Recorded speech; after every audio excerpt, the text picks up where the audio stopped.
As the sun sets in the twilight, the summer heat lingers still. In Qingzhou, Chongqing City, at Zhongling Garden, a youth stands before a grave. Chen Xiaoyao cradles a jar in his hands, his gaze quietly fixed upon the tombstone, rendered speechless. He appears to be merely 17 or 18, with fair skin and a handsome visage, particularly his pair of eyes, which seem to possess an innate brilliance. This adds a sharpness to his tranquil demeanor, making him resemble a refined gentleman emerging from an ancient scroll. At this moment, a gentle breeze stirs the azure sky, barely alleviating the summer heat, merely causing the loose garments he wears to flutter slightly. The attire, baggy and ill-fitting, was salvaged from the donations box.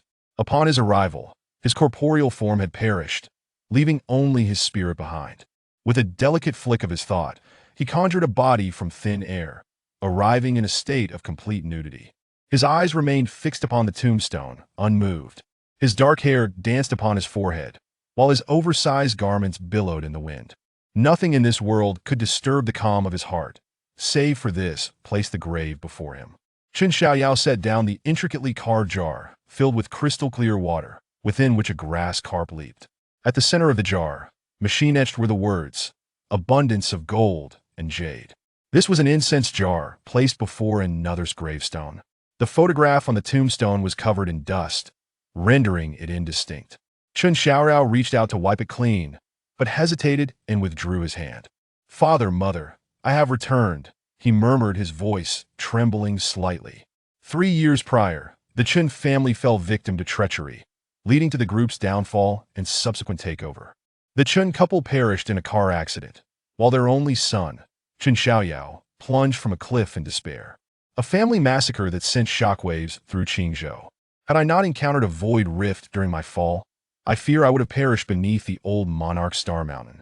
Chen Xiaoyao opened his eyes, and a flicker of flame ignited at his pale fingertips. He sat alone before the tombstone, kindling a fire with kindling wood, and impaled the fish's tail, setting it ablaze. He produced a bottle of liquor, taking a generous swig, his gaze fixated on the grave. 3 years had passed, and this place had been neglected, with countless blades of grass piercing through the stones, lush and verdant, rendering the grave far from desolate. In his obsidian pupils, the flickering flames were reflected, as memories from 3 years ago surged within his mind, intertwined with scenes from the past 9,000 years. A murderous intent gradually enveloped Chen Xiaoyao, an aura of terror radiating from him, causing the very void to quiver in fear. His voice, slightly hoarse, resonated. "Only 3 years. Only 3 years." The weight of his words was palpable, laden with an unmistakable undertone of vengeance. Chen Xiaoyao swallowed hard, tilting his head back to gulp down more liquor, then looked skyward, laughing maniacally.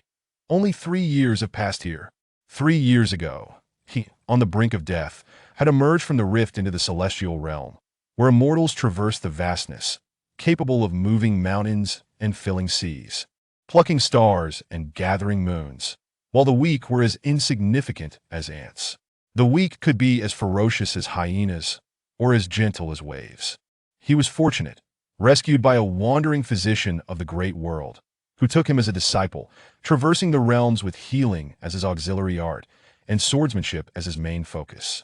With a bamboo sword, he diligently trained for 9,000 years, slaying countless foes and drinking deeply from the blood-laden seas. The bamboo sword grew ever sharper, leaving not a trace of the myriad races. Though there were 30 million renowned swords in the world, how many wielded the bamboo sword? Even if he stood in the heavens, wielding a celestial sword, or moved like a startled phoenix amidst chaos, he could not forget the loved ones who perished on earth. With each sip of strong liquor, Chen Xiaoyao gazed at the photograph on the tombstone, murmuring to himself, "Having traversed the 9 provinces for millennia, I assumed my enemies had aged and perished, that revenge was impossible to conceive. Why dwell on it? Such thoughts only foster inner demons. Yet I did not anticipate." As he spoke, a bitter laugh escaped him, and a single tear fell. "The enemies remain," his voice, though soft, echoed through the cemetery. Unbeknownst to him, night had fallen, enveloping the graveyard in darkness, while the stars twinkled in the sky, and the river reflected the distant lights of towering buildings. The summer night stirred an agitation within him. Chun Xiaoyao drank deeply, watching the fish burn before the tombstone. The memories the fish evoked were numerous. The flames were warm, yet in the summer, they felt searing. Like the fervor of his heart, ignited by the liquor, it grew ever more intense. Chun Xiaoyao gazed silently at the tombstone, unable to suppress the tumult of thoughts within him, when suddenly, he chuckled softly. They call me the wandering sword of the azure, but I am Chun Xiaoyao, your son, capable of tears and laughter, and naturally, of taking lives. The world is but a colossal lock that suppresses all there exists but one key. As all things languish, today I realize I am who I am. With a final swig of liquor, the youth downed it in one gulp. A gentle breeze extinguished the nearly burnt-out wood, and the flickering light in Chun Xiaoyao's eyes seemed capable of piercing the darkness. Though there was a hint of sorrow within him, the bottle of strong liquor consumed, only rage remained. Time on earth may pass slowly, yet events here continued to unfold. Even if he had returned just after entering the celestial realm 3 years ago, what could it have changed? His beloved kin remained lost to him. Thus, Chun Xiaoyao did not wipe away the dust from the photograph on the tombstone. He felt unworthy. He ought to come here bearing the weight of blood-soaked vengeance. Thus, in this world, in the face of fortune, I come, and they have perished. Chapter 2. The Beggar and the Fish. At that moment, a melodious voice resonated from behind. May I partake in this fish? Chun Xiaoyao turned his gaze languidly. The moonlight was pure and white, while her face was shrouded in darkness, yet her eyes sparkled with vitality. Her short hair, matted with mud, hung in disheveled strands, and her attire, faded and ill-fitting, was likely scavenged from a relief box, much like Chun Xiaoyao's own clothing. He was not surprised. He was aware that there were others in the cemetery and that someone was eavesdropping. However, he remained indifferent, choosing to express his thoughts before his parents' graves. Such words here were merely the ramblings of a madman. If the listener believed them, then they too had succumbed to madness. How long have you been listening? Chun Xiaoyao's refined face revealed no emotion. Since I caught a whiff of the aroma, the young beggar replied. So, you've heard nearly everything then. Chun Xiaoyao nodded, directing his gaze towards her. Sensing his scrutiny, the little beggar defiantly met his eyes and inquired, Have you considered killing me? Her tone was casual. Chun Xiaoyao regarded her once more, but offered no rebuttal. Then, may I finish this fish? Even a murderer has a last meal, the little beggar asked. You are not a murderer, hence you shall not have a last meal, Chun Xiaoyao retorted coldly. Such a poetic statement. The little beggar chuckled lightly, adding, My teacher taught me not to waste food. It is the sweat of the working class. Yet I am also aware that there is no such thing as a free lunch in this world. How about this? Once I finish this fish, my life will be yours. Her hands were tucked into her pockets, as if she were discussing something trivial. Chun Xiaoyao looked at her again and smiled. In this world, there is no free lunch, only fools. It seems you fit the description. Life is not so worthless. The value of all my spare parts could fetch a considerable sum, yet when combined, they render me practically worthless. She mused. A fool is a fool. May I then partake in your fish? The little beggar's filthy face broke into a gentle smile, her gaze fixated on the roasted fish before the gravestone. What a peculiar little creature, Chun Xiaoyao thought as he sat upon a nearby stone step. You are indeed a strange individual, the little beggar echoed, sitting beside him, her attention still on the fish. Like the ramblings of a madman? Chun Xiaoyao mused. Not at all, the little beggar replied, meeting his gaze earnestly. Why not? He pressed. It simply isn't. She smiled. Do you perhaps believe what I say? He queried. I do, the little beggar affirmed. Nodding earnestly. So you too are a madman. Chun Xiaoyao shrugged dismissively, recognizing that at her age, one is prone to bouts of youthful delusion. It was not surprising that she would believe him, seemingly reading his thoughts. The little beggar raised her chin defiantly and declared, I am neither a madman nor delusional, and neither are you. Is that so? Chun Xiaoyao pondered, studying her. The little beggar met his gaze without flinching, devoid of any inferiority. After all, they both donned equally tattered garments. She licked her dry lips and continued, Do not let my appearance deceive you. I have encountered many people. There are indeed madmen among them. Their eyes are muddled and devoid of spirit. Yet your eyes are vibrant, brimming with life. The little beggar tilted her chin, grinning slyly. Do not underestimate the eyes of a beggar. I can discern where valuable refuse is hidden. And the same goes for the human heart. The eyes are indeed the windows to the soul, and yours resemble a grand picture window. She pointed toward a distant, illuminated skyscraper.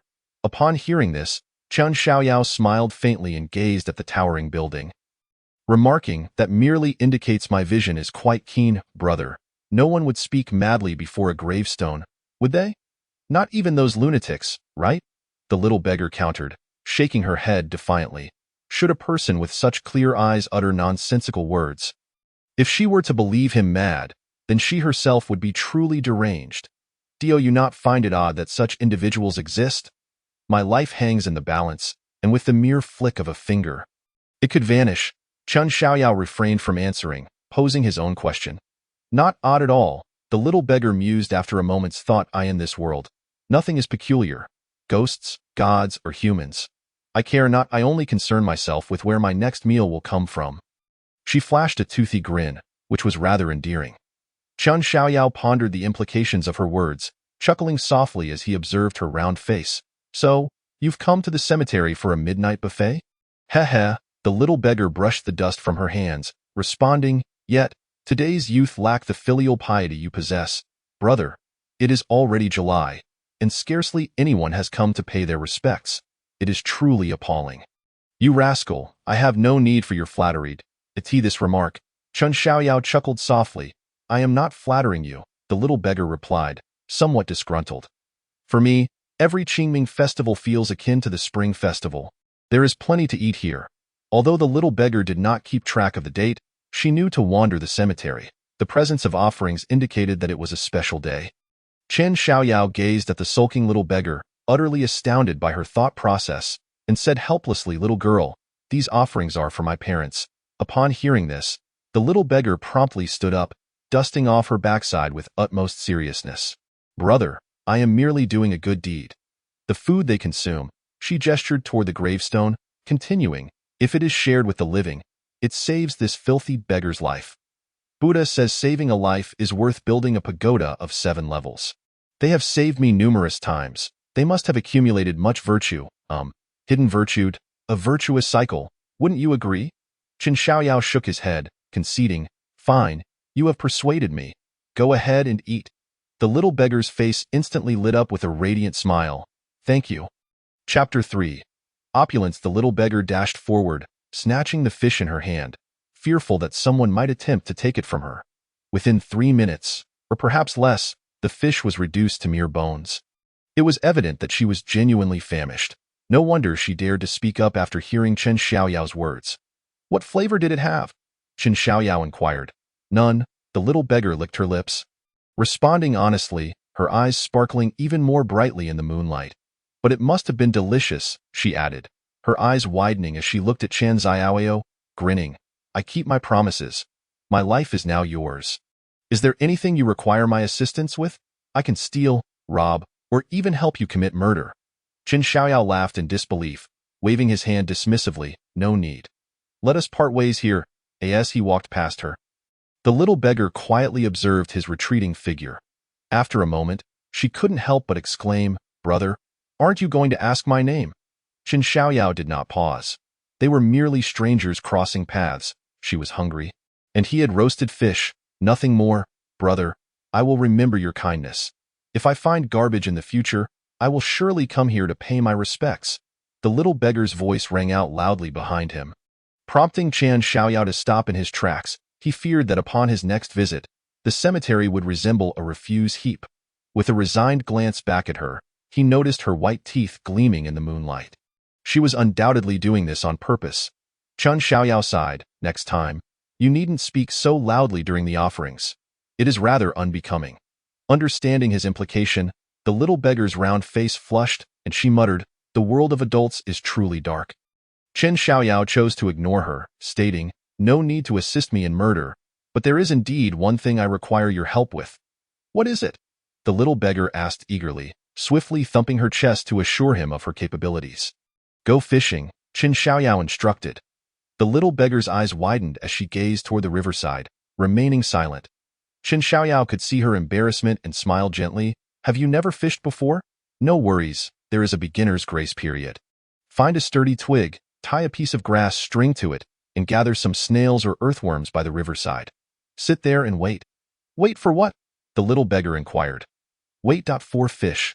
Chun Xiaoyao's gaze drifted toward the distance, where his adversaries resided. The little beggar followed his gaze but was unaware of what he was looking at, yet she understood what he intended to do next. A myriad of questions swirled in her mind. Yet she remained silent, observing his shadowy figure as he continued walking away. She gently closed her eyes, clasped her hands in prayer, and silently wished him well, until his silhouette vanished into the darkness. The little beggar opened her eyes, pondering, but he still hasn't asked my name. The book said that if he did not inquire about her name, it indicated he had no desire to know her. Would he return? The little beggar felt a mix of anxiety and disappointment. Shaking her head, she proceeded toward the riverside, resolved to follow Qin Xiaoyao's advice and go fishing. The Laojun Star Mountain Manor. Once the property of the Qin family, now belonged to the Liu family. That night, the manor was ablaze with light, bustling with activity as noble families and business magnates continually entered the estate. All who arrive are clad in splendid garments, their every gesture exuding an air of nobility and grace. At the entrance of the manor, Qin Xiaoyao stands with his hands clasped behind him, his tall figure drawing attention. Perhaps it is the ill-fitting, loose attire that makes him all the more conspicuous. Lu Wuyuan, the venerable patriarch of the Liu family, inquires about Qin Xiaoyao's years spent on the old Juanqing mountain. Lu Qinmu, the eldest son of the Liu family and once a partner of Qin Xiaoyao's father, stands as one of the principal architects behind the downfall of the Qin clan, though he is likely not alone. It takes more than one to bring a great family to ruin overnight, suggesting the presence of other accomplices. Lu Chunlin, the second son of the Liu family and a friend of Qin Xiaoyao's father, is my beloved second uncle, yet I cannot forget the look on his face when he turned against us. Qian Xiaoyao's expression remains inscrutable, but the memories from 3 years ago grow ever clearer in his mind. The more vivid they become, the more his anger simmers beneath the surface, rendering his countenance even more expressionless. It is as though he has inadvertently wandered into this place, with only the flicker in his eyes betraying the turmoil within. It seems you have fared well these past 3 years. The Liu family's influence was not formidable in the past, but after devouring the Qin family's power, they soared to new heights. Now, 3 years later, the Liu family stands shoulder to shoulder with the Wan and Zhou families of Qingzhou, having undeniably become a newly emergent top-tier clan. How to secure this position depends on the Liu family's right flank, as they are rich in martial talent. Without them, the Liu family would not have been able to consume the Qin family 3 years ago. Chun Xiaoyao steadies his emotions, concealing all his thoughts behind his handsome visage. He surveys the manor, unaware that others are observing him. A young lady in an elegant gown, her delicate face alight with surprise, gazes upon Qin Xiaoyao's profile, feeling an increasing sense of familiarity. A vivid image in her mind shifts from hazy to clear. Until it is almost within reach, he seems like an old friend. Her name is Lu Yunya, a young lady from a prominent family in Qingzhou, who once followed Qin Xiaoyao like a little sister. Could it be him? The question in Lu Yunya's heart grows more intense. 3 years ago, upon hearing of Qin Xiaoyao's demise, she mourned for quite some time. Yet she never saw his body, always clinging to a sliver of hope. They all say that a person falling from the heights of old Juanqing mountain would have little chance of survival. Yet, she still never saw his corpse. She remains unconvinced, unable to accept that her once neighborly older brother could have perished in such a manner. As she contemplates, Qin Xiaoyao senses being watched and turns to glance back. In that fleeting moment, Lu Yunya feels as if struck by lightning, frozen in place. Is it truly him? He looks just the same as he did 3 years ago. Not a single change to be seen. But how could he possibly remain unchanged after 3 years? Lu Yunya is taken aback, thinking she might be seeing a ghost. Yet when she looks again, Qin Xiaoyao's figure has vanished. Chapter 4. The world remains, yet people have changed. Qin Xiaoyao, of course, recognizes the little sister who once shared a close bond with him. When the Qin family fell, Lu Yunya wished to escape with him. She was merely 14 at the time. If they could flee Qingzhou, all would be well. In her anxiety, Lu Yunya felt the thrill of their potential escape, perhaps finding the idea of a daring escape exhilarating and cool. Yet, Qin Xiaoyao had refused her offer, fully aware of the consequences. If he had fled, the Liu family would have faced severe retaliation, facing a fate similar to his own, being devoured, leading to ruin. The once mighty Qin family vanished overnight, their collapse so swift that all that had come before felt like a fleeting dream. The Liu family's martial prowess enabled them to seize power with such alacrity, even after absorbing the entirety of the Chen family's influence. They sought to eradicate any remnants, as the sole heir of the Qin family. How could they allow Qin Shaoyao to escape? And if they discovered Liu Yunya had aided his flight, they would have a target, a justification to direct their wrath at the Liu family. The Liu family, unable to withstand the onslaught of the Liu clan, would surely face devastation. Should the Liu family consume the Liu family, the balance of power in Qingzhou would surely tilt in favor of the Liu family alone. Do not follow in my footsteps. That was the message the youth left her. He had acquired a shotgun from the black market in Qingzhou and, on a fateful night, infiltrated the Chen family estate atop old Juanqing Mountain. By then, the Chen clan had already been usurped, their lineage eradicated, with the remnants bowing to the Liu family for survival. That night, the youth wielded his weapon, taking down over a dozen individuals, including martial artists. Ultimately, he was overwhelmed by numbers, dragged to the mountaintop, bloodied and kneeling. Liu Chenmu emerged, casting a glance his way, saying nothing, his expression one of triumph. Before casually kicking the youth off the cliff, the moon that night shone brightly, just as it does today. The youth's emotions were fervent. At least that night and scene would resonate with him for 9,000 years. Today, he returns alone, just as he did back then, albeit without that shotgun. Time and tide have ebbed, and only now does he realize who he is. Qin Shaoyao shakes his head with a wry smile. Acknowledging his past choice, boy, you did well. Even with nothing, you can take everything away, and now, he intends to reclaim what he failed to take that night. With hands clasped behind him, Qin Shaoyao strides forward. Disregarding the affluent elites surrounding him as he passes by, many eyes are drawn to him, some displaying expressions of disdain, as if chastising the doorman for allowing a shabby beggar to enter. Qin Shaoyao's attire starkly contrasts with the opulence of his surroundings. He maintains a composed demeanor, quietly observing the environment. Though the layout remains unchanged, the decor has undergone a grand transformation, adorned with various jewels and jade, most extravagantly showcased in the Liu family's banquet hall, which boasts several diamond-encrusted jade round tables. Liu Yunya, in her gown, hops around the banquet hall in search of Qin Shaoyao, exchanging pleasantries with several acquaintances along the way. Yet, she pays them little mind, her gaze sweeping the space until it finally lands on Qin Shaoyao's unmistakable figure. It would be hard to miss him in such an incongruous attire, a clear outsider among the elite. Hello? Liu Yunya takes a deep breath, suppressing her emotions, feeling quite nervous as she greets Qin Shaoyao. He stands with his hands clasped, turning to face her, and she stands there, wide-eyed in astonishment. He looks exactly the same, almost eerily so. Qin Shaoyao's presence stirs an ache within Liu Yunya. Had there been even a slight variation in appearance, she would have felt reassured. Yet, looking at him now, their likeness is astonishingly identical. 3 years have passed. If Shaoyao were alive, he would now be 20 years old. This person appears to be of the same age, yet something feels off. Moreover, his gaze differs from Shaoyao's. Liu Yunya's emotions are tumultuous, her thoughts swirling chaotically. Liu Yunya. Qin Shaoyao looks at her, a gentle smile gracing his lips. She remains as adorably naive as ever. After her greeting, she falls silent. Do you recognize me? Liu Yunya's exquisite face is marked by surprise, and she steals another glance at Qin Shaoyao, her heart racing. My goodness, even his voice is identical.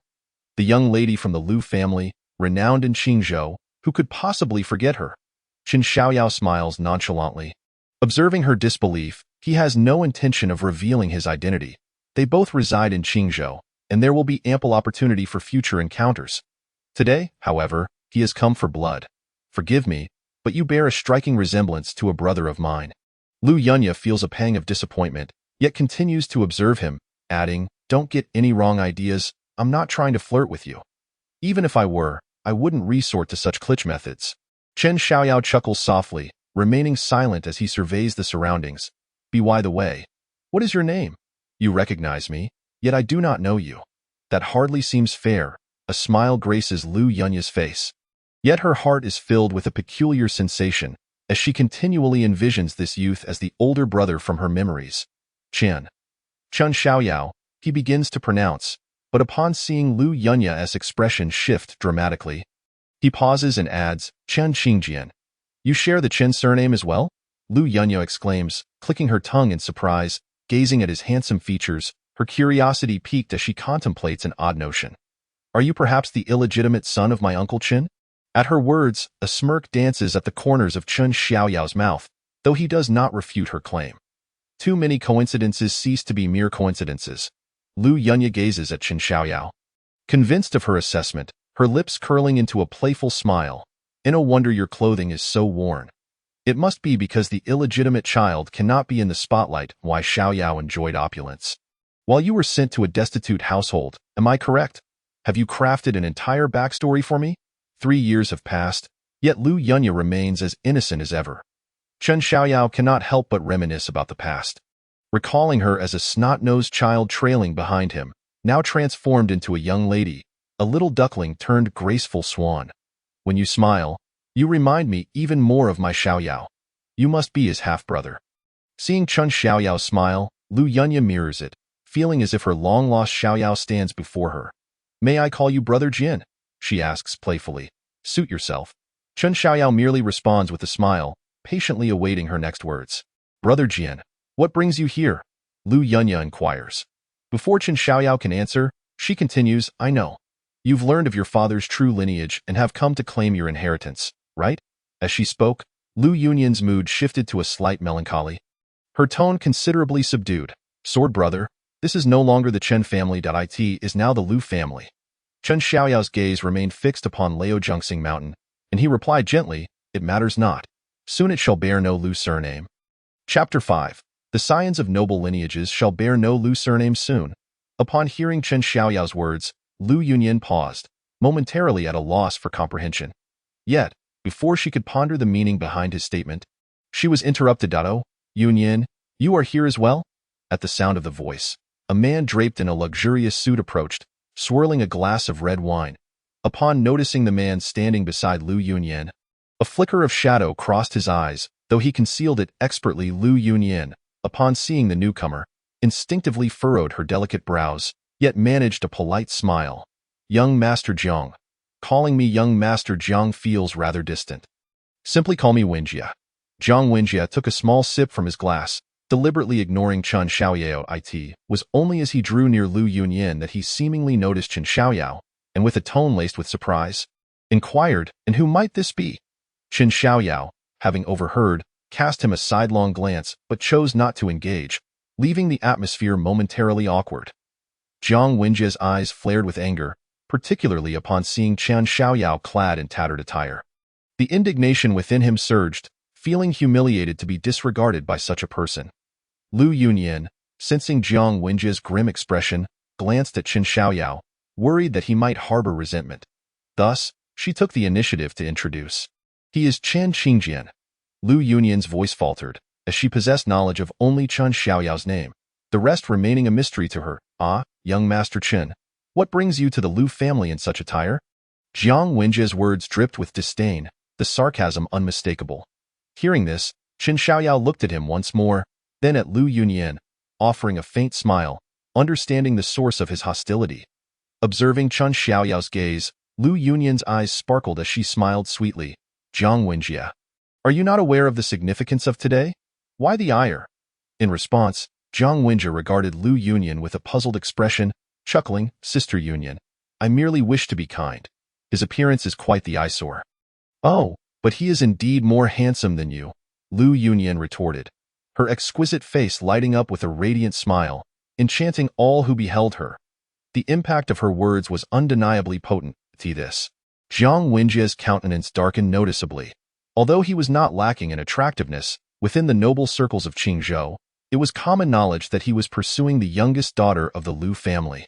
To hear such words from Lu Yunyan was akin to 1,000 stabs to his pride. His fingers trembled with barely restrained rage, yet he managed to suppress it, coldly replying, what good is handsomeness if it cannot put food on the table? Which 5-star hotel in Qingzhou does not bear the Jiang family's name? Oh, Does that mean the Lu family lacks the means to dine? Lu Yunyan replied coolly, contemplating whether to link her arm with Chen Xiaoyao's, but ultimately decided against it due to their relative unfamiliarity. Jiang Wenjie's teeth clenched tightly, nearly shattering the glass in his hand. Lu Yunyan's words left him with no room for rebuttal, prompting him to emit a cold snort. Ah, young Master Jiang, why so engrossed in conversation, yet you wander off? At that moment, a group of men and women approached, all clad in fine suits, exuding an air of distinction. Observing them, Jiang Wenjie finally relaxed, a smile gracing his face. Look, familiar faces. Let's have a chat. The lightly made-up woman, linking arms with her male companion, turned at Jiang Wenjie's words, exclaiming in surprise, "Oh, is that not Yunyan? Quite the rare sight." It seems the Lu family's patriarch's 80th birthday has attracted many distinguished guests. Indeed, if even individuals of your stature have come, how could I possibly refrain from attending? It presents a fine opportunity to broaden my horizons.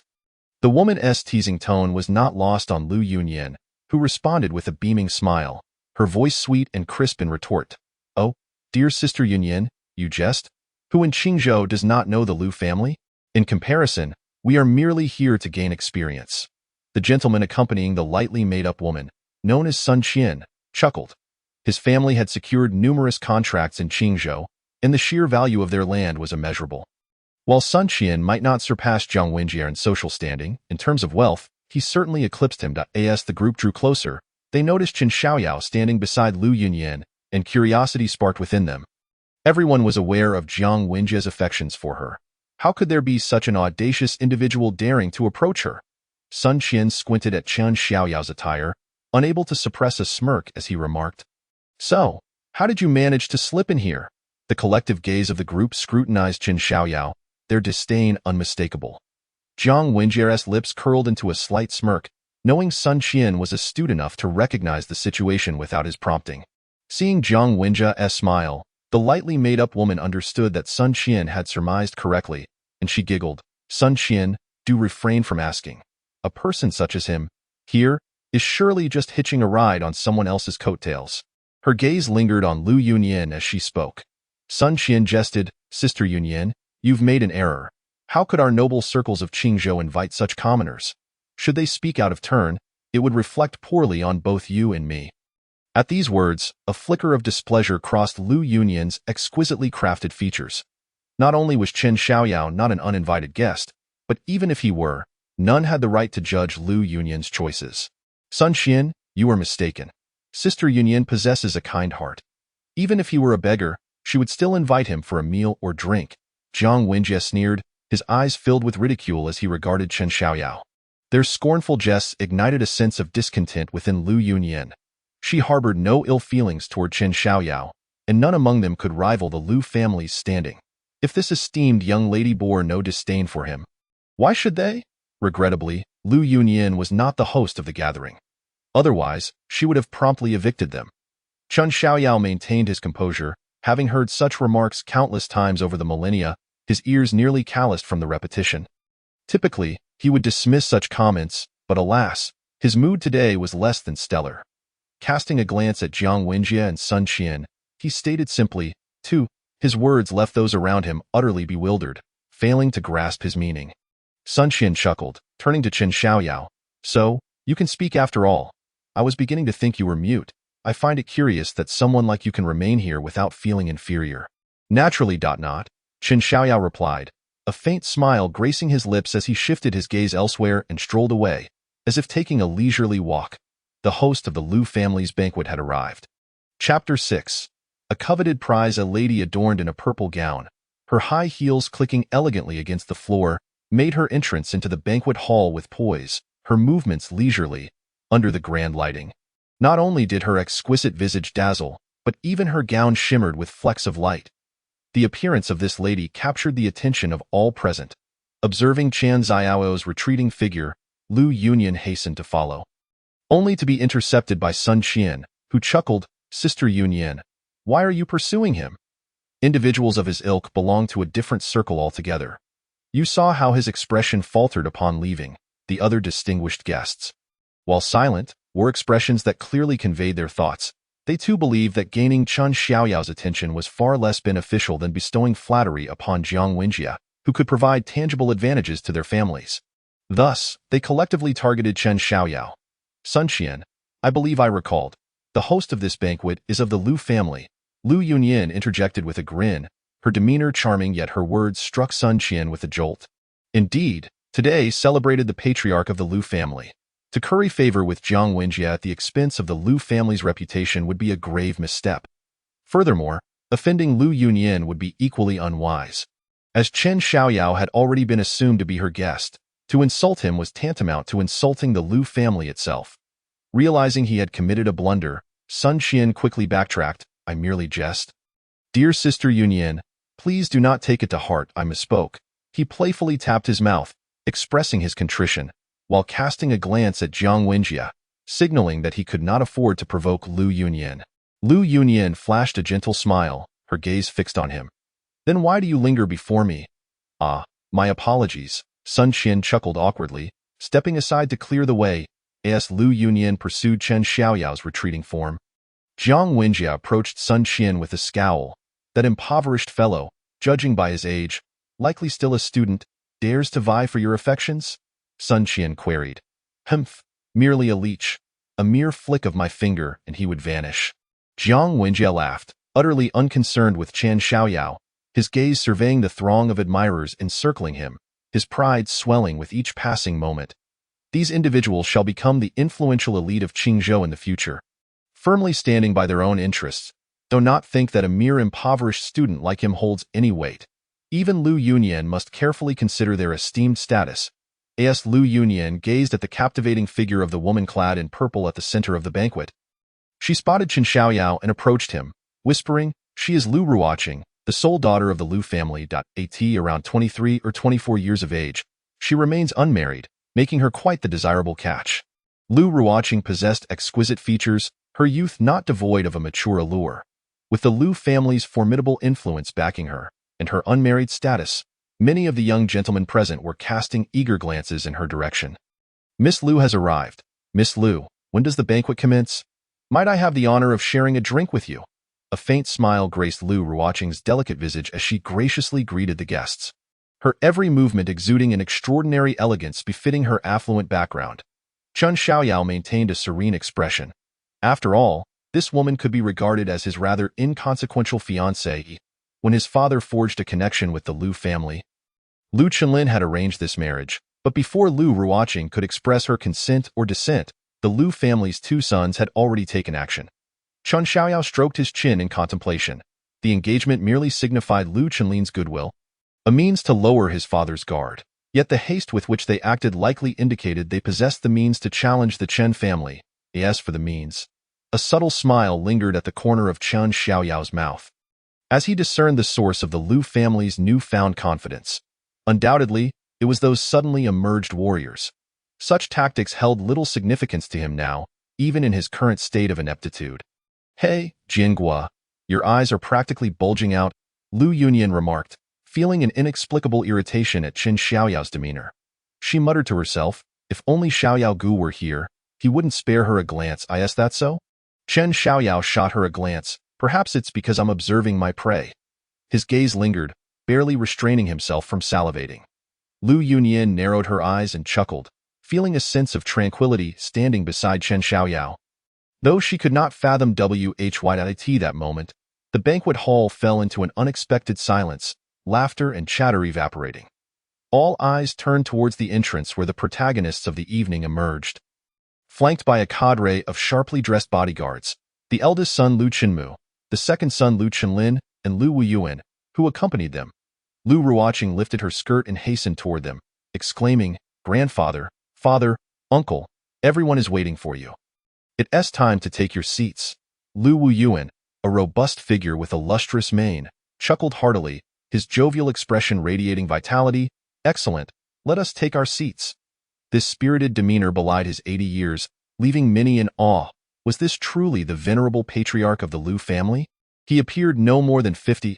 The birthday celebrant takes his seat. The usher's resounding proclamation echoed, followed by, guests, please take your seats. Enjoy your meal and drinks. Lu Wuyuan laughed boisterously, brimming with pride, flanked by the Liu family's two sons.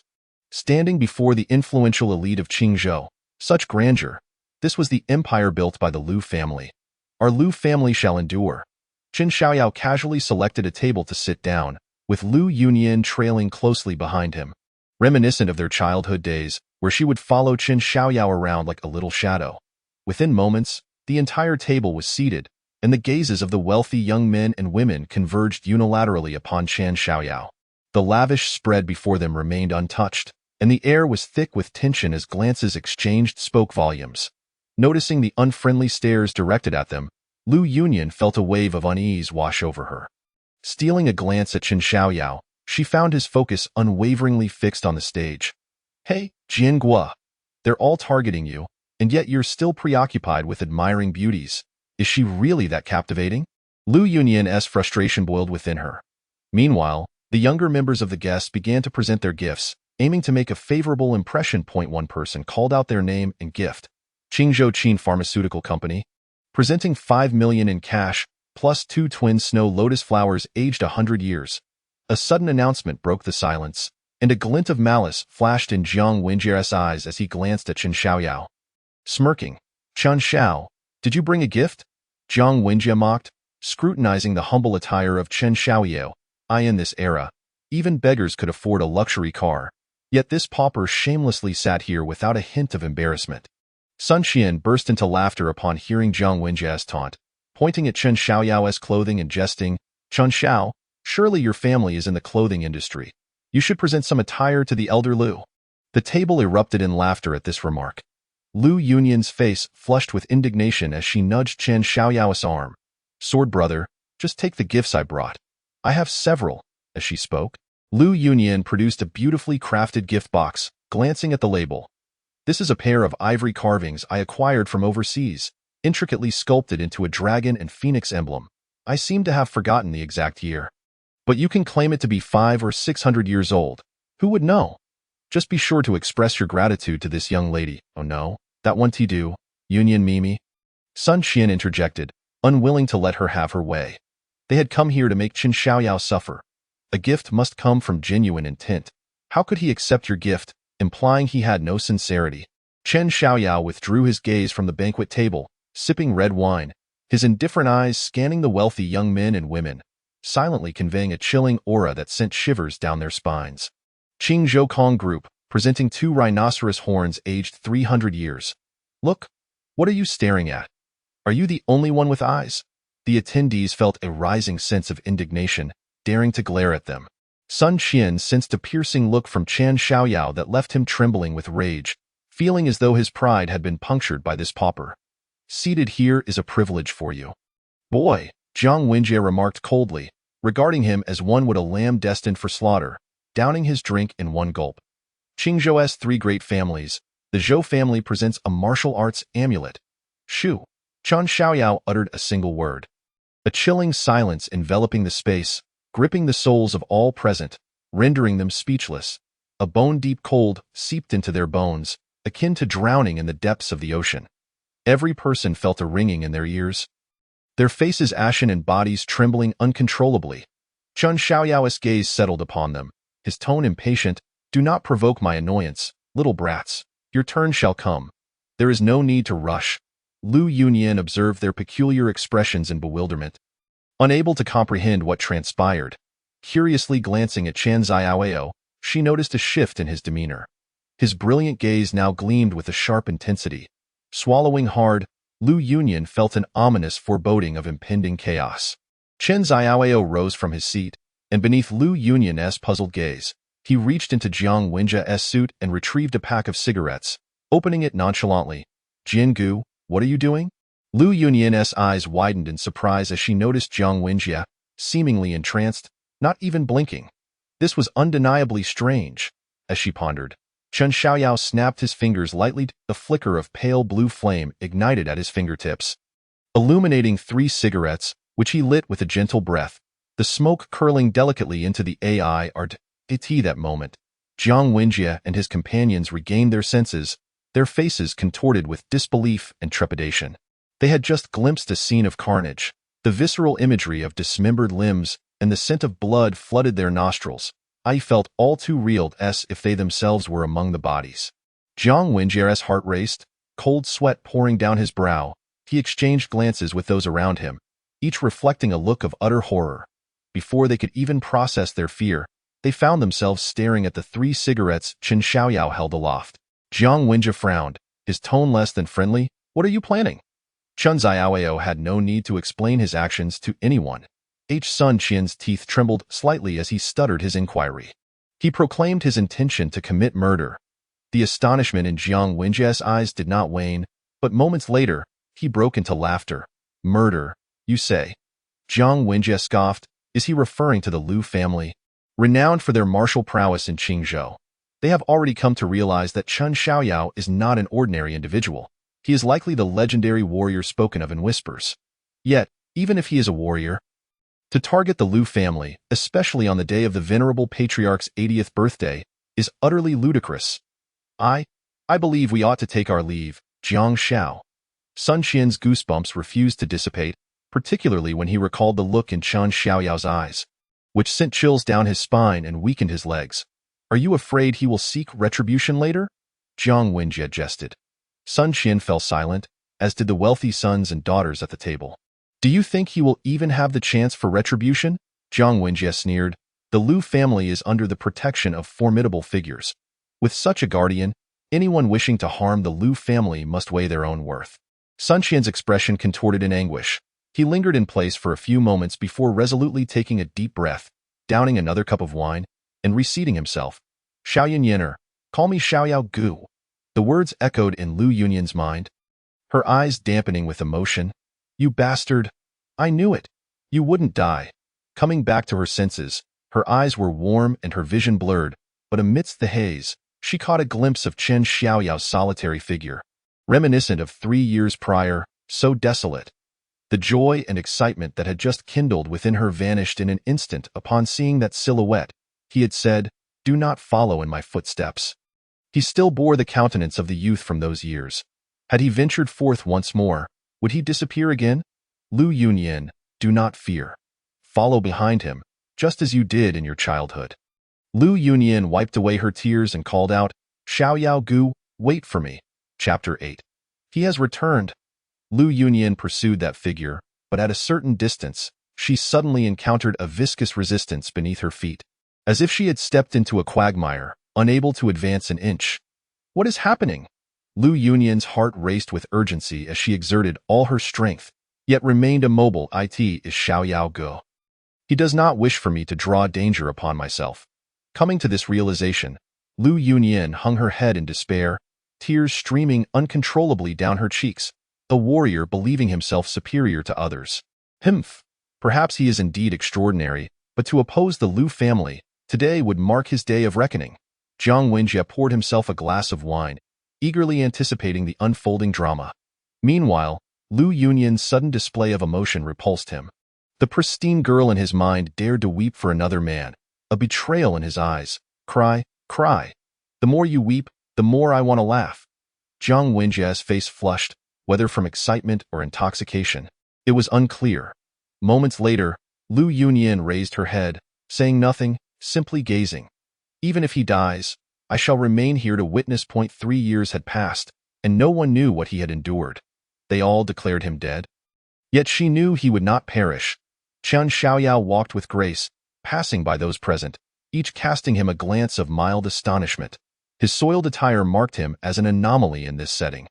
Of course, they merely glanced before returning to their own affairs, assuming he was just a junior delivering gifts. They were preoccupied with their own schemes. A somewhat distinguished middle-aged man regarded Chen Xiaoyao with surprise. The young man beside him, taken aback, asked in astonishment, Uncle One, what is it? The person capable of surprising this one Chonglin was undoubtedly significant, for he belonged to the One family, a super first-class family in Qingzhou. The young man's sharp gaze scrutinized Chen Xiaoyao several times, and after a moment, he frowned, stating, he possesses no energy within. He is not a warrior, indeed. When Chonglin rubbed his temples, fatigue evident in his voice. Linimo, this youth seems somewhat familiar. Familiar? Linimo inquired, puzzled. Could he be some young master? When Chonglin sighed, if he were, he should be a young master. But he is not that I was on good terms with his father. But 3 years ago, the Chen family was. When Chonglin's words trailed off, in the bustling banquet hall, the topic was too sensitive, a taboo for the Liu family. Should this information reach the ears of those with ill intentions within the Liu family, dire consequences would ensue. Who would dare claim the Liu family's ascension was unmerited? While the Liu family's influence may not be as vast as the Wen family, having only recently risen to prominence, their martial strength reigned supreme in Qingzhou. Before long, the Liu family would surpass both the Wen and Zhou families. The Wen family enjoyed official backing, and generally, as long as the Liu family was not rabid, they would not dare to provoke the Wen family. Yet what of the Zhou family? The three families coexisted atop the same mountain, with such an imbalance of martial power. If the Liu family dared not bite the Wen family, would they hesitate to challenge the Zhou family? This situation was akin to the devouring of the Chen clan in years past, swallowing the Zhou family whole. Once consumed, the Liu family would not even need to raise a finger. Their influence would naturally eclipse that of the Wen family, dominating Qingzhou. Moreover, those warriors were not known for their benevolence. If cornered, they could resort to any measure. The young man beside Wen Chonglin was a martial arts expert he had invited to protect himself and his family. Lin Mo sat in contemplation, mirroring Wen Chonglin's thoughts. The mere thought of the Liu family's martial prowess made his head throb, and his gaze inadvertently drifted toward Chen Xiaoyao as he murmured. So similar, so very similar. Chen Xiaoyao approached the receptionist, who, with head bowed, scribbled names on the guest list, too arrogant to look up. What family are you from? What gift have you brought? Chen Xiaoyao made no reply, merely tossing the gift box onto the table before him. This is a gift from someone else. Please take good care of it. The table shook as the gift box landed, causing the receptionist to skew his writing. Almost simultaneously, 100 pairs of eyes turned toward him. Some were surprised, others confused, and some relished the unfolding spectacle. Lin Mo's mouth hung open in shock, and he glanced at Chen Xiaoyao again. Indeed, he exuded no martial energy, merely an ordinary person. When Chonglin's eyes widened in disbelief, as if a thought had struck him, he shook his head and sighed in resignation. Lin Mo, observing Wen Chonglin's demeanor, remarked, "Uncle Wen, is he courting death?" When Chonglin gazed quietly at Chen Xiaoyao's retreating figure, taking a gentle sip of wine, saying, 3 years ago, there was a youth who bore an uncanny resemblance to him. When I say resemblance, I mean in appearance and deeds. Then he is, Lin Mo asked curiously, aware of the tale surrounding the Chen clan. Chen Xiaoyao, a torrent of questions surged within Wen Chonglin's mind. As a super first-class family, their intelligence was rarely flawed. 3 years ago, the sole heir of the Chen family had stormed into Laojun Star Mountain, slaying over 10 men, but ultimately, he was cast down a cliff. Yet here he was. It was indeed him. One could see it in his eyes. This young man had never changed. Xiaoyao, you truly live up to the name bestowed upon you by your father. When Chonglin fell silent, drinking deeply, his gaze fixed on the youth, lost in memories. Whose junior is he? A prominent figure below inquired. Does he not resemble? One person recognized his likeness, eyes widening in shock, only to suddenly remember his surroundings, swallowing the next words back down. Just a brash youth, daring to provoke the Liu family. Merely an appetizer before the main course. Many affluent individuals watched with keen interest, and their aides promptly refilled their glasses. As Chen Xiaoyao stepped onto the crimson carpet, he spotted the elder patriarch Lu Wu and seated in the center atop a few stairs, who had also noticed this uninvited guest. However, the elder felt no trace of anxiety. The same could not be said for the Liu family's second sons, who, upon seeing Chen Xiaoyao's visage, were taken aback, nearly spilling their red wine. They exchanged glances, both reflecting the confusion and incredulity in their eyes. 3 years prior, Lu Chenmu had personally kicked Chen Xiaoyao off the cliff. Laojun Star Mountain towered over 300 meters. Who could possibly survive such a fall? Yet gazing at the youth before them, he bore an uncanny resemblance to the boy from 3 years ago. This was madness. Lu Chenlin felt a chill, for he had accompanied his elder brother to search for Chen Xiaoyao's body at the foot of the mountain. They had found nothing, presuming his remains were swept away by the currents into the Qingzhou River. Impossible. This boy had been killed by me 3 years ago, and while he bore the same appearance, his extraordinary demeanor was far from that of the boy. Yet, even as he thought this, watching the youth approach, Lu Chenmu's heart sank. He has returned, he has returned. Those with guilty consciences are easily unsettled. Having cast Chen Xiaoyao down the cliff, Lu Chenmu, unable to find his body, felt as if a thorn had lodged in his heart, but more so, he felt regret in his hubris that day. He should have severed the boy's head. Only then could he have found peace. If he has returned, then so be it. I shall simply kill you once more. This time, I will remove this thorn once and for all. Lu Chenmu's thoughts raced. His gaze hardened, and he steeled himself. Chapter 9. You are very much like a departed friend. Lu Chenmu expertly concealed his emotions, standing atop the carpeted steps, his gaze looking down upon Chen Xiaoyao.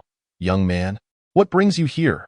It is I, Chen Xiaoyao replied, neither confirming nor denying Lu Chenmu's question, simply casting a calm glance in his direction. Lu Chenmu, despite having prepared himself mentally, found his countenance shifting, his heart filled with dread and confusion. How had he survived? What was his purpose for coming now? To seek vengeance, or to expose the true nature of the Lu family?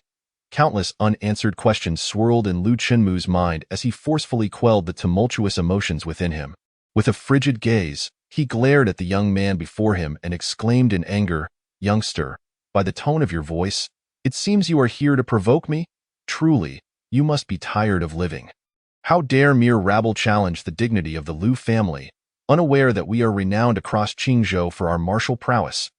Lu Chenmu's words brimmed with fury, and to the ears of the onlookers, he seemed almost frantic, devoid of reason. His anger was palpable, fueled by the fear that Chen Xiaoyao might unveil the events of the past. Despite the Lu family's public narrative that the Chen lineage had wronged them, Lu Chenmu's apprehension lingered. Observing his elder brother's uncharacteristic demeanor, Lu Chenlin's eyes glimmered with a chilling light. He stepped forward and gently placed a hand on Lu Chenmu's shoulder, signaling him to retreat for the moment while he took charge.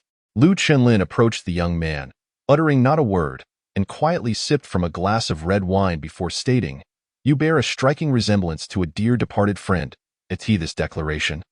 The banquet hall fell into immediate silence, many esteemed guests holding their breath in anticipation. The events of the past were known to a select few. The world of commerce often masked its treachery beneath a veneer of tranquility, concealing the corpses that lay beneath. Thus, no one dared to blame the Lu family, nor did anyone possess the audacity to do so. Yet, Lu Chenlin's revelation piqued their curiosity. Swaying his glass, the thick red wine glistened like blood, and a faint smile played upon his lips as his gaze suddenly shifted to Chen Xiaoyao. "The old Lord Star Mountain was once the foundation of my Lu family. Regrettably, it was seized through cunning by the Chen clan." Lu Chenlin chuckled softly, having rehearsed these words countless times in his mind. Locking eyes with the guests below, he continued, "My family has always revered martial prowess, yet during that era, many masters from the Lu family were silenced under the Chen family's deceit, leaving us severely weakened. This led to the subsequent rise of the Chen lineage. And you?" Lu Chenlin regarded Chen Xiaoyao's indifferent expression, suppressing the derision that bubbled within him while donning a mask of feigned apology. "Young friend, what I mean to say is that you bear a resemblance to the eldest scion of the Chen family. Alas, my dear nephew, unaware of the past, took his own life following the misfortunes of the Chen clan. A great tragedy for one so young." Seated nearby, Wen Changlin stifled a laugh upon hearing these words. Were it not for witnessing his friend's tragic end firsthand, he might have been swayed by Lu Chenlin's earnest yet somewhat pitiful demeanor. He cast a sidelong glance at Chen Xiaoyao, eager to gauge his reaction to such claims. Suddenly, when Changlin's expression froze, he could not discern any sign of anger or joy from Chen Xiaoyao. Hearing the blatant distortion of truth, Chen Xiaoyao merely smiled faintly and glanced at Lu Chenlin. Unbeknownst to him, that single glance sent a shiver down Lu Chenlin's spine, prompting him to instinctively retreat. Widening the distance between them, "Dear uncle, you remain unchanged, reminding me of that fateful night 3 years ago. Here I stand, yet you fail to recognize me, and my appearance is precisely as it was that evening." Chen Xiaoyao wore a smile, yet the temperature in the banquet hall plummeted drastically. Many esteemed guests sensed the impending danger. With the utterance of those 2 sentences, it was clear that blood would be shed that night.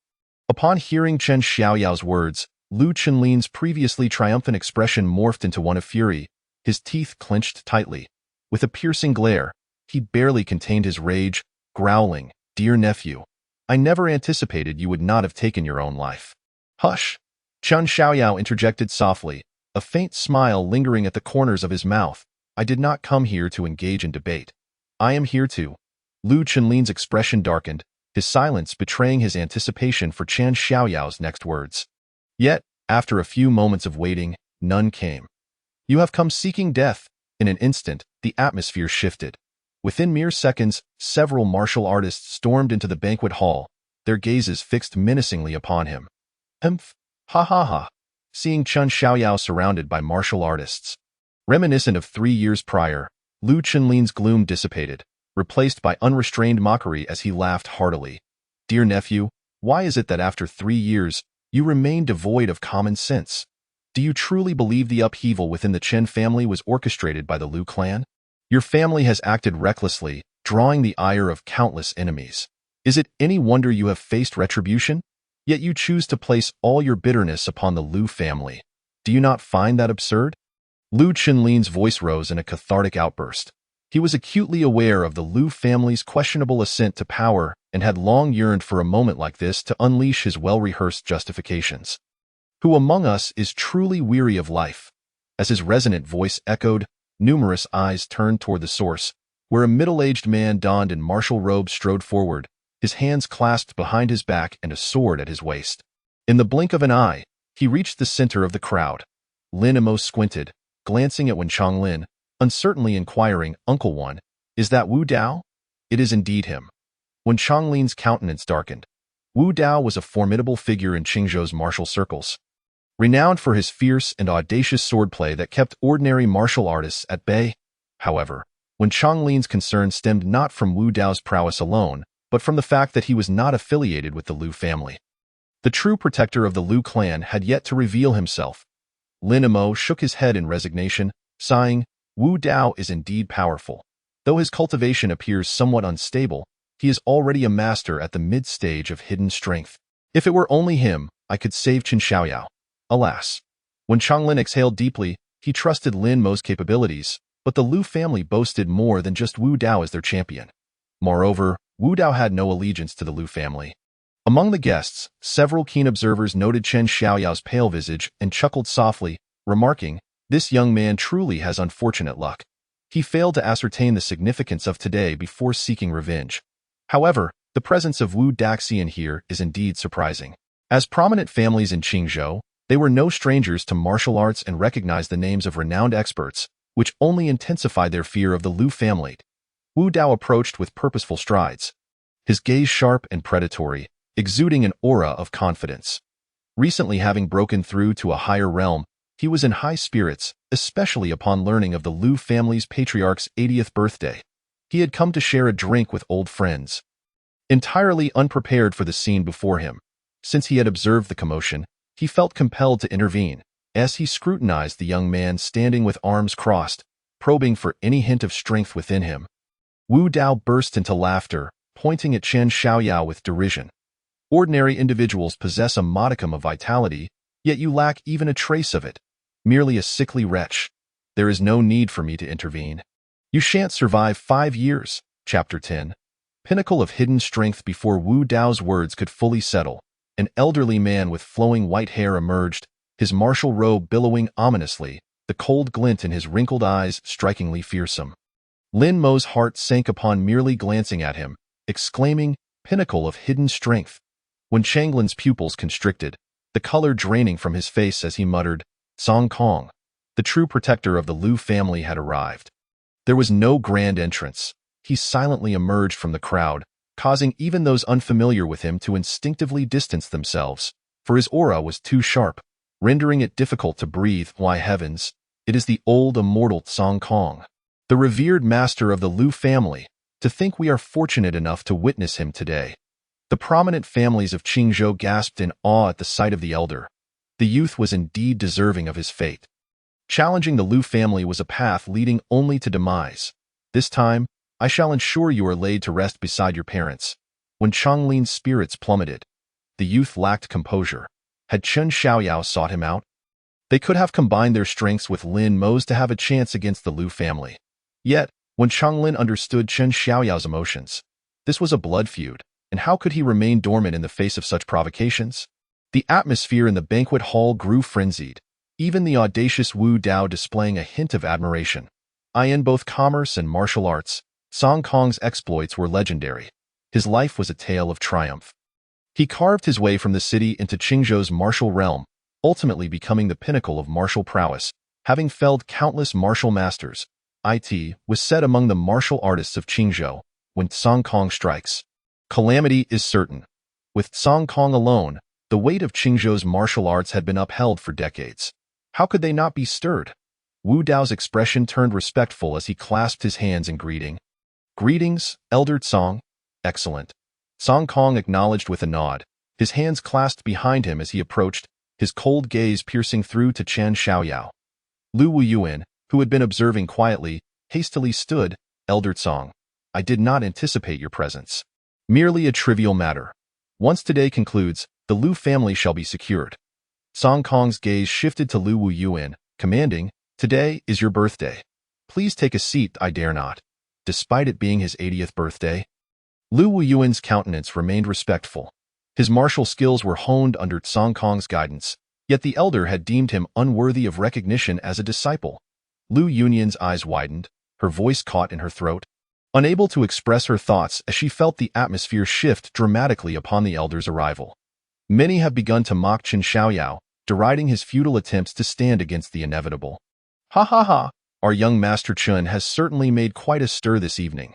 Jiang Wenjiere's face was alight with enthusiasm. He could hardly wait to witness the expression that would grace Lu Yunyan's delicate and pure visage after his demise. Would it be one of distortion or despair? Ha ha ha. Jiang Wenjie could not contain his raucous laughter. Sun Qian shared in this amusement. Initially, he had harbored some concerns, but upon seeing the elderly figure, he felt entirely reassured. He filled his glass and scoffed, Sister Yunyan, why not join us for a drink? Sister Yunyan, do not gaze too long.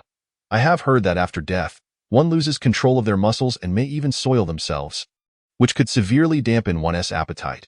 Jiang Wenjie chuckled, exchanging a glance with Sun Qian before looking towards the round table, where the eyes of the wealthy young masters and daughters sparkled with delight. Regardless of what was said, Lu Yunyan seemed oblivious, her beautiful eyes quietly fixed on the young man, as memories of their childhood flooded back, when his towering silhouette had shaded her from the sun. What is your name? Song Kong inquired, his arms crossed. Though the banquet hall was devoid of wind, the voluminous fabric of his martial attire billowed ominously, exuding an air of intimidation. Do you intend to obstruct me? Chen Xiaoyao replied with a dispassionate demeanor. What manner of wretch are you? How dare you respond to an elder without deference? Wu Dao bellowed in fury, enraged by Chen Xiaoyao's dismissive attitude. Even he would not dare speak so to Song Kong, his voice dripping with malice. A mere brat, yet he shows no fear of authority. He has yet to even tread the martial path. And yet he dares to approach death's door. This foolish do you intend to obstruct me? Chen Xiaoyao paid no heed to Wu Dao, his gaze remaining coldly fixed on Song Kong. His brilliant, emotionless eyes seemingly capable of drowning any living creature within their depths. Naturally, Song Kong replied, feeling an unexpected surge in his aged heart at the sight of the boy's gaze. As if the youth before him was a formidable beast. This puzzled Song Kong. The young man possessed no discernible martial energy, yet the sense of dread and urgency within him was palpable. Chen Xiaoyao nodded lightly in response to Song Kong's answer and stepped forward. Are you even aware of whom you are addressing, you sickly wretch? Wu Dao was nearly apoplectic with rage. He could not comprehend what audacity allowed such a person to engage in conversation with the peak master of the late stage of dark energy. The more he pondered, the angrier he became, and his coarse hand rested on the hilt of his dagger, hissing, even I afford the elder some respect. His gaze toward Chen Xiaoyao was ferocious, his jaw clenched, glinting with malice, as if regarding a plate of spoiled meat. He spat, you filthy cur. Not only do you refuse to kneel before the venerable sage, but you also dare to speak disrespectfully. I, Wu Dao, shall inform you that this esteemed figure is a light.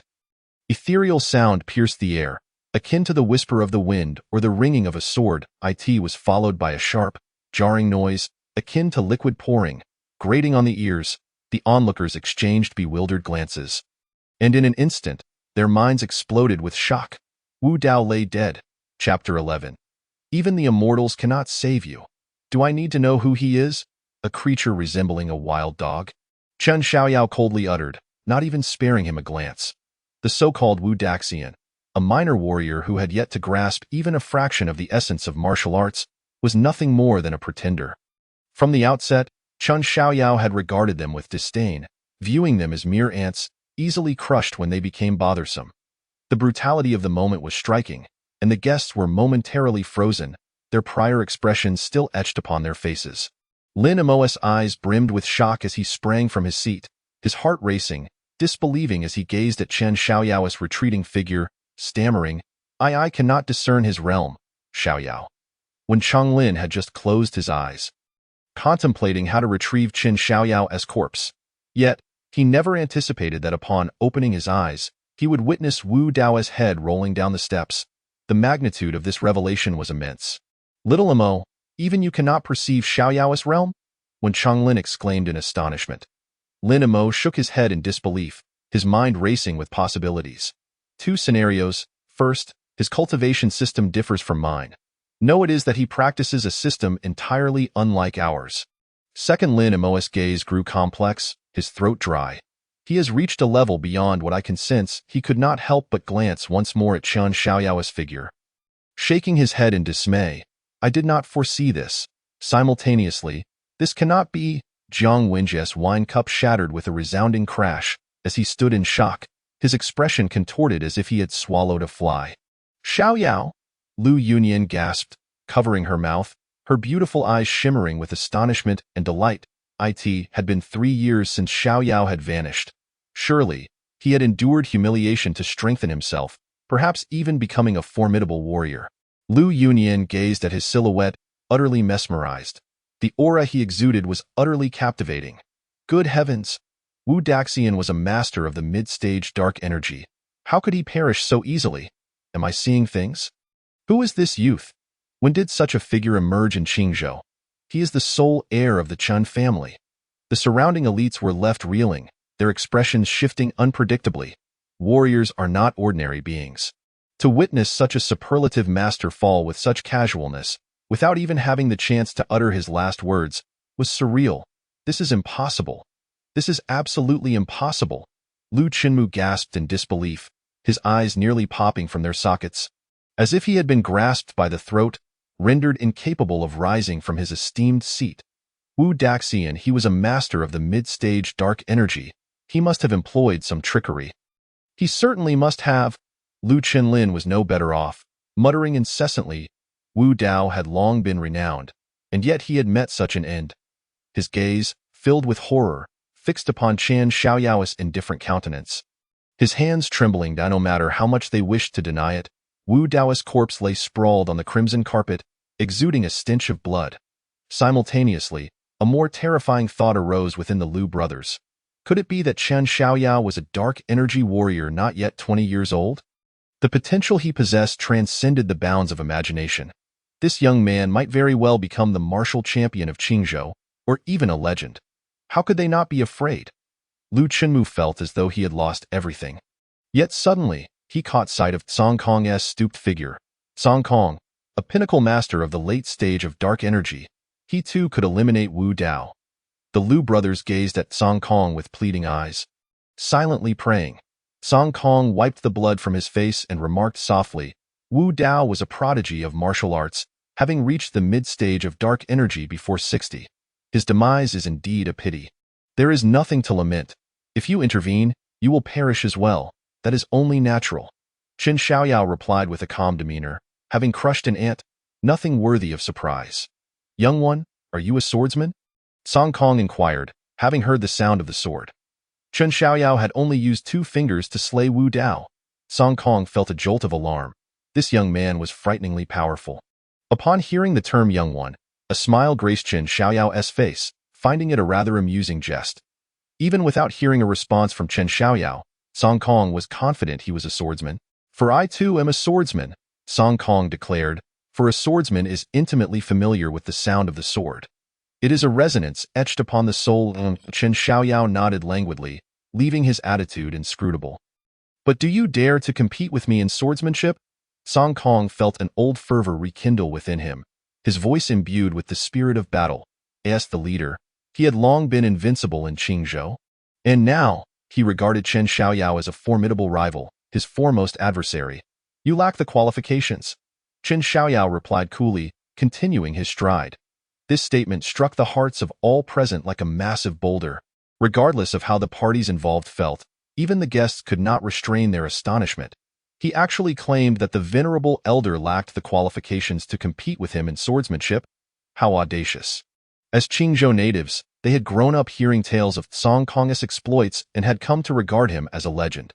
Even if one were a youthful hero, they should still show some respect to an elder of such stature. Humph, Chen Xiaoyao, I concede your strength, but when the elder was battling in the martial world, where were you?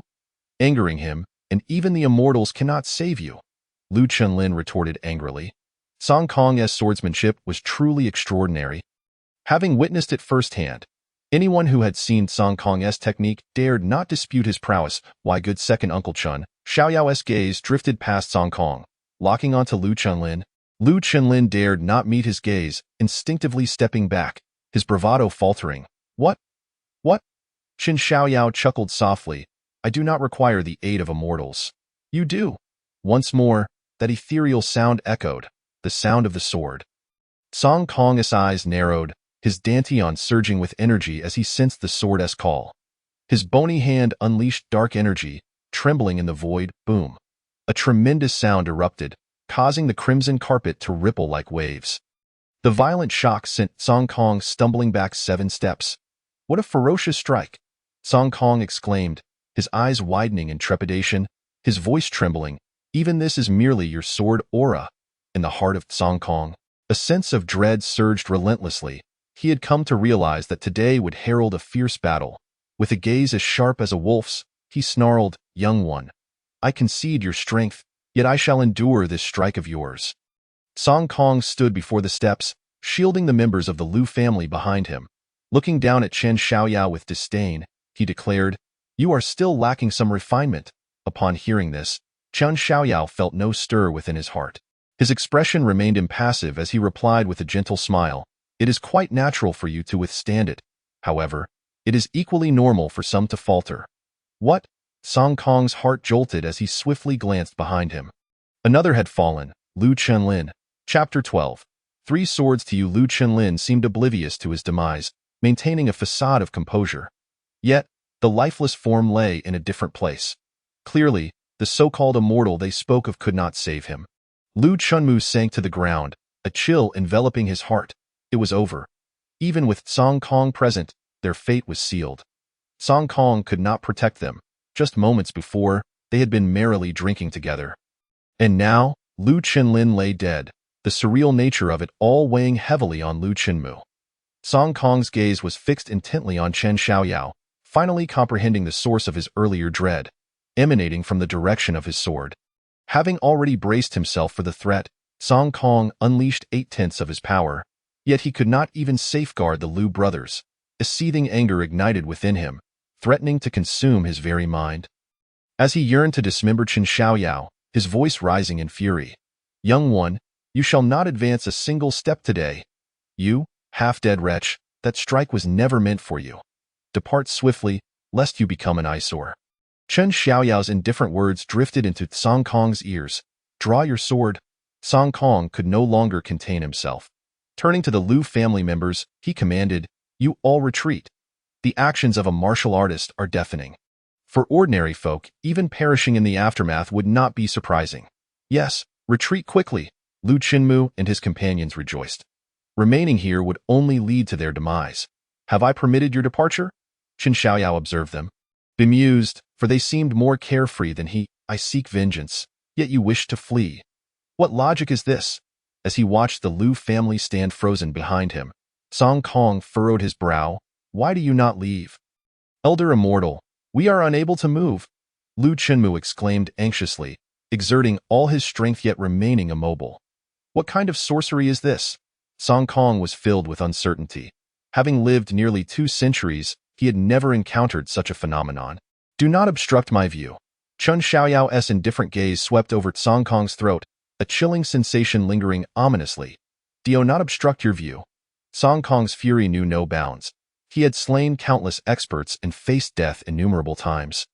Yet today, for the first time, a mere youth dared to claim him an eyesore, as though he were mere refuse. "When I kill, do not obstruct my view. None have the audacity to intrude upon my sight." Chen Xiaoyao replied coldly, "Because they understand, they need only to watch me kill. The rest is trivial." Such audacity revealed the pinnacle of arrogance. Song Kong found himself momentarily at a loss for words. Glancing into the distance, he saw someone retrieving a sword in an instant. Confidence surged within him as he accepted the sword, his gaze sharpening. With a soft sound, the blade was drawn. The gleaming edge pointed directly at Chen Xiaoyao's exquisite face as Song Kong roared, "My sword, does it measure up to a battle with you?" Chen Xiaoyao stood with his hands clasped behind him, quietly observing him. After a moment, he calmly stated, "I grant you the opportunity of 3 strikes." Upon hearing this, Song Kong's brows shot up, his withered face turning crimson with indignation. "You possess immense audacity." "What? Splendid!" Lu Chenmu nearly burst into tears upon hearing this. Such arrogance was astounding, and it seemed his life might yet be spared. "Hurry and perish." Jiang Wenjie clenched his teeth, restless. "Xiaoyao, brother." Lu Yunyan's heart halted, yet upon seeing Chen Xiaoyao's serene gaze, an inexplicable sense of reassurance washed over her, her tone resolute as if encouraging herself. "You will prevail. This young man is simply too." When Changlin furrowed his brow and began to speak, but hesitated, glancing at Lin Imo beside him. "Xiaomo, what is your judgment?" Lin Imo pondered briefly before responding, "The arrogant shall meet their demise through their own hubris." When Changlin remained silent, evidently troubled, Lin Imo continued, "Yet the confident shall always remain steadfast." When Changlin's eyes brightened, a long-lost smile gracing his face, Lin Imo evidently held great faith in Chen Xiaoyao. Arrogance indicated ignorance, a lack of self-awareness. Confidence, on the other hand, demonstrated clarity of self, leading to more precise judgments of friend and foe. "Allow me 3 strikes." Song Kong, consumed by rage, erupted into laughter, a sound that echoed ominously. His wrinkled face contorted in a terrifying grin. Chen Xiaoyao looked up at the maniacal Song Kong standing atop the steps, his expression unchanging as he stated, "I grant you 3 strikes. If you do not accept, you shall perish. If you do, you shall comprehend the gulf between us, and then go to your death." Ha ha ha ha. Song Kong had never been so furious. His laughter sent chills down the spines of all who listened. As the laughter ceased, the blade shimmered with a chilling light. Song Kong's gnarled hand caressed the sword, its edge trembling as he glared down at Chen Xiaoyao, growling, "1 strike for me is sufficient." Boom! White hair floated in the void as the surrounding space quivered. Song Kong's aura intensified, rising to a fever pitch, and a visible crimson light burst forth from his aged eyes, an utterly terrifying sight. "This is not right," Lin Imo exclaimed, his face pale. "Xiaomo, what is wrong?" When Changlin inquired, sensing Lin Mo's distress, "He has broken through." "Who?" When Changlin asked. "Song Kong," Lin Imo gasped, astonished. The old man, renowned as the martial arts leader of Qingzhou, had achieved a breakthrough amidst battle, truly incredible. Yet, considering Song Kong's decades spent at the pinnacle of dark energy, it was unsurprising that the confrontation with Chen Xiaoyao had provoked this transformation. "This is dire." "Very dire," Lin Imo muttered through gritted teeth, turning to Wen Changlin, "Uncle Wan, after dark energy comes transformation energy. We refer to them as martial arts masters. Such individuals are beyond my capacity to confront." When Changlin's expression turned grave, the implications of Lin Mo's words weighing heavily upon him. The ramifications were immense, so much so that he could scarcely process them. Consequently, either the Wan or Zhou family would face obliteration, as for which it was a difficult conjecture. Glancing at the pale-faced head of the Zhou family, who appeared on the verge of collapse, when Changlin wasted no time contacting his associates, urging them to prepare. The Wan family was fortunate. The worst outcome would merely entail stepping down from their position at the helm of Qingzhou. If even he could not contend with Song Kong, it would be prudent to maintain a calm disposition. When Changlin felt numb, Song Kong's breakthrough to transformation energy, becoming a martial arts master, rendered the situation irretrievable.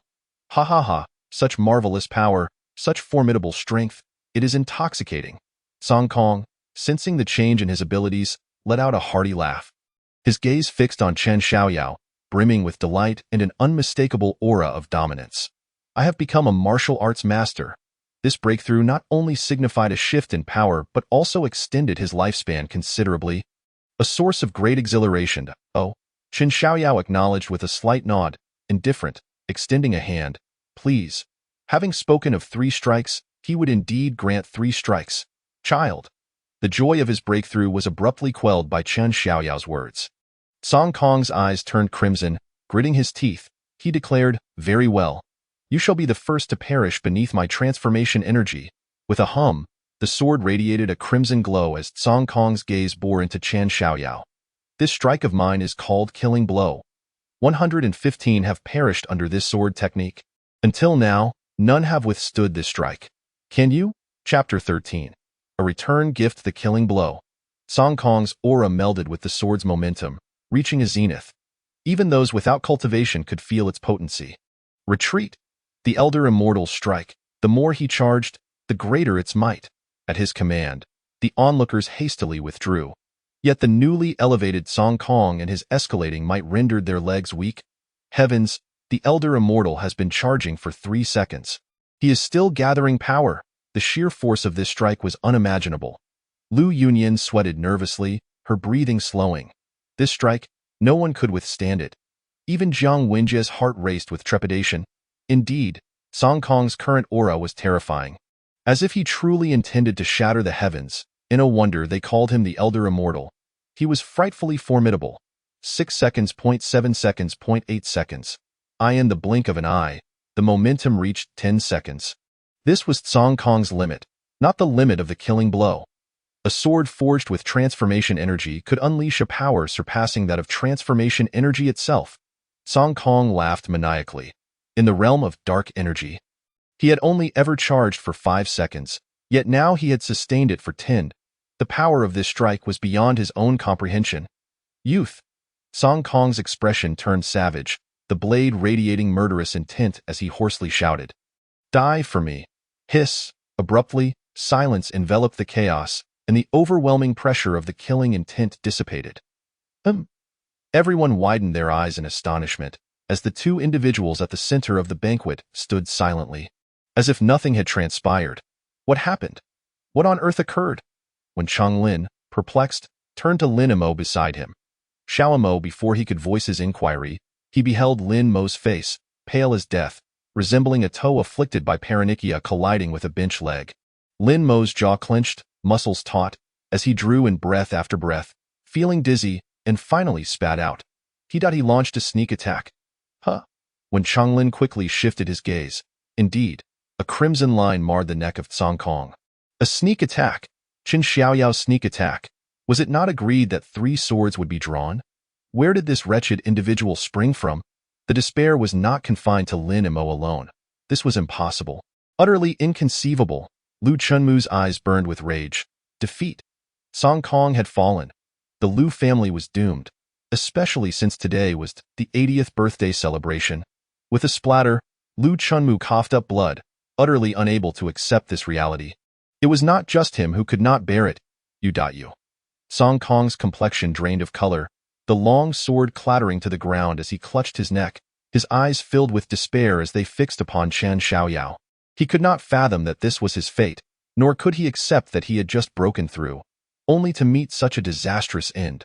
I was deceiving you, Chen Xiaoyao said, his delicate features as refreshing as a spring breeze. A light smile gracing his lips. This is a fitting response to the jest you made about the younger generation. Hooray! Brother Xiaoyao, hooray! Lu Yunyan beamed, unable to contain her joy. Revenge, sweet revenge. The seemingly insurmountable mountain had been cleaved by his own hand. And her heart soared with exuberance akin to Chen Xiaoyao's. You, little brat. Song Kong was unwilling to accept this. He had not even uttered the word die before a sword struck his neck. Meeting the same fate as Wu Dao. Neither of them had the chance to finish their half-completed sentences, their frustration palpable. Shameless scoundrel. Chen Xiaoyao chuckled lightly. Unfazed, I told you. do not provoke my gaze. With hands clasped behind his back, he gently tapped Song Kong's forehead, and the latter fell lifelessly to the ground, trembling a few times before drawing his last breath. Who else wishes to obstruct me? Qin Xiaoyao turned to regard the martial artists who had encircled him moments earlier. No one dared to utter a sound. A pin drop could be heard.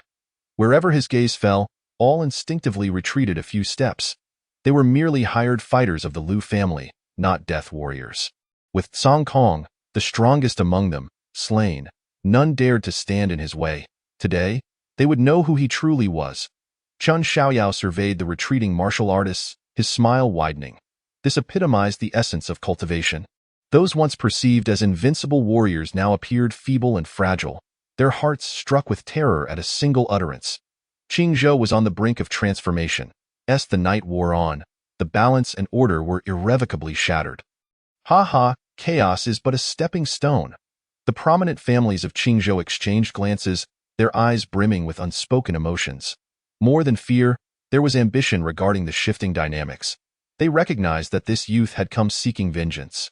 Their lives were of little consequence. However, should they attempt to leave now, they would not dare attract Qin Xiaoyao's ire, for that would yield dire consequences. One step at a time, Qin Xiaoyao ascended the steps. His gaze fixed upon the Liu family members sprawled upon the ground. It was over. It was truly over. As he approached, Liu Chunmu felt dizzy. Never before had he sensed life to be so fragile. Thud! Liu Chunmu knelt before Qin Xiaoyao, grasping the tattered fabric of his garment with both hands, his face ashen. I was wrong. We were blinded by greed, causing the Qin family to fall into ruin. I was wrong. I was wrong. Liu Chunmu clung to Qin Xiaoyao's attire, weeping profusely, snot streaming down his face. Chen nephew, we too were coerced. We were but pawns in someone else's game. I return to you the old Juanqing mountain. All of Liu family's assets are yours, and my eldest daughter, was it not once promised in marriage? She is your fiancée. Upon hearing this, Liu Ruoqing's complexion turned pale, her gaze a tumult of anger and complexity. Unable to fathom her father's words, Liu Chunmu, in this moment, cared for nothing but his own survival, terrified that he too might lie among the 3 corpses before him. Please, spare me. Let bygones be bygones. In a torrent of desperate words, Liu Chunmu felt his eyes brimming with tears, blurring his vision as he knelt and repeatedly bowed his head, forcing tears from his eyes. The guests, witnessing this scene, were filled with a mix of astonishment and pity. The once formidable figure of Qingzhou now reduced to a quivering wreck, fearing for his very life. Liu Ruoqing, seeing her father's state, felt a pang of bitterness in her heart. Gritting her teeth, she stepped forward, addressing Qin Xiaoyao. Xiaoyao, if I marry you, will you spare my father? Qin Xiaoyao regarded her with a sidelong glance, chuckling lightly. What are you, exactly? You? Liu Ruoqing, as the daughter of a prominent family, had never encountered such a retort, instinctively wanting to point a finger at him in outrage. I have warned you. Do not provoke my gaze when I am in the midst of killing. Do you wish to die? Qin Xiaoyao's dismissive glance sent chills down her spine. Should he desire her death, it would merely require a flick of a finger. Liu Ruoqing trembled, tears welling in her beautiful eyes. Too terrified to utter another word, my young friend, must you be so unyielding? We will give you everything, just spare my son's life. Liu Wuyuan felt a pang of compassion. His second son was already dead, and should his eldest perish as well, the Liu family would be extinguished. But as long as life remained, there was a chance for resurgence. With Song Kong dead, Liu Wuyuan realized the calamity was inevitable. With so many powerful figures present, even without Qin Xiaoyao's intervention, the Liu family's demise was a foregone conclusion. At this moment, Liu Wuyuan sought only to save his eldest son, as long as he remained alive. Thud! A head rolled down the steps with a dull thud, eyes wide in shock. Liu Wuyuan was dead. Did you not hear what I said? Qin Xiaoyao's eyes glinted with cold fury, an aura of murder enveloping him. Do not provoke my gaze, you wild dogs. The blood of the fallen continued to flow, and the crimson carpet became even redder. Chapter 14. My gods, a single pointed finger had claimed the lives of countless souls. With but a flick of his finger, he had extinguished so many lives. With his own father slain, Liu Chunmu understood there was no escape, his face contorting with rage. After the paroxysm of fear, An uncontrollable ferocity emerged, his voice dripping with venom. Qin Xiaoyao, you bastard. It was my blunder not to have personally severed your head back then. Qin Xiaoyao coldly replied. Indeed. Is that so? Ha ha ha ha. Lu Chenmu's eyes blazed crimson, veins bulging as he leapt to his feet, furiously pointing a finger at Qin Xiaoyao's nose. Your parents once knelt before me, begging for your life. I assured them I would spare you. Yet on their way home, they met with an accident. Dio, you know how I felt at that moment. I was on the brink of soaring to greatness. Spare your life? Ha! I should have taken your head then and there. Just as I witnessed your parents reduced to mere pulp. Lu Chenmu was beyond reason, his rage threatening to sever his sanity. With a twisted expression, he rasped. Why did I not take your head back then? Seeing the icy demeanor of Qin Xiaoyao, Lu Chenmu cackled. Even as a ghost, in the place where Qin Xiaoyao stood, everything was flawless, as if only a gentle breeze stirred his dark hair. A boundless divine figure partially revealed itself in the sky, shrouded in black clouds, with divine light dimly illuminating the scene. Its eyes shone like the sun, exuding an inherent majesty without the need for anger. In an instant, a great wind obscured vision, for mortals had no right to gaze upon the divine. No creature possessed the authority to extinguish a soul. Those who overstep their bounds shall inevitably face the relentless pursuit of karmic retribution. Transgressors shall see their souls fragmented by all living beings, doomed to an eternal cycle of suffering. Buzzing filled the air as the sky trembled, a blinding crimson light raining down, the silver moon cloaked in red mist. Powerful waves cascading in all directions as if the apocalypse had arrived. Those who sought to slay souls would face the wrath of heaven. Qin Xiaoyao's tousled hair danced in the wind. His brilliant gaze calmly fixed upon the celestial figure. Suddenly, he spread his right hand. Sword, come! In that fleeting moment, the trees across the expanse of Laojun Mountain quivered violently as if in unison. Their leaves shooting skyward die in an instant. The horizon of Laojun Mountain was carpeted with leaves. The next moment, countless leaves converged like a sea into a verdant sword, steadily landing in his palm. Slash, with a resounding hum. The myriad leaves of the green sword swiftly ascended into the firmament, a flash of azure light emerging at incredible speed, as if cleaving through all existence in merely half a heartbeat. The encroaching red smoke suffered a grievous blow. The sky-darkening haze severed as if it were a deflated balloon, collapsing and imploding. The shroud of smoke dissipated in a mere instant, vanquished by a single stroke. My deity, I am free of karmic ties. Qin Xiaoyao uttered softly, the vile nature of living beings, spewing arrogant words. The deity's eyes narrowed with fury, its visage transforming dramatically. Qin, just uttering a single word. Begone! Qin Xiaoyao roared, raising the verdant sword, and the dark clouds above vanished in an instant. Looking once more at the heavens, the bright moon shone like a mirror. The deity had fled. Surrounding him, only rubble and debris fell, all onlookers stunned, unable to digest the events of the past few seconds that had shattered their understanding. Several souls remained imprisoned in the void. Qin Xiaoyao turned to Lu Chenmu. You have angered me, yet you wish to become a ghost. Lu Chenmu's eyes widened in disbelief, staring at the approaching green sword. His heart filled with tumult. Had he known there would be a next life, he would never have uttered such hubris. A thunderous explosion echoed. A soul perished, and this individual was no more Lu Shulin. Qin Xiaoyao regarded him, uttering a single word, die. Like the king of hell marking a decree, there was no room for resistance. Lu Wuyuan's sorrow was profound, his expression devoid of emotion, willingly embracing death. Qin Xiaoyao gazed at the soul in the void, remaining silent. The expression of the void was complex, stating, I have practiced martial arts my entire life, perused countless ancient texts, none of which record the slaying of souls. Not even the gods may extinguish a soul, for it is a taboo, the ancient texts proclaim. The spirit that slays a soul shall face great calamity, barred from reincarnation, the soul devoured, endlessly trapped in suffering. Qin Xiaoyao's demeanor remained indifferent as he raised the green sword. The myriad leaves pressed against the forehead of the void. This is your karmic consequence. A flicker of incomprehension crossed the void's eyes. Yet it did not wish to argue further. What is your name? Qin Xiaoyao. Qin Xiaoyao replied coolly, as a leaf pierced through his forehead, the soul dissipating like mist. This man had protected the Lu family. Had it not been for him, none of the subsequent events would have occurred. Chen Xiaoyao turned his gaze to Wu Dao. Wu Dao's lips quirked in resignation as he lowered his head, aware that his own words had sealed his fate. Observing his demeanor, Chen Xiaoyao offered a faint smile. We are not well acquainted. Wu Dao felt a surge of relief, sensing the shackles of imprisonment vanish, and immediately floated away. Chen Xiaoyao exhaled deeply, a genuine smile gracing his face. With a flick of his sleeve, the myriad leaves dispersed, returning to their mother tree, leaves falling back to their roots. Chen Xiaoyao stepped aside, lifted a cup of wine, and drank deeply.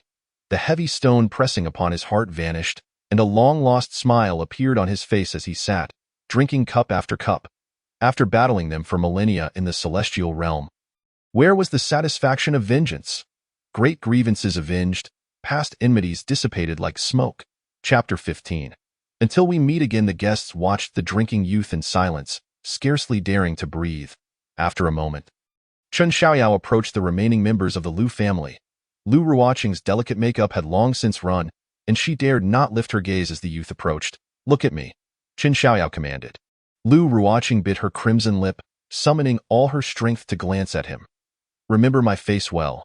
When you feel yourself worthy of revenge, come seek me in Qingzhou, though there will be but one chance. Chen Xiaoyao looked down upon her, his eyes gleaming with a brilliance that seemed capable of cutting. Lu Ruoqing lowered her head, her hair cascading down, appearing utterly disheveled. I dare not. Chen Xiaoyao paid her no further heed. Indifferent to her courage or lack thereof, One knew the arduous journey he had traversed, the towering mountains he had scaled. He could spare her life or take it at will. Xiaoyao Gu. Are you leaving? Lu Yunyan gazed at the youth's retreating figure, her heart heavy with reluctance, wishing to say more. Chen Xiaoyao turned to her, then glanced at Jiang Wenjie, offering a faint smile as he approached.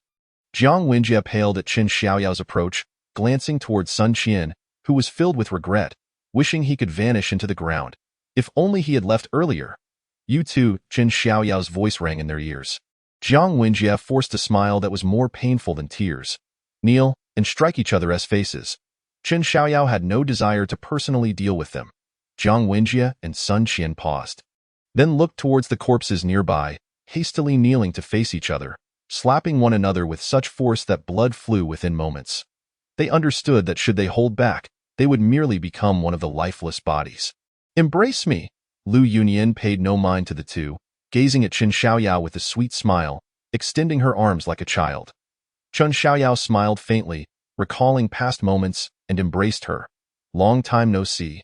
Yes, long time no see. I missed you so much. Lu Yunyan felt his warmth, her lips curling upward, the previous events fading into a dreamlike haze until she felt the comforting temperature. Moments later, Lu Yunyan and Chen Xiaoyao parted. A satisfied smile gracing her lips. Xiaoyao Gu, how will you conclude this? Her question reminded Chen Xiaoyao of a time in their youth when she had followed him, tugging at his sleeve. Meekly asking, Xiaoyao Gu, how will you conclude this? Chen Xiaoyao gently ruffled her hair, replying softly, tonight, the Lu family will erupt in flames, with 5 deceased. And you? Lu Yunyan gazed at Chen Xiaoyao. I have never been here. Upon hearing this, Lu Yunyan's expression faltered, recalling the divine spectacle he had just displayed, feeling wronged. Are you asking us to forget you? Chen Xiaoyao nodded gently. But we have only just met. Lu Yunyan felt deeply aggrieved. On the verge of tears, we are both in Qingzhou, are we not? Until we meet again. Chen Xiaoyao smiled. Humph, next time we meet, you must treat me to a grand feast. Lu Yunyan, reluctant to leave, gazed at him again and again. After a moment, she felt a pang of sadness, stepping forward to tug at his sleeve. Take care of yourself. Xiaoyun, what do you like to eat? I will take you next time. Chen Xiaoyao's face bore a hint of mirth. The gentle breeze softening her sorrow. I like the same foods as when we were children. Lu Yunyan chuckled, her tone no longer melancholic, waving her hand as she departed. Until next time, we must meet again. Chen Xiaoyao watched her leave. Moments later, he turned to the guests. Everyone, please take your leave. Thank you, Chen Shenxian. The many dignitaries expressed their gratitude, fleeing the scene as if escaping a nightmare. Faced with such a formidable figure, they dared not draw breath.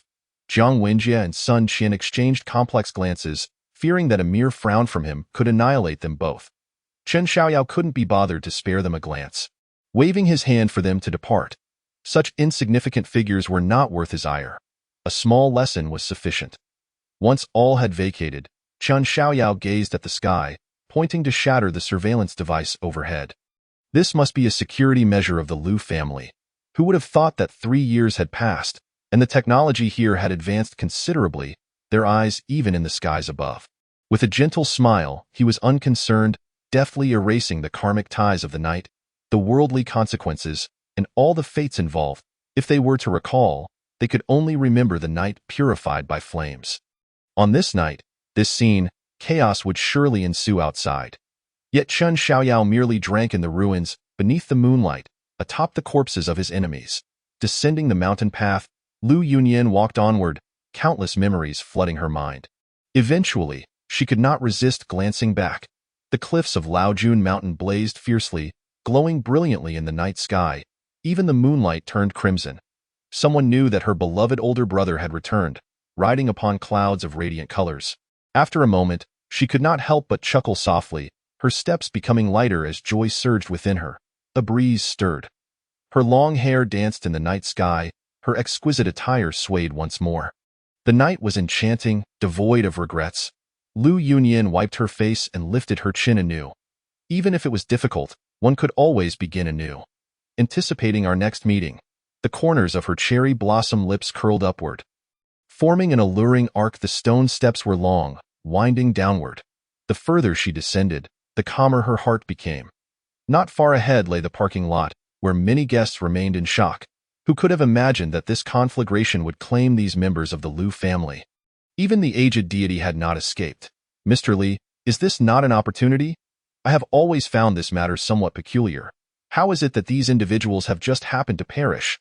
Does Li still have the presence of mind to contemplate such matters? Indeed, we must hasten back. An opportunity has presented itself. Upon overhearing their conversation, Liu Yunyan paused thoughtfully, a flicker of confusion crossing her beautiful eyes as she glanced at the blazing mountaintop, murmuring to herself, "It is indeed quite strange. Yet why do I feel an inexplicable joy in my heart? How peculiar. I seem to recall a pair of eyes, so bright, Jim. It gets even stranger. I cannot seem to remember what his face looked like.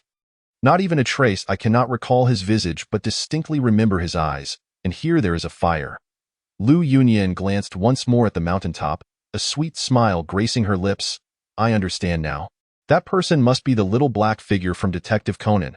Surely he is the one who sent the Liu family soaring into the heavens."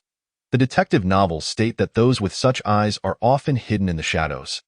Like the little old soothing eyes of the readers are exceptionally sharp, especially those of this young lady. "You are the murderer." After pondering for a moment, she felt somewhat silly and chuckled to herself. "No. You are a good person. Brother Xiaoyao will surely be delighted to hear this." Liu Yunyan turned her gaze skyward and blinked. "Let us return home." The wind had not yet ceased, and the rustling leaves danced about her ankles as she joyfully walked along. Chapter 16. After all, this summer has been particularly sweltering. Though dawn had not yet broken, the cemetery was already aglow with flames. 3 severed heads were placed before a gravestone, and after a moment, Chen Xiaoyao gently brushed away the dust obscuring the photograph on the gravestone. The two faces were clear, their smiles as gentle as a spring breeze. They were smiling, and so was Chen Xiaoyao. Everything that transpired that night was not as effortless as he appeared.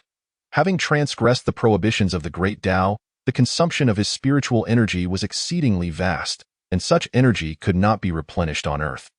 Yet, it felt exhilarating. Chen Xiaoyao laughed heartily. Even if he were to exhaust himself completely, he would not care, for this night was not merely for revenge, but also to banish his inner demons, the wails of his enemies. What could be more delightful than that sound? To annihilate them, what concern was it of his? Having already indulged in ample libations, he yearned for more, desiring to become utterly intoxicated, one cup after another, one bottle after another. Chen Xiaoyao, seemingly inebriated, laughed boisterously amidst the night in the cemetery, exclaiming like a madman, "Alcohol, I have no desire to refine you now. Within me, you merely turn this world upside down, and that is sufficient." The three heads burned for an indeterminate duration until only ashes remained. And as the wind blew, nothing was left. Qin Xiaoyao, unaware, had fallen asleep beside the gravestone. The summer nights are brief. When he awoke, the horizon was already tinged with the first light of dawn, and moments later, the fiery sun ascended. He sat on a stone step, surveying the scattered wine bottles, rousing himself from his stupor. Next time, I must not drink so much. Qin Xiaoyao massaged his temples, his head throbbing slightly. After a brief pause, he gazed towards the horizon where the sun had only just emerged, its warmth palpable even in those few minutes. Indeed, this summer has been quite hot. Qin Xiaoyao paused, then chuckled. Perhaps next year will be even hotter. Qin Xiaoyao blinked, a sense of confusion washing over him. I seem to have forgotten something. What was it?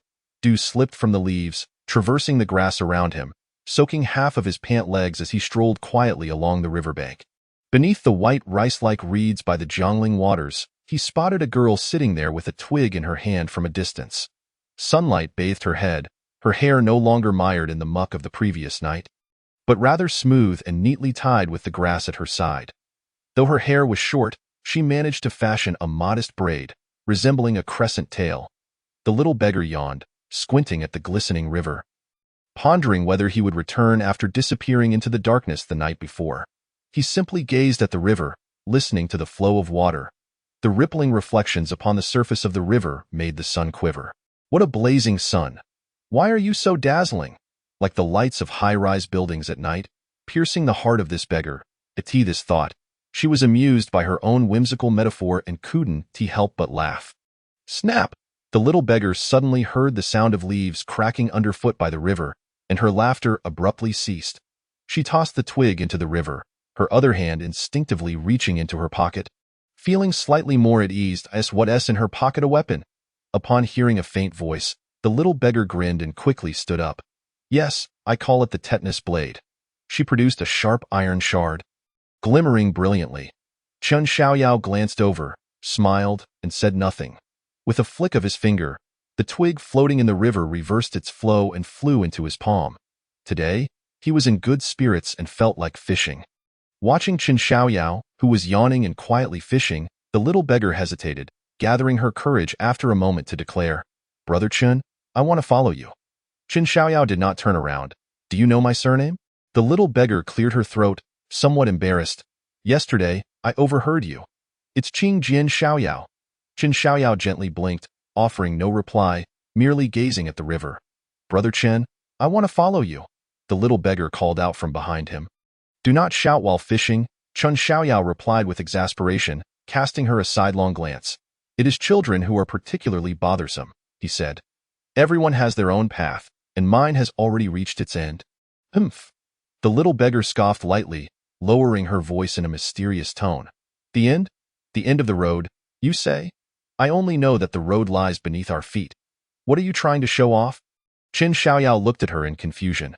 The little beggar felt her cheeks warm under his gaze, as though she were a foolish child. She couldn't help but look up at the sky, stepping in a few muddy puddles while humming a little tune to mask her embarrassment. After a moment, seeing that Qin Xiaoyao still ignored her, the little beggar could no longer restrain herself. Regardless, I just want to follow you. I am but a carefree cloud, accustomed to solitude. I do not require anyone to accompany me, Qin Xiaoyao stated, still not looking at her. Mortals rush through a mere century of life. That is their existence, not Qin Xiaoyao in his lifetime. He has witnessed the collapse of the three realms, the fall of stars, the epics of gods, and the demise of deities. Yet, even as the sun and moon dimmed, he remained youthful and resplendent, overlooking all living beings. She believes that following him will lead to excitement. Indeed, it is quite thrilling, albeit in an extraordinary manner. Once one steps into the path of cultivation, the ensuing conflicts are beyond the imagination of ordinary people. This path is a landscape for the strong, with no place for the weak. Yet here, the weak can live comfortably. Why then should one tread the path of cultivation? Lost in thought, he was interrupted by the little beggar producing a fish, caught the previous night. Brother Qin, this is for you. The little beggar sat cross-legged, hands in her pockets, her gaze filled with indignation. I didn't expect that my clever endeavors would lead to me being tricked into fishing all night. This is our farewell gift. You had better accept it, or I shall report you for employing child labor. What, is this a gift? Chen Xiaoyao raised an eyebrow, glancing at her with surprise. He hadn't anticipated that this little girl was quite resourceful, managing to catch a fish with a mere broken twig. You see, during the novice protection period, I sensed a tugging force beneath the water. I leaped in with the tetanus blade, and 2 strikes dispatched it. The little beggar grinned, shaking her smooth short hair, and added, I happened to take a bath as well. Chen Xiaoyao chuckled, lifting the fish by its tail. The little beggar had nowhere to store it, so she buried it in the soil. Wiping the mud off the fish's body, he indeed found 2 clear marks, revealing a glimpse of the other side. This girl had given it a thorough chilling. Is this truly called fishing? Do not belittle this extreme sport. Chen Xiaoyao chuckled softly, placing it before the incense altar of another's gravestone. This altar was the largest in the cemetery. Upon his arrival yesterday, Chen Xiaoyao had scoured the area, selecting it, emptying its ash and dirt, and cleaning it with the river water. The little beggar looked puzzled. I see this fishing? Although it is indeed quite extreme. Furthermore, Brother Chen, in comparison to me, you aren't much better off, are you? If I am not mistaken, this should be the incense ash altar of that family's grave. She pointed in a direction. Recalling, I once pilfered their offerings. They had a variety, all quite delectable. Their family must be quite wealthy. Chen Xiaoyao glanced at her. You aren't much better off than I. Chapter 17. The Poor Wretch and the Beggar. It's all right, I asked him, and he said he has no objections. The little beggar grinned mischievously, her hands outstretched. I sincerely thank him. He will surely receive my good deeds from below. I express my gratitude on his behalf. Chen Xiaoyao replied with a faint smile, continuing to gaze at the river. The little beggar sat nearby, glancing occasionally at the river and then at him, her demeanor suggesting she was on the verge of speaking, which was quite vexing. However, Chen Xiaoyao was not in a hurry. The path of cultivation is often tedious, and he had grown accustomed to solitude. After a moment, he cast her a glance and inquired, Why do you wish to follow me? The little beggar nearly dozed off, but upon hearing Chen Xiaoyao's words, her sleepy eyes sparkled. I want to see your life. My life? Chen Xiaoyao reflected for a moment, chuckling lightly with resignation. It mainly involved the little beggar, brimming with excitement, raised her fist, her tightly braided hair swaying vigorously. Life is indeed a merciless game of slaughter. I am but a young maiden, yet I find myself languishing in this forsaken graveyard, invisible to all my once vibrant spirit has long been extinguished by the harshness of life. Chen Xiaoyao, unable to muster any enthusiasm, glanced at her. Her lively demeanor was quite spirited, and he remarked lightly, It seems your vitality has been reborn from the ashes. The little beggar grinned mischievously. Isn't that just how life is? Recognize your mistakes, amend them, and then repeat the cycle, forged through countless trials. I merely wish to follow you, and I vow, I shall never be a source of trouble. I simply wish to witness a different way of life. Chen Xiaoyao's heart remained unperturbed as he chuckled softly. I have encountered too many people. Thus, I shall place my trust in no one. Upon hearing this, the little beggar was momentarily taken aback, gazing intently at him, and after a long pause, declared, I will make you like me. Chen Xiaoyao smiled. This young girl was indeed intriguing.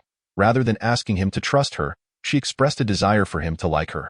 He studied her earnest eyes for a moment, then, after a brief silence, replied earnestly, There is no need for me to like you.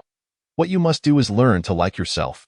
The little beggar's expression faltered, her eyes blinking in surprise, and she fell silent. Time passed slowly, and noon arrived, the sun blazing fiercely, yet not a single bead of sweat graced Chen Xiaoyao's brow. The little beggar remained seated quietly, though her expression spoke volumes. Chen Xiaoyao sniffed the fragrance jar. The fish within had begun to float lifelessly, the surface of the water glistening with a sheen. Take away your fish, it has gone foul. The little beggar rubbed her flushed cheeks and sighed deeply, mumbling, The fish is spoiled, and so am I. Let us not disdain one another. The tender grass that had once held her hair up was now scorched by the sun, her short hair falling loose, yet her eyes retained their brightness. Although a beggar, her round face radiated purity, bronzed by the sun, her complexion not overly fair, exuding an extraordinary aura. She was no ordinary person. Chen Xiaoyao gazed at her delicate yet optimistic visage, momentarily lost in thought, memories flashing through his mind. Young lad, do you harbor thoughts of despair? I have exerted great effort to bring you back to life. Grant me a smile, do not wear that mournful countenance. Though you are but a mortal, this realm is one of divine beings, where anything is possible. Relax, accompany me for a while to fish, and then you shall walk forward at your own pace. No need to rush as for this formless chaos ahead. Why concern yourself with it? Just keep moving forward, for the world is round. Lost in reverie, Chen Xiaoyao's calm eyes shimmered with emotion as he turned to her. I am quite impoverished. What benefit could following me bring? The little beggar flashed a wide grin. I am still a beggar. Let us not look down upon one another. Hearing this, Chen Xiaoyao chuckled. The little beggar, seeing his smile, joined in the laughter. What is your name? He inquired. Upon hearing this, the little beggar finally felt at ease. She had feared that Chen Xiaoyao would never ask for her name. A book she had found while rummaging through trash had claimed that once a name was asked, an inexplicable bond would form. She did not dwell on the book's title, merely delightedly replied, I have no name, but they call me Mad Nerve, for they say I am both mad and neurotic. I do not care for that name. With her large eyes fixed on Chen Xiaoyao, she asked, Cheng Gu, am I mad? Chen Xiaoyao glanced at her. The little beggar awaited his response eagerly. Though somewhat aloof, he was not devoid of emotional intelligence. Recalling her words from the previous night, he mirrored them back to her. I have seen many people, including mad ones. The eyes of the mad are clouded, devoid of spirit, yet your eyes sparkle with vitality. Indeed, upon hearing this, the little beggar burst into laughter, nodding confidently, her tone filled with pride. That must have been uttered by some philosopher, and I know the latter part of the saying. My eyes are like the floor-to-ceiling windows of that grand building over there. Mad Little is unappealing, and so is Little Nerve. Henceforth, you shall be Little God, Chen Xiaoyao declared. Then I shall be called Little God, she replied, chuckling, finding the name particularly charming. She promptly settled beside Chen Xiaoyao, leaning in amiably. Chen Gu, you have been fishing all morning. Have you caught anything? Chen Xiaoyao maintained his usual demeanor, responding calmly, victory and defeat are but the tides of battle. However, determination can triumph over fate. Little God, hearing this, grinned widely, her laughter infectious. So you simply caught nothing then? Chen Xiaoyao offered a gentle smile, not disputing her claim. It was merely a matter of ill fortune. The water was too warm, the fishing rod inadequate, and the bait unappealing.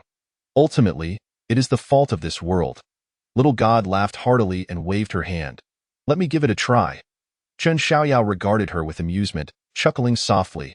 You may insult me, but you shall not belittle my fishing skills.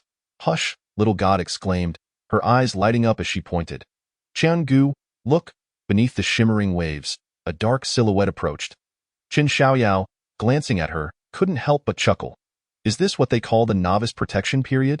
Before he could ponder further, Little God had already produced a shiny metal piece from her pocket, aptly named the tetanus blade, suggesting she had planned this all along. Without hesitation, she plunged into the waters with wild abandon. Moments later, the surface churned crimson, and two slender arms emerged triumphantly. Chen Gu, I've caught another fish. This was hardly fishing, Chen Xiaoyao thought, exasperated. Chen Gu, where are we headed? Little God inquired, hoisting a branch from which dangled the fish. The midday passers-by were few, but those who did notice her were captivated. Fortunately, Little God was no stranger to garnering attention. She lifted her head high, her steps brisk, declaring, This is my trophy. Let them envy. Chen Xiaoyao, lost in thought, continued walking, casting a sidelong glance at her. Little God, be cautious ahead. What do you mean? Little God asked, puzzled by his words. There is a place where enemies may lurk. That was once my residence. Chen Xiaoyao explained. If anyone were to intrude, they would surely take action. Chapter 18. No money for Fuqingyue Villa, an affluent district in Chongqing City, belongs to the One Family. In its early days, when this area was still under development, Chen Xiaoyao's parents shared a good rapport with the One Family, having invested millions to support Wen Sei Changlin. In gratitude, the head of the One Family, Wen Changlin, arranged for the Chen family's villa to be situated in the most prime location, Villa 003. Back then, the mountain was barren, but now, the surroundings have undergone a remarkable transformation, fully equipped with facilities, shopping malls, bars, bustling like stars. Upon approaching the entrance, the security guard obstructed their path, but with a mere snap of his fingers, Qian Xiaoyao rendered the guard asleep, striding confidently with little God into the premises. The so-called security offered no protection whatsoever. The rows of villas appeared understated and inconspicuous, yet in the bustling Qingzhou district, none could be acquired for less than several million. The amenities were secondary. What mattered most were the esteemed individuals residing within it. Was not uncommon to encounter influential figures discussing business on the park pathways. This place was an invisible network, more valuable than money. Observing the opulence surrounding him, little God blinked, looking at Chen Xiaoyao's back. Chen Gu, you are deceiving me. You are not a pauper at all, while I am the true beggar. Tell me, if I were to beg here, could I buy a car? Chen Xiaoyao pondered for a moment before replying, possibly, but it's highly unlikely. I don't understand, little God said, shaking her head as her short hair fluttered in the breeze. If you possess talent, not only a car, but even a house here could be gifted to you. If you lack it, you are merely a beggar, just like before, stopped by the security guard, unable to enter. Chen Xiaoyao responded coolly. These wealthy individuals are not fools, much like the words in Lao Xie's writings. I possess a kind heart. I cannot bear to see these pitiful beggars, and my heart aches, causing me to shed a few tears. Then I call out, where are the guards? Hurry, chase her away. Never mind. Even without begging, the refuse left by the rich here is still quite valuable. The little beggar grinned slyly, her gaze scanning the surroundings. Glimmering with opportunity, her small hands itching to swipe something. Such a lack of ambition, Qin Xiaoyao shook his head. With so many wealthy people around, stealing one item would suffice for a lifetime. Chenggu, it seems you have just uttered something quite extraordinary. Little God could not contain her laughter, chuckling, I know myself well. I do not possess such great abilities. I wear pants that fit my stature. Ha ha, Chen Xiaoyao chuckled lightly, saying nothing further as he gazed up at Villa 003, standing atop a hill, easily visible, not far from Villas 1 and 2. He had not resided there for long. After a significant upheaval, he had spent a few days there, during which it was still somewhat remote, with few aware that the Chun family owned a villa in this area. Ascending the stone steps, he noticed the villa's gate was somewhat rusty, the vermilion paint peeling, giving it a desolate and weathered appearance, as if no one had lived there for quite some time. Chun Xiaoyao's expression remained unperturbed. Should there be any occupants here, he would promptly expel them. If they were of the Liu family, he would eliminate them without hesitation, burying them in the woods of the back mountain. Lacking a key? Chen Xiaoyao forcefully kicked open the door. Upon entering the courtyard, his gaze fell upon the verdant grass. Beside a jujube tree stood several scarecrows, their bodies marred by numerous scars. Scattered on a stone table beneath the jujube tree were a considerable number of metal shells. Chen Xiaoyao picked one up, recalling the moments he had spent practicing shooting in this very yard, having purchased several boxes of ammunition solely for the purpose of revenge. Yet, in that mindset, he could hardly have found the inclination to gather the shells strewn on the ground. A further glance revealed that among the lush green grass, some patches had withered away. Someone has been here, Chen Xiaoyao remarked. Xiao Shun, upon hearing this, swiftly scanned the surroundings, her hand instinctively resting in her pocket. Becoming alert, relax. Someone has indeed visited this place before, Chen Xiaoyao replied. 3 years have passed. The grass here should not merely consist of small blades. If it had been left unattended, it would have grown to half a person's height by now. Who would maintain this place? Chen Xiaoyao pondered, frowning slightly. Relatives? After some reflection, he deemed it improbable. When his family had been targeted back then, he had contemplated seeking refuge with relatives, but they had recoiled from him as if he were a harbinger of misfortune. Brandishing brooms to chase him away at it seemed unlikely. They would now benevolently tend to the courtyard. The probability of them wanting to seize it for themselves was far greater, with no resolution in sight. He decided not to waste any more mental energy. Chen Xiaoyao approached the jujube tree, seated himself upon a stone bench, and began to toy with the shell in his fingers. A gust of wind stirred, causing it to clatter. He recalled the days of yore when he often sat here lost in thought. A gentle smile graced his lips.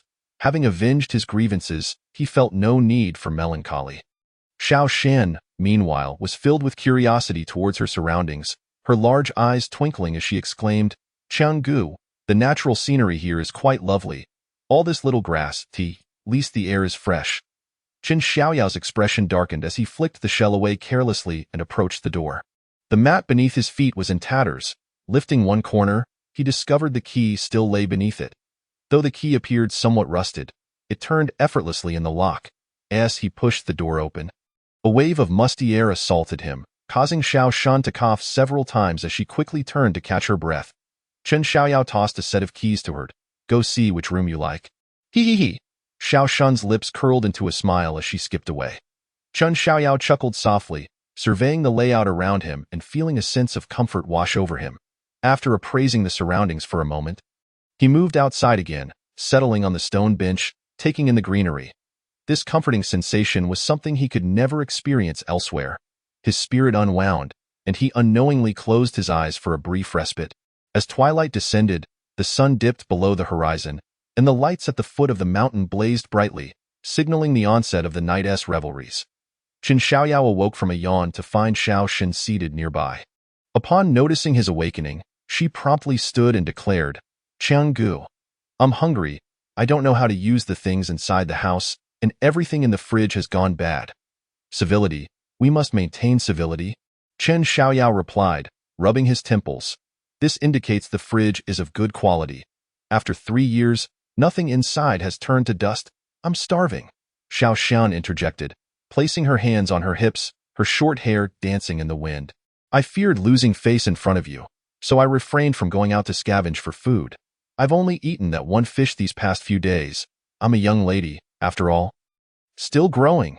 Then I thank you," Chen Xiaoyao mused, clicking his tongue. With no money to his name, he headed towards the storage room, discovering it filled with ancient wine. He retrieved a bottle and tossed it to her, saying, "Drink this. If you drink enough, you won't feel hungry."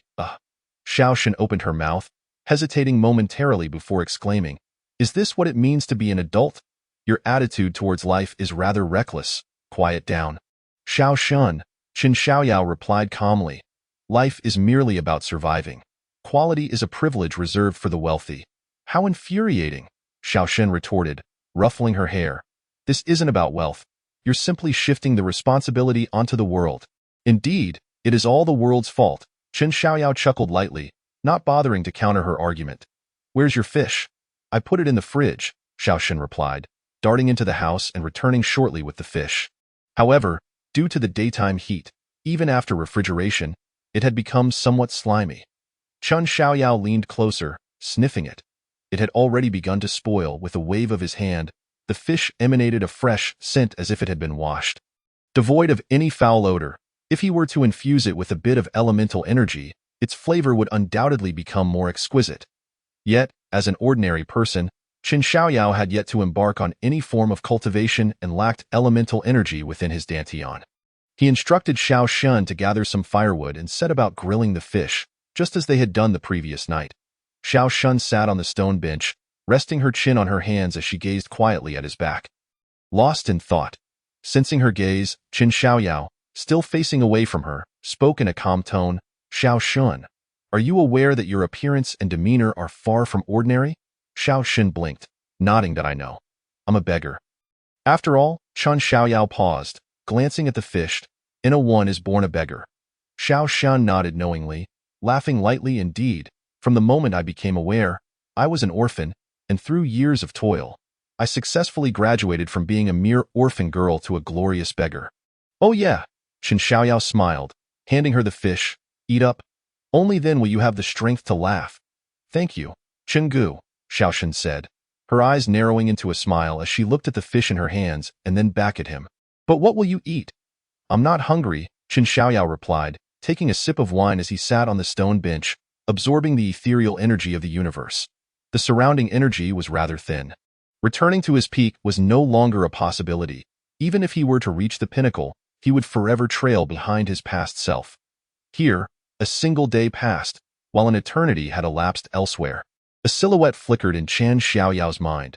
That fellow's grin was rather cheeky, yet not unpleasant. They were both from Earth, and their serendipitous meeting in the celestial realm rendered solitude a foreign concept. In truth, even the celestial realm was not solely inhabited by natives. Formidable beings from various starry realms also resided there. What step had that fellow reached now? Had he already ushered in an era of prosperity? Memories of past glories surfaced in Chen Xiaoyao's eyes, a legendary ballad forged from blood and tears. Aside from his own azure sword, there existed another sharp blade. Upon that blade were two more swords, belonging to the most elite of warriors, companions with whom he shared life and death. Those who had perished once had lost the qualification to challenge again. The speed at which those specters grew stronger was too swift, rendering him incapable of catching up in his current state. However, knowing Lao Xia's temperament, Chen Xiaoyao chuckled softly, taking another sip of wine. That fellow would never concede defeat, nor would he fail. Confident in his inevitable success, Chen Xiaoyao resolved to regain his strength and protect this place, so that when Lao Xia returned, he would still be able to accompany him in honoring their parents' graves. No matter how far the falling leaves drifted, his roots remained firmly planted here. With his fair fingertips lightly tapping the table, Chen Xiaoyao recalled his discussions with Lao Xia, in which he had ardently advocated for body cultivation, at that time. Chen Xiaoyao's cultivation system had already taken shape, leaving no room for a fresh start. The eventual outcome had been his demise due to insufficient physical strength. Chen Xiaoyao had been aware that this would lead to his end, yet he had embarked on this path with no chance to turn back. Had he abandoned everything to pursue body cultivation, he would have been killed the very next day. Yet, he had not anticipated that he would receive another chance. Chen Xiaoyao smiled. Indeed, the loss of the old man's horse might very well be a blessing in disguise. Now was the opportunity to make a fresh choice. The divine souls from his previous life still resided within him. These souls were virtually invincible on earth. Although invincible, they were not eternal. By the time he arrived, his physical body had been destroyed, and he had personally recreated it using his spiritual will. Presently, his body lacked the flow of energy. Previously, within the Lu family, the energy mentioned by Wu Daoku was not mere bravado. Every person possessed the three energies of purity, turbidity, and harmony, circulating through their dantian and meridians. If one lacked these three energies within their body, decay would inevitably ensue. Wu Daoku's assertion that one would perish in a matter of years was indeed accurate. Though termed a choice, it was, in truth, devoid of options. If Chen Xiaoyao wished to live, he could only let his divine soul lie dormant within, nourishing his body to ensure the energies flowed continuously within. Only then could he truly become a person. Body cultivation, Chen Xiaoyao murmured softly, closing his eyes in contemplation. Instantly, countless secret techniques and methods flashed through his consciousness. Weighing the options, one particular scripture lingered in his mind. In the celestial realm, among the myriad paths, the embodiment of slaughter in body cultivation belonged to the Azura lineage and its Azura martial god, who could trample the heavens with their might. As for defensive body cultivation, the divine mystic body was unrivaled. Only a handful could breach its defenses. Standing in its presence, others would lack the desire to attack. Among all body cultivators' dreams, Lao Xia's physique was undoubtedly the pinnacle. Yet that was a rarity unmatched in the ages. Even if Chen Xiaoyao could cultivate, he lacked the resources to sustain it here, and would ultimately be consumed to death. What he chose was the unparalleled body of the abyss, akin to Lao Xia, a physique that stood unrivaled in the world. The only prerequisite to obtain it was to slay the abyss. What the abyss truly was remained unclear. It had long since been vanquished by Chen Xiaoyao and his companions. Yet, upon acquiring it, his cultivation time had been brief, and before the abyss could truly take form, he was slain. The abyssal unparalleled body possesses the remarkable ability to absorb all forms of essence, be it the ethereal aura, demonic energy, or magical force, as well as tangible treasures of heaven and earth, ordinary sustenance, and various other entities. Anything that is corporeal can be refined to enhance its own physique. However, with every advantage comes a disadvantage. The abyssal body solely augments the physical form without elevating the intrinsic realm of spiritual energy. Yet this limitation is already sufficient, for the abyssal body is truly peerless. Once one is touched by the name of unparalleled, its formidable nature speaks for itself, surpassing even the defensive capabilities of the divine profound body. Standing on par with the likes of Old Xia. How does Chen Xiaoyao know this? Because he has vanquished the abyss and battled it, thus gaining a profound understanding of its strength. with a resolution made. Chun Xiaoyao softly recited the incantation, his prior experience making the process more intuitive. In the next moment, he activated the abyssal body. The air hummed, as if quaking momentarily. A vortex formed in all directions, countless motes of chaotic energy and spiritual essence converging incessantly. Chun Xiaoyao's expression remained serene, akin to a monk in deep meditation. Time slipped by unnoticed until, suddenly, he exhaled a deep breath, reminiscent of a celestial dragon exhaling clouds and mist. A surge of murky energy escaped him, resonating with a series of crisp, crackling sounds from within. Abruptly, he opened his eyes, a flash of brilliance igniting within, as deep and resplendent as the cosmos, the abyss. Chen Xiaoyao felt the surge of power within him, nodding in satisfaction. He had previously been oblivious to its strength, simply because he had been sufficiently formidable at that time. Now, stripped of everything, he could distinctly perceive its potency. Though he had only just begun his cultivation, and the path to true body refinement remained distant, he was already acutely aware of the explosive might emanating from the abyss. Chapter 20. Life is not easy. Sensing the tumultuous energy within, Chun Xiaoyao finally felt at ease, nurturing his corporeal form with his spirit. With the secret method for enhancing his physique in hand, he still required a technique for cultivation. However, human energy is finite. Even for cultivators with extended lifespans, it is challenging to practice another method on Earth. Spiritual energy is not urgent, yet the enhancement of his physique is of greater desire. Nonetheless, without spiritual energy, one cannot progress. Chen Xiaoyao's eyes sparkled as he contemplated for a few moments before selecting another technique. The law of nature. Its efficacy is not top-tier, merely allowing for the automatic absorption of worldly spiritual energy, thereby gradually elevating one's realm, while the spiritual energy within does not receive extraordinary enhancement. Were he to utilize a superior secret method, the absorbed essence could amplify his power several-fold. Yet, as a sword cultivator, Chen Xiaoyao did not require reliance on secret methods like those who depended solely on them. His lethality stemmed from the sword in his hand, and the strength of his sword mirrored his own. The effects of the law of nature, in his case, were not inferior to those of the unparalleled secret methods. With the abyssal unparalleled body, he could cultivate his physique with peace of mind, while the spiritual energy for his realm would be absorbed automatically through the law of nature. Thus, he would be cultivating both body and realm simultaneously. Drawing from his past experiences, he navigated the path of swordsmanship with ease, mastering the trifecta of sword, body, and method, a terrifying synergy that made full use of time. A glimmer of brilliance flashed in Chen Xiaoyao's eyes as he mused, "Even if I am not in haste at present, I shall soon become a figure of admiration." This is not arrogance, but confidence. While he may currently be no match for the seasoned martial artists steeped in this realm, in a few years, all will look up to him. His goal is not to wage war anew, but to safeguard this place, to prevent the powerful from the outer realms from prying eyes or destruction. When that individual returns, he wishes to share a few jugs of aged wine together. Thus, he finds no reason to rush. Chen Xiaoyao smiled gently, for this is not the realm of immortals. No one harbors the desire to slay him at every turn. His only foe had been vanquished yesterday, and now his focus must shift to filling his stomach. After cultivating the abyssal body, he felt a significant depletion of energy, necessitating replenishment. Who would have thought that one day he too would fret over meals? Thus, he resolved to live peacefully. A new life, a long-lost smile of ease appeared on Chen Xiaoyao's face, content to lead the life of an ordinary person, which brought him genuine joy.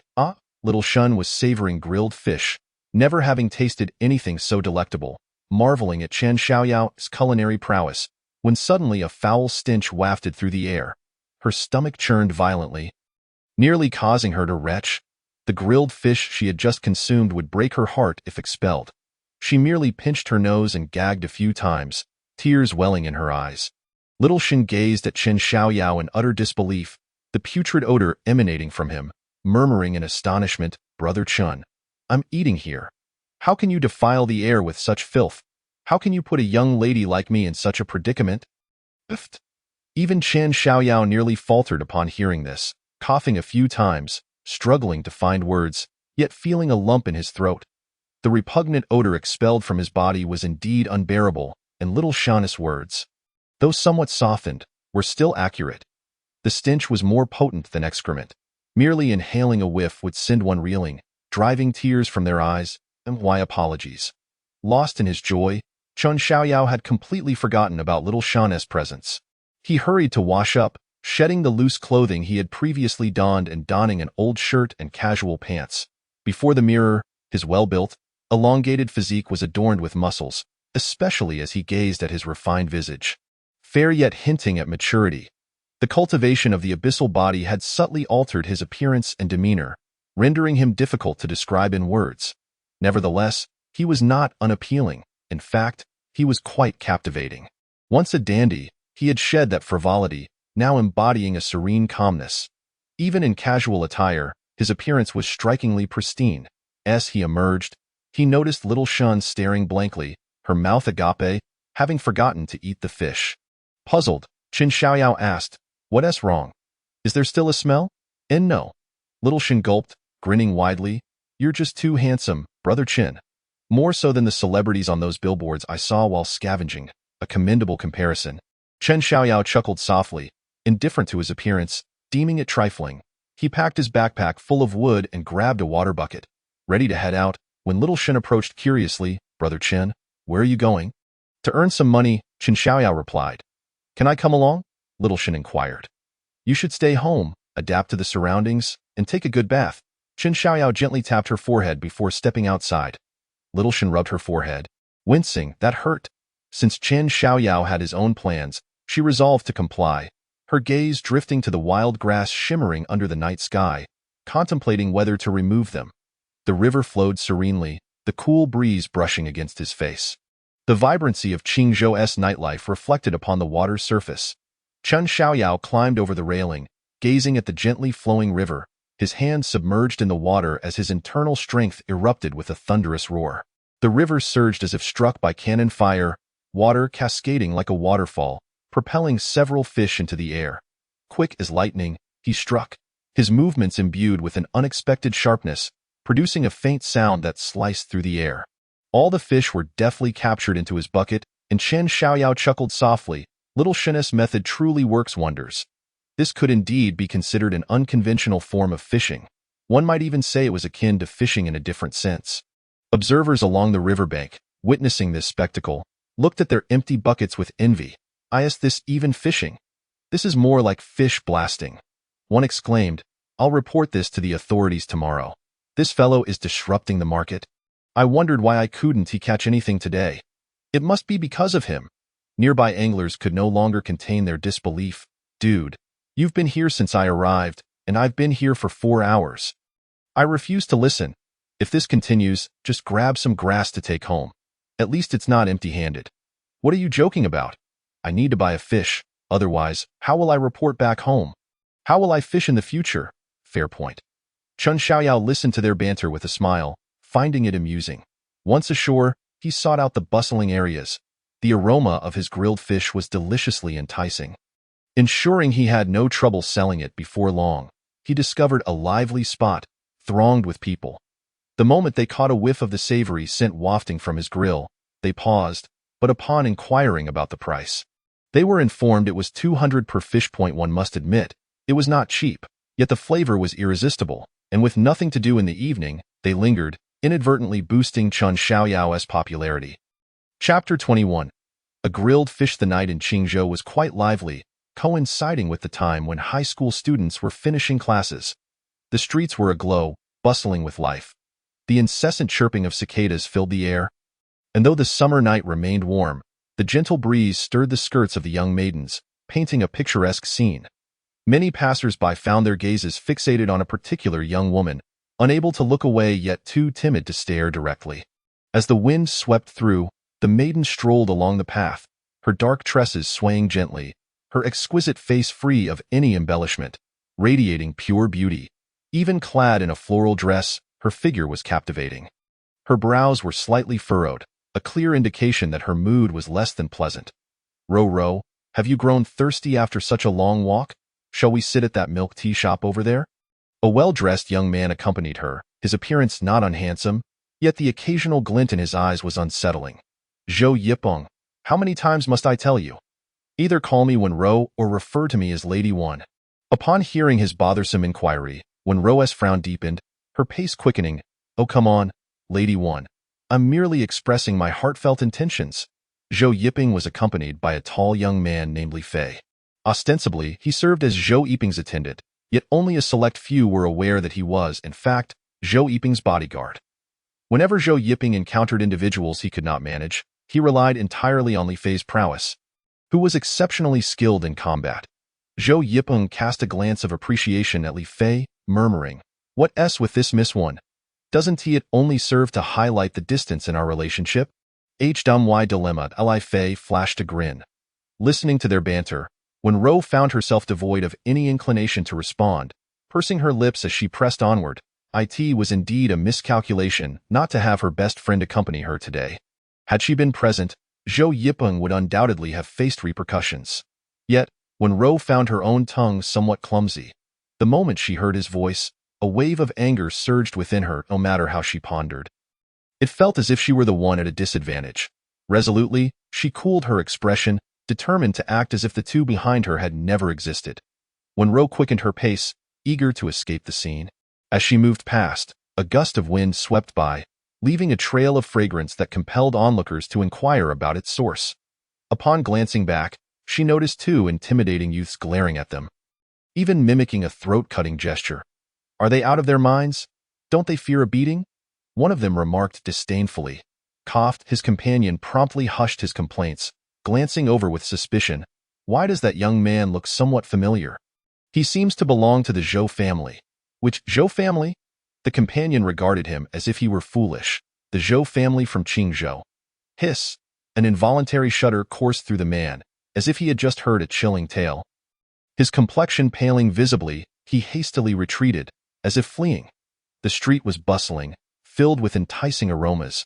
Wenro, unwilling to linger, was suddenly soothed by the gentle strains of music wafting through the air, alleviating some of her agitation. Her gaze fell upon a quaint antique music shop, where the proprietor lounged in his chair, spinning vinyl jazz records. How leisurely a smile crept onto Wenro's delicate face, momentarily easing her anxiety. She had originally come to shop here. Aimlessly wandering would not do. Moving to the rhythm of jazz, she strolled with a lightness in her step, entirely disregarding the two trailing behind her.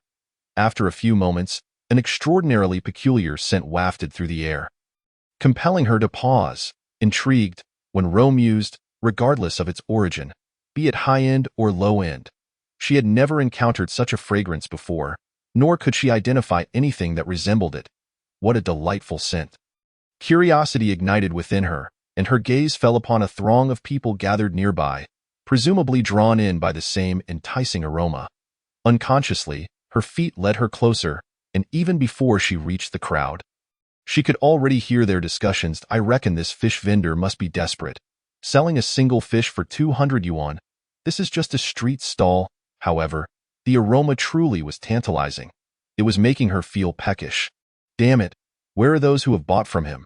Why aren't they sharing their thoughts? I'm so anxious. Goodness, do you really trust those who have purchased? They could very well be hired actors. Yet the scent is undeniably appetizing. Wenro's curiosity intensified as her beautiful eyes quietly observed a young man gently fanning the flames, exuding an air of tranquility, entirely unhurried.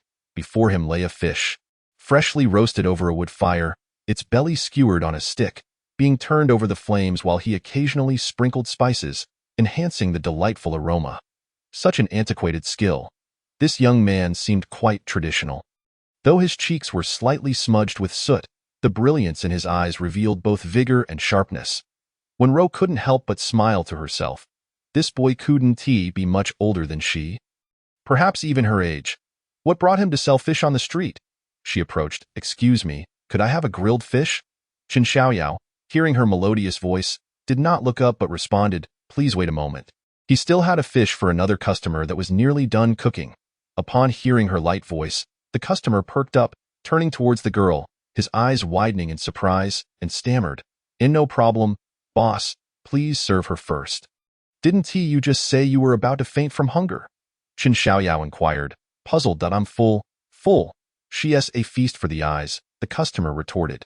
Even if you flatter me, I want to give you a discount. Chen Xiaoyao replied with a gentle smile. Huh? How shameless can you be? Who are you referring to? The customer grinned, adding, besides, we're all men here. No need for misunderstandings. Oh, Chen Xiaoyao nodded, realizing it was a misunderstanding.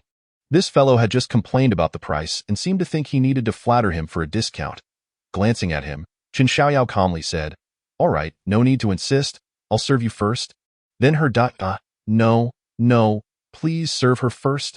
The customer hastily waved his hands. Chen Xiaoyao turned to Wenro, who truly was stunning. Her delicate nose and soft pink lips complemented her enviable figure, even beneath her dress. Although she was young, anyone could see that she would bloom into unparalleled beauty in the future, or why wait for the future?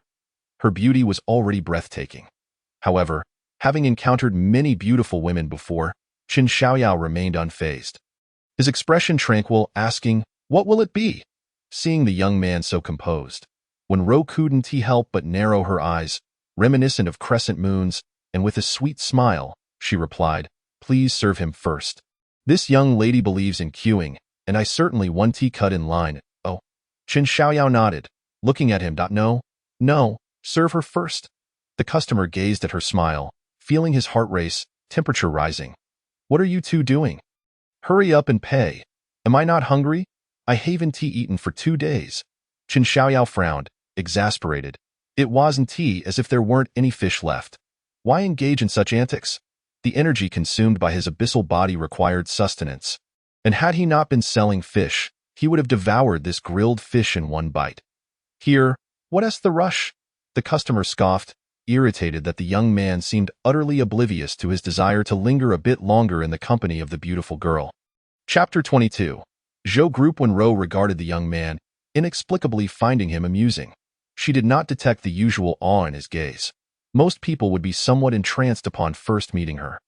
While she didn't particularly enjoy the attention, she was accustomed to it. Encountering someone whose eyes were so calm, however, left her feeling momentarily unsettled, igniting a spark of defiance within her. Yet, watching him deftly manage the fish, she couldn't help but murmur to herself, this boy must have been selling fish for many years, likely a child from a humble background.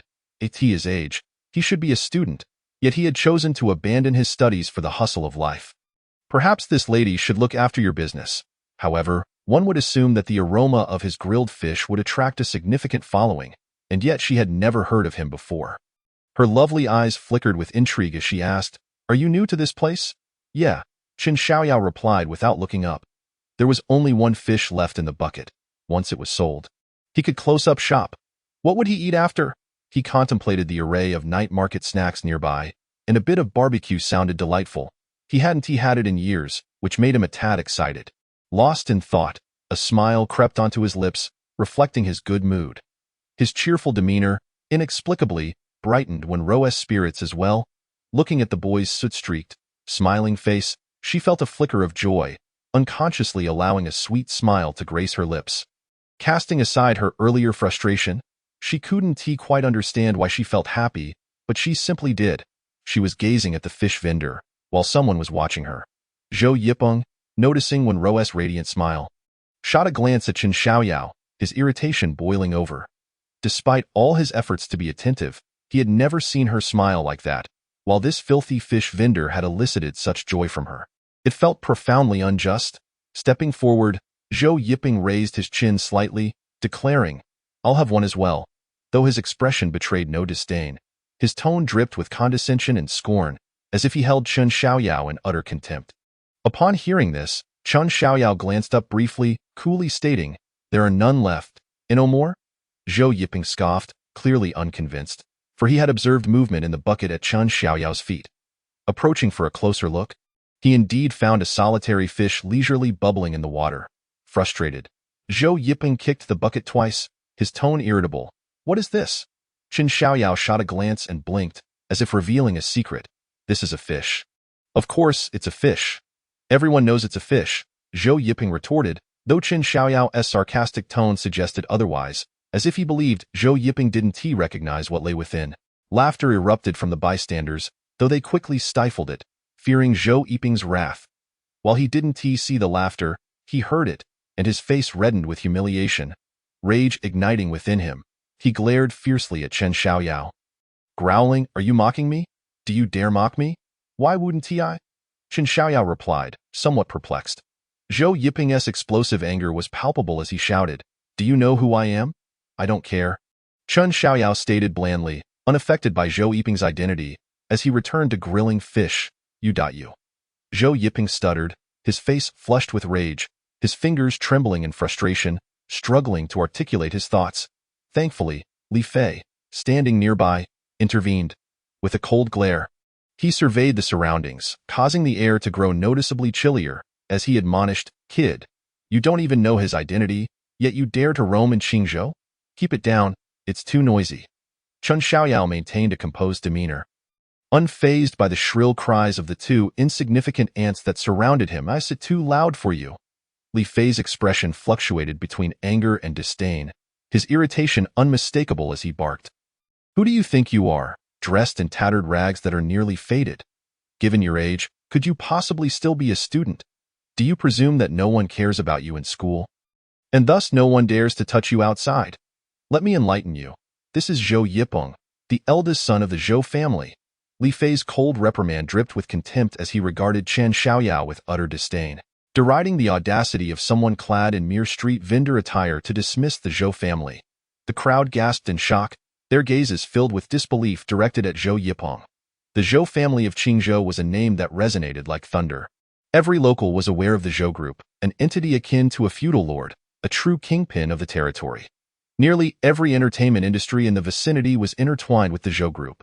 In the realm of entertainment, without a measure of influence and cunning, one could hardly succeed. If the Zhou group lacked such prowess, it would never stand a chance against the Liu family. The vast industrial network surrounding Qingzhou had nearly 1,000 enforcers at the Zhou group's disposal, particularly the notorious figure known as the Dual-Faced Buddha, who managed the group's underground operations, instilling fear in all who heard his name. The underworld thugs often paraded under the Zhou group's banner, fostering a sense of dread among the populace of Qingzhou over time. Little did they know that the person standing before them was none other than the Zhou family's young master. The expressions of those around shifted dramatically, and the few who had scoffed moments earlier turned as pale as a sheet, discreetly retreating from the crowd in a hurry. Observing the reactions of the onlookers, Zhou Yipeng let out a cold snort, feeling a surge of satisfaction as he stepped closer, revealing a luxurious watch worth millions on his wrist, further solidifying his identity. With a look of disdain directed at Chen Xiaoyao, he mockingly retorted, "Brat, the mere watch on my wrist is worth a lifetime of your earnings. With a single word, I could ensure you never set foot in Qingzhou again. What audacity do you possess to challenge me?" Chen Xiaoyao glanced at him with a slight smile, seemingly unperturbed, and replied calmly, "I happen to possess something akin to yours." "What?" Zhou Yiping's smug expression faltered, his luxurious watch being a global limited edition that could not be purchased even with wealth. He regarded Chen Xiaoyao with disbelief, wondering if this fellow was also a second-generation rich kid. Chen Xiaoyao then turned to Wenru and asked, "Miss, what time is it now?" Although puzzled, Wenru complied, tucking a strand of hair behind her ear to check the time. "It's 10 minutes to 10. Why do you ask?" Chen Xiaoyao nodded. "It is indeed 9:40. The crowd exchanged bewildered glances, failing to grasp Chen Xiaoyao's intent. They were not the only ones confused. Zhou Yipeng and Li Fei shared a moment of mutual bewilderment, staring at each other in puzzlement. "What's the matter? What about the time?" Chen Xiaoyao smiled gently, recounting a mundane fact with perfect serenity. After a few seconds of silence, Zhou Yiping suddenly comprehended, his expression twisting into a scowl. Rage boiling over. "What you mean by the same is merely the time, isn't it?" Chen Xiaoyao affirmed with certainty. "Indeed. The time is the same, of course. The time is the same." Zhou Yiping nearly spat blood in frustration. "What sort of person are you? Are you mad?" He had briefly believed that Chen Xiaoyao might be a wealthy heir, given his calm demeanor. The crowd wore expressions of incredulity, yet, recalling Zhou Yiping's status, they stifled their laughter. However, Wenru had no such inhibitions. She looked at Chen Xiaoyao and laughed like a silver bell, unable to contain herself. After the laughter subsided, Wenru curiously blinked her eyes, finding him quite adorable. Did he not fear Zhou Yiping? Or was he simply unaware of the Zhou family's power? She peered into his eyes, which resembled a still autumn lake, calm and indifferent. Such peculiar eyes, Wenru momentarily lost herself. She had never encountered anyone with eyes like his that seemed capable of entrancing one. Had this young lady truly lost her composure? How vexing, Wenru thought to herself, yet a smile crept onto her face once more. She had always been the one to captivate others, never had a boy managed to dazzle her. He was the first. Intrigued, she concluded that he must be more than he appeared, at the very least. He could not be merely a fishmonger. Thus, she chose to stand quietly aside, curious to see how he would handle the situation. "Are you toying with us, boy? Do you think you can bear the consequences?" Li Fei's gaze was icy. A man of considerable strength, he would not waste breath on idle threats were he capable of acting. The onlookers silently nodded in agreement, recognizing the folly of this youth who dared to speak so brazenly while dismissing the Zhou family. Should Zhou Yiping unleash his fury, this fishmonger would certainly find himself unable to withstand such pressure. A few sympathetic voices urged, "Young man, perhaps you should apologize. You shouldn't set up stall here anymore. Indeed, provoking the son of the Zhou family will only lead to trouble for you in the future." Zhou Yiping's sense of superiority surged, his head held high like a victorious rooster as he coldly laughed. "Looking at your filthy street vendor goods, it's clear you come from humble means. I shan't even mention my family's influence. Today, since I'm in a good mood, if you kneel and apologize, we can consider the matter closed. I can't be bothered to contend with someone like you." Zhou Yiping's pride swelled. He was the small tyrant of Qingzhou and felt fully justified in his assertions. Pointing a finger at Chen Xiaoyao, he declared, "If you don't understand the power of the Zhou family, fear not. I have countless ways to ensure you can't survive in Qingzhou. This is no idle boast. It is a fact, do you understand? You pitiful pauper? Young Master Zhou commands you to kneel and apologize. This matter shall not be pursued further." Li Fei echoed coldly, as they had no intention of annihilating a mere pauper. This guy had spoken out of turn. Treating them as fools, not breaking his legs was already a show of restraint. "Miss, what flavors do you enjoy?" Chen Xiaoyao observed Wenru with a calm demeanor, disregarding the threats from both men. Wenru's face momentarily faltered. But soon she giggled, reveling in the notion of inciting Zhou Yiping's ire. The young lady particularly enjoys spicy food. You must remember to bring some when you come next time." Her words brimmed with mirth. Whether reflecting her own joy or mocking the two men behind her, or perhaps both in any case, Zhou Yiping was infuriated. As the small tyrant of Qingzhou, being repeatedly dismissed by a penniless vendor was intolerable, and his face contorted in fury. "How dare you ignore me? You seek death." He turned to Li Fei, roaring, "Teach him a lesson." "Humph, I've tolerated him long enough." Li Fei exhaled vehemently, his expression darkening as he rolled up his sleeves. As the situation escalated, Wenru blinked, casting a glance at Chen Xiaoyao, only to find him still exuding an air of tranquility, utterly unfazed. "Why is he not afraid?" she mused. Would the young lady intervene? After 2 seconds of deliberation, she decided to step in. Zhou Yiping's expression soured upon seeing Wenru intervene. Anger bubbled within him. This wretch was merely a foul fishmonger. What business did he have with a lady of her stature? Were they even on the same level? Wenru huffed, her exquisite chin raised defiantly, her hair fluttering in the breeze, exuding an air of superiority. Unbeknownst to her, Zhou Yiping's thoughts were dark and vengeful. He knew Li Fei was a martial artist. While uncertain of his exact prowess, Wenru had witnessed Li Fei break the bones of 7 or 8 individuals single-handedly, leaving a lasting impression of brutality. Now, seeing a boy in faded clothing daring to provoke Li Fei, she wondered if he sought to end his life. The fishmonger was aligned with the young lady, at least that was how Wenru perceived it. Her pleasant mood had been thoroughly disrupted by the two men. And with the boy unafraid of Zhou Yiping, she felt compelled to side with Chen Xiaoyao. Zhou Yiping, confronted by Wenru's icy demeanor, found himself at a loss, glancing at Li Fei with a grim expression. Unable to swallow his indignation, he spat, "Boy, consider yourself lucky today.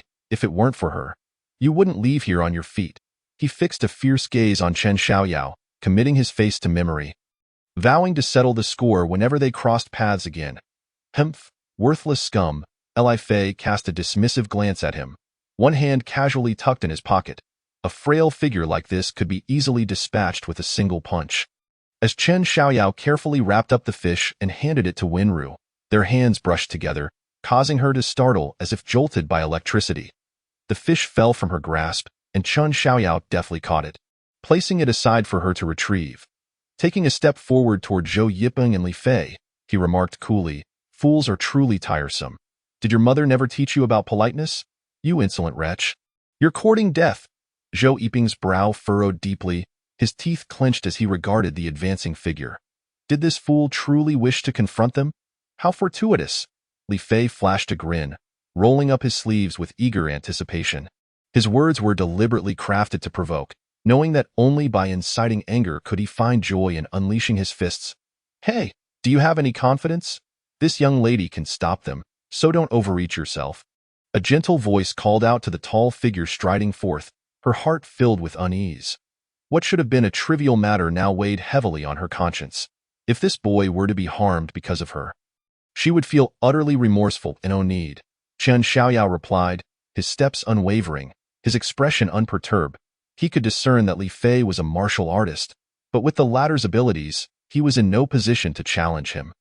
Li Fei observed the slender figure of the boy approaching, his irritation mounting. Such a person, he thought, could be easily dispatched with a single punch.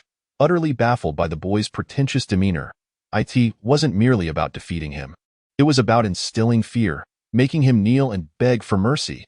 Li Fei's face twisted into a sinister grin as he stomped the ground with force, causing a resounding tremor that reverberated through the surroundings.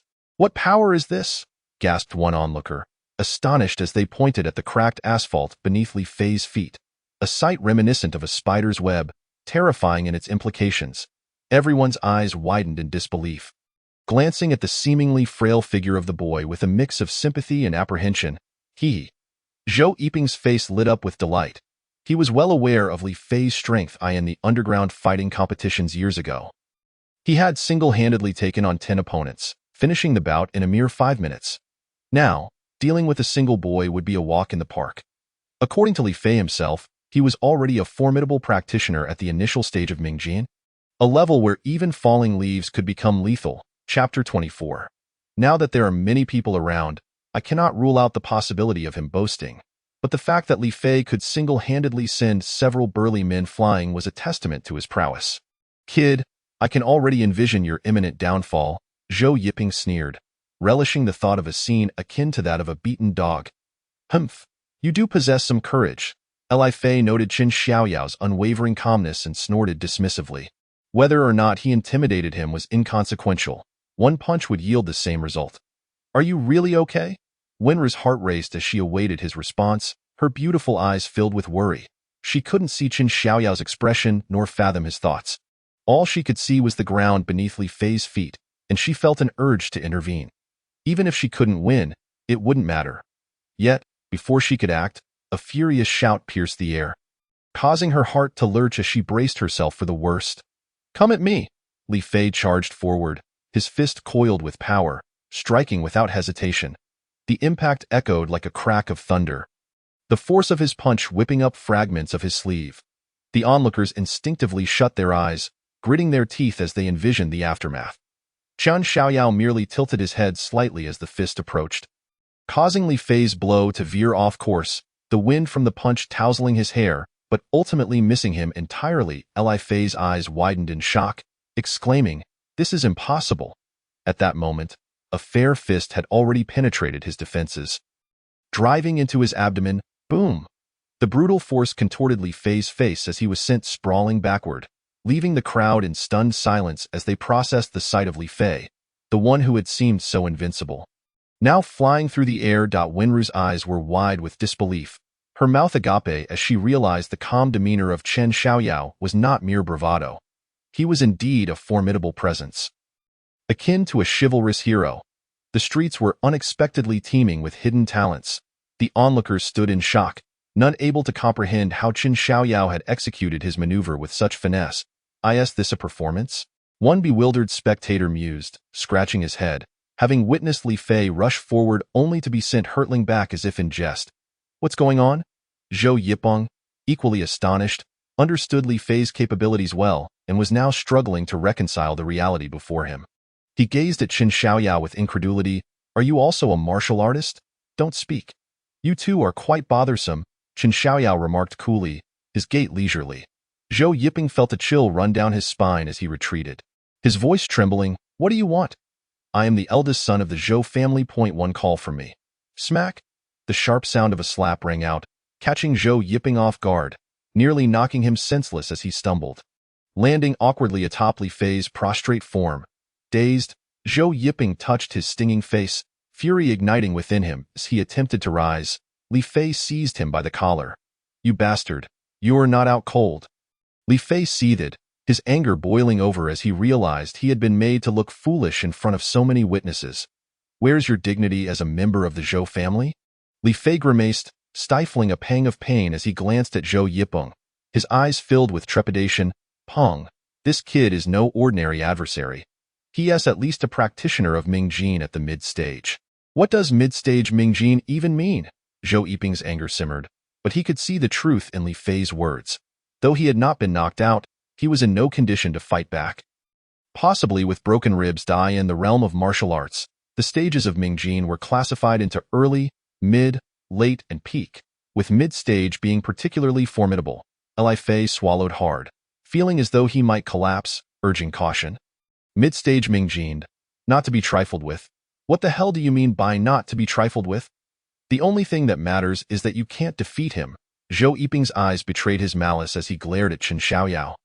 Dismissing him as just another worthless martial artist, convinced that the Zhou family boasted many skilled fighters, Li Fei bit his tongue, realizing Zhou Yipeng had misjudged the situation. He was well aware of the dangers posed by a martial artist pushed to their limits.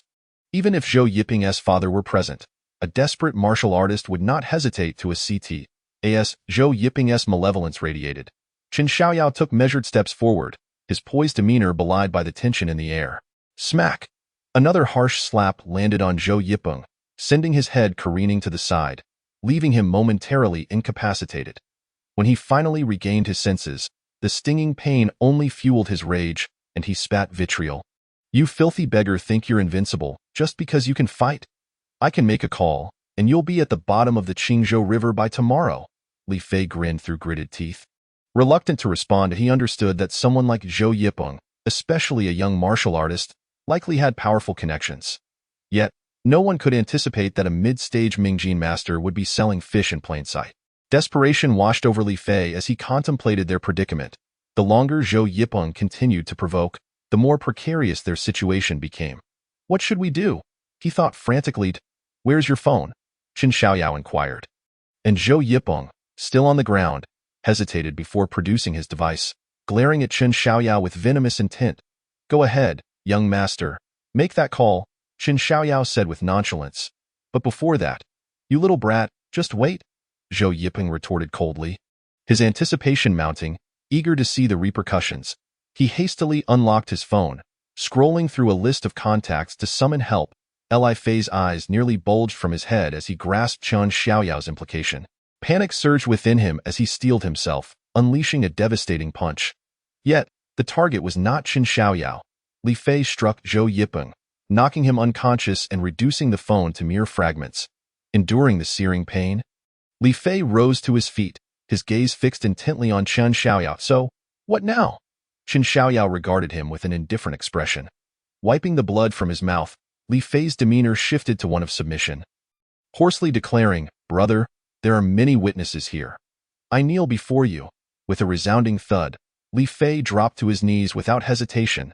Wenru's eyes widened in disbelief as she watched Li Fei prostrate himself, then glanced at Chen Xiaoyao's serene visage, realizing he was far from an ordinary individual. He resembled a true knight, noble and unfathomable. Curiosity stirred within her, igniting a desire to uncover the secrets of his enigmatic identity. Chapter 25. Exercise caution. Li Fei paid no mind to the astonished expressions of the crowd. He was on the brink of desperation. His only concern was to appease the formidable presence before him. "Today, I was foolish and offended a senior. I hope you can show mercy." With that, he bowed his head twice against the unforgiving asphalt, once for himself and once for Zhou Yipeng. The onlookers winced at the sound. It was painfully clear that this brother was exceedingly sincere. "Why not just crack the ground open while you're at it?" Li Fei thought, wishing he had the strength to do so. Qin Xiaoyao looked at his cowardly demeanor and momentarily lost interest, saying, "Get lost." Upon hearing this, Li Fei felt an immediate sense of relief, hastily scrambling to his feet without daring to meet Qin Xiaoyao's gaze, neglecting to brush off the dust from his knees, and dragging Zhou Yiping away in a dejected retreat. Qin Xiaoyao maintained his usual expression, his gaze shifting to Wenru, who stood vacantly in place as a gentle breeze swept by. Her flowing hair grazed her eyes, and the hem of her floral skirt swayed gracefully, creating a visually pleasing scene. With a snap of his fingers, Qin Xiaoyao broke the spell, bringing Wenru back to reality. She tucked her hair behind her ear, offering a shy smile, embarrassed that she had been lost in thought, staring at Qin Xiaoyao for quite some time. Indeed, it was quite rude.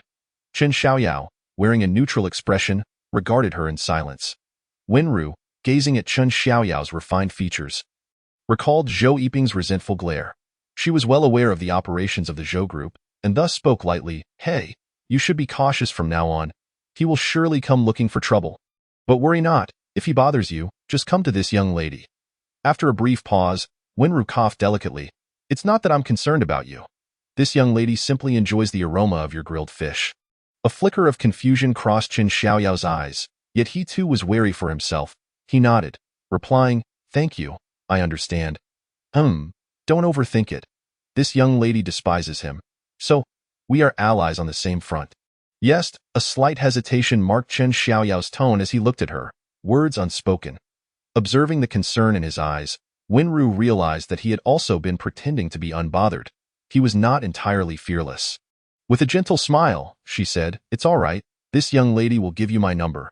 If you call, I'll be available anytime." No, Qin Xiaoyao felt she had misunderstood him and was about to speak when she interjected. "I know you're not flirting." This young lady certainly isn't flirting either, of course not. "Why would I flirt with another boy? Pay me, miss." As he saw her veering off topic, Qin Xiaoyao finally managed to voice what had been stuck in his throat. He was not a man easily swayed by appearances, even if faced with a beautiful girl. Payment was non-negotiable. Did she lack money? Qin Xiaoyao wondered, suspecting she was angling for a free meal. Upon hearing this, Wenru's eyes widened, and a blush crept across her cheeks. She had misjudged him. After all, he was a martial artist. How could he possibly fear them? She felt embarrassed, wishing to flee the scene, for it was all too awkward. Thankfully, she had not brought her friend along. Otherwise, with that friend's mindset, she would be laughed at for a lifetime. How terrifying. Noticing her thoughts drifting further away, Qin Xiaoyao snapped his fingers again, drawing her focus back. "Money? Miss, money? Humph. Why do you always talk about money? So annoying." Wenru pouted, her earlier embarrassment fading as his words left her feeling flustered. Standing before him was a beautiful girl, yet he maintained such an attitude, truly lacking in romance. Could she be worth less than 200 yuan? How infuriating. "Here, give me your phone. This young lady will pay you right now." With a playful stomp of her foot, she produced her pink phone, her sparkling eyes glimmering as she looked at Qin Xiaoyao. "I want cash." Qin Xiaoyao, lacking a phone, extended his hand. Boss, in this day and age, few carry cash. Wenru observed Qin Xiaoyao's outstretched hand, and in response, she extended her own delicate hand, lightly shaking his, a charming smile adorning her face. Indeed, he was a freeloader, a penniless fellow. Qin Xiaoyao, mentally prepared, chose not to argue further, releasing her hand and turning to leave. "Why are you leaving? Don't you want the money?" Wenru inquired, puzzled by his sudden silence after his incessant talk about money. "Freeloaders should be taken care of," Qin Xiaoyao mused, feeling no irritation. Having sold several fish that day, his meals for the next few days were secured, so he waved dismissively. "Consider it a gift. Will you be back tomorrow? This young lady will bring the money." Wenru watched his retreating figure. Qin Xiaoyao did not respond, eager to eat. The energy consumed during his training had taken its toll, and he hurried off, disappearing from sight in an instant. Wenru stood momentarily stunned. Never had anyone left her company in such haste.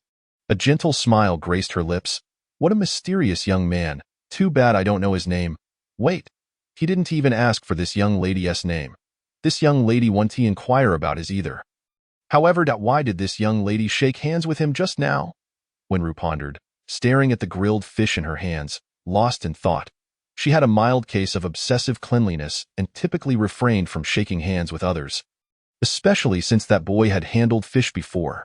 Now, a faint fishy smell lingered on her hands. Fortunately, the subtle scent was completely masked by the aroma of the grilled fish. With a light smile, she decided not to dwell on it. If it bothered her, she could always wash her hands at home.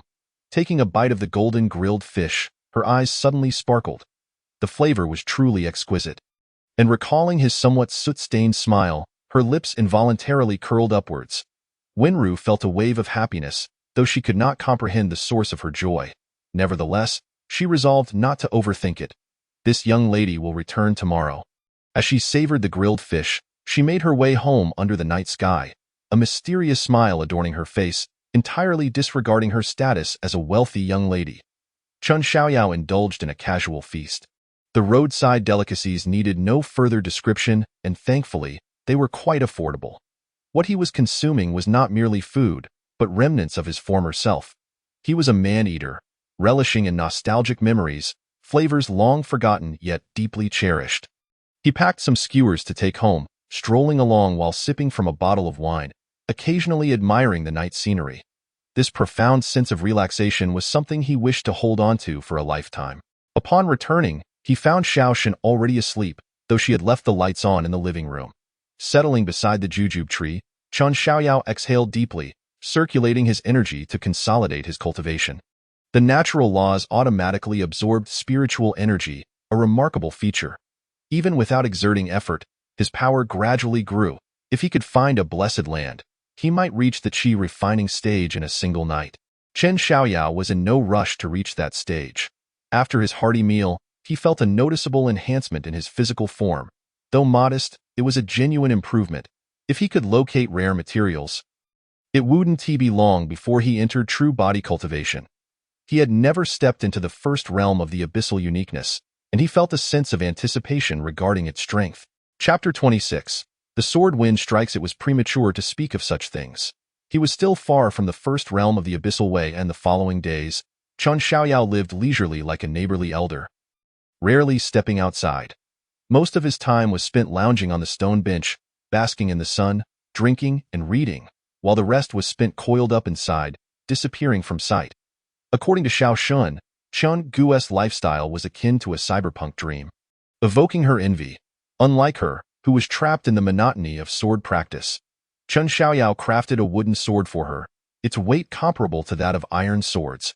She would swing it with all her might. Nevertheless, Xiao Shun carried no complaints, dedicating herself wholeheartedly to her training. As days passed, Chun Xiaoyao remained sequestered in his study. Xiao Shan, feeling anxious, hurried to the study.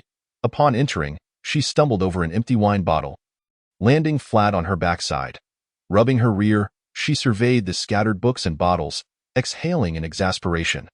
This is what adulthood looks like, an attitude that practically gives life the middle finger. Glancing at the slumbering Chun Xiaoyao, Xiao Shun checked his breathing, which was steady, allowing her to relax. She often feared he might accidentally perish within the confines of the house. She fetched a blanket, draping it over him before dashing outside to continue her sword practice. Chen Xiaoyao was not indulging in debauchery. He was reviewing knowledge in contemporary international politics. Understanding the intricate dynamics of these forces could only be beneficial. As for the wine, it was simply his personal preference. During these days, he had reached the first layer of qi refining, which surprised him not at all. This was merely the first step in the journey of cultivation. The breakthrough from 0 to 1 was substantial. However, the leap from 10,000 to 1, was the term breakthrough even applicable? His strength had certainly advanced, yet his physique remained unchanged, as he had not consumed anything imbued with spiritual energy. The abyssal uniqueness could absorb all forms of energy. And through recent practice, Chun Xiaoyao discovered that absorbing ethereal energy was inferior to consuming tangible substances. The crux of the matter was identifying key issues. It was not that the quality of the ethereal energy was lacking, but rather that the spiritual energy of the heavens and earth was thin. There were no demonic or monstrous energies present. All he absorbed was chaotic energy, naturally of poor quality, resulting in minimal enhancement. Food, on the other hand, was brimming with positive energy. The more he consumed, the more energy he refined, and gradually, his physical strength would rise. However, the journey to reach the first layer of the abyss of duality remains a distant dream. One could assert that he is yet to truly become a cultivator of the body. Chen Xiaoyao stifled a yawn as he stepped out of his room, squinting against the blinding golden rays of the sun.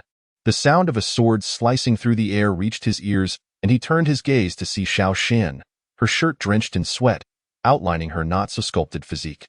Chen Xiaoyao seated himself upon a stone bench and inquired, "Xiao Shan, do you think you can behead the scarecrow with a single strike now?"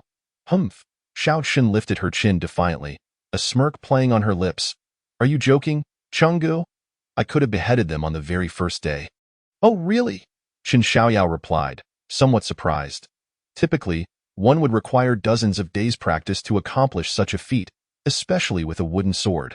"Show me a strike." "Xiao Shan is invincible," she proclaimed, drawing her wooden sword from her waist. Inhaling deeply as she summoned her energy into her dantian. A flicker of intrigue danced in Chen Xiaoyao's eyes, his tone tinged with astonishment. "You're channeling your energy into your dantian? Did I teach her that?" Indeed, she had genuinely managed to channel her internal breath, albeit in a manner distinct from others. In an instant, Xiao Shan directed all her energy into her dantian, pushing it to its limits, achieving a feat superior and swifter than her peers. With a melodious sound, her sword sang, sharp and agile. The resonance was reminiscent of iron rather than wood. Xiao Shan's short hair danced wildly as she swiftly struck down 3 scarecrows, not at their heads, but at their sturdier midsections. Exhaling a breath of fatigue, she sheathed her wooden sword.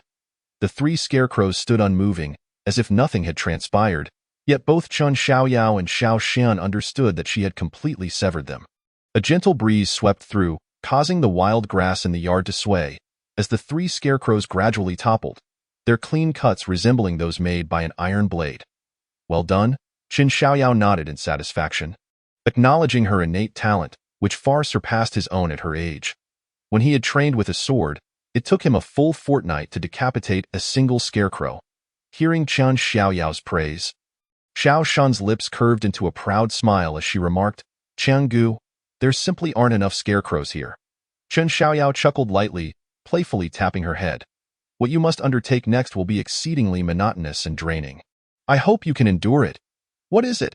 Xiao Shan asked, rubbing her head in curiosity.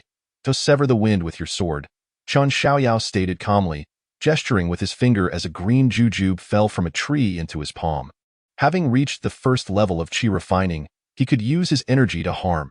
After gingerly placing it in his mouth, he grimaced and swallowed, exclaiming, "The jujube is unripe. Quite sour indeed." Xiao Shan giggled mischievously, finding Chen Xiaoyao's expression even more amusing. Having indulged her own cravings earlier, she had bitten into a few herself, leaving her teeth aching. After a few chuckles, she composed herself and asked, "Chenggu, what exactly is severing the wind?" "Severing the wind is simply that, severing the wind," Chen Xiaoyao replied with a gentle smile. In simpler terms, your sword must not touch the scarecrow, yet the wind you generate with your strike can still sever it. "That sounds incredibly difficult," Xiao Shan sighed. Her round face contorted in worry. "To sever the wind and cut through a scarecrow? It seems utterly impossible. My sword is my own. Yours is yours. The path you carve for yourself depends entirely on you." Chen Xiaoyao remarked, casting her a glance. "If you cannot sever the wind, you will struggle to keep pace with me. In truth, if you cannot sever the wind, you may never even glimpse my shadow. One day, I may vanish without a trace, and you will have no right to question my whereabouts." Xiao Shan's gaze trembled, her grip on the hilt tightening involuntarily. She did not wish to lose everything she possessed, not merely the opulence of a villa, but the daily, palpable sense of her own growth, as if she were grasping her destiny firmly in her hands. The thought of never seeing him again. Xiao Shan's eyes fixated on Chen Xiaoyao's handsome visage, a pang of sorrow swelling within her, akin to a bottle of vinegar being overturned. This cruelty, such is the nature of cultivation. Harsh, monotonous, yet undeniably exhilarating. Chen Xiaoyao's tone remained unperturbed. How could one expect to have company throughout life? Ultimately, one must traverse the path alone, with one's resolve determining how far one may go. "Severing the wind, that sounds incredibly challenging," Xiao Shan murmured. Chen Xiaoyao smiled faintly, recalling memories of his past. Should she succeed in severing the wind? She would earn the right to journey far on her own, without needing him by her side. Seeing Xiao Xian on the verge of tears, Chen Xiaoyao gently patted her head, though his words were far from comforting. If you can sever the wind, I shall reward you with a sword. But if I cannot, the sentence lingered unspoken, as Xiao Shen stubbornly met Chen Xiaoyao's gaze. If I cannot sever it, I will leave. I refuse to be a burden. Even if it means becoming a beggar, I am no dog, with no hind legs to drag behind. Chen Xiaoyao regarded her with a soft gaze. Little imp, I can help you soar to great heights. But do you believe that would hold any significance? Those who claim to be powerful without having faced trials are merely the souls beneath my sword. His words sent Xiao Shen staggering back a few steps. Chen Xiaoyao rose to his feet, his expression icy as he locked eyes with her. I do not wish to collect your remains. Throughout my journey, I have gathered countless remains. This is my life. Do you find it appealing?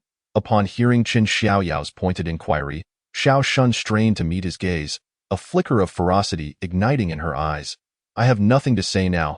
I know that until I can sever the wind, all my words will be meaningless. Wait for me to achieve that, and I shall tell you everything then. Chapter 27. For blessings, Chen Xiaoyao nodded, remaining silent as he turned and strolled back into the house. Xiao Shen was unaware of what severing the wind entailed, yet she felt resolute that as long as she could sever the wind to cut down the scarecrow, she would undoubtedly succeed. Thus, she poured her effort into striking the wooden sword. Seemingly tireless, it's time to earn some money. Chen Xiaoyao sighed, lamenting the relentless nature of life. A mere few hundred coins had vanished without his notice, leaving him destitute. Money at it slips away like this wretched existence, and by the time one realizes it, there is nothing left. With a resigned sigh, Chen Xiaoyao realized he had no funds left for meals. His gaze fell upon the spring couplets still affixed to the walls, proclaiming abundance, crafted from fine cinnabar paper, perfect for creating a few talismans. His eyes gleamed as he tore them down, deftly dividing them into several equal portions. Dabbing his fingertips in a few drops of clear water, Chen Xiaoyao focused intently, inhaling deeply before beginning to draw. His fair fingers danced gracefully over the cinnabar, flowing like a dragon in water as they wove through the red ink, seamlessly blending the water and hue, never pausing for a moment. Such is the art of talismans, reliant upon a singular concept of connection, harmonizing with the spirits of heaven and earth. Any hesitation would diminish the talisman's efficacy. Only with fluidity can the energy within the talisman circulate smoothly. Chen Xiaoyao had dabbled in talisman crafting, though he was not an expert. Nevertheless, these rudimentary talismans were easily within his grasp. As a lone wolf navigating the vast world, one must possess a smattering of knowledge across various disciplines. His fingers, akin to a brush, painted upon the cinnabar, bending, straightening, and striking with precision, in mere moments, for talismans were successfully inscribed. The talismans, imbued with the essence of the water, radiated an ephemeral glow before vanishing into the mundane. Among the 4 talismans, there was 1 exorcism talisman, 2 calming heart talismans, and 1 protective talisman. The latter was particularly precious. The 4 characters denoting abundance were uniquely inscribed upon it, making it a singular catch. Moreover, the protective talisman could shield its bearer from an unexpected attack, not exaggerating to say it could grant an ordinary person an extra life. Chen Xiaoyao shook his head lightly, sighing, I never expected that merely inscribing a few low-level talismans would deplete all my qi. However, these talismans were enough to earn a substantial sum, and his qi could be replenished overnight. Reflecting on his past as a young master of Qingzhou, he was aware of certain opportunities unknown to the average person. There exists a place in Qingzhou where one could make a fortune, albeit in secrecy. It was the underground black boxing scene, far more exhilarating than mere gambling. There, the means to earn were manifold and far simpler. However, participating in black boxing required capital, not for entry, but for betting. The proceeds from selling these talismans would serve as his capital. Times have changed. Now, everything is conducted electronically, and without a mobile phone, one cannot proceed. Chen Xiaoyao chuckled softly, noting that the lack of cash was the primary issue, much like the previous days when he had sold fish without receiving payment. With an additional 200 coins, he could linger for a few more days. He rummaged through his wardrobe, retrieving a black trench coat and a pair of dark sunglasses. After wrapping the talismans carefully, he tucked his identification into his clothing and departed in a flurry. Xiao Xin glanced at him, her myriad emotions quelled as she focused intently on her swordplay. Even though it was now nighttime, she had no intention of resting. Chun Xiaoyao's words had ignited a fire within her. The rate of people turning to look as he passed was exceptionally high. Chun Xiaoyao tilted his head slightly, feeling the wind at his feet, adjusting his dark sunglasses. Dressed in a suit and trench coat, he pointed his finger as if to divine fortunes. After walking for a while, he glanced around, heading towards a nearby street bustling with activity. The street was vibrant, with the most eye-catching establishment being a resplendent KTV, where numerous luxury cars were parked outside, all belonging to wealthy patrons. Chun Xiaoyao was quite familiar with this KTV, having encountered many young masters here. He chose this location for no other reason than its proximity to a bank. A talisman is not a trivial expense, and nowadays, few individuals carry cash, if one were to encounter someone genuinely seeking such an item. Yet lacking the funds, a bank would conveniently be nearby, a remarkably considerate arrangement. Passers-by come and go, pausing momentarily to observe Chun Xiaoyao's peculiar attire before swiftly moving on, murmuring discontentedly, "The charlatans of today's world have truly become brazen." Even conning people right next to a bank. After setting up his stall for 2 to 3 hours, not a single soul lingered. Occasionally, a curious individual would inquire about the price of the talismans, only to retreat in fright upon hearing it. Chun Xiaoyao remained unperturbed, exuding an air of calm leisure as he closed his eyes to meditate. This trade operates on a principle: 3 years without business. And when it opens, it sustains one for 3 years. At that moment, several young men in suits approached, with the leader exuding a cold demeanor, a scar on his forehead enhancing his menacing aura, clearly not someone to be trifled with. Chun Xiaoyao glanced at him and chuckled softly, noting, "A malevolent aura surrounds you. Your fate is fraught with peril. Such youth, what a pity." The fierce young man's steps faltered as he turned his gaze towards Chun Xiaoyao. Before he could speak, one of his subordinates, enraged by the comment, shouted, "Are you out of your mind, cursing our brother? Are you looking for death?" Unfazed by the outburst, Chun Xiaoyao maintained his composure, seemingly ignoring the provocation. "What's the matter? Lost your voice?" The subordinate's expression darkened, the concealed weapons at their waists a silent threat. The fierce young man shot Chun Xiaoyao a sidelong glance, stifling a laugh. Though his face was obscured, the condition of his skin revealed he was merely a young man, likely accustomed to making such statements to anyone. Just as he was about to leave, Chun Xiaoyao remarked nonchalantly, transforming misfortune into fortune. "Safeguarding the essence, huh? Kid, you haven't had enough?" The group of subordinates glared at him with hostility. Chun Xiaoyao smiled lightly, raising his gaze to meet theirs, and stated blandly, You have bloodshed in your future, and you as well." He then turned to the fierce young man, smirking, "You, however, possess a chance of survival. Who is this charlatan? Are you cursing us to death?" The subordinates' faces shifted, their expressions fluctuating between anger and fear. If they had no business that night, they would have slapped Chun Xiaoyao for such insolence. But with their schedules full, the implications of his words took on a different weight. The fierce young man's eyes flickered with emotion, well concealed, as he asked Chun Xiaoyao, "How much for the talisman?" "What do you believe your life is worth?" Chun Xiaoyao replied coolly. "What do you mean by that?" The subordinates' expressions turned icy, hands instinctively hovering near their weapons. Was this fellow an enemy? The fierce young man chuckled, not angered, and looked at Chun Xiaoyao again. "Feel free to state it plainly. 1 million. Chun Xiaoyao answered casually, presenting a figure that made the subordinates' faces turn pale. They could hardly contain their outrage. "You audacious fortune teller, do you truly dare to ask for that? Just hope you can claim it. Otherwise," their words were cut short as the young man raised his hand, pointing to one of them to leave behind a black box containing 1 million, the password being 4 zeros. "Care to check?" A glint of coldness flashed in the fierce young man's eyes. "Heartfelt sincerity brings efficacy," Chun Xiaoyao replied indifferently. Observing how easily the young man produced the sum, and noting that each subordinate clutched a black box, he realized he would be at a disadvantage if he didn't ask for 2 million. The young man would likely comply without hesitation. Yet, the flicker of coldness in his gaze suggested that should the box be opened now, he would leave without a second thought. Chun Xiaoyao was unconcerned.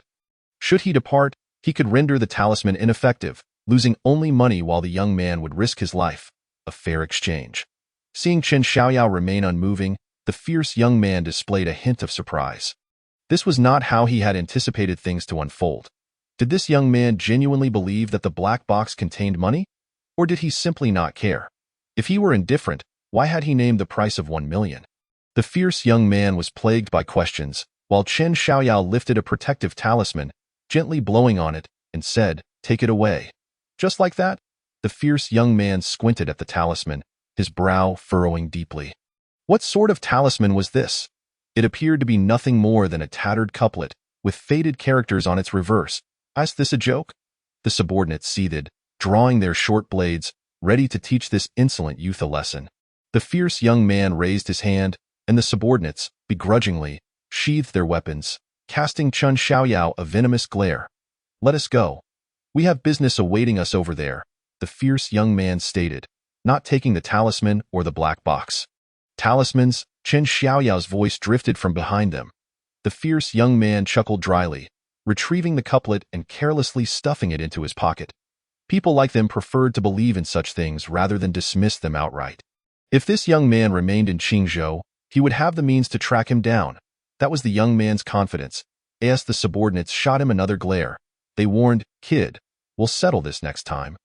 Chen Xiaoyao waved dismissively, "There won't be a next time." The young man shook his head, amused by the talisman. Such items were merely sought for peace of mind. Yet, this charlatan had been too lazy to even draw one, merely taking a segment of a couplet and blowing on it for 1 million. Such a feeble attempt at comfort. The number of swindlers in today's world had indeed proliferated. The fierce young man led his subordinates away swiftly, a vehicle waiting for them not far ahead. What they thought mattered little to Chen Xiaoyao. In truth, he wouldn't have bothered to blow on it at all, having already prepared the talisman. The effects would remain unchanged. Seated atop the black box, he contemplated his next course of action. He could acquire medicinal herbs with this million, or use it as a wager, yielding remarkable returns. However, considering the prices of medicinal materials, even 1 million would scarcely suffice. While deep in thought, a conversation between a man and a woman approaching him caught his attention, despite the distance and the surrounding noise. "Qingxue, our business in Qingzhou is complete. Why are you still lingering here? These are merely a bunch of impoverished folk. I've already contacted a renowned neurology hospital in Mayong. Perhaps we should transfer your mother there for treatment?" The speaker was a tall man, handsome and exuding the aura of a successful individual. The woman beside him was equally statuesque, with a cold demeanor, fair skin, and long hair cascading down her waist, a striking beauty capturing many gazes. Named Qingxue, the woman appeared troubled, her brows furrowing deeper upon hearing his words. It wasn't that she was unwilling to take her mother to the hospital. Over the past 4 years, they had traveled to numerous medically advanced countries and visited dozens of prestigious hospitals. Yet there had been no progress in her mother's condition, nor could the cause of her illness be determined. "Wang Feng, I didn't ask you to accompany me. You insisted on following. Haven't you recommended enough hospitals over the years? Yet my mother remains unchanged." Why Yu Qingshua's tone was as frigid as her demeanor, clearly lacking fondness for Wang Feng, whose repeated suggestions had proven futile. She wished to spare her mother from the relentless upheaval. They were not locals of Qingzhou.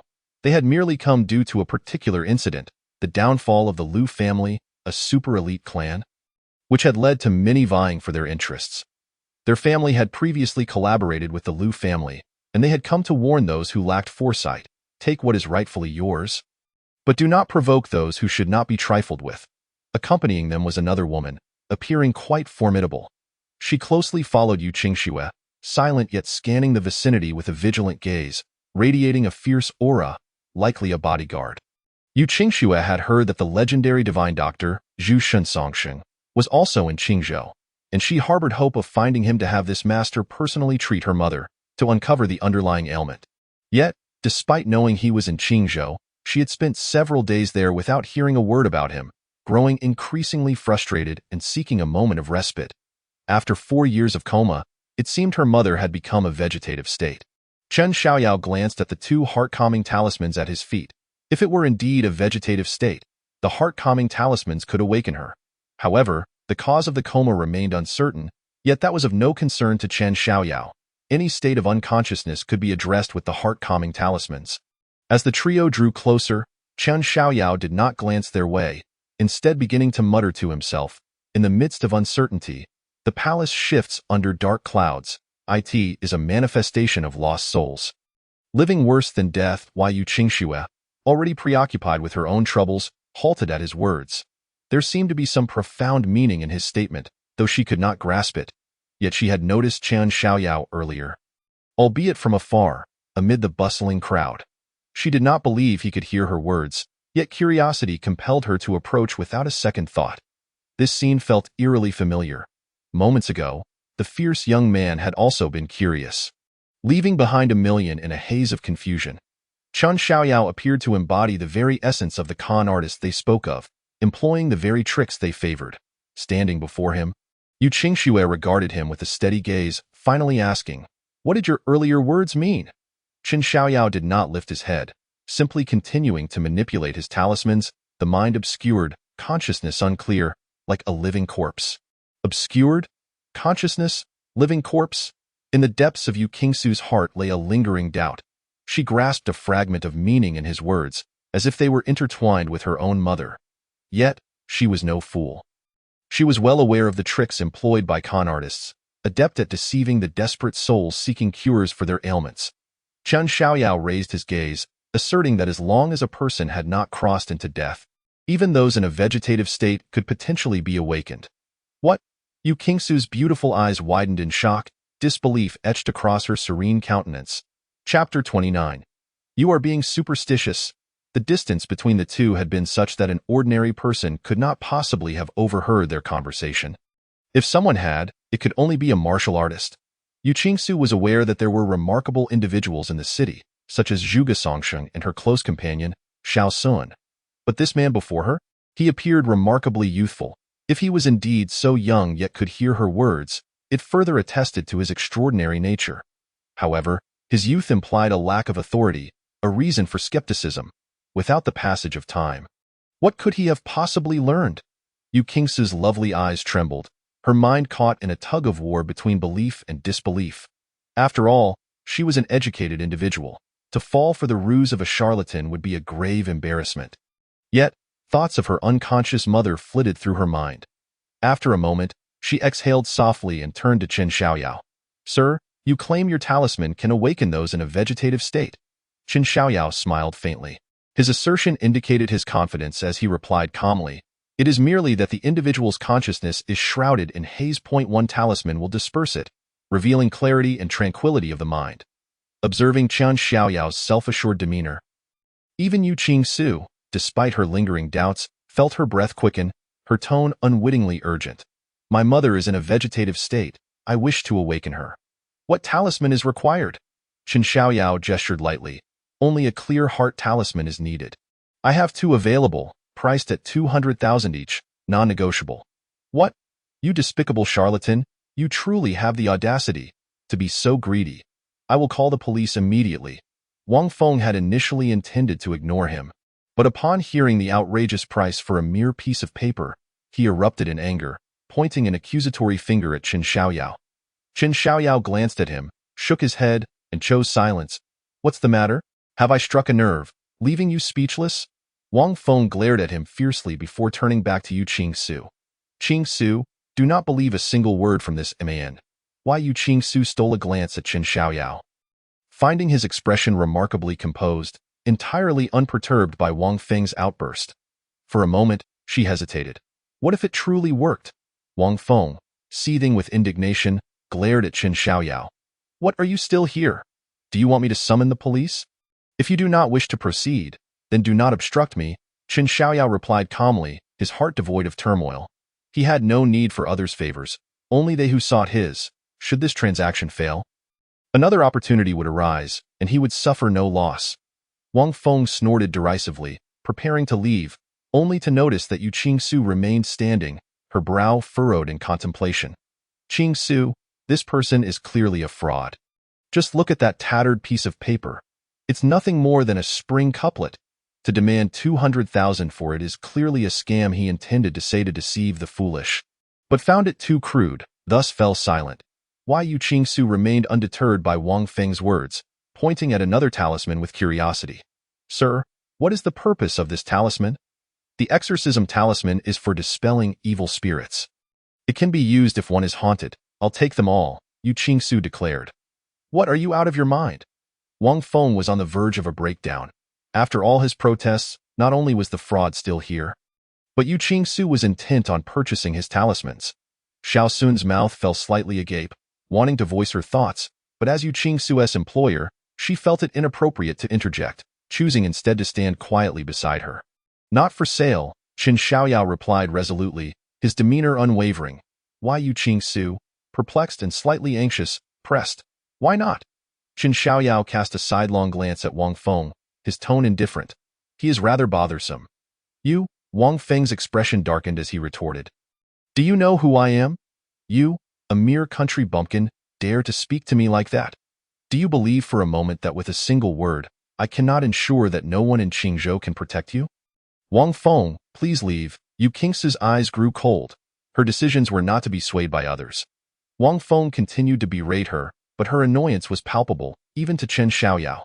Qingsu, you don't believe me. Yet you choose to trust this fraud? Wang Feng was incredulous, his gaze filled with resentment towards Qin Xiaoyao, blaming him for her disdain. In truth, his unpopularity had nothing to do with Qin Xiaoyao. No one enjoys having a finger-wagging critic at their side during a bad day. Why do you not leave?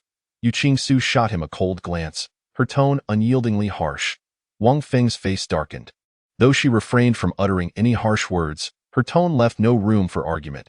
He had no choice but to exit, casting a bitter glare at Qin Xiaoyao, whom he had mentally deemed a failure, and stormed off in a huff. I apologize, sir. He merely accompanied me, and I did not consent to his presence. He does not represent my views. Why? Yu Qingsu's tone was deferential. Given her status, even prominent families in Qingzhou would extend their courtesy to her. Quite the swift severance, Qin Xiaoyao remarked with a light smile, unperturbed by the earlier commotion. However, the division was not entirely clean. Why? Yu Qingsu returned his smile, radiant and captivating. She could not ascertain whether Qin Xiaoyao's talismans held any efficacy. In truth, she was still somewhat superstitious. Previously, she had struggled to understand why so many believed in so-called divine figures, but today, clarity dawned. Even if 99% of what this man said was false, she was unwilling to forsake that 1% of hope. She feared not the prospect of being deceived, but the possibility of missing out. Qin Xiaoyao's calm demeanor instilled within her an inexplicable trust. Sir, I hope you will not deceive me. Why? Yu Qingsu sighed, the worry etched on her brow lingering. I have no desire to deceive. Qin Xiaoyao replied coolly. 3 talismans for 400,000. Cash only. The exorcism talisman is complimentary. You may use it should you feel an unsettling chill in the future. Only cashed. Why? Yu Qingsu found herself in a predicament. How could she possibly carry such a sum on her person? Qin Xiaoyao pointed to a nearby location, indicating the bank. Sir, you had this planned all along. Yu Qingsu suddenly felt a wave of mistrust wash over her. This all seemed too orchestrated. I am not pressuring you. You are free to decline. This is merely a standard transaction, Qin Xiaoyao stated with nonchalance. Why? Yu Qingsu offered an awkward smile, caught off guard by his perceptiveness regarding her emotions. She turned to Xiao Sun. I will go withdraw some cash. Please stay here. Xiao Sun nodded, standing silently beside Qin Xiaoyao. Her blend of spirited and cool demeanor inadvertently lent him an air of credibility. The two exchanged few words, perhaps not even a single complete dialogue. Qin Xiaoyao stretched leisurely. The money could procure several doses of medicinal herbs for cleansing and fortifying one's physique, undoubtedly enhancing his capabilities. Chapter 30. Old Classmates. Though the amount seemed substantial, it was barely sufficient to sustain a solitary existence. The path of cultivation required immense financial resources. A mere million was but the cost of a few subpar medicinal ingredients, particularly in a realm where spiritual energy was exceedingly scarce. Without the aid of rare treasures, one could hardly progress far. The scarcity was not surprising, considering how many celestial beings had emerged from Earth. Qin Xiaoyao smiled faintly, prompting a puzzled glance from Xiao Sun, who failed to comprehend the disjointed nature of his musings. Are you a fortune-teller? A striking young woman stood before Qin Xiaoyao, her curiosity piqued by their peculiar attire. Qin Xiaoyao regarded her briefly. If you desire, I can offer you a reading. Oh? The young woman seemed intrigued. Contemplating before asking, could you remove your glasses? Typically, fortune-tellers are blind, Qin Xiaoyao replied, perplexed by her request. The young woman produced a 100 yuan note from her bag. May I see your eyes? Qin Xiaoyao furrowed his brow slightly, casting a questioning glance at Xiao Sun, as if seeking clarification on her intentions. Xiao Sun also found the situation baffling. Was there truly someone in this day and age who would flirt with a so-called fortune-teller?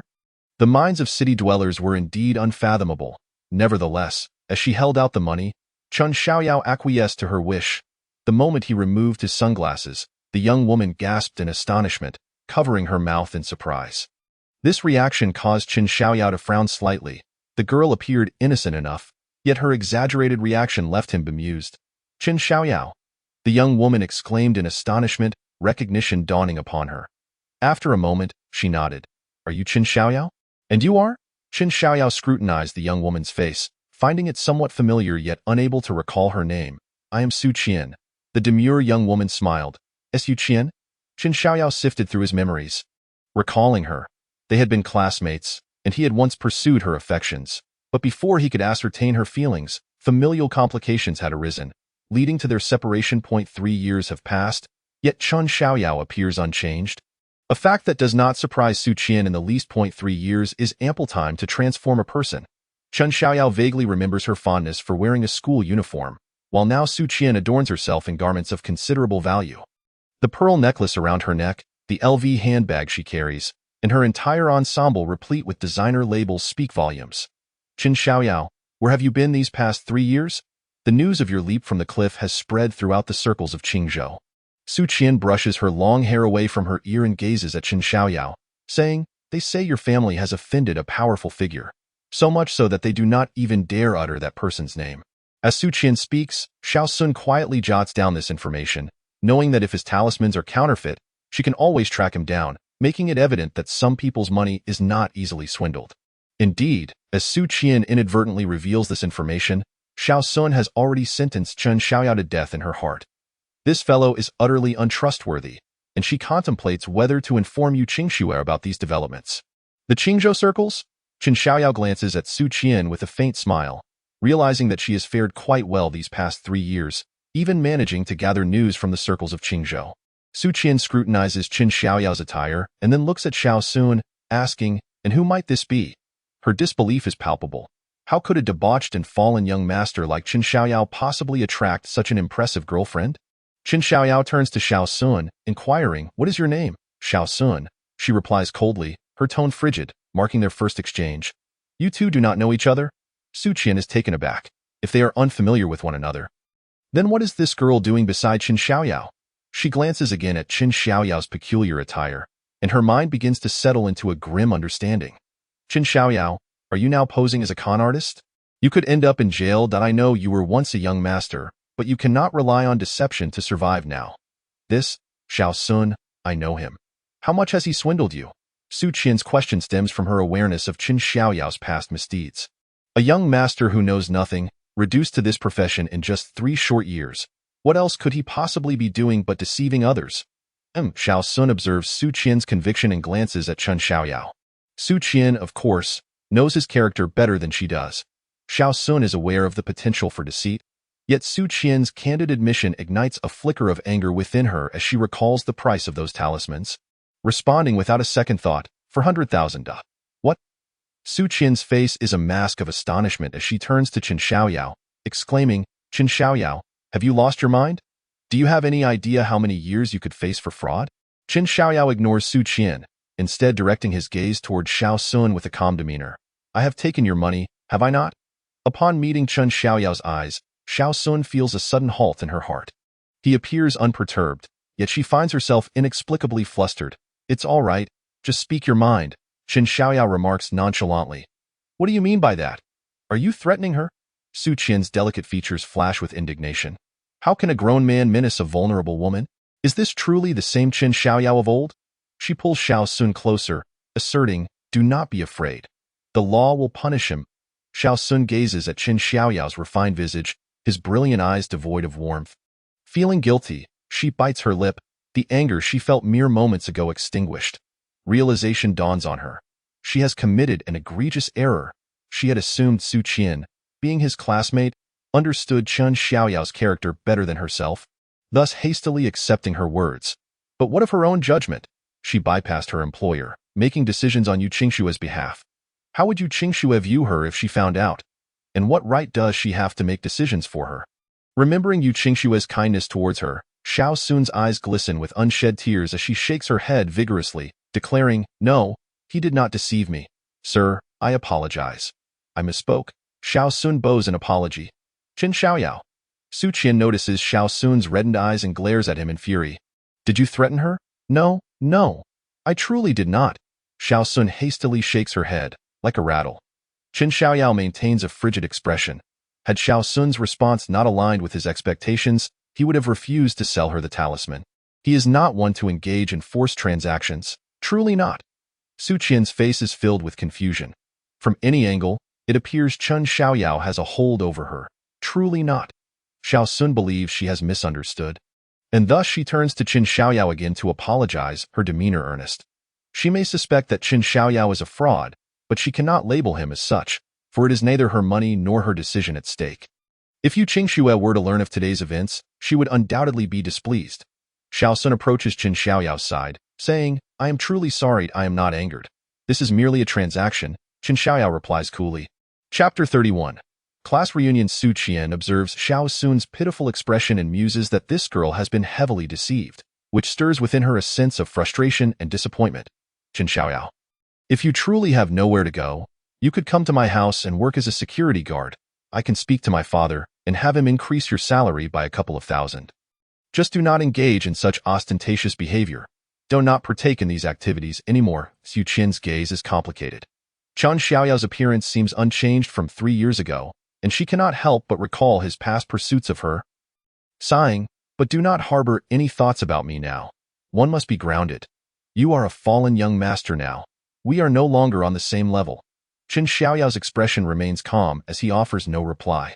Xiao Sun, upon hearing this, glances at Su Qian, tempted to speak but ultimately remaining silent. She realizes she has acted foolishly and decides to say less. Observing Qin Xiaoyao's impassive demeanor, Su Qian shakes her head in disappointment. Indeed, he is still the young master, unable to accept the disparity in their statuses.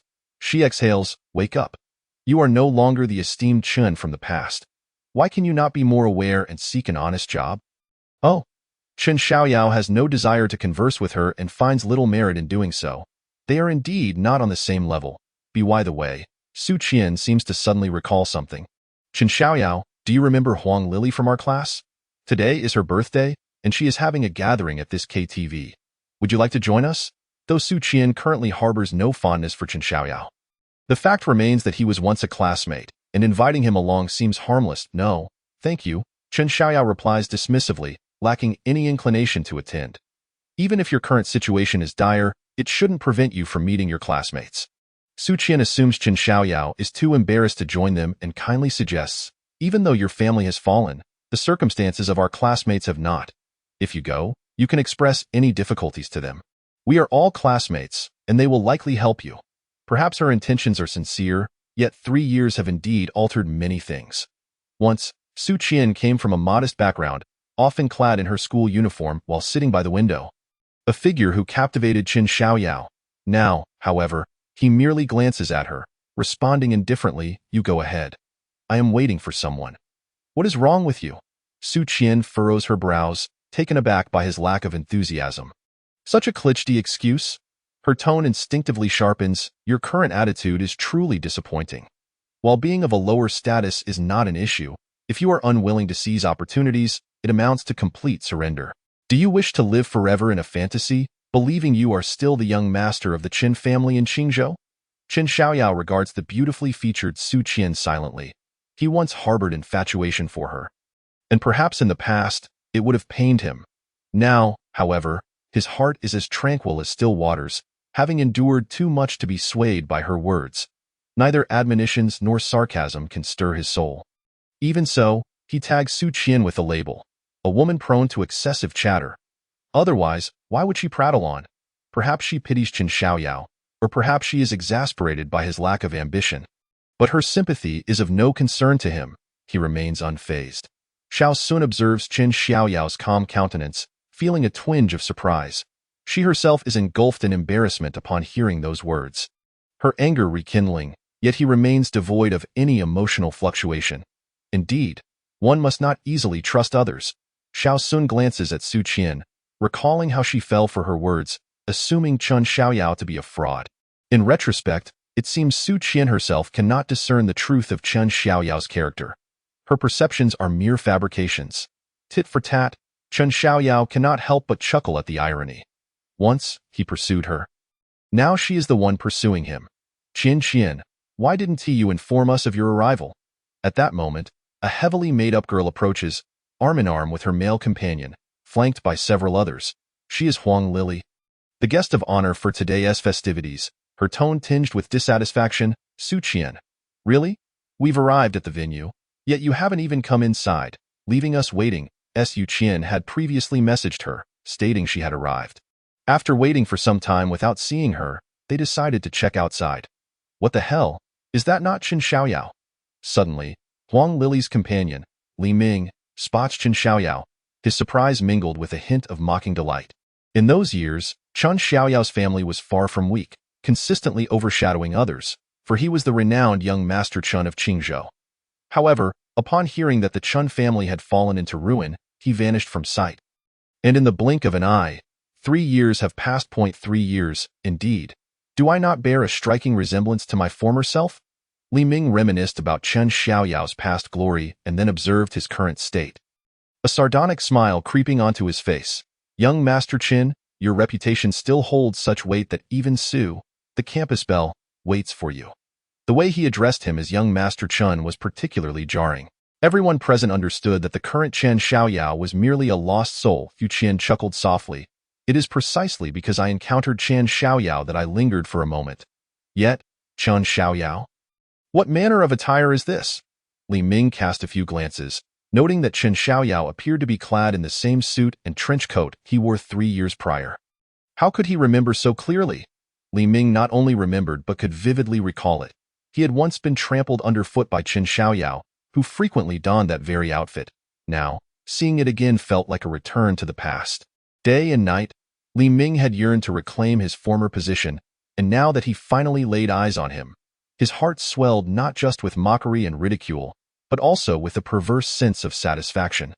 A feeling so intoxicating that it was hard to resist, akin to the flight of leaves. Li Ming's face flushed unnaturally as he sneered. Some people, even when stripped of everything, still cling to their dignity. Chen Xiaoyao, I am not referring to you. I am speaking of Kong Eg.As. These words left his mouth. Laughter erupted among the attendees. Look at you, young Master Chen, in a vast Qingzhou. How is it that your family continues to decline? Particularly piercing was Huang Lili's laughter, sharp and grating.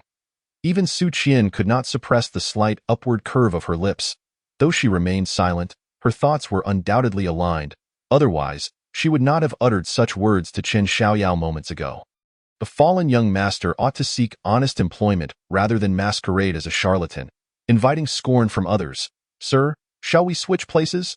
A surge of anger rose within Xiao Sun, though she held no affection for Chen Xiaoyao. Standing alongside him and witnessing the derisive expressions of those in front of her made her want to strike them down. Chen Xiaoyao maintained his composure and turned to leave. Chapter 32. A swarm of ants as Su Qian observed Chen Xiaoyao's intent to depart. She blocked his path. Chen Xiaoyao, are you upset? But what they say is the truth. It would be wise for you to face reality, as there are many days ahead. Furthermore, today is Lily's birthday. You should partake in the joy of the birthday star. Upon hearing this, Huang Lili's pretty face flashed with displeasure. Su Qian's enthusiasm was overshadowing the occasion, and besides, none of those present held any fondness for Chen Xiaoyao. She disdainfully remarked, Qian, if he wishes to leave, let him go. My birthday celebration is not for just anyone to attend. It's this moment. Li Ming interjected, Su Qian, Lily is right. What qualifications does a man who has vanished for 3 years have to join our gathering?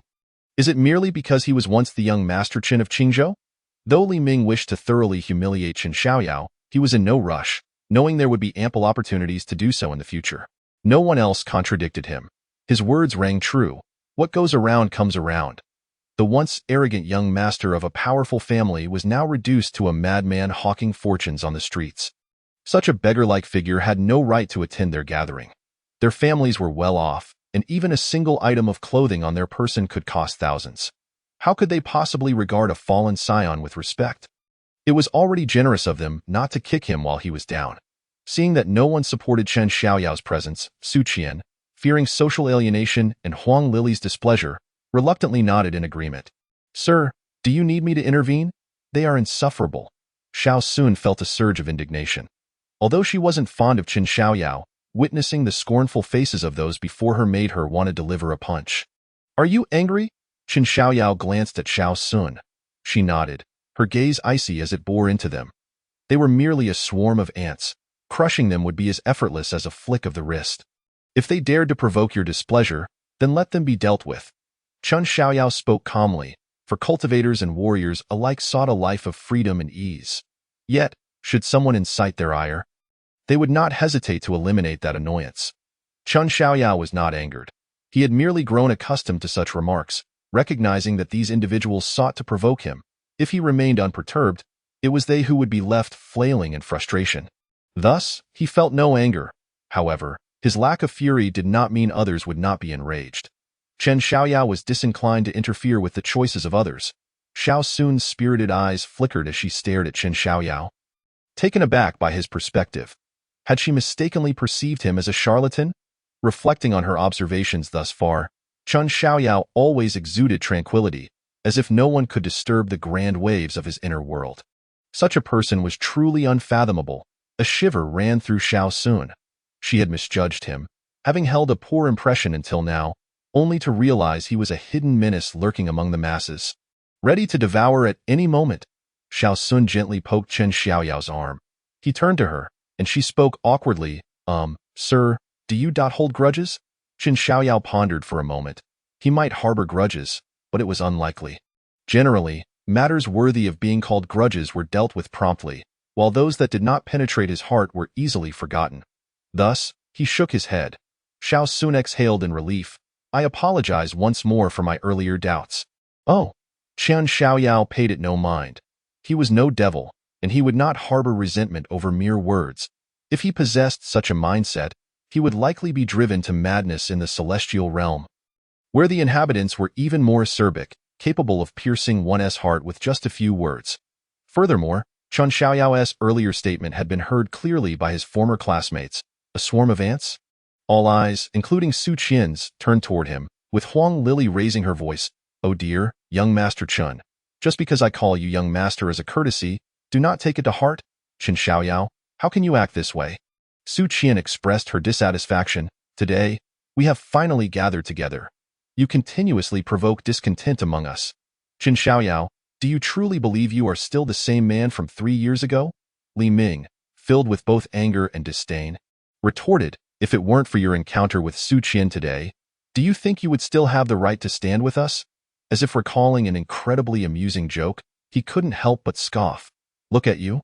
Having the audacity to insult us. Do you know what my family does? He continued. I fear it would frighten you. My father is the deputy director, and if I wanted to deal with you, there are countless ways. A stone stirred up 1,000 waves, and the crowd erupted in condemnation. Chen Xiaoyao's lips curled into a faint smile as he glanced at Xiao Sun, gently remarking, Now do you see why I am not angry? In truth, they are the ones who are truly furious. No matter how ferocious their words, a mere nudge will send them into a frenzy. Xiao Sun nodded earnestly. These individuals were akin to dogs whose tails had been stepped on, barking in unison. Suddenly, she found herself devoid of anger, as if she stood on a higher plane, surveying them with a sense of superiority. She cast a grateful glance at Chen Xiaoyao, feeling enlightened. Chen Xiaoyao smiled gently. You may certainly feel anger, but your heart must remain calm. Understood. Xiao Sun observed their antics and couldn't help but burst into laughter. With just a single remark from Chen Xiaoyao, this group had collectively crumbled. Truly, he was worthy of the legendary title of a master, possessing incredible prowess. Are you still laughing?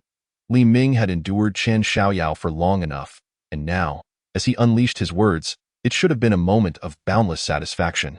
Yet, witnessing the smile on Chen Xiaoyao's face ignited a fury within him, and he could no longer contain himself.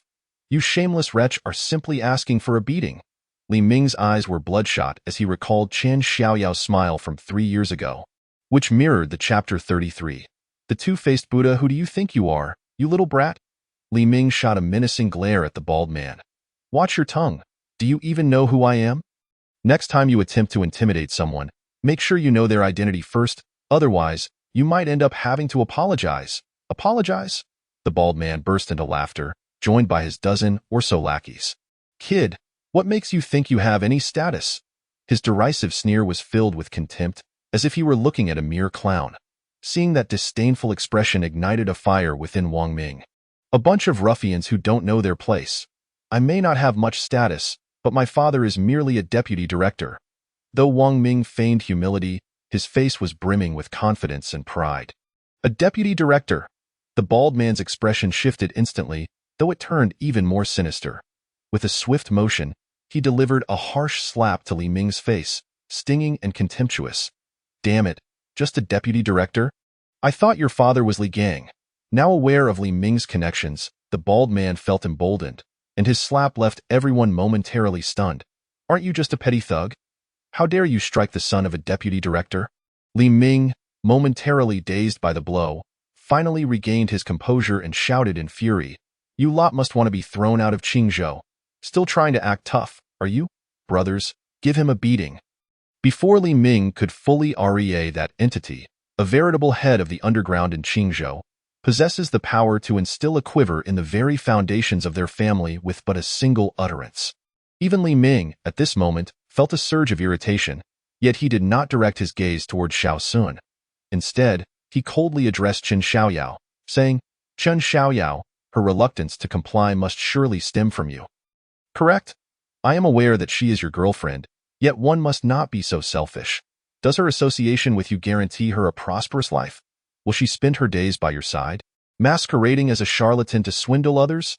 Upon hearing these words, the bald man chuckled, his face radiating triumph, clearly delighted by Li Ming's attempts to both belittle and elevate him. Some individuals are so brazen that a mere slap will render them submissive. He waved dismissively at Chen Xiaoyao, declaring, Kid, hand over your woman obediently, or you shall end up like this fellow, incapacitated. He then delivered a resounding slap to Li Ming's forehead, causing him to grimace in pain. The bald man signaled to his underling for a cigarette, casting a disdainful glance at Chen Xiaoyao. It is an honor for you that I am interested in your woman. After all, I am a man favored by the dual-faced Buddha. With another slap, he struck Li Ming's head once more. Li Ming, bewildered and furious, thought to himself, why do you assert your dominance by humiliating me? His gaze turned fiercely towards Chen Xiaoyao, his voice a tempest of frustration. Is my inquiry lost on you, brother? Are you deaf? Seeing Chen Xiaoyao remain unmoved, the bald man's anger ignited explosively, and he glared at Li Ming. What a bunch of fools. You lot are quite impressive, to the point where even I cannot subdue you. Each of you struts about with an air of arrogance. It seems you have indeed grown restless. The bald man advanced, his hand raised to deliver a blow to Chen Xiaoyao's face, intending to teach them the consequences of ignoring him. Xiao Sun's eyes flashed with cold determination, ready to intervene, when a thunderous command suddenly resonated, Get lost. Without even a glance in his direction, Chen Xiaoyao barked the word, which struck the bald man like a thunderclap, sending him sprawling as if struck by a heavy blow, his body flailing like a kite severed from its string. As the commotion subsided, the events that had just transpired felt surreal, leaving an eerie silence in their wake, save for the bald man struggling to rise a few meters away. Chen Xiaoyao, clad in a suit, observed him with indifference, murmuring, I had no intention of acknowledging you, but you have proven to be exceedingly bothersome. Xiao Sun's eyes brightened, a gentle smile gracing her lips. Chen Xiaoyao was indeed a martial artist. She had suspected as much, yet she had never anticipated that a single word could send another flying. His strength must far surpass her own. She stepped lightly forward, casting a cold glance at Li Ming. Delivering a stinging slap meant to teach this foul-mouthed boy a lesson. A martial artist.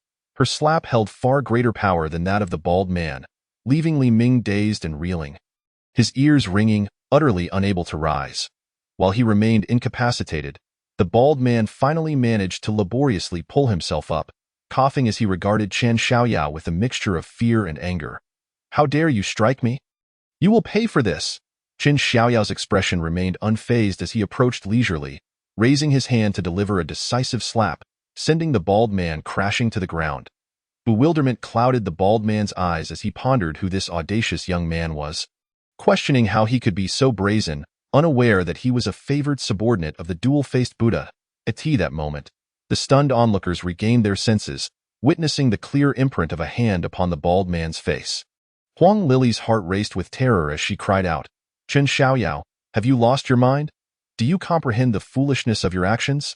This man is an associate of the dual-faced Buddha. How dare you strike him?" Doom loomed over them. They were certain to incur the wrath of the dual-faced Buddha, their fates sealed. Several classmates turned pale, their voices trembling as panic set in, though the bald man was momentarily dazed. Hearing their terrified cries inflated his sense of superiority. "You wish to strike me? Come, try. None of you will escape today." Chapter 35. Summon him over the bald man, clutching his head, narrowed his eyes, coldly regarding Qin Xiaoyao with a mocking laugh. "Did you hear what they said? Do you think striking me will resolve this matter? Allow me to enlighten you. Anyone bold enough to challenge the Buddha has found their end beneath the waters. Do you wish to join them?" At his words, Huang Lily and the others felt a jolt of electricity run through them. She pointed an accusatory finger at Qin Xiaoyao, seething with rage. "Qin Xiaoyao, why must you drag us into your death wish? You brainless fool! Do you believe every problem can be solved with your fists?" Several classmates trembled in fear, their anger mingling with dread. "You are nothing more than a charlatan. You can walk away? But what about us? Are you trying to get us killed?" Su Qian's face turned ashen as she trembled. "Qin Xiaoyao, you must apologize to this man. Perhaps there is still a chance to salvage this situation." "Humph, Su Qian, do not entertain such a person. He is a worthless scion of fraud.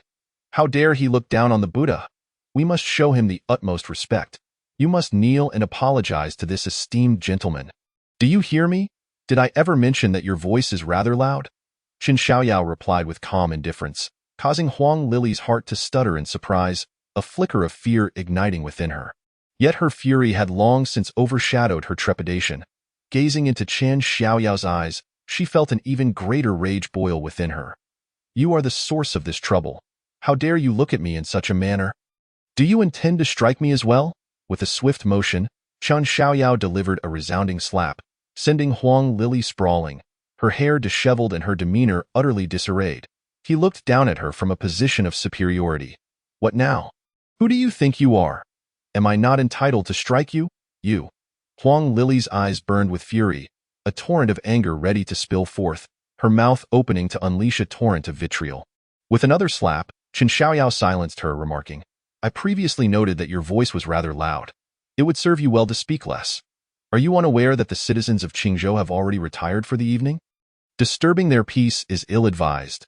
Huang Lily slumped to the ground, her hair in disarray as she covered her face, gasping for breath, utterly forgetting her fear, her eyes aflame with resentment directed at Qin Xiaoyao.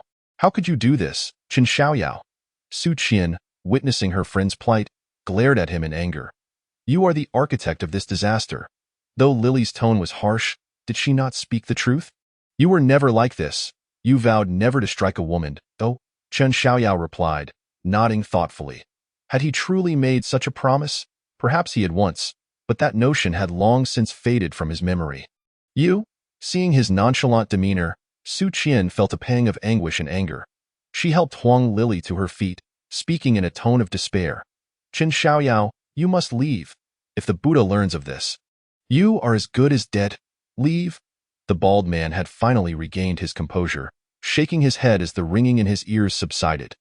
"How naive you are! Do you think fleeing abroad will save you? The Buddha possesses myriad means to bring you back. Do you truly believe the Buddha's influence is confined to Qingzhou? You ignorant fools, let me inform you." Before he could finish, another blow struck his cheek. As he witnessed Qin Xiaoyao's unwavering defiance, enraged, he struggled to rise, trembling as he dialed a number, casting a threatening glare at Qin Xiaoyao. "Kid, you are finished. Your entire family will pay. Hello, Brother Zhao, we have a reckless fool here." After the call, the bald man reveled in his triumph, anticipating that upon Brother Zhao's arrival, this insolent brat would surely meet a grim fate. Slap. The bald man clutched his face, disbelief etched across his features as he looked at Chen Xiaoyao. His voice hoarse, "Why do you continue to strike me? Why?" Chen Xiaoyao raised an eyebrow, replying coolly, "Are you not a subordinate of the Buddha? And who, may I ask, is Brother Zhao?" "Brother Zhao is." The bald man began, but Chen Xiaoyao interrupted. "What I mean is, call that Buddha here personally. It will save me the trouble. Do you think the Buddha has the time to deal with someone as insignificant as you?" The bald man retorted, visibly displeased. Slap! Another blow landed on his forehead. The bald giant was on the verge of tears. Was this lad really dribbling with one hand? Could he have become addicted to it? He cast a resentful glance to the side, searching for his dozen or so underlings. Where were his teammates?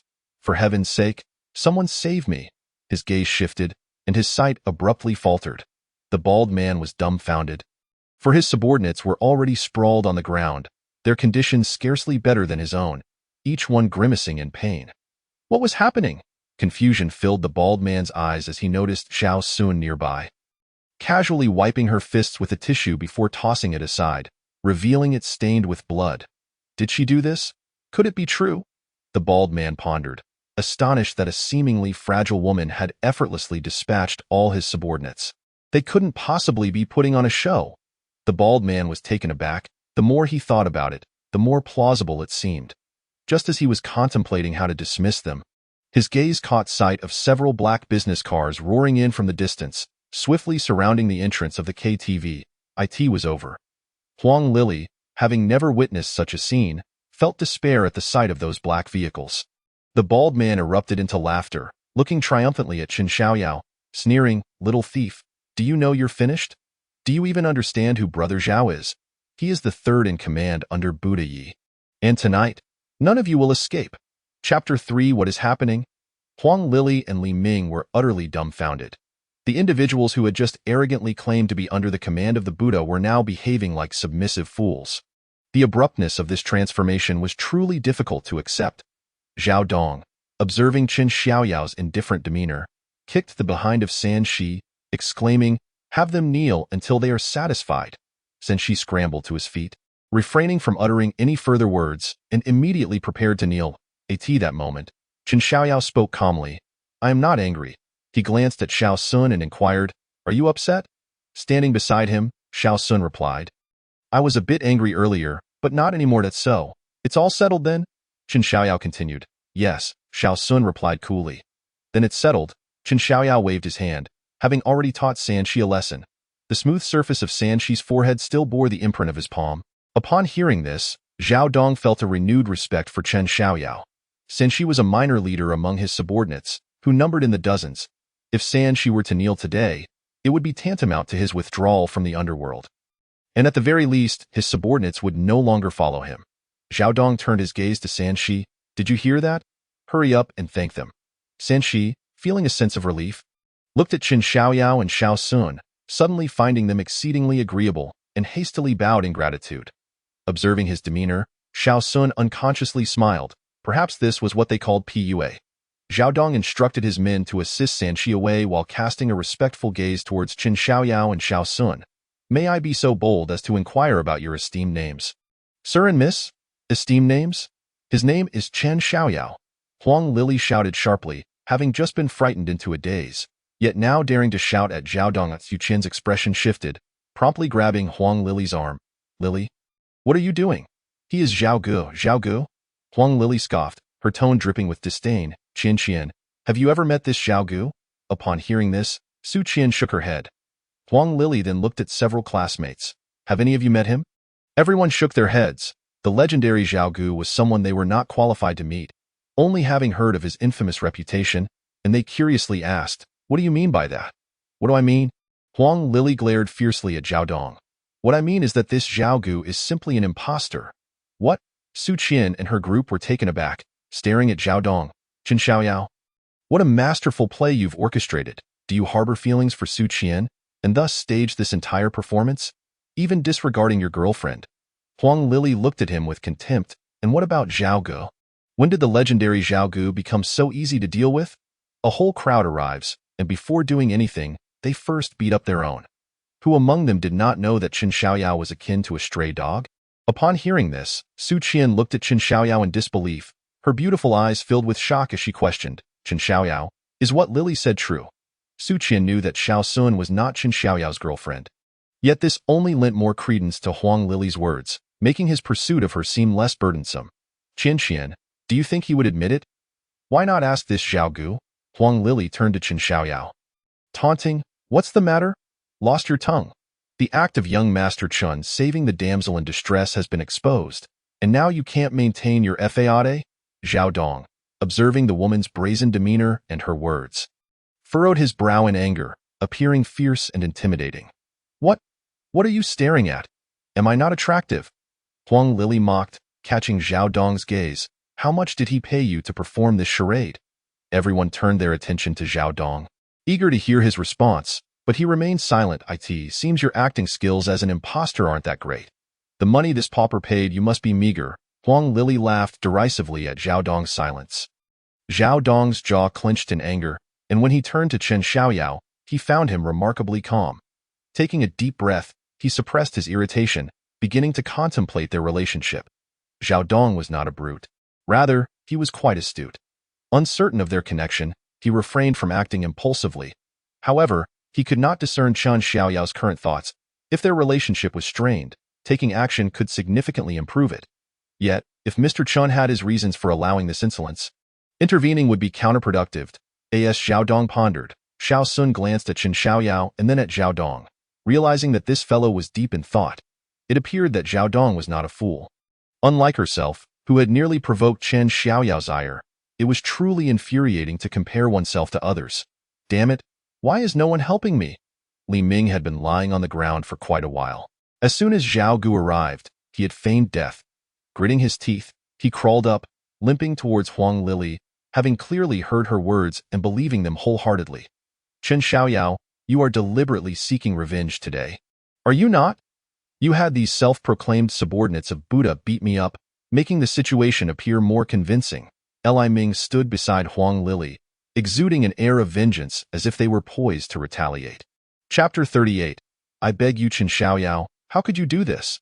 I have said it time and again. We are from different worlds. Your actions will only provoke disgust. Su Qian felt an overwhelming sense of disappointment. Their words rang true. It is easy to fall from frugality to extravagance, but difficult to return. The once great young master, yearning for his previous material lifestyle, resorted to tricks, with discontent in her eyes. She remarked, why can't you be more realistic? Is it not better to live an ordinary life? Humph, he has always been this way, Huang Lily retorted angrily. He had just taken the opportunity to slap me twice. What a petty person. How many lives must you deceive to stage such a grand spectacle today? Li Ming disdainfully surveyed the surrounding suit-clad men, no longer feeling fear. Why, dear, your vision is too narrow. Huang Lily scoffed. If Qian Qian were to develop feelings, he could easily earn this small amount in a day. Upon hearing this, Su Qian shot an angry glance at Qin Xiaoyao. And you? Huang Lily's tone shifted, pointing an accusatory finger at Zhao Dong, unleashing a tirade of insults. You scar-faced dog, a scoundrel of the same ilk as him, valuing money over lives. Do you still have the audacity to let your men attack my boyfriend? Do you know my boyfriend's identity? His father is the deputy director. Unaware of the peril he was courting, Li Ming, bruised yet nonchalant, declared, I've remembered you, scar-faced dog. Every time I see you in Qingzhou, I will make sure to deal with you. The expressions of Zhao Dong's subordinates transformed, becoming cold and fierce. In recent days, they had seized numerous territories and dealt with many opponents, exuding an aura of danger. Some even had their hands hovering near their gun holsters. Yet, without their leader's command, they remained still. Zhao Dong, taken aback by the insult, chuckled softly, casting a slightly apologetic look towards Qin Xiaoyao and Xiao Sun. Mr. Chen, Miss, please do not hold today's events against me. I, Zhao Dong, have hundreds of men under my command. If I am insulted, someone must pay the price. Although Zhao Dong was shrewd, he was also a formidable enforcer. Being insulted in front of his men would force him to act. Regardless of Qin Xiaoyao's feelings, he represented the underground's authority. He was not one to tolerate disrespect. Understood, Qin Xiaoyao replied with a gentle smile, exuding an air of superiority, indifferent to the chaos unfolding around him. Some, of course, were not so fortunate. Zhao Dong had too many subordinates, and his inaction would jeopardize his standing. Upon hearing this, Zhao Dong's piercing gaze suddenly brightened, his lips curling into a smirk. It seemed that the two had provoked Chen Xiaoyao's ire, making matters all the more manageable. Oh, still trying to play tough? Li Ming laughed dismissively, clearly unconcerned. Huang Lili stepped forward, glaring at Zhao Dong menacingly. You, impostor, do not delude yourself. Do you dare to strike me? Indeed, Zhao Dong replied softly, stepping towards them, at the same time. Dozens of his men advanced, some brandishing knives, others drawing guns. Confronted by the dark muzzles of guns, even if Huang Lili believed them to be fake, an inexplicable chill coursed through her. Li Ming, witnessing the intimidating approach of Zhao Dong's men, felt a surge of fear, despite his earlier bravado. Huang Lili had previously pointed an accusatory finger at Zhao Dong, knowing that to do so to Chen Xiaoyao would result in a slap. Yet she was unaware that pointing at Zhao Dong could lead to her demise. With a swift motion, Zhao Dong swung his arm, delivering a ferocious slap. Huang Lili's head jerked to the side. Before she could comprehend, a brutal kick struck her abdomen, sending her flying several meters away. She collapsed to the ground, one side of her face swollen. Gasping for breath, unable to rise, Zhao Dong snorted coldly, his eyes gleaming with malice. Having nearly lost his life moments ago, he channeled his pent-up rage into that punch and kick, finding some semblance of relief. Li Ming, however, was not so fortunate. Zhao Dong's men were genuinely willing to kill him. Dozens of blades descended upon him like torrential rain, each strike lethal. The dagger's piercing strength was unmatched, and this assault was merely a consequence of his insolent words. Chen Xiaoyao. Even though Su Qian had just believed Huang Lili's words, at this moment she comprehended that even if the person before them was not Zhao Gu, their numbers alone were sufficient to instill fear. Observing Huang Lili's pitiable demeanor, a sense of sorrow and chill rose within Su Qian, prompting her to cast a pleading glance towards Chen Xiaoyao. What? Chen Xiaoyao inquired, puzzled by her gaze. Could you make them stop? Tears welled in Su Qian's eyes. If they continued their assault, it was likely that Li Ming would perish here today, especially with the cacophony of their enraged shouts and the sound of blades being wielded. She, a mere girl, had never witnessed such a scene and was nearly paralyzed with fear. Chen Xiaoyao, noticing the tears glistening in her eyes, felt somewhat speechless. Did they not understand the perils of reckless words? However, Su Qian hesitated, recalling distinctly that Zhao Dong had addressed him as Mr. Chen. He must possess a solution. Therefore, she lowered her posture even further, clutching at his garment, trembling as she implored, "Consider it my plea. I beseech you to spare them. Please." Chen Xiaoyao's gaze remained indifferent as he cast her a fleeting glance, stating, "I am disinclined to interfere in the choices of others, whether they be his or Zhao Dong's."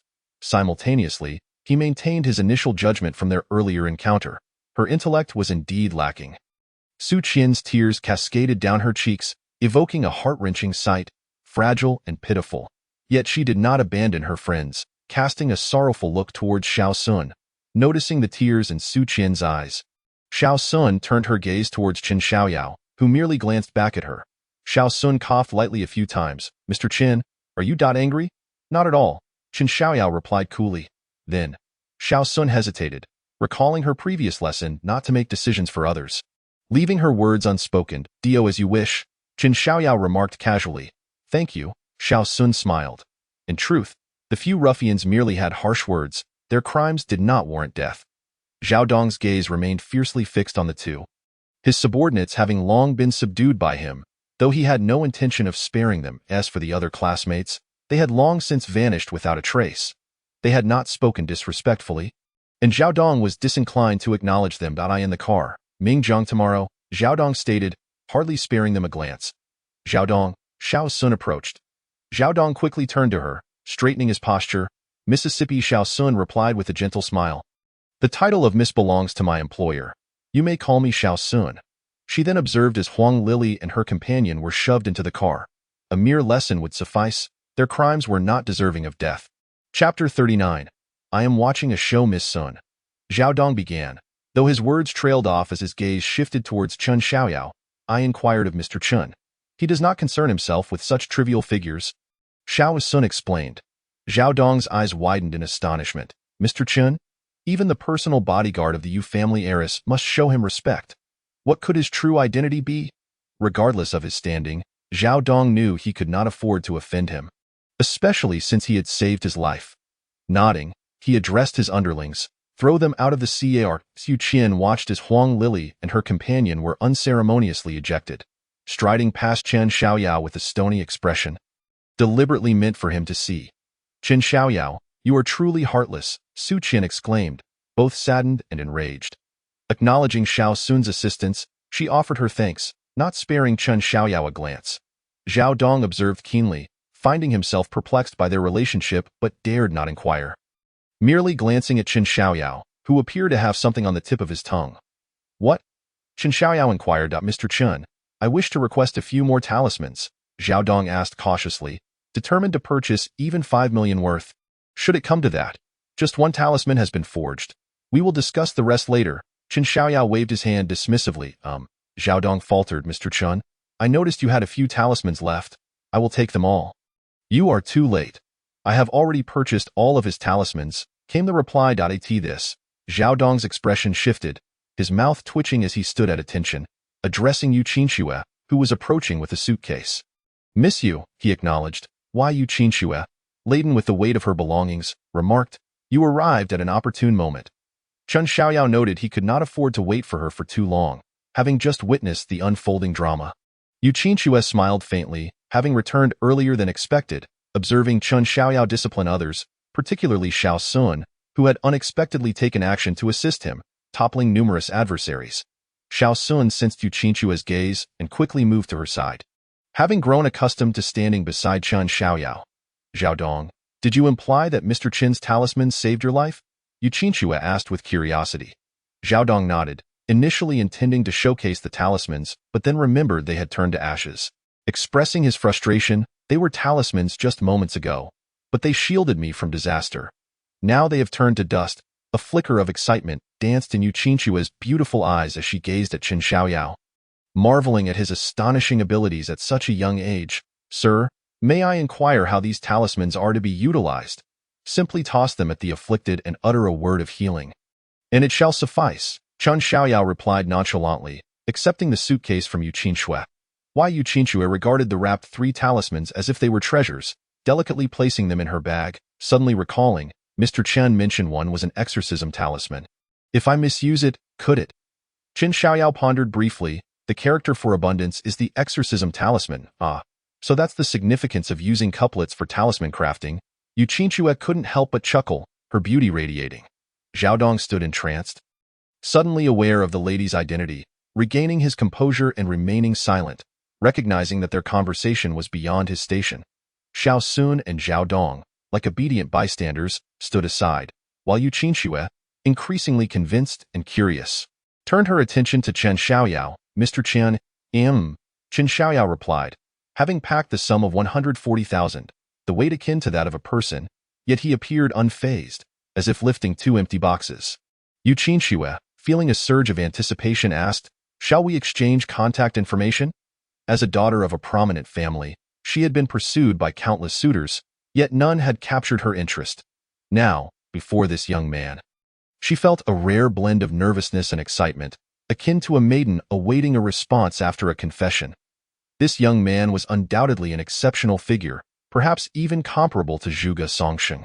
Given Zhuge's elusive nature, Yu Qinxue doubted this young man had the luxury of idleness. If she did not seize this chance for contact, who knew when they might meet again?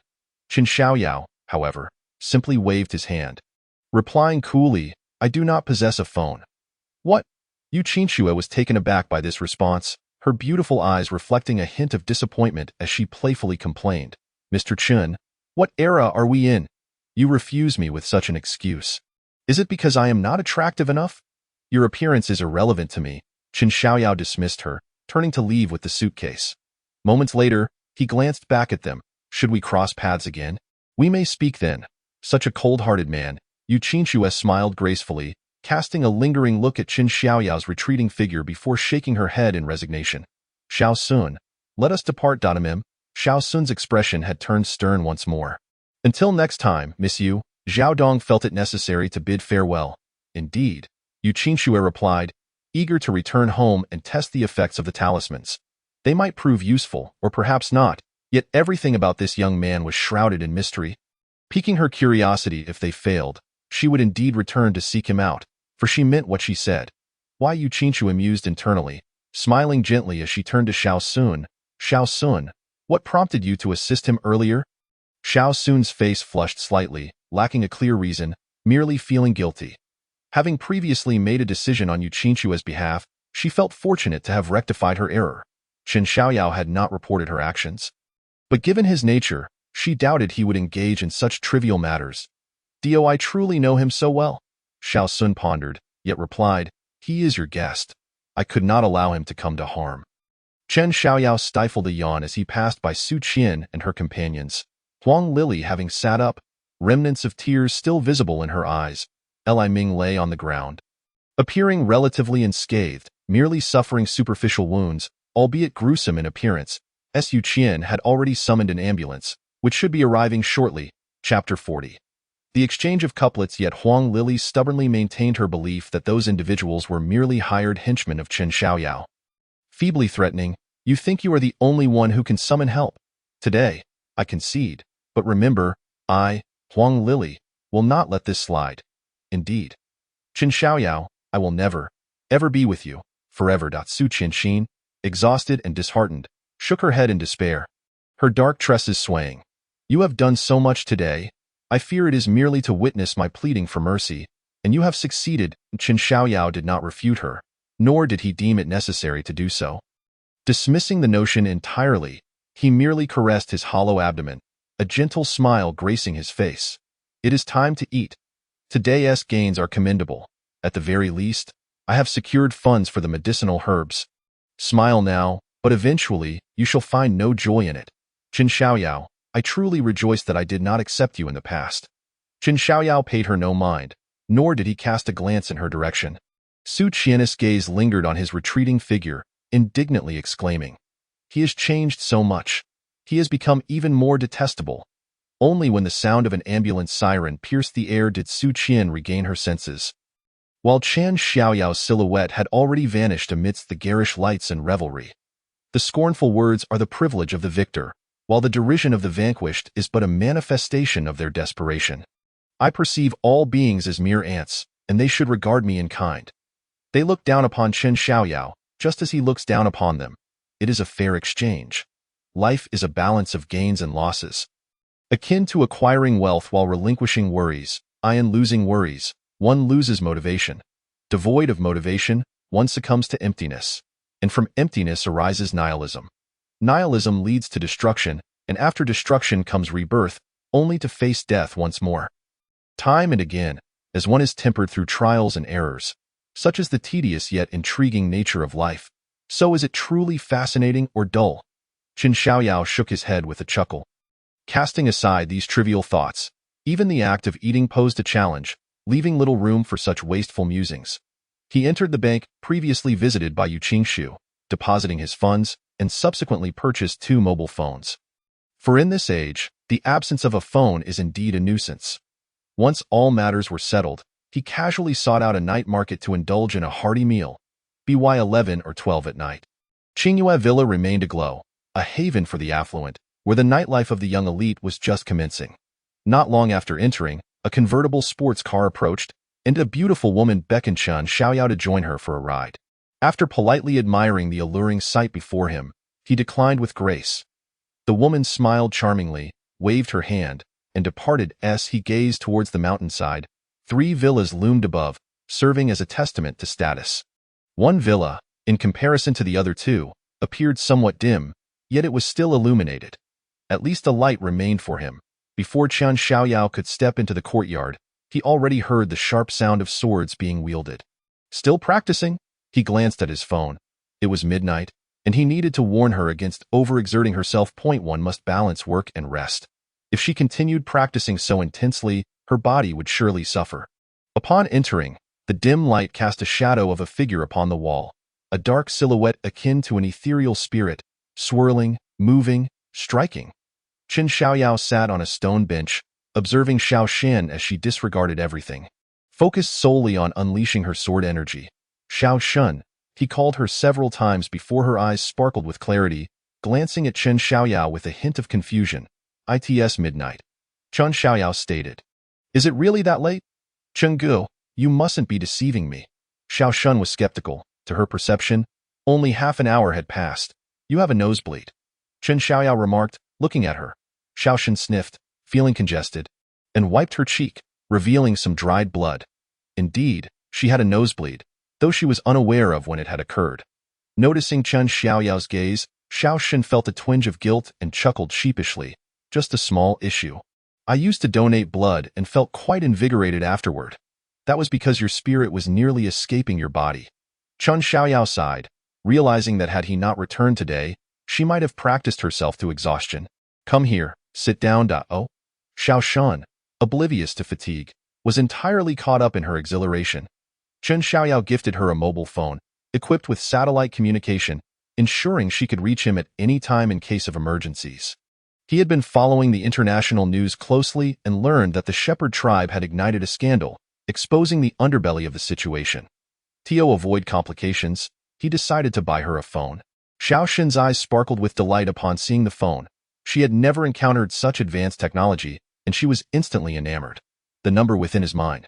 "Contact me anytime should you need anything," Chen Xiaoyao instructed, then turned to her. "If you continue to practice like this, your body will be worn out in just a few days. I don't know." It felt as though I could think of nothing else but swinging my sword. Xiao Shun was puzzled as well. She truly did not sense the passage of time or fatigue. "From now on, set an alarm before practicing, 3 hours per session, 3 times a day. I registered a WeChat account for you on your phone, loaded with 200,000. If you're hungry, buy something to eat. There's plenty available down the mountain," Chen Xiaoyao said casually, handing her the barbecued skewers he had packed earlier. "Practice again tomorrow." Xiao Shin gazed at the fragrant skewers on the stone table, her eyes filled with gratitude, nearly leaping into Chen Xiaoyao's embrace. However, he gently pressed his palm against her forehead, preventing her from getting too close. Despite this, Xiao Shun could not contain her gleeful laughter. "Chen Gu, I like you the most. To utter such sentiments for something so trivial is rather undignified." Chen Xiaoyao replied with a faint smile. "Dignity cannot be consumed." Xiao Chen giggled, her mouth full of food. "Besides, I am expressing gratitude for this 200,000. After a moment, Xiao Shun appeared puzzled. "Chen Gu, where did you acquire such a substantial sum? Did you truly resort to robbery?" "I exchanged some spring couplets for it." Chen Xiaoyao retrieved a bottle of wine from the storage room, chuckling. Xiao Shun's face was filled with confusion, yet she said nothing. Her mouth already stuffed with food. Before long, Xiao Shun went to shower and sleep. Chen Xiaoyao took advantage of the starry sky to finish the bottle of wine, sitting cross-legged beside the jujube tree, refining the spiritual energy he had absorbed today, nodding in approval as he felt his physique gradually ascend. Tomorrow, he would seek out a set of herbs for cleansing the marrow and strengthening the bones. A single set could yield significant enhancement, though he was uncertain how many sets would be required to reach the first realm of body cultivation. The 100,000 he earned today was hardly sufficient. He could either wait a couple of days for the underground boxing arena to open or purchase the herbs tomorrow. After contemplating, Chen Xiaoyao resolved to engage in underground fighting. With the income from 100,000, he could multiply his earnings several times over, thereby affording numerous sets of herbs. Having made up his mind, he cast aside all emotions, focusing solely on his cultivation. Chapter 41. Tranquil heart and blessings in the ensuing days. Chen Xiaoyao returned to a routine reminiscent of old age, practicing for half the day, then sitting on a stone bench to read and drink. Xiao Shun, ignoring everything, practiced her swordplay, and throughout the day, aside from their nightly conversations, the only sounds shared between them were the rustling of pages and the slicing of air. They relished in their leisurely existence. Yu Qingshu returned to her family's private sanatorium. The first person she encountered being her father. Since her mother had become a vegetative state, her father had devoted nearly all his energy to politics. Even her mother's company was managed by Yu Qingshu. Yet due to her mother's condition, she had not handled the company matters well. Nonetheless, her father had never inquired, rarely visiting the Yu family's private sanatorium to check on her mother. Yu Qingshu was puzzled as to why her father had come to the sanatorium today. "Humph, if I don't come, you wouldn't know how to stir trouble. Didn't you say you would invite Zhuge Sheng to come? Why are there only a few talismans?" Shouldn't you be inviting some barefoot doctors next time? Yu Jianzhong's expression was far from pleasant, his tone equally unkind. Upon hearing this, Yu Qingshu understood. It must have been Wang Feng, who had been trailing her, reporting to him. This fellow not only proposed useless ideas but also enjoyed tattling like a child, if it weren't for him constantly introducing various foreign sanatoriums. Yu Qingshu wouldn't be in such a predicament, endlessly shuttling with her mother for miles, leading to her growing disdain for Wang Feng. What's the matter? Can't speak now. Immediately dispose of these nonsensical items. Talismans are nothing but deceitful trinkets. You are a graduate of a prestigious school. How can you still believe in such things? Yu Jianzhong's tone was incredibly forceful, exuding an air of unchallengeable authority. Xiao Sun observed Yu Qingshu's silence, biting her lip, stepping forward to defend. Mr. Yu, that individual possesses remarkable skills. Are you aware of martial artists? That person. Silence. Yu Jianzhong glared fiercely at Xiao Sun. Your salary is provided by me. Do you have the right to speak here? A flicker of anger flashed in Xiao Sun's eyes, quickly suppressed. She pressed her lips together and returned to Yu Qingshu's side, remaining silent. Dispose of them quickly. Do not let those families mock the Yu family. If they discover that we have always been beneath others, it would be shameful. Why Yu Jianzhong's tone was unyielding, leaving no room for refusal. Yu Qingshu's beautiful eyes shot a defiant glance at her father, her heart brimming with anger, yet her tone remained as calm as water. Are you upset? Did you not teach me to remain composed at all times? You can trust Wang Feng, yet not me and Xiao Sun? I merely wish to tell you not to allow a street charlatan to create a rift with Wang Feng. Their family's influence is no less than ours. Do you not find your actions rather childish over a street magician? Yu Jianzhong let out a cold snort. Wang Feng was indeed a handsome and talented individual, and after all, he was a member of the Wang family. If progress was to be made in the future, the two families would need to maintain a cordial relationship. He had long harbored the idea of facilitating such a union, but his daughter had consistently opposed it, leading him to refrain from pressing the matter further. Yu Qingshu chuckled softly, casting a disdainful glance at her father. So, what you mean to say is that you wish to avoid any estrangement with the Wang family. Yet, this talisman would merely cause you to lose face, correct? For the sake of your pride, you would have me discard the talisman I obtained. What of my mother, then? Do you not care for her? Before Yu Jianzhong could respond, Yu Qingshu continued, her tone steady, yet tinged with indignation. For the past 4 years, I have taken my mother across more than a dozen countries and numerous hospitals, enduring endless trials both domestically and abroad. Meanwhile, the company has descended into chaos, yet they have not even been able to ascertain the cause of her illness. I have never wished to give up, relentlessly seeking out hospitals and experts, but to no avail. I wanted to seize this opportunity to consult Zhuge Songxing, spending several days in Qingzhou, yet I could not uncover even a whisper of news about him. I asked Xiao Xuan to accompany me for a respite, and upon encountering a certain gentleman, I managed to procure a talisman, only for you to demand that I throw it away. I ask you, what have you done? Can you even recall anything you have done for my mother over the past 4 years? Yu Qingshu's voice remained calm, yet one could discern the simmering resentment and grievance beneath. Yu Jianzhong's previously resolute expression faltered. He wished to articulate a response, yet found himself at a loss for words. The family's enterprise required management, and he could not abandon the entire Yu family for the sake of his daughter's comatose mother. After a lengthy silence, he sighed, his gaze filled with complexity. Therefore, what I do is none of your concern. Seeing him rendered speechless, Yu Qingshu coldly remarked, and with that, she took Xiao Xuan's hand and entered the hospital room. Yu Jianzhong opened his mouth, intending to say something, but the words caught in his throat, leaving him with nothing but a sigh. It seemed that all that remained for the middle-aged man was the right to sigh. For years ago, his wife had inexplicably fallen into a coma, and no one knew the cause. He gazed at the family's business, then at his unconscious wife, and made a choice. He chose his career. Even though the Yu family's influence was formidable, he was still unsatisfied, as if his wife's illness allowed him to become even more engrossed in his work. The business world was a battlefield. To cease expansion was to regress, to provide opportunities to adversaries. He believed that his daughter would tend to her mother while he immersed himself wholeheartedly in the fray. Time passed swiftly, and before he knew it, 4 years had gone by. Yet during that span, he had not once laid eyes upon his wife. Had he forgotten her? Or did he simply not wish to remember? Or was it a matter of fear? Yu Jianzhong was uncertain. His wife's smile felt as if it had been just yesterday. Yet, he could clearly see the lingering sorrow etched upon Yu Qingshui's brow. Thus, faced with his daughter's probing questions, he found himself unable to utter a single word. As he recalled his wife's features, they appeared somewhat blurred in his memory, and he could only remember her eyes and brows. Was memory truly so fleeting? If it were not revisited, would it quietly slip away? Or had he simply grown old, his memory not as sharp as in his youth? Yu Jianzhong stared at the door to the hospital room. His thoughts a tangled mess. It felt as though he were mired in quicksand. Every step forward required immense effort. He yearned for a cigarette, but remembered he was in a hospital. Taking a deep breath, he composed himself and entered without a smile. On the bed lay a beautiful woman who appeared to be in her 30s, somewhat resembling Yu Qingshui, yet her eyes were shut tight, her breathing steady, as if she were merely asleep, poised to awaken after a night's rest. The nurse, noticing the arrival of a middle-aged man, curiously inquired, "Sir, may I ask who you are?" Yu Qingshui glanced at her father but said nothing, merely greeting the nurse. The nurse, understanding that the young lady had come to speak with her mother, discreetly withdrew.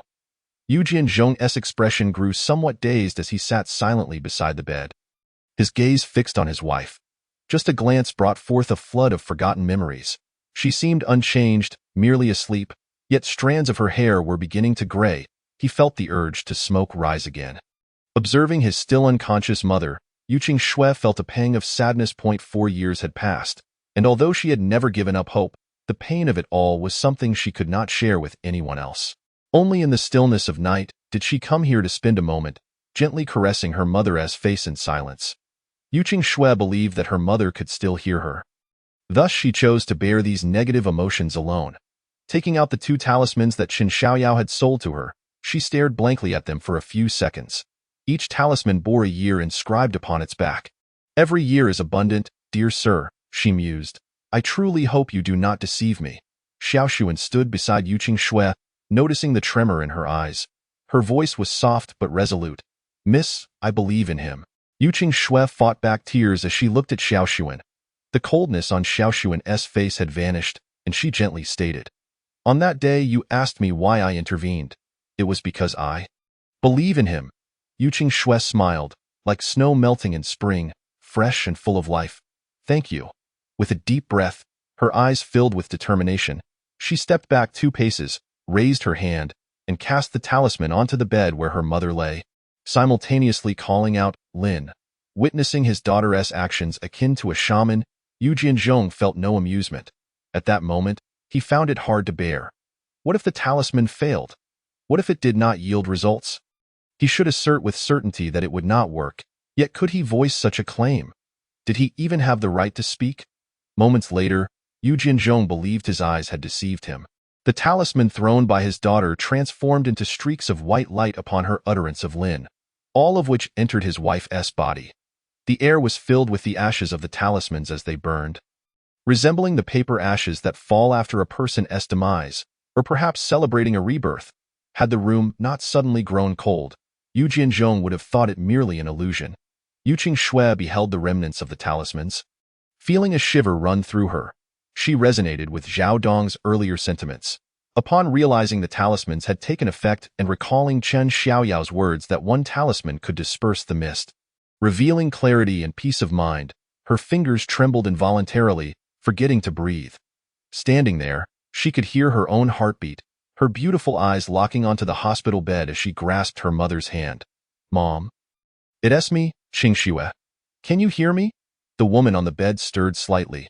Though subtle, it did not escape Yu Qingshui's notice, and she immediately became ecstatic, calling out repeatedly.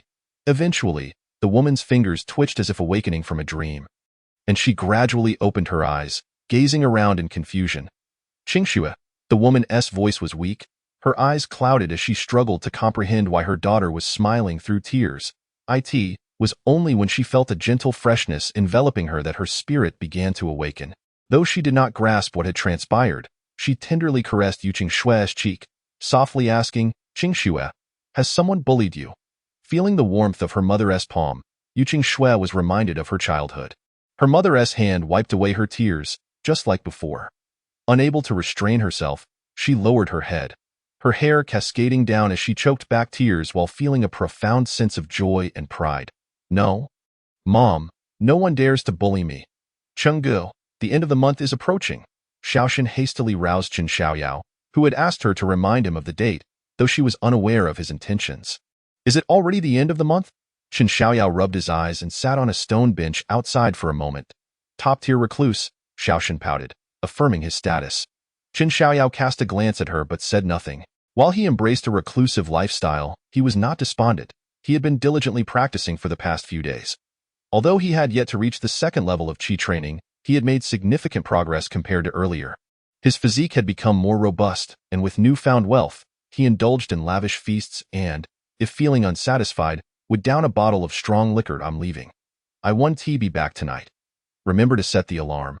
Don't overexert yourself, he bid farewell. Xiaoshan rolled her eyes, knowing she was no fool and would not push herself to the brink. Yet she felt disheartened by the difficulty of mastering the sword wind. Despite 10 days of effort, she had gained no insight.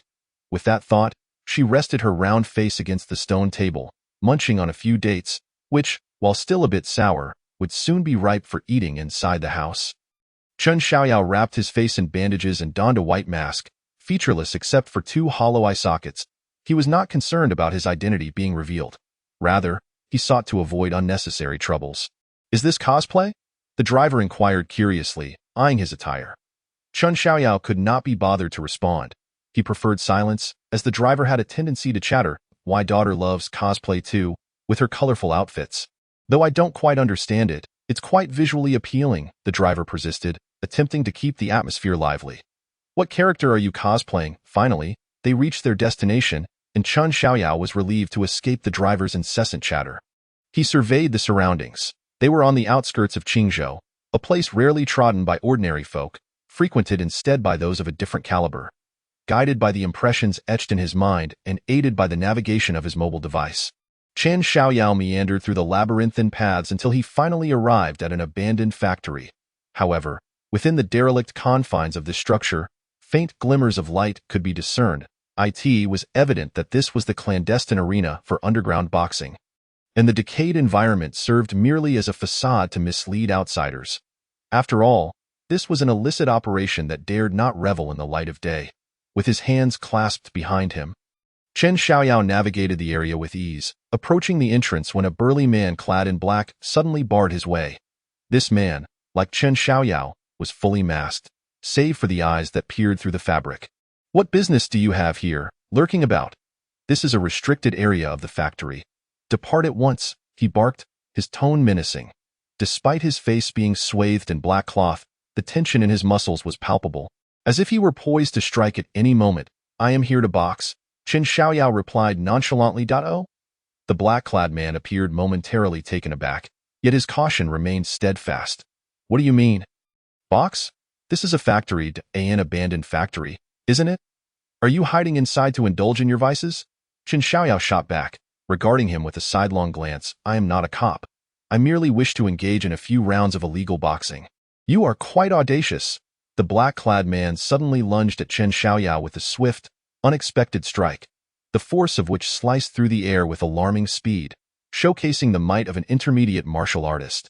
Even without his protective aura, Chen Xiaoyao's prowess had long surpassed that level, and with a subtle pivot, he evaded the attack effortlessly. In the same motion, his fingers struck the man's forehead with deadly precision.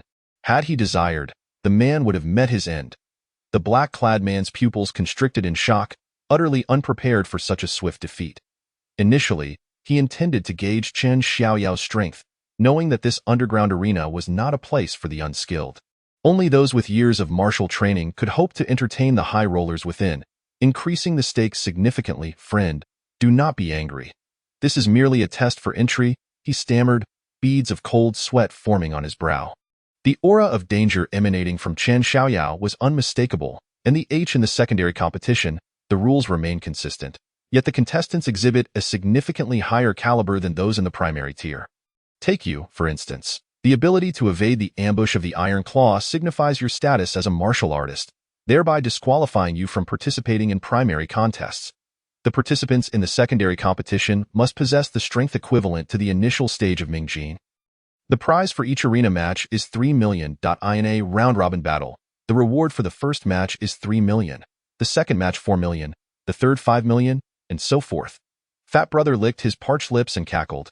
Friend, here we adhere to a singular principle. The victor takes all, while the vanquished leaves with naught. Can you accept this? Naturally, Chen Xiaoyao's heart remained unperturbed. His presence here provided him with the confidence to claim everything. Excellent, Fat Brother chuckled, rising from his corpulent form to shake hands with Chen Xiaoyao. His yellow fox-like eyes were narrow and gleeful, yet his tone was laced with temptation. Friend, inscribe your name, and let it resonate throughout the underworld. Chapter 44. The underground martial arena. The information required for inscription was minimal. One's name and the name of their recommender, nothing more. Beside the form was a box devoid of a photograph. It was evident that one needed to affix their likeness. Fat Brother waved his hand dismissively, indicating there was no need for concern, as the surveillance had already captured Chen Xiaoyao's image upon his entry. Recommender, Iron Claw, codename, 01.01. Even with his fox mask, Fat Brother could sense the confusion emanating from him. The codename appeared to be haphazardly assigned at it. Seemed that after all his persuasion, he had been misled by someone lacking ambition, who couldn't even take their own name seriously. Fat Brother immediately lost interest, dismissing him like a bothersome fly. Iron Claw, you handle the rest. Iron Claw nodded and led Chen Xiaoyao out the door. Once the door closed, a smile broke across his face. This was the effect he desired, to diminish Fat Brother's interest in Chen Xiaoyao. If Fat Brother were overly intrigued, it would spell trouble for him. 01. I shall assist you with the formalities, Iron Claw stated. Chen Xiaoyao followed in silence, arriving at another room where a man in a white shirt Saturday Iron Claw registered Chen Xiaoyao under the code 01. The man in the white shirt appeared indifferent. Many who came to fight were fugitives or young scions of renowned families seeking to hone their skills, all wishing to keep their identities hidden. If their true identities were revealed, it could lead to considerable disgrace. Thus, most revelers in the underground world don masks and adopted aliases. With a mask on, one could shed the pretense of their identity. Here, no one knew who they were, allowing them to unleash their inner demons freely. 01. Here is your card. Iron Claw presented a card adorned with a black rose, stating, this card has no password, no identifying information. Essentially, as long as you deposit your funds, it becomes illicit money. As for laundering the winnings earned here, that depends on your own ingenuity. Iron Claw chuckled, patting Chen Xiaoyao on the shoulder. Brother, I'm all in on you. So please don't perish. I will also stake myself, Chen Xiaoyao retorted, brushing his hand away. Truly a confident fellow. I'm going to strike it rich, Iron Claw grinned, following Chen Xiaoyao as they ascended to a lavish room on the second floor. A grand floor-to-ceiling window provided a panoramic view of the boxing arena, complete with betting machines. Iron Claw registered Chen Xiaoyao, informing him that the boxing match would commence at 9 p.m. Many formidable competitors had arrived for the secondary competition. Yet, as a newcomer, he could take his time. At this juncture, Iron Claw's smile faltered, his gaze fervently fixed on Chen Xiaoyao as he hissed, the odds for newcomers here are 6-1. Bet 10,000, and you'll quintuple your investment. Bet 1,000,000, and you'll quintuple that. Iron Claw manipulated the machine while Chen Xiaoyao observed. This fellow was currently placing bets. Just as Iron Claw was about to go all in, his eyes widened in shock, prompting him to hastily cancel the numbers he had entered and re-input them. Iron Claw placed a bet on 01. 100, 000, with current odds set at 1-6. You're not foolish, Chen Xiaoyao remarked nonchalantly. Iron Claw chuckled. In the underworld, one must exercise caution to thrive. He had narrowly averted being blinded by greed moments ago. Chen Xiaoyao shook his head with a smile. This man was prudent, yet he felt no need for such caution. After a series of transactions, he placed a bet on 01. 1-000-000, with current odds of 1-6.01. Can you act? Iron Claw inquired. Naturally, Chen Xiaoyao nodded. Being a lone wolf necessitated a diverse skill set, and he was capable of performing, depending on the requirement. Given the present circumstances, a stellar performance would yield substantial financial rewards. Excellent, Iron Claw grinned, excitedly uncorking a bottle of champagne, neglecting to remove the black cloth from his mouth as he drank heartily. He refrained from pouring any for Chen Xiaoyao, for the latter was soon to enter the ring. Should he drink too much, his 100,000 would vanish into thin air. This brash fellow, despite his apparent lack of sensitivity, exhibited unexpected caution. Qian Xiaoyao smiled faintly. Under such conditions, Iron Claw wouldn't dare unmask himself. Revealing his fearful nature. 01, your number is 7. What format do you wish to participate in? Iron Claw asked curiously. Naturally, the round-robin format, Qian Xiaoyao replied, glancing through the floor-to-ceiling window at the unfolding events below. Years ago, when seeking vengeance, he had purchased a hunting rifle from this very establishment, at the age of 17. While Zhou Yipeng, the scion of the Zhou family, was still in middle school chasing after girls. The two had little interaction. Little did he expect that mere days after his return, he would encounter Zhou Yipeng once more.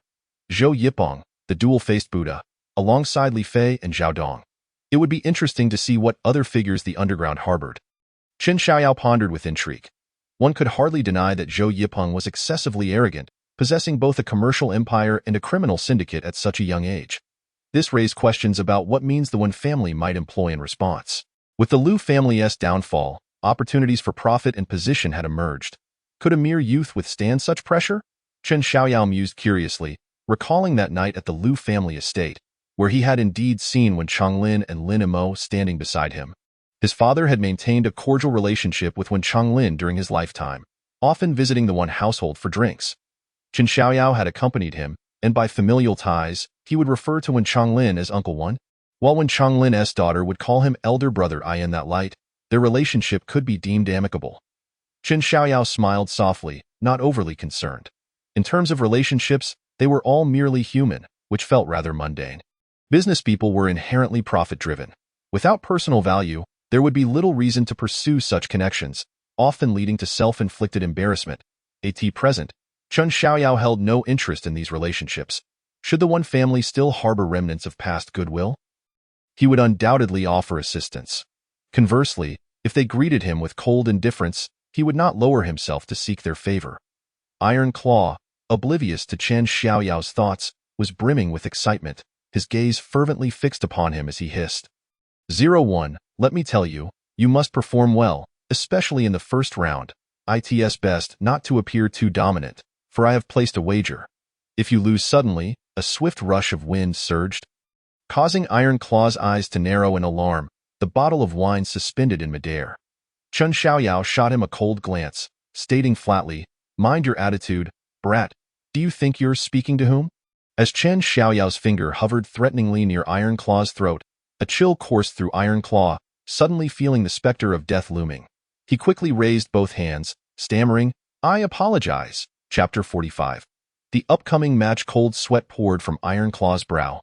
Consumed by thoughts of potential profits from the boxing arena, he had completely forgotten that the individual beside him could extinguish his life with a mere finger, leaving him feeling profoundly remorseful. I sincerely apologize, Brother 01. I became too complacent, Iron Claw said awkwardly, not daring to move, fearing that a moment's displeasure might lead to his demise. Although he belonged to the underground of Qingzhou, whether the dual-faced Buddha would spare him remained uncertain. He would undoubtedly face a fatal outcome.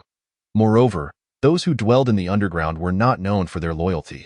A corpse was merely a corpse, and they would hardly seek vengeance on behalf of the deceased. The thought of this brought Iron Claw to the brink of tears.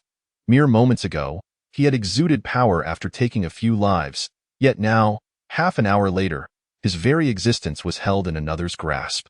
Consider this a warning, Qian Xiaoyao remarked, retracting his hand and ignoring Iron Claw as he calmly surveyed the boxing arena. Those who mingled in the underground world neither remembered nor learned from their encounters. Without a warning, a shift in demeanor could occur at any moment. After receiving the warning, Iron Claw dared not act too arrogantly, sitting quietly in his corner. Shortly thereafter, the audience began to fill the stands, which were dimly lit. Moreover, even the spectators wore masks, obscuring their identities. The arena itself was quite expansive, encircled by a large, circular wall, with the audience seated above, resembling an arena for beasts. The sandy ground was stained red in places, remnants left by the vanquished. In this brutal environment, the victor devoured all while the defeated tasted dust. Brother 01, you may place bets when they take the stage. Iron Claw chuckled nervously, his demeanor now exceedingly subdued. Chen Xiaoyao lightly nodded, offering no further response as he fixated on the martial experts preparing to enter the ring. This is a first-level competition, and once they finish, it will be time for the second-level match. The participants in the second level are not martial artists from the martial world. They are known as warriors in the realm. The two opposing iron gates loomed in darkness, and as they slowly ascended, the audience erupted in cheers akin to crashing waves, igniting a fervor within. There was no introduction, no words spoken. The moment the two entered the arena, they were locked in combat. The glint of blades mingled with the furious shouts of the crowd. As if the reality of the world was drifting further away, within 20 seconds of the match's commencement, the odds fluctuated wildly, locking in bets after a minute. Who one wagered on and how much one stood to gain depended solely on one's insight. Iron Claw observed the fighting arena, occasionally chuckling. It appeared he had placed a successful bet, and a considerable one at that. However, Chen Xiaoyao lost interest after a brief glance. The two combatants merely exhibited basic martial skills and were not true warriors. Failing to pique his curiosity. Nonetheless, the visceral spectacle of flesh meeting flesh, blood splattering, was sufficient to electrify the audience. The fighters were evenly matched, employing every technique at their disposal. A prize of 1 million was not easily earned. In a critical moment, the competitor who had been at a disadvantage seized the opportunity, turning the tide with a single decisive BL. Chen Xiaoyao surveyed his surroundings. A row of wooden racks was lined with weapons, swords, spears, staffs, and axes, each stained with dark, ominous blood, exuding an atmosphere of grim hostility. His gaze fell upon a long sword, stirring a flicker of intent within him, yet he merely approached, casting a brief glance without seizing it. Were he to grasp the sword, his inclination to perform would dissipate entirely. Chen Xiaoyao was not so benevolent as to fight for the Iron Claw. His purpose here was solely for personal gain. Should he take up the sword, he would instinctively slay his opponent. Such was his habit. His first glance at a person invariably fell upon their neck, the second upon their heart, as a cultivator. His senses were acute. He could hear the heartbeat of his adversary clearly, devoid of any absurdity regarding the heart's placement. The battle would unfold swiftly among these elite combatants, where victory or defeat could hinge on a mere instant. Next up, 0-1 versus the Mad Blade. The odds stand at 1-6 for both sides, each possessing a 50% chance. Enjoy the match. The announcer's raspy yet boisterous voice echoed through the passageway. The Iron Claw felt a chill run down his spine, swiftly stepping aside to grant Chen Xiaoyao passage. To his astonishment, he exclaimed, "Big brother, you're not bringing a weapon?" Indeed, while Chen Xiaoyao's prowess was formidable, his opponent was no pushover. As the saying goes, even the mightiest martial artist fears a kitchen knife. Engaging in combat barehanded against sharp blades was simply unthinkable. Did he need a weapon? Chen Xiaoyao paid no heed to the Iron Claw, striding towards the iron bars. This prompted the Iron Claw to recall Chen Xiaoyao's earlier stance and wryly smile, choosing to remain silent and obediently standing aside. A thunderous sound erupted as the iron gates slowly ascended, unleashing a cacophony akin to an explosion, enveloping the arena in swirling clouds of yellow dust that lingered for an eternity. From the darkness ahead, a figure emerged, wielding a saber that glimmered menacingly. The wind slicing through the air, Chen Xiaoyao stepped forth, his mask's hollow gaze resembling an abyss, his garments billowing as he regarded his opponent with indifference. This individual was indeed the one recommended by Scorpion. A flicker of surprise crossed the Mad Blade's eyes upon noticing that this adversary bore no weapon. Was this arrogance or confidence? Damn it, this guy is unarmed. I placed 3 million on him. Stay calm. He must be a master of external arts. Strike him down, Mad Blade. The tumult in the audience swelled, with those betting on the Mad Blade laughing boisterously, while supporters of Chen Xiaoyao lamented in despair. Observing Chen Xiaoyao standing there with his hands clasped behind his back, particularly with the mask obscuring his visage, imparted an unsettling aura. The Mad Blade, seeing his composed demeanor, couldn't help but sneer. So, 0-1, you think you're quite the show-off. As soon as he finished speaking, the Mad Blade gripped his saber tightly, lowering his stance before suddenly launching forward with a resounding crash, kicking up a storm of sand as he closed the distance to Chen Xiaoyao in the blink of an eye. He raised his saber high, and before anyone could react, A blinding flash accompanied a sharp whistle, the mad blade's cruel grin unwavering. Yet, amidst the swirling sands, Chen Xiaoyao's figure had vanished. Is it over? No way. My money? No, it's not finished yet. The dust hasn't he settled. He.s. using it as cover to conceal his movements. Damn, so cunning. Do it. 01. Hammer him. The mad blade, having missed his strike, felt a flicker of surprise. What nonsense about using the sand for concealment. His saber had clearly brushed against Chen Xiaoyao's garment, which was why he had been grinning so menacingly. Although he could not fathom why he had not cleaved 01 in two. There was no time for contemplation. Sensing a presence behind him, a cold glint flashed in his eyes as he remained silent, waiting for the silhouette to approach before swinging his saber with force. Bang! He had struck. A flicker of elation crossed the mad blade's eyes, but immediately confusion took hold. What was that sound? Was that the sound of striking flesh? Before he could ponder further, he caught sight of a figure sprawled some distance away. Ha! Let you show off. Suppressing his bewilderment, the mad blade smirked, resting his saber on his shoulder as he strode forward. Even if he had not slain Chen Xiaoyao with that blow, he was certain to have gravely wounded him.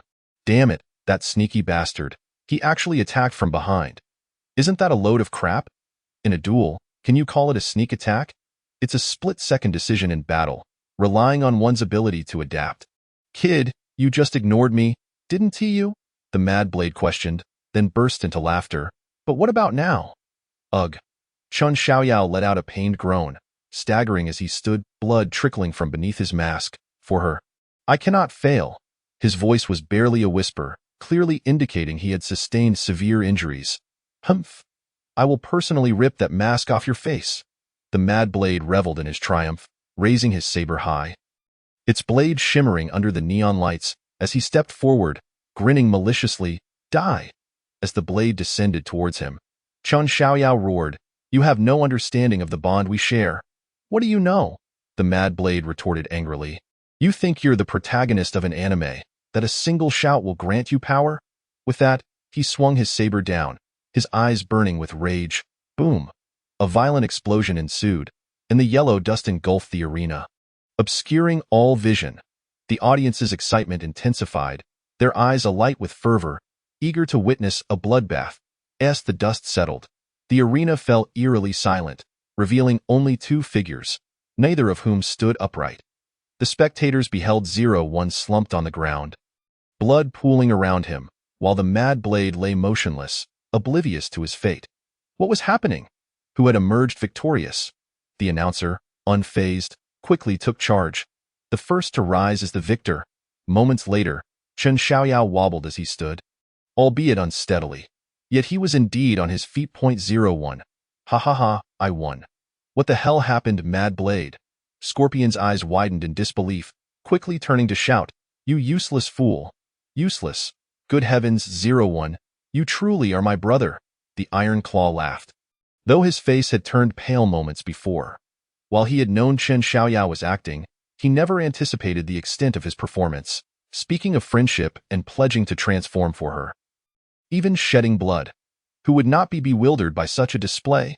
Meanwhile, the mad blade regained consciousness backstage, confusion clouding his mind. Scorpion, furious, glared at him, seizing his collar and slamming his forehead against his own. Seething with rage, were you pretending? I ask you, were you pretending? Pretending. The mad blade spat, pushing Scorpion away, blood spilling from his mouth as he slumped against the wall, gasping for breath. Why the hell did I lose when I clearly struck him? Scorpion kicked a table into splinters, pacing restlessly, his mind a tempest of frustration, yearning to lash out at someone. How the hell should I know?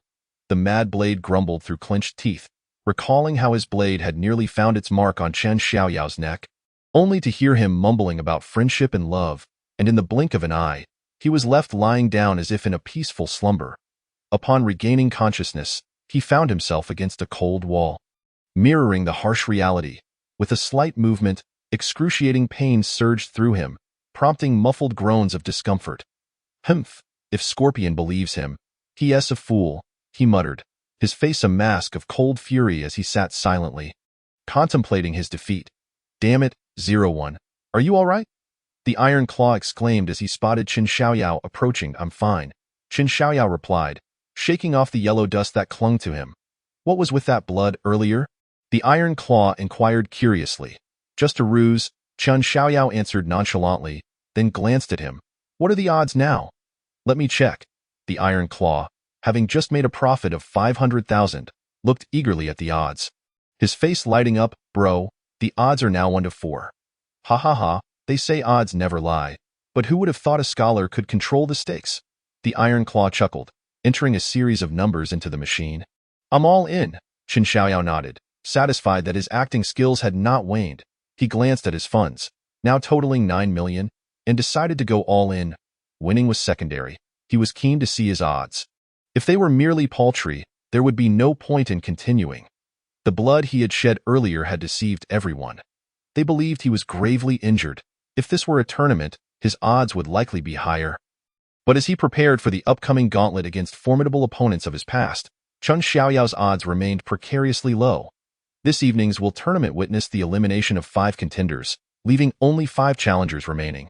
The first warrior to finish has now nearly recovered after several rounds of rest, and with renewed vigor, the challenge commences. The arena erupts in jubilation, with the 10th-ranked mole boasting an alarmingly low odds of merely 1 to 1.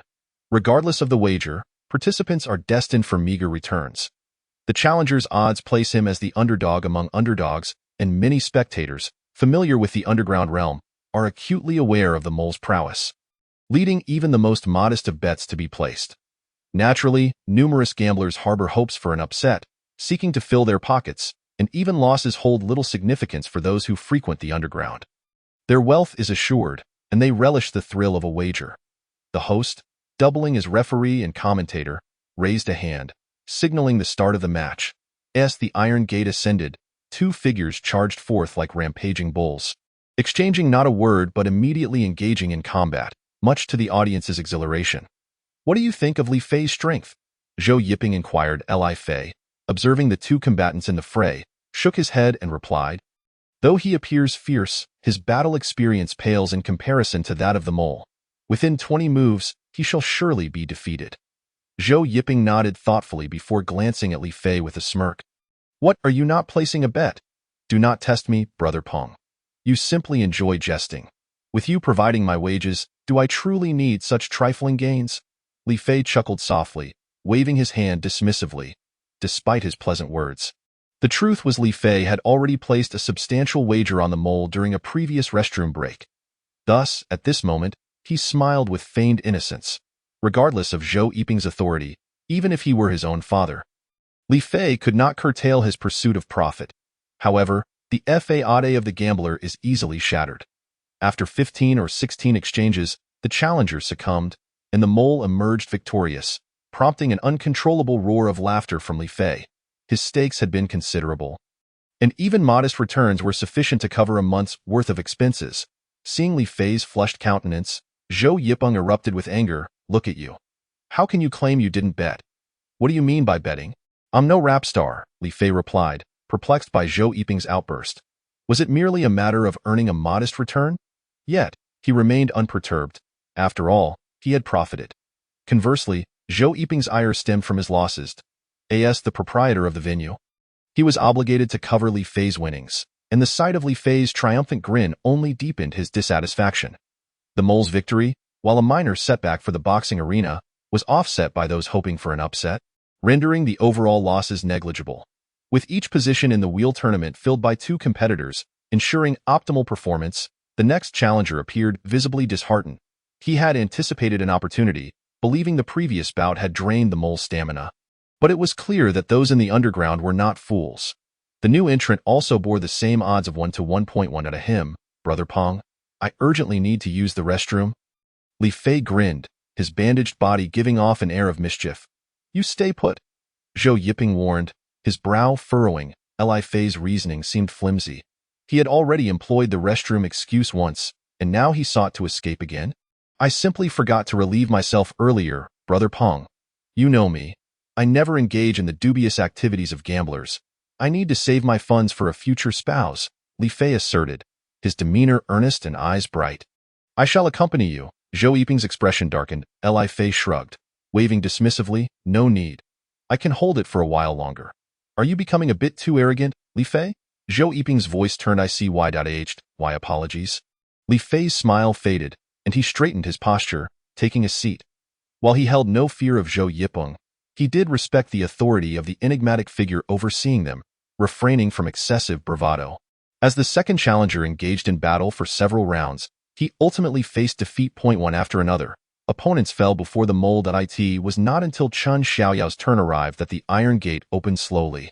The mole, devoid of a mask, displayed a stoic expression, intent on making a name for himself in the underground. 01 has emerged. Why is he still unarmed? Now you believe. This 01 must be a master of external martial arts. What are the odds now? Let me check. 01's odds are 1 of 5. Such high odds. I must place a bet. Are you out of your mind? This 01 was already injured earlier, before the wheel battle commenced. Chen Xiaoyao's odds had risen slightly, prompting him to wager his entire 9 million, with odds of 4 to 1, alongside the 3 million prize from the wheel tournament, resulting in a potential profit of 39 million. Contemplating this, a subtle smile graced Chen Xiaoyao's lips, though the mole could only perceive a slight tremor beneath his mask. Boy, are you trembling with fear before the fight has even begun? The mole scoffed. You, a wicked one, cannot fathom the weight I carry, Chen Xiaoyao retorted coldly. What does that have to do with me? The mole's gaze sharpened as he surged forward. Though his dagger was short, it was lethal. Having claimed the lives of over 100 foes, with a swift flourish, the dagger sliced through the air, catching Chen Xiaoyao off guard, sending him sprawling backward like a rolling gourd. The audience erupted in cheers. The mole had effortlessly toppled 3 challengers, promising a feast of meager returns. Just as spectators reveled in this spectacle, they beheld Chen Xiaoyao staggering to his feet, blood spurting from his mask in a staggering volume.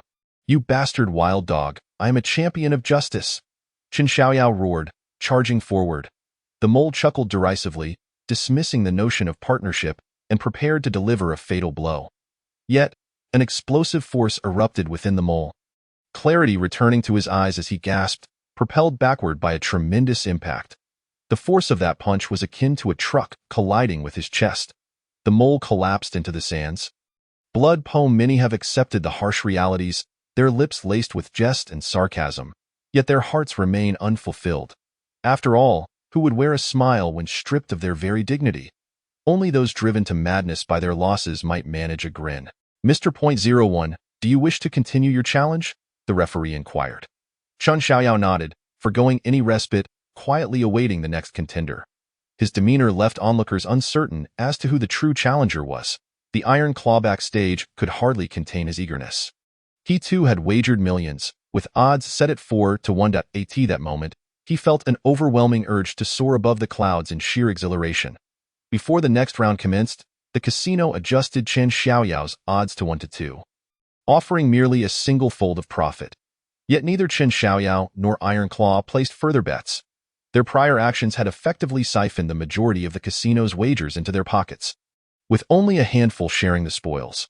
The casino retained the lion's share, and even with each of them pocketing tens of millions, the casino would not object, for it was a win-win scenario. Who lost was of no concern.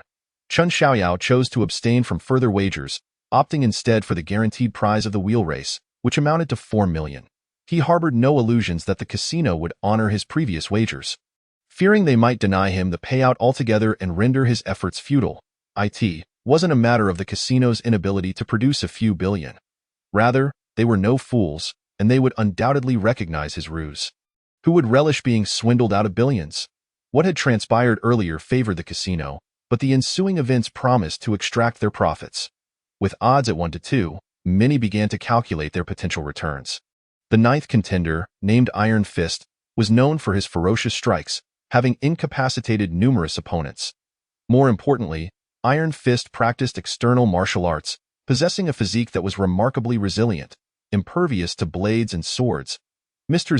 01 had been severely weakened by the mole's assault, and his current state was undoubtedly dismal. While Iron Fist stood at his peak, in this ebb and flow of fortune, I refused to believe that 01 could still triumph.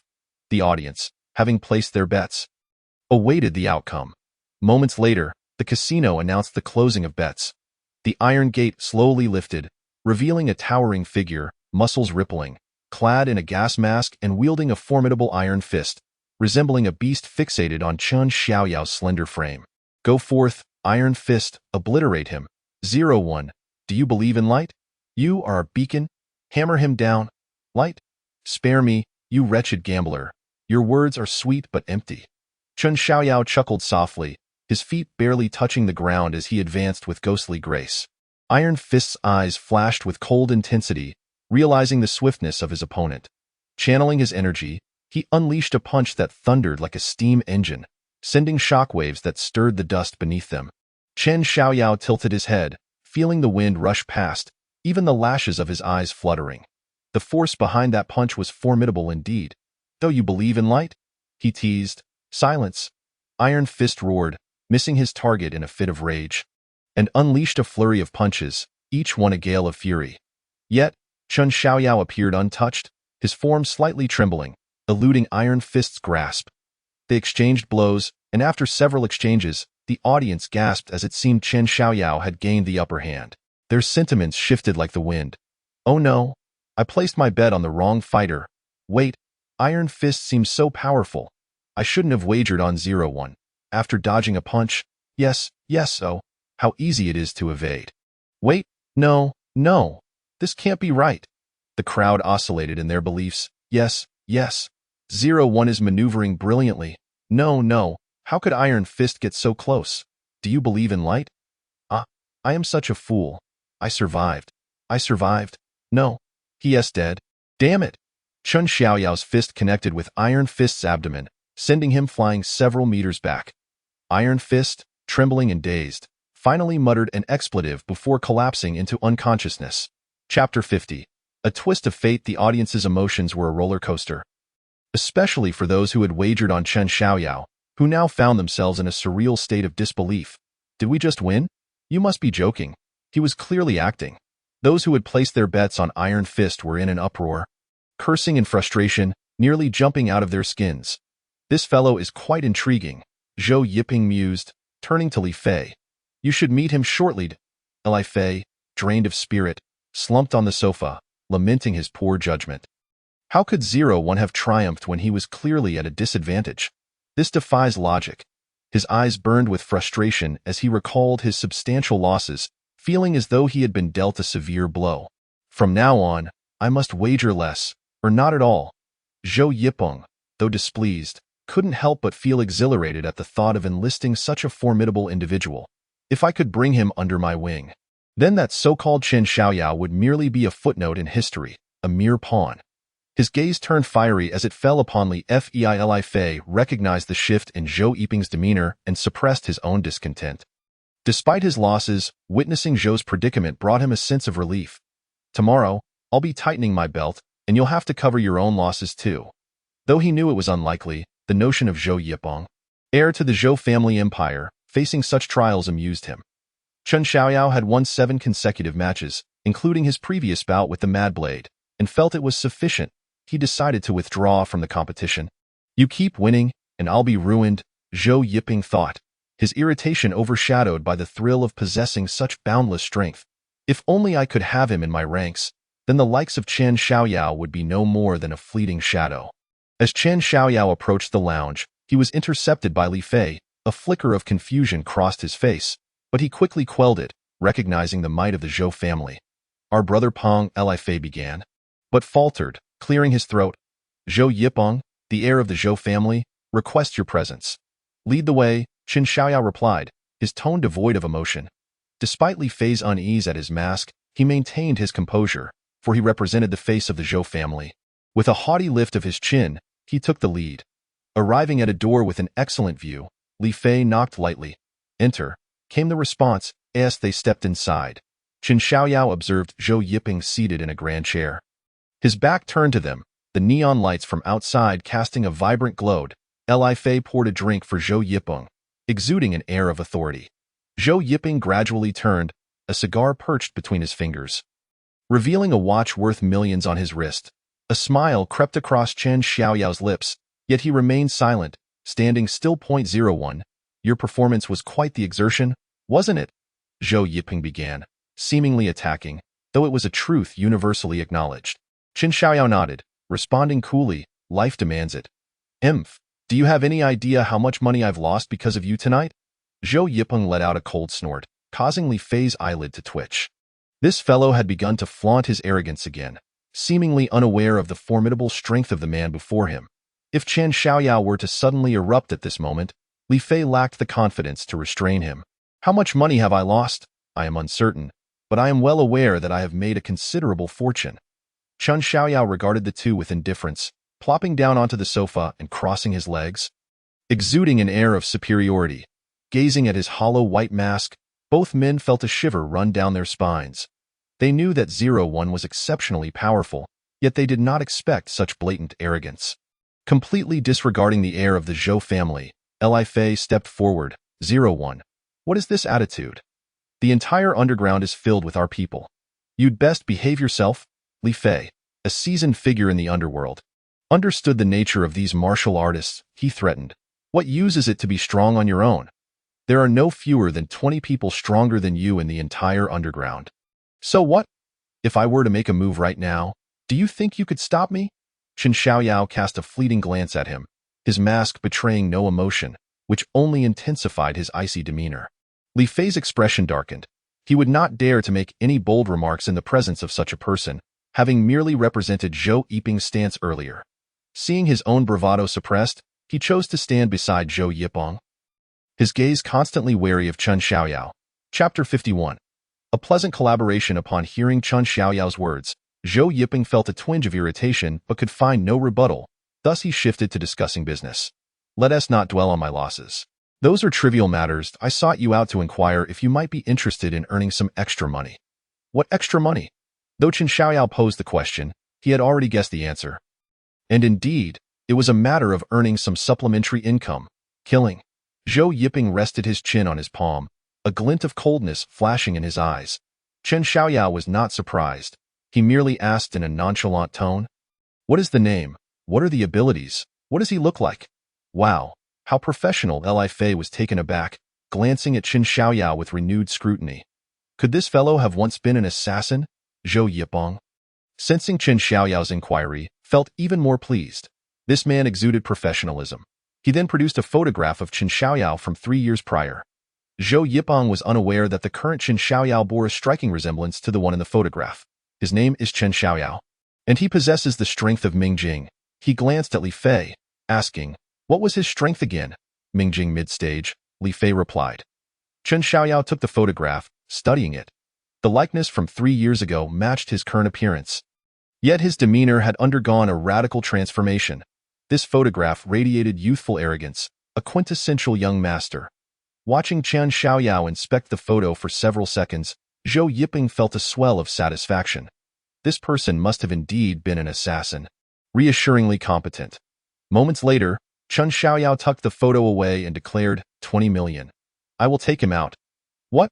Li Fei was taken aback, but then realized it was not his money at stake, so he regained his composure and obediently stood beside Zhou Yipeng. Zhou Yipeng, hearing Li Fei's astonishment, understood the implication and felt displeased, retorting, my friend, don't you think you're asking a bit much? 20 million is enough to assassinate someone at the late stage of Mingjing. Zhou Yipeng, unfamiliar with the realms of martial arts, only sought to negotiate a lower price. He had no shortage of funds. He simply detested being taken advantage of. Mind your tone, kid. Chen Xiaoyao remained calm, meticulously explaining, the target is a martial artist. Murder carries a severe penalty. I need to eliminate a martial artist and evade legal repercussions. Do you think that is an easy task? All the risks lie with me while you enjoy your leisure. Mind your tone, 01. You are currently speaking with the heir of the Zhou family, Li Fei coldly interjected, knowing that certain words were best left for him to convey. Zhou Yipeng mulled over the situation, emotions flickering in his eyes as he turned to Chen Xiaoyao. You make a valid point, but who can guarantee that you won't betray me afterward? You need not assure me of your discretion. It is unnecessary. If you doubt my capabilities, then there is no need for further discussion. Chen Xiaoyao said nothing more and rose to leave. Li Fei, observing his retreating figure, hesitated, wanting to say something but ultimately remaining silent. Zhou Yipeng chuckled, calling Chen Xiaoyao back, just a jest. Since I sought you out, I naturally trust your skills. 20 million? I will give you 30 million, provided you can take him out. Chen Xiaoyao regarded him with a glance. Zhou Yiping grinned menacingly. I will pay you 15 million as a deposit. The remainder will be given upon presentation of his head. Chen Xiaoyao tossed a black rose card onto the table. Li Fei took it, moved toward a nearby machine, and after a moment, handed it back to Chen Xiaoyao. He accepted it, but did not check it immediately, merely nodding in acknowledgement. Zhou Yiping, satisfied, noted that this 01 had certainly seen his share of high-stakes situations. He extinguished his cigar, stood up, and extended his hand. Pleasant collaboration. Chen Xiaoyao did not return the handshake, stating coolly, pleasant collaboration. A handshake is a matter for later. With that, he exited the room. What a reassuring assassin. Zhou Yiping remarked with a smile. Indeed, Li Fei concurred with a grin. This was precisely why Zhou Yiping kept Li Fei close. He had performed admirably, understanding the role of a subordinate. Certain words, if spoken by Zhou Yiping himself, would undermine his dignity, such as elevating his own standing. Pleased with Li Fei's performance, Zhou Yiping turned to him. I'll transfer 200,000 to you later. Li Fei's lips curled into a smile. Expressing his gratitude, thank you, Brother Pong. Chen Xiaoyao made his way back to the lounge. Iron Claw was nowhere to be seen, and Chen Xiaoyao paid him no mind as he inserted the card to check the balance. Transaction amount, 15,000,000.00 CNY. Opponent account, 0. Account balance, 76 million Chinese yuan. This string of numbers dazzled the eyes, 76 million. This represented Chen Xiaoyao's earnings for merely half an evening's work. Yawning, he stretched, tucking the black card into his pocket. As for cleansing his funds, there was no need for extensive laundering. Such a process typically required numerous convoluted transactions through foreign companies, while Chen Xiaoyao only needed to occasionally transfer a modest amount into his new card. The bank would easily verify that Chen Xiaoyao was once the heir of the Chen family. Even in his current state of decline, the connections he had forged were beyond the imagination of ordinary individuals. It was said that a starving camel is still larger than a horse. Just a series of small transactions, and as long as he did not transfer 70 million all at once, no one would pay attention, let alone suspect the source of his funds. Approaching the elevator, Chen Xiaoyao spotted Iron Claw, who was animatedly boasting to others. Upon catching sight of Chen Xiaoyao, he immediately rushed over with a fawning demeanor. Big brother, are you leaving? Yes, I'll take you out. Iron Claw's respect was genuine. As long as there was money to be made, he would treat Chen Xiaoyao with deference. If losses were incurred, however, his address would shift to that kid. Such was the nature of reality. Upon exiting the abandoned factory, the stars shone brightly in the sky. The cacophony of the night cut off, as if all that transpired was merely a dream. Chen Xiaoyao felt no tumult within. Glancing at the time, it was already past midnight, and hailing a cab was futile. He sought a secluded, deserted spot to meditate quietly. When he next opened his eyes, the dawn had broken, his physique had slightly improved, and his cultivation was on the verge of reaching the second level of qi refinement. Should he break through, his strength would see a significant enhancement. Chen Xiaoyao rubbed his stomach, a faint smile gracing his face. He was hungry and intended to treat himself to a proper meal. Selecting a random restaurant, he ordered lavish dishes, fish, meat, and aged wine, embodying the demeanor of a nouveau riche. The owner, noting Chen Xiaoyao's attire, doubted his wealth and anxiously stationed 2 waiters to keep a close watch on him, fearing that he might abscond without paying, which would result in substantial losses. The meal amounted to nearly 30,000, with the wine alone accounting for half the cost, yet the balance on his phone scarcely diminished, providing a sense of reassurance. Observing the owner's astonished expression, it was evident that he had not anticipated such ease. Typically, such patrons relied on companies to devour a hefty sum. Chen Xiaoyao chuckled softly, saying nothing as he turned to leave. Upon returning home, he found Xiao Xinjing practicing swordplay, absorbed in her own world, unperturbed by distractions. Her phone lay on the stone table. Chen Xiaoyao glanced at it, nodding in acknowledgement. Xiao Shun had set an alarm, not for 3 hours, but for as long as her health remained intact, a little extra growth would not hurt. Chapter 52.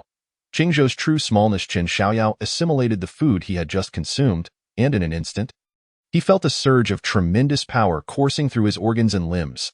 The sensation of abundant strength within him suggested that this wave of refinement surpassed the combined effects of the previous 7 to 8 days.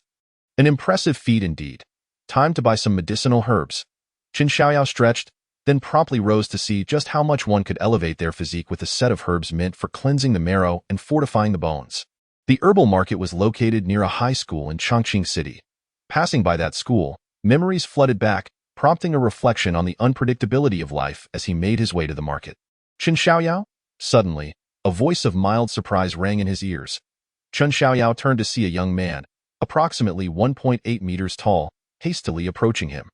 The young man approached, scrutinizing Qin Xiaoyao with keen interest, and then, filled with excitement, embraced his shoulders. "It's really you, just like a dream." Qin Xiaoyao responded with a gentle smile.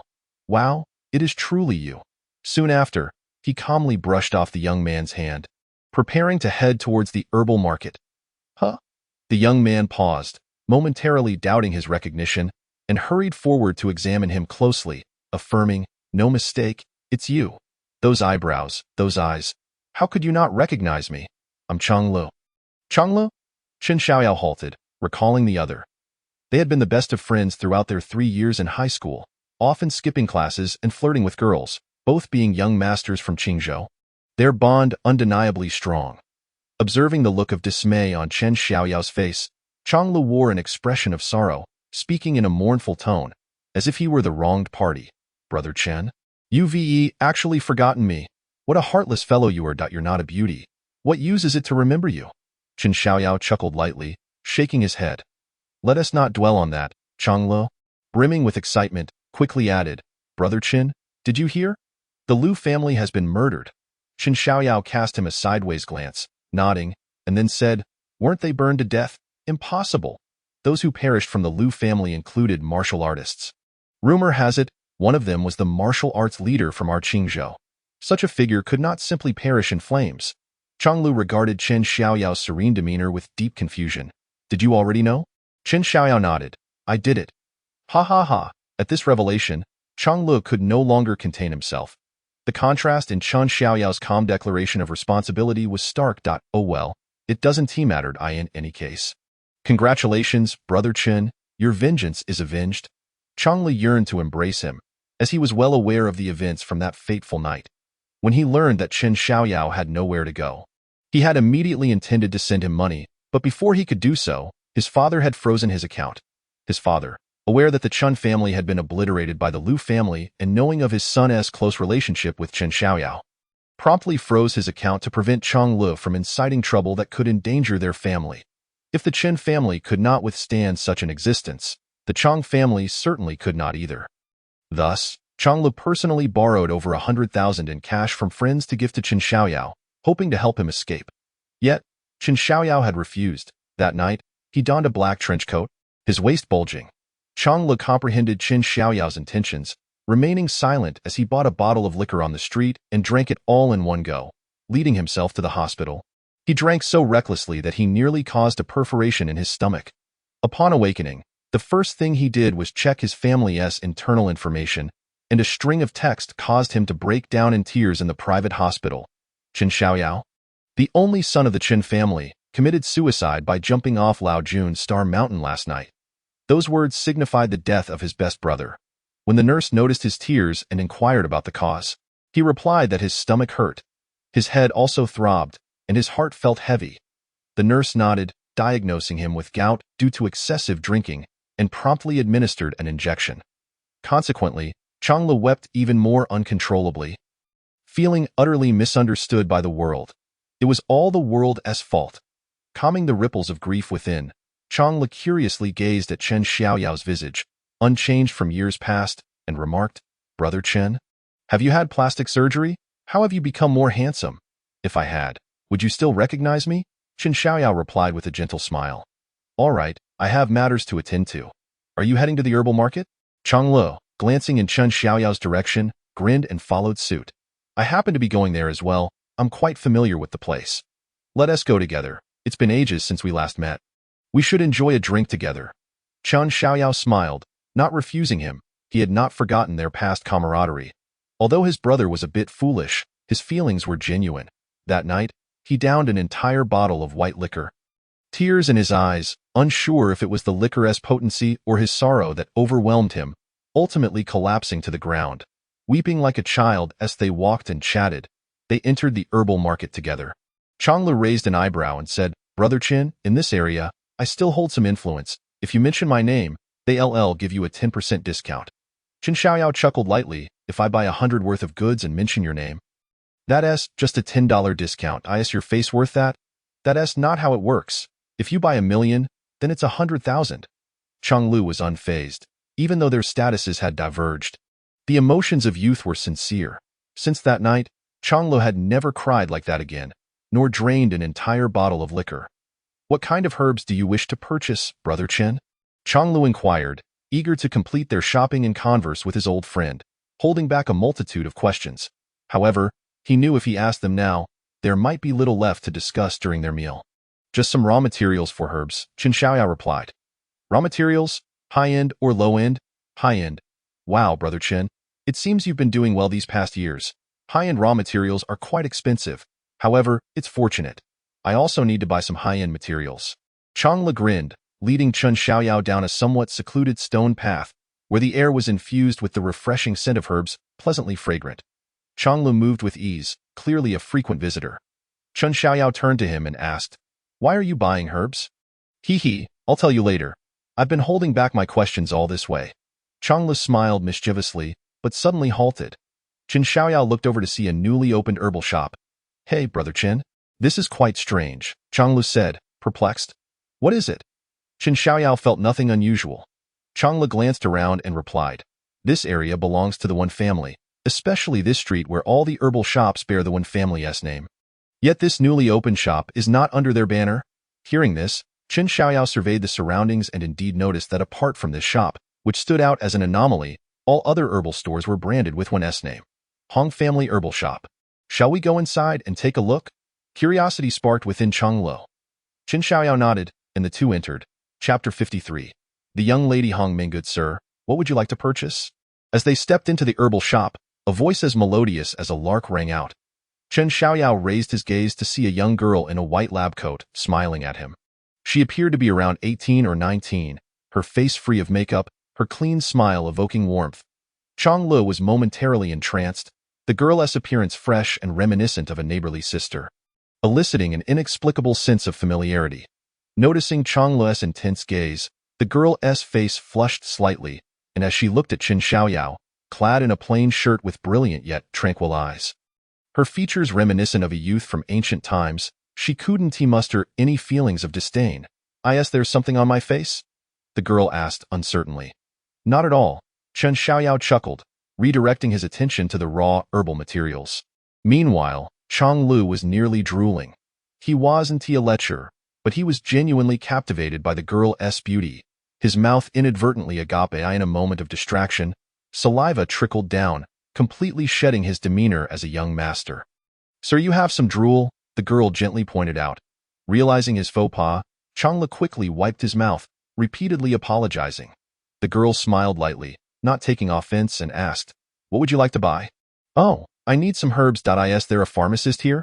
Changlu inquired, assuming the girl was a sales clerk, capable of selling finished herbal products, but typically, each shop had someone dedicated to preparing prescriptions. "I am."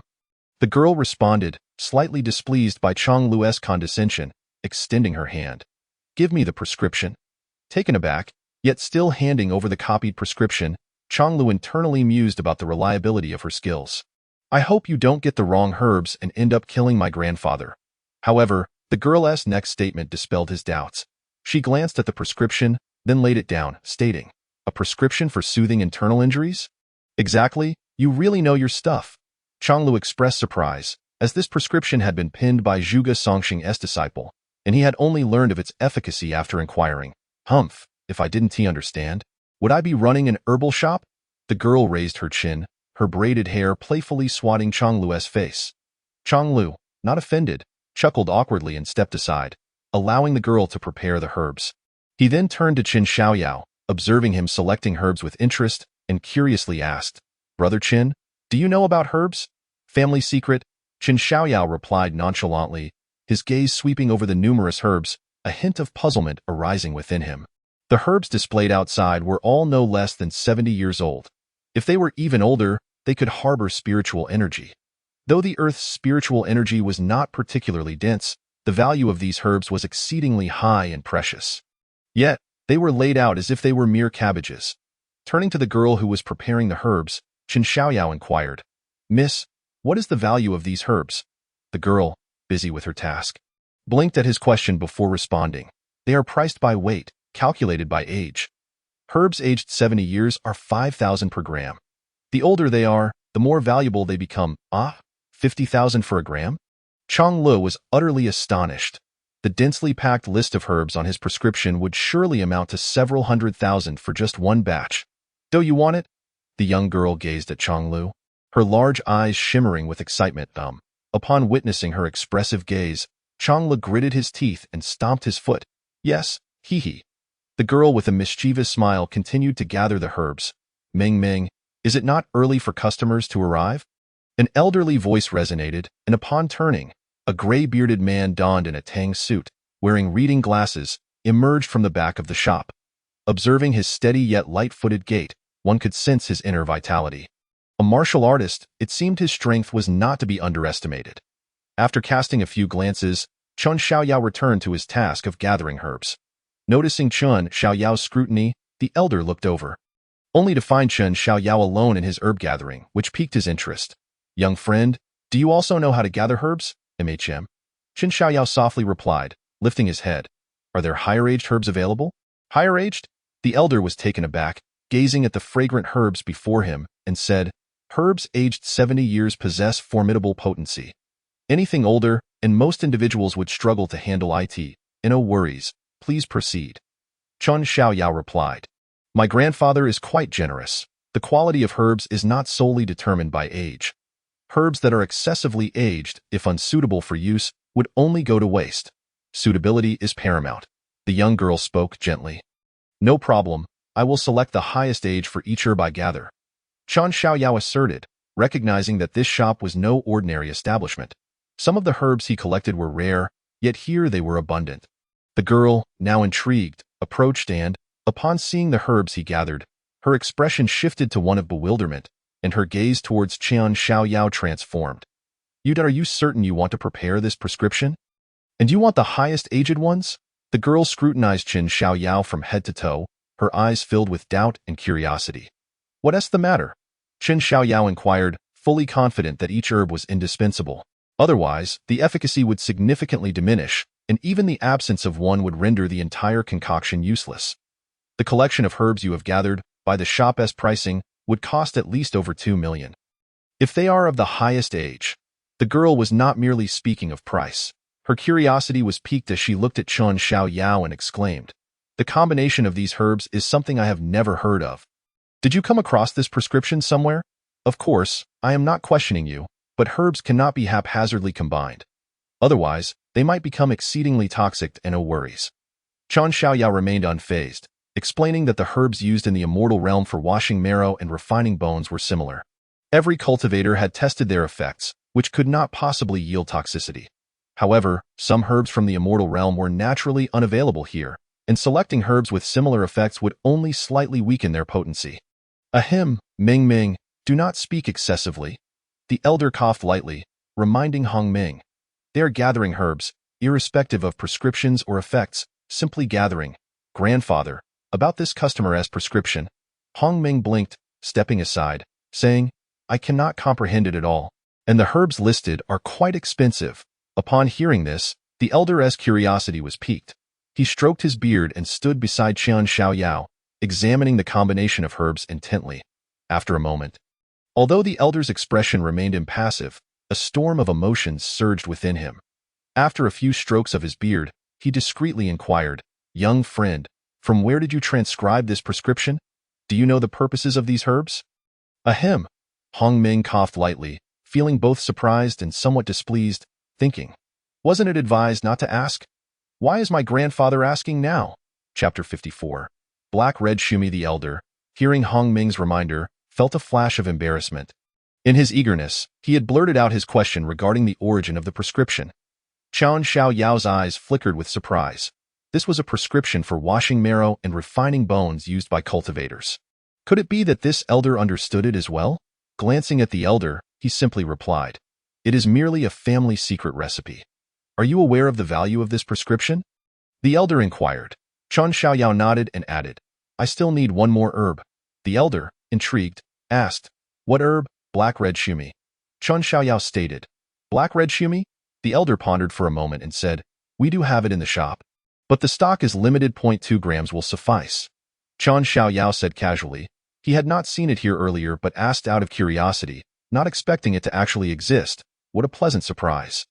Observing the boy's calm demeanor, Hong Ming approached with curiosity and asked, Grandfather, what is black red shumi? I have never heard of it before. The elder chuckled. The realm of medicinal herbs is complex and mysterious.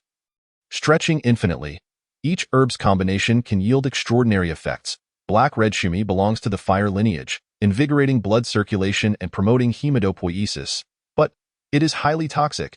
The elder looked at Chen Xiaoyao with growing confusion.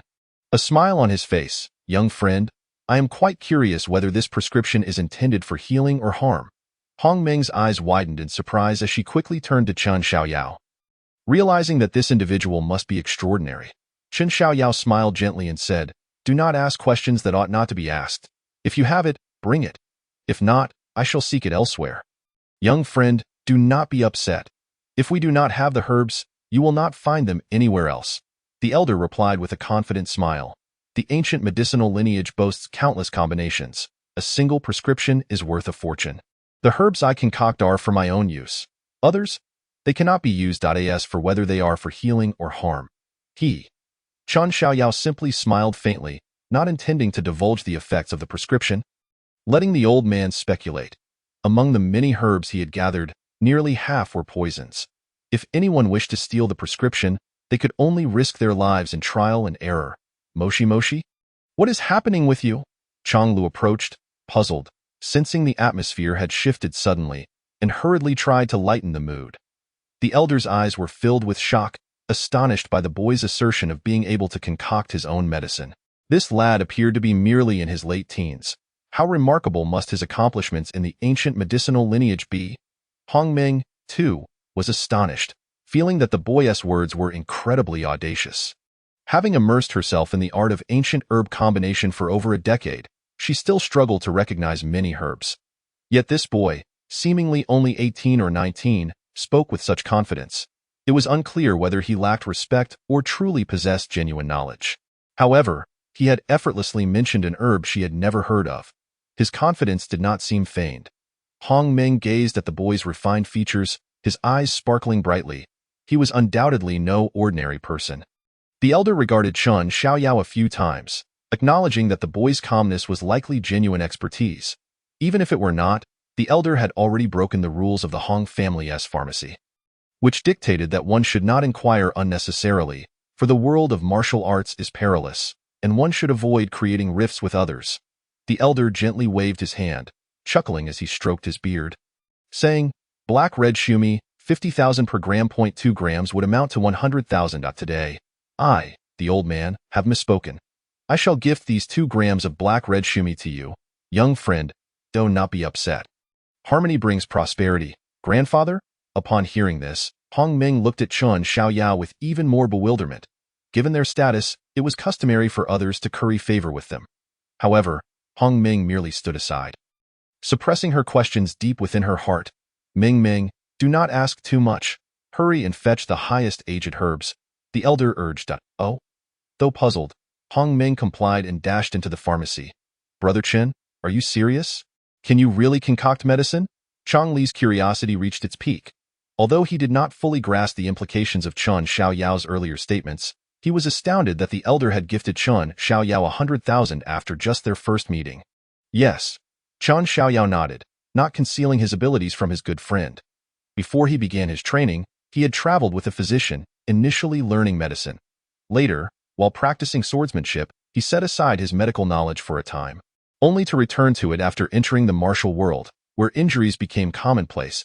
He revisited the medical texts gifted by his master and rekindled his medical skills. As a lone wolf, one must possess a variety of skills. But his proficiency in both medicine and swordsmanship was particularly notable. The immortal realm was fraught with bizarre and arcane techniques. Chen Xiaoyao primarily healed himself and his comrades. While many knew of his unparalleled swordsmanship, few realized his medical skills were equally formidable, overshadowed only by the sword at his waist. Upon hearing the word can, the elder felt a surge of intrigue, yet he refrained from speaking further.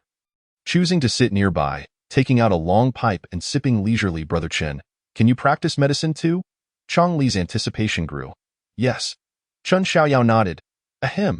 Hearing the cough, both turned to find the elder choking on smoke, tears streaming from his eyes. Old man, at your age, you should smoke less. Don't end up like my grandfather, unable to get out of bed. Chong Li jested. The elder, however, did not find it amusing. He gazed at Chun Xiaoyao in shock, realizing that this boy could not be more than 21 or 22, yet he could concoct medicine and practice healing. How had he learned such skills? It was unlikely he had been studying since birth.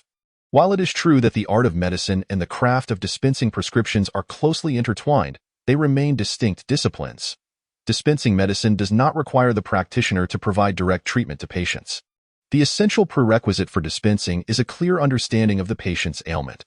Thus, although these two fields may appear similar at first glance, they are, in reality, quite disparate.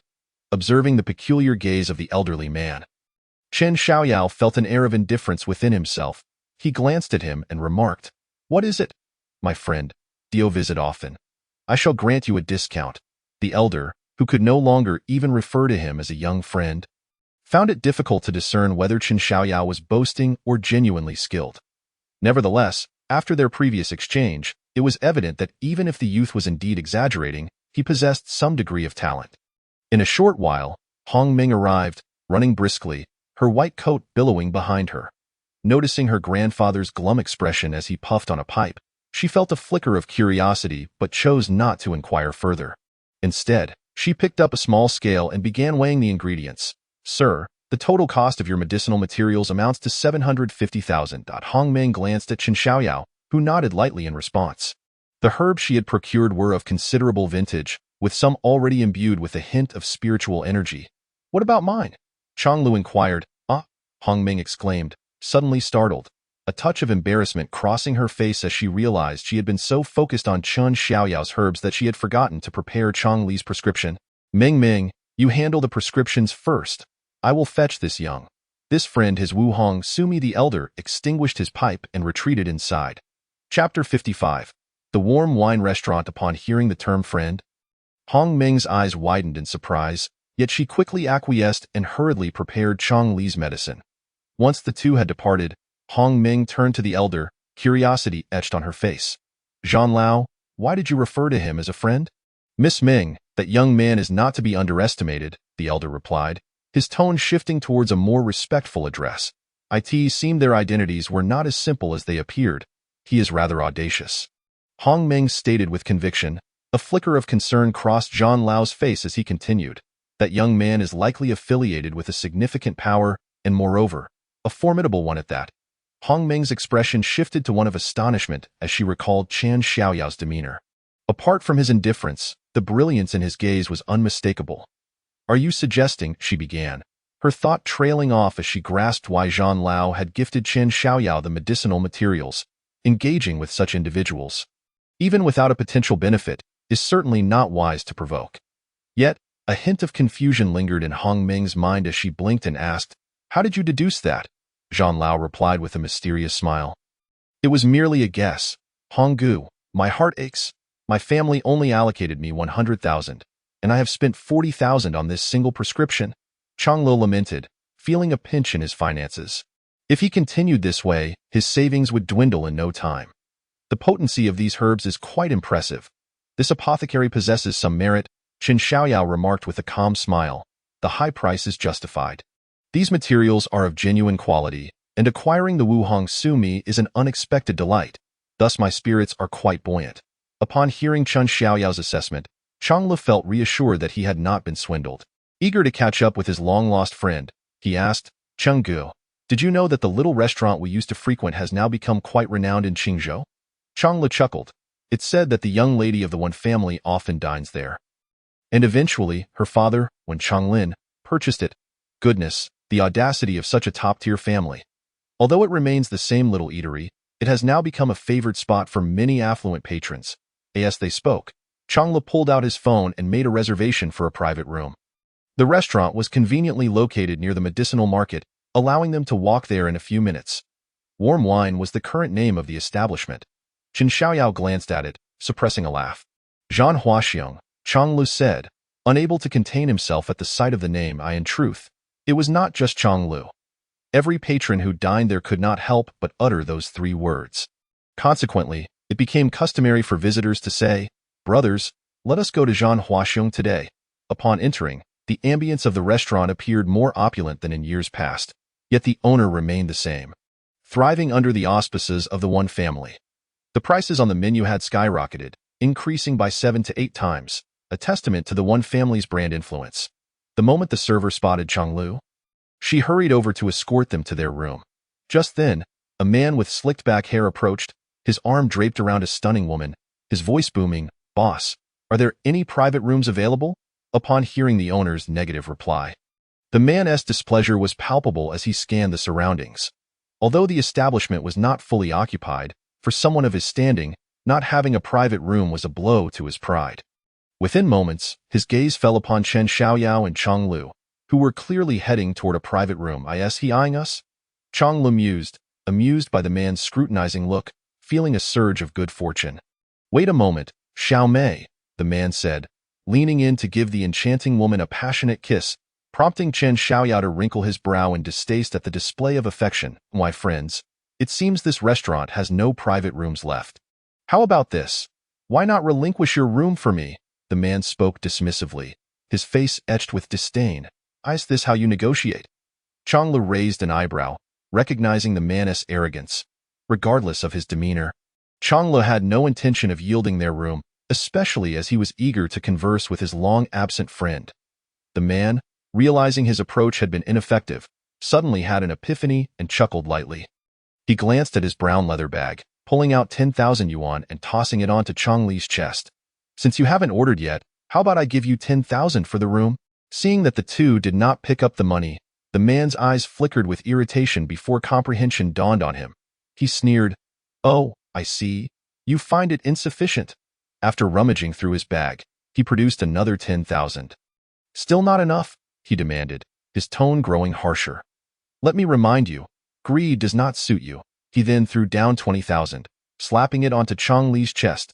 Changlu, infuriated by the barrage of cash, set aside the herbs he had just purchased, ready to retaliate, only to find that Chen Xiaoyao had already picked up the money. The man then donned a smile. "Now we're getting somewhere." "You." Before he could finish, Chen Xiaoyao interjected, "Is there more?" These words ignited a flame of fury within the man, as he thought, "I can give you money, but you should not accept it." With a cold snort, he retorted, "There is nothing more, not a single cent. How will you eat with nothing to pay?" Chen Xiaoyao replied lightly, "Do you intend to dine and dash?" The bluntness of his words caught the man off guard. And as he sensed the gazes of those around him, his irritation flared. He glared at Chen Xiaoyao. "Are you trying to toy with me? Do you know who I am? The Zhao family is well known in Qingzhou. I will tell." Slap.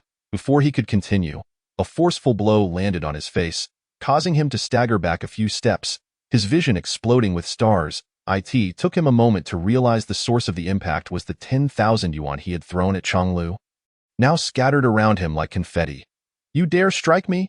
The man's anger boiled over, but before he could rise, Changlu, witnessing Chen Xiaoyao's intervention, swiftly approached and delivered several resounding slaps, leaving him utterly dazed.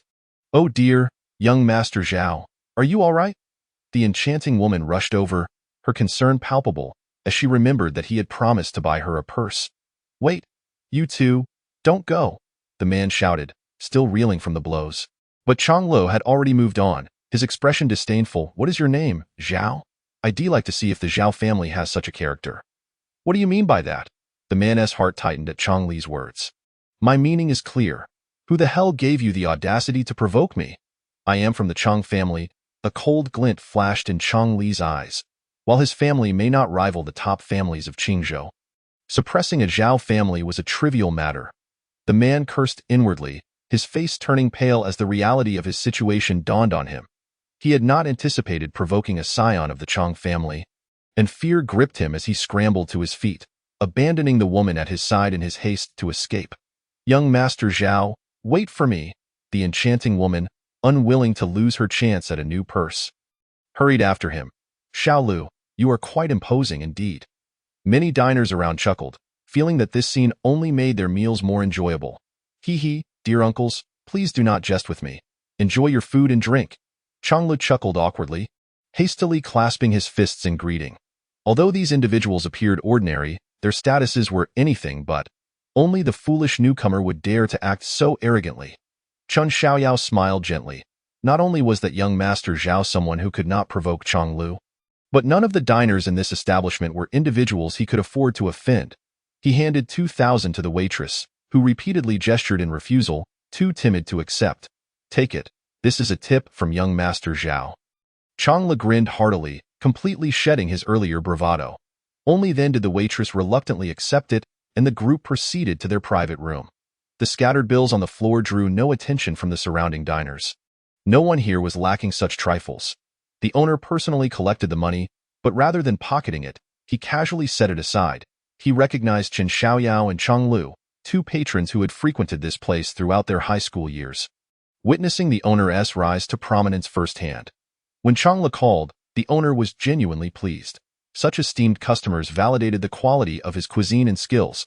The so-called private room was outdoors, situated beneath a pavilion by a scenic stream, where bamboo leaves swayed elegantly in the breeze, accompanied by flowers, scenery, and delightful company with wine and dishes. The two exchanged pleasantries for an extended period, consuming bottles of liquor one after another. "Brother Chen, how is your medical skill?" Changlu inquired, slightly intoxicated. "Saving lives is no issue," Chen Xiaoyao replied, taking a sip of his drink. "As for my elderly relative." Changlu sighed. 2 years ago, he suddenly fell ill, and since then, he has never stood again.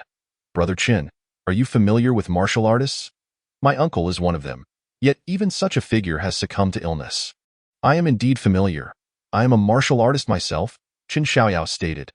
Pfft. Changlu nearly spat out his drink, his eyes wide with disbelief as he stared at Chen Xiaoyao. "What are you surprised about?" Chen Xiaoyao wiped his face with a tissue.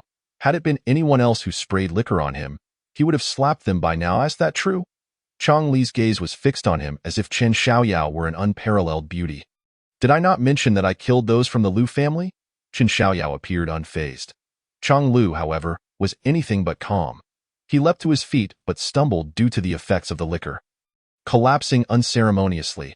After a moment, he groggily rose, excitement mingling with astonishment as he exclaimed, "I have heard that the Liu family harbors the martial arts champion of Qingzhou.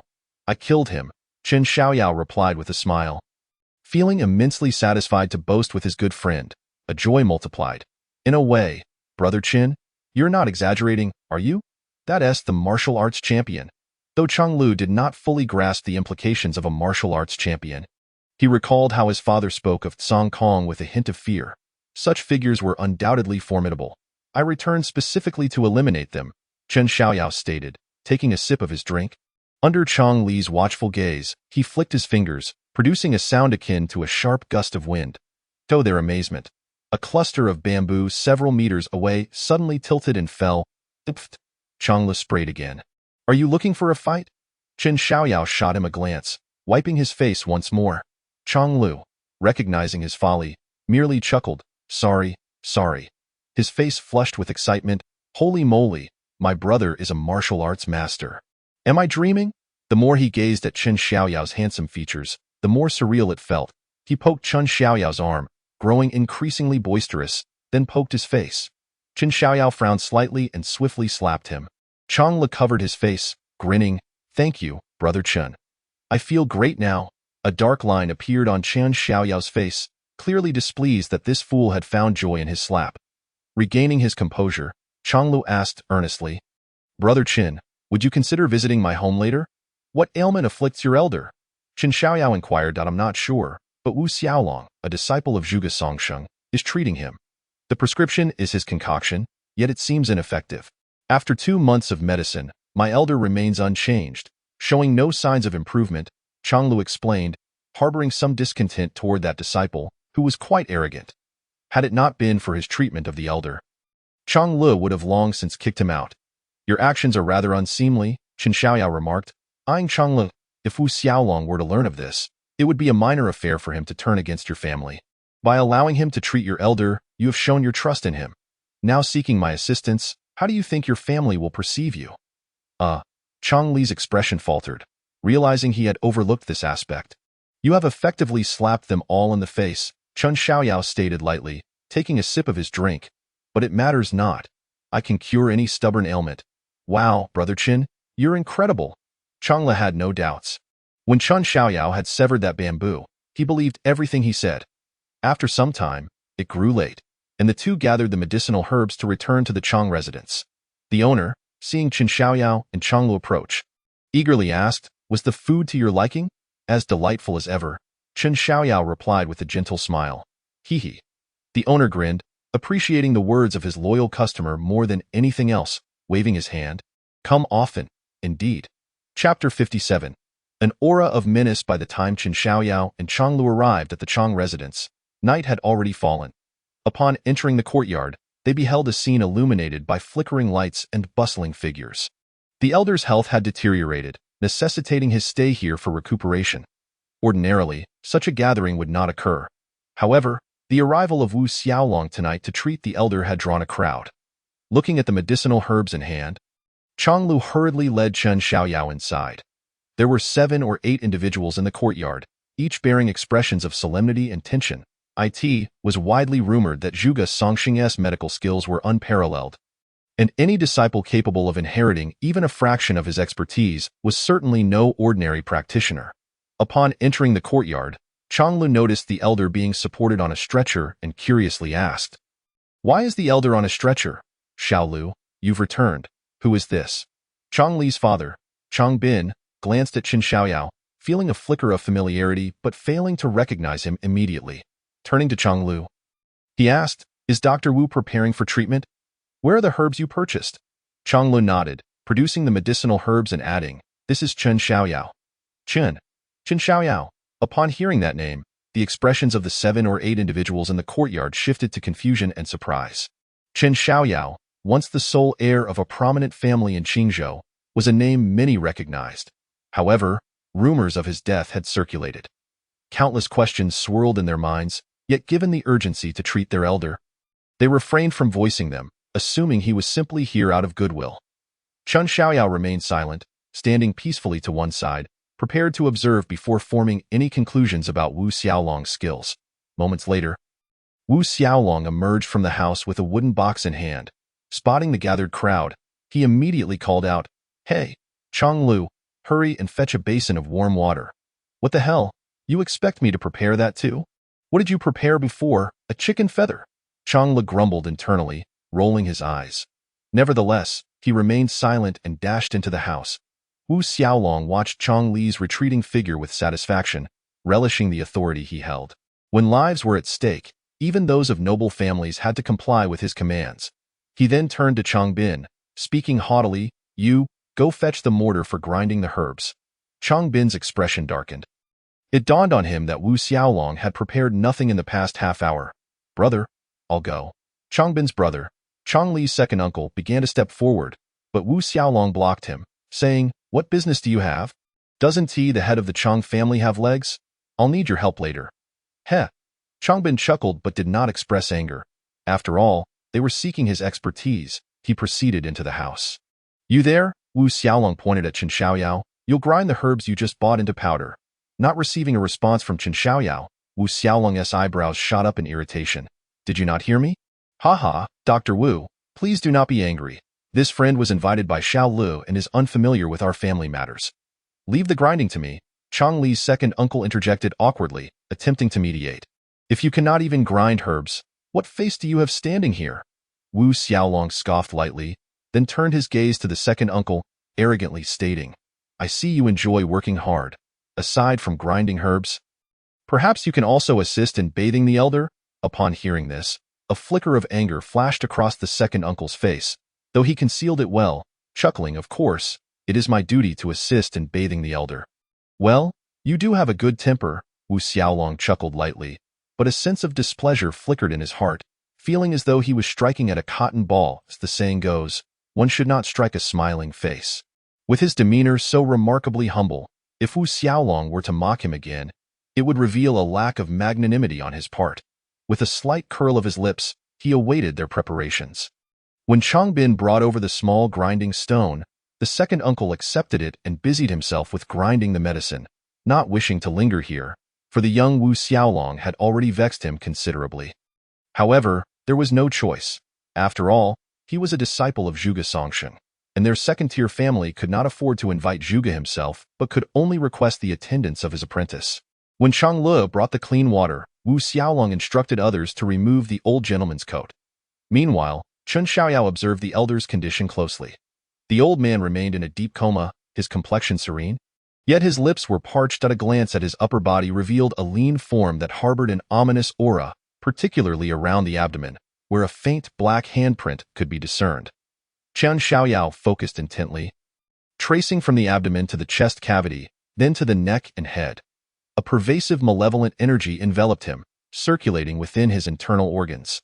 Yet, being a martial artist, the elder's dantian contained a protective energy around his heart, preventing the malevolent force from eroding it. Thus, he remained merely unconscious. Were he an ordinary person, he would have already passed away. Nevertheless, such a dense malevolence would even make common ghosts and spirits wary. It seemed to be the result of enmity. This richness of malevolence would not be difficult to expunge. Having cultivated the abyssal peerless technique, such malevolence was, in fact, a boon for me in an instant. Chen Xiaoyao grasped the root of the issue. Initially, he had presumed it to be a chronic ailment from years of martial practice, but it turned out to be caused by malevolent energy. This was, in a sense, fortunate, though not for the elder, who was perilously close to dancing on the back of a celestial crane. However, despite discerning the cause of the illness, Chen Xiaoyao had no intention of speaking up. He wished to see how Wu Xiaolong would treat it. Chang Lu assisted the elder, while the second uncle tended to him, leaving the grinding of the medicinal materials to Chang Bin. Wu Xiaolong opened a wooden box containing silver needles of varying lengths, disinfected them with alcohol and flame, then ordered the elder to lie flat on his back. The blue flames danced on the silver needles as Wu Xiaolong flicked his fingers, causing the flames to burn continuously in the basin of clean water. Witnessing Wu Xiaolong's professional demeanor, even the Chang family, who had previously been displeased, could only swallow their grievances, hoping he could thoroughly eradicate the elder's ailment. Yet, just as Wu Xiaolong prepared to administer the first needle, Chen Xiaoyao shook his head. The positioning of the first needle was already incorrect. Stepping forward, he remarked coolly, "You've made a mistake." Wu Xiaolong, focused on his task, nearly misaligned the silver needle upon hearing this statement. Angrily, he turned to find Chen Xiaoyao and recalled his earlier indifference, retorting with irritation, "What do you know? Are you not aware that one must maintain silence when administering treatment?" Cheng Gu. Chang Li's eyes brightened, excitement evident in his voice. "Have you discerned the cause of the elder's ailment?" Chen Xiaoyao nodded but refrained from intervening. He understood that stepping forward would only incite Wu Xiaolong's hostility, particularly from the Chang family. Chapter 58. Consequences to bear. As expected, the Chang family members regarded Chen Xiaoyao with disdain as he stepped forward, their tones turning accusatory. Though they held a dislike for Wu Xiaolong, his connection as a disciple of Zhuge Songsheng granted him an untouchable status. "Xiao Lu, please escort your friend outside. Dr. Wu is currently treating the patient. Do not distract him," Changbin stated, his brow furrowing with displeasure. Yet he allowed his son to explain. If they angered Wu Xiaolong, given his temperament, they would have nowhere to lament. Should Wu Xiaolong abandon the treatment, the elder's life would be forfeit. "Xiao Lu, I have always advised you to keep your eyes open and avoid associating with unsavory characters. Can you not discern the appropriateness of the occasion?" Chang Li's second aunt, Li Naren, cast a disapproving look at him, her expression laced with sarcasm. "Aunt, I have faith in him," Chang Li replied earnestly, having witnessed Chen Xiaoyao's capabilities, harboring no doubts about him. Most present had not seen Chen Xiaoyao in action, and upon hearing this, Li Naren's ire flared. Frowning, she retorted sharply, "What good is your belief? Ask the elder if he believes in him." "Ah?" Chang Li's eyes lit up with sudden realization. Gazing at the elder, who had already received several needles and remained in a coma, he inquired, "Grandfather, this is my good brother. Do you believe in him? Are you out of your mind?" Changbin exclaimed, slapping his son on the head with irritation. "Get out with him. Do not embarrass yourself here. Quickly, make them leave. A child who is yet to grow a full set of hair dares to critique my medical skills? I was personally taught by the divine healer Zhuge. Wu Xiaolong's face darkened, his anger palpable at being questioned by an outsider. Glancing at Chen Xiaoyao's youthful visage only fueled his contempt. He surmised that Chen was merely a student, audaciously speaking out of turn. A grand jest indeed. Should Chonglu invite such an oblivious individual again, I shall not return, Wu Xiaolong scoffed, continuing with his needlework. Xiao Lu, go now, the second uncle commanded, his tone leaving no room for dissent. Chonglu bit his lip, hesitating. He knew Chen Xiaoyao was extraordinary, yet his family remained oblivious. While being scolded by his family was bearable, being reprimanded by Wu Xiaolong was intolerable. With a defiant glare, Chonglu cast a pitiful look at Chen Xiaoyao, as if pleading, "Brother, please intervene. I know you have a solution." Observing Chong Li's expression, Chen Xiaoyao smiled gently. He had anticipated the Chong family's grievances and remained unfazed. Directing his attention back to Wu Xiaolong. The technique you are employing is the starry little 18 needles. Unfortunately, you are unaware of the elder's true ailment, mistakenly believing it to be a recurrence of a chronic condition from years of martial practice. Administering the little 18 needles will open his 18 acupoints to absorb the spiritual energy of heaven and earth. However, once the acupoints are opened and the spiritual energy rushes in, the elder's internal injuries will be exacerbated. Your penultimate needle will penetrate his sequin acupoint, and especially the final needle of your little 18 needles will target his Tianzhong acupoint. This will be the elder's fatal point. The elder will briefly awaken, his complexion darkening in 5 seconds, blood spewing from his mouth in 10 seconds, and then the protective energy around his heart will dissipate, malevolence assailing his heart. He will fall into a coma after 20 seconds and perish after 30. You will bear the consequences. Having stated this, Chen Xiaoyao quietly seated himself aside, ceasing further commentary. Goodness, how professional! Chonglu felt a surge of admiration and strode toward Chen Xiaoyao, his expression filled with reverence. Observing Chong Li's demeanor, even the usually affable second uncle felt a twinge of annoyance. Even if this young man spoke the truth, such idolization was inappropriate given the dire circumstance. Your grandfather is on the brink of death. Li Naren, clearly displeased, recalled that she had recommended Wu Xiaolong to the Chong family. Chen Xiaoyao's remarks were akin to a slap in her face. Yet his assertions were so astute that she found herself at a loss for rebuttal, merely letting out a cold snort as she stepped aside. Boasting, "Are we? Have you ever administered such treatment? What nonsense about the starry little 18 needles. This is the divine hand needle technique," Wu Xiaolong scoffed, his disdain deepening upon hearing Chen Xiaoyao misname his technique. A smile crept onto his face, relishing the moment. "What starry little 18 needles? Have you ever used them? You can only watch me. Wu Xiaolong, administer the needles. This is called skill. Do you understand? If you don't, stand quietly aside and refrain from making ridiculous claims." "What? Did I say something wrong?" Chong Li's expression faltered, embarrassment washing over him. "Jingu? What should we do? Our facade has crumbled. It is merely a difference in nomenclature." Chen Xiaoyao replied with a gentle smile, unperturbed. Regardless of whether it was termed the Jade Emperor Needle technique, the outcome would remain unchanged. Wu Xiaolong was fundamentally ignorant of the elder's ailment. From the very first needle he inserted, Chen Xiaoyao discerned Wu Xiaolong's intent to channel spiritual energy into the elder's acupoints, disregarding whether the elder's body consented to such treatment. Wu Xiaolong dismissed Chen Xiaoyao entirely, laughing scornfully before continuing his needlework. The divine hand needle technique taught by Zhuge Songsheng was indeed profound. Out of 10 martial artists with chronic ailments, he could successfully treat 9. Not merely martial artists, even ordinary individuals would experience tingling sensations after just a few of his needles, gasping in astonishment. First, he would awaken the unconscious martial elder using the divine hand needle technique. Then administer the powdered medicinal materials for him to consume, alleviating some of his internal injuries. Even if he could not cure him entirely, he could at least sustain him long enough to avoid further comas. Subsequently, he would prepare the medicine he had concocted previously, administering it daily, and within 6 months, the elder would surely be revitalized. Moreover, given that the medicinal formulas had already been prepared for 2 months, the elder's internal injuries were likely not severe. However, as Wu Xiaolong contemplated this, his movements suddenly slowed. While those present were perplexed, they refrained from questioning him.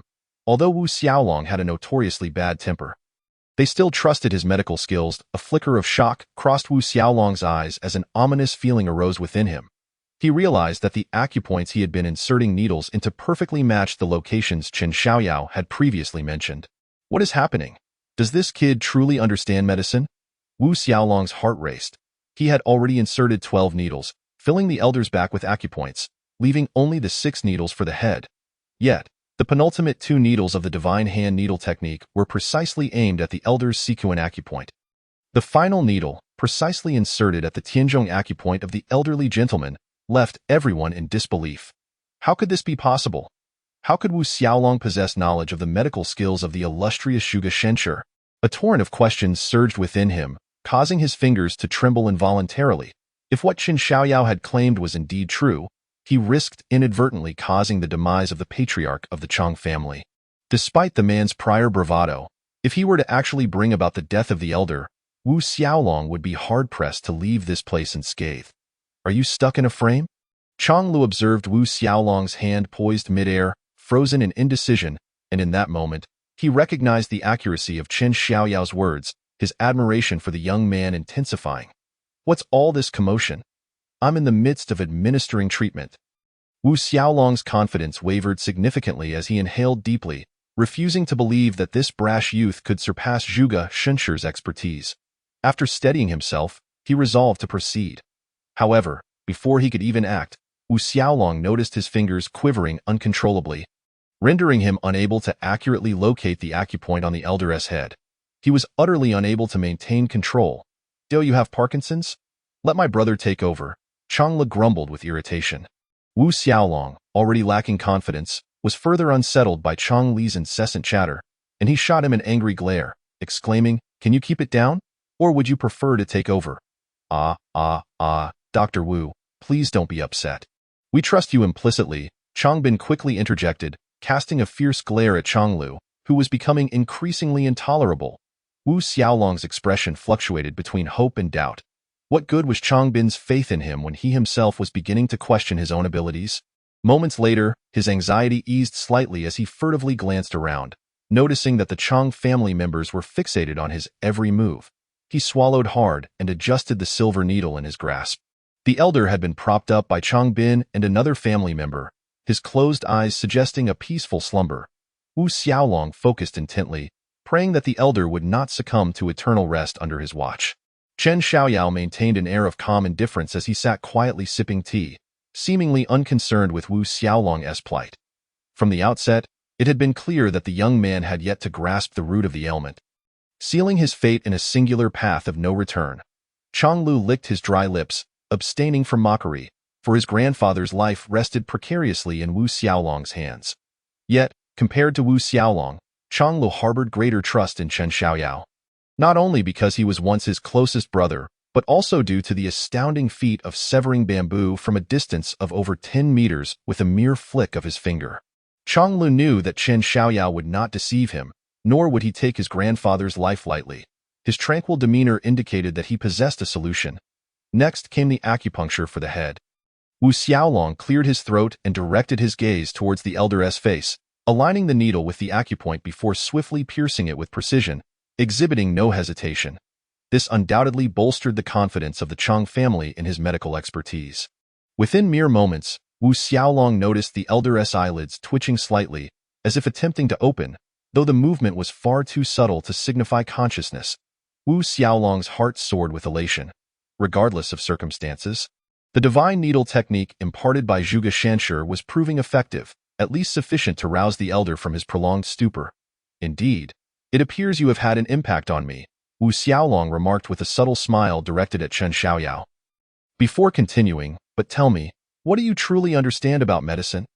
I have devoted 30 years to the study of this art, apprenticed under Zhuge Shenshi, and have encountered countless stubborn ailments, and no matter the affliction, once the divine needle technique is deployed, awakening is guaranteed. Upon hearing this, the Chang family's gazes toward Chen Xiaoyao shifted, and Li Naren felt a surge of pride, her eyes narrowing as she sneered. Did you hear that? I could not care less about your past status. You've made Dr. Wu unhappy, so it would be wise for you to leave at once. What kind of talk is that? Aunt Li? Chang Lu interjected, furrowing his brow in displeasure. What do you mean? Who do you think you are to invite anyone here? The Chang family is not a place for just anyone to waltz in. Li Naren's words dripped with contempt, chastising both Qian Xiaoyao and Chang Lu in one fell swoop. Enough of this bickering. Dr. Wu is currently treating someone. We must remain quiet, Chang Bin remarked, his brow slightly furrowed as he attempted to defuse the tension. Casting an unspoken glance at Chen Xiaoyao. With a gentle smile, Chen Xiaoyao was unperturbed, sipping his tea before rising to depart. Chun Gu? Chang Li's voice faltered as he watched Chen Xiaoyao exit, feeling a pang of regret and wishing to pursue him. Only to be halted by his father, Chang Bin. What are you doing? We still need your assistance here. Are you really going to disregard your grandfather's well-being for someone from the fallen Chen family? Is that reasonable? Chang Bin reprimanded, his tone icy. Chang Le hesitated, casting a glance in the direction Chen Xiaoyao had taken, letting out a resigned sigh as he stood obediently to the side. With the third needle administered, the elder's eyelids trembled more noticeably, and Wu Xiaolong's smile broadened as confidence surged within him. It seemed that with the fourth needle, the elder would awaken. With a final push, he aligned the needle with the acupoint and plunged it down. Seconds passed, and the elder's eyelids fluttered, revealing a glimpse of his pupils. Ha ha ha! He is awakening. Wu Xiaolong's earlier doubts dissipated entirely, replaced by triumphant laughter. The onlookers were filled with joy, rushing forward to observe.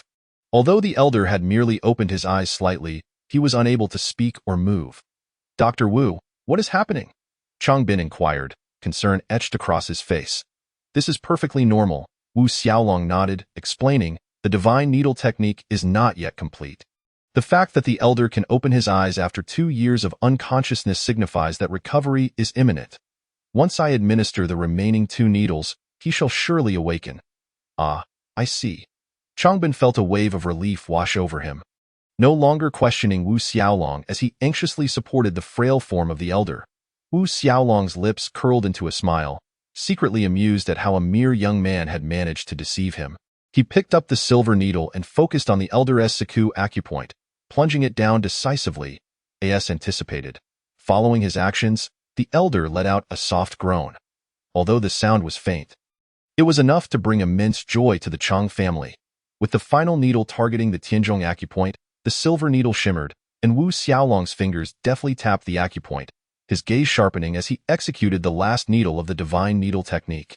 Wu Xiaolong's expression remained jubilant as he wiped the sweat from his brow, standing alongside the Chang family, all eagerly awaiting the elder's response. Moments later, the elder yawned and gradually awakened, as if he had truly been in slumber. Upon awakening, the first thing he noticed was the group of people staring at him, leaving him perplexed as he rasped, "What is happening? He is awake. He is truly awake." Chang Li's uncle exclaimed, his voice barely containing his excitement. A divine physician indeed. No wonder he is a disciple of Zhuge Shanshi. The crowd beamed with joy, showering Wu Xiaolong with praises. Chang Bin's face radiated happiness as he tightened his grip on the elder. Fearful that he might topple over, ha ha ha, with my skills, is there any ailment I cannot resolve? Wu Xiaolong declared, pride swelling within him. At that moment, the previous discontent towards Wu Xiaolong evaporated. It was clear that he possessed genuine talent, and a touch of arrogance was excusable, given his esteemed lineage as Zhuge Shunshi's disciple. Dr. Wu, please don't rush off. We have a splendid feast and gifts prepared for you, Li Naren chuckled. Satisfaction evident in her demeanor. Of course, Wu Xiaolong waved dismissively, believing these accolades were rightfully his. His gaze shifted to Chang Lu as he inquired, where is that young man? He was just escorted out. Li Naren replied with a chuckle. Really?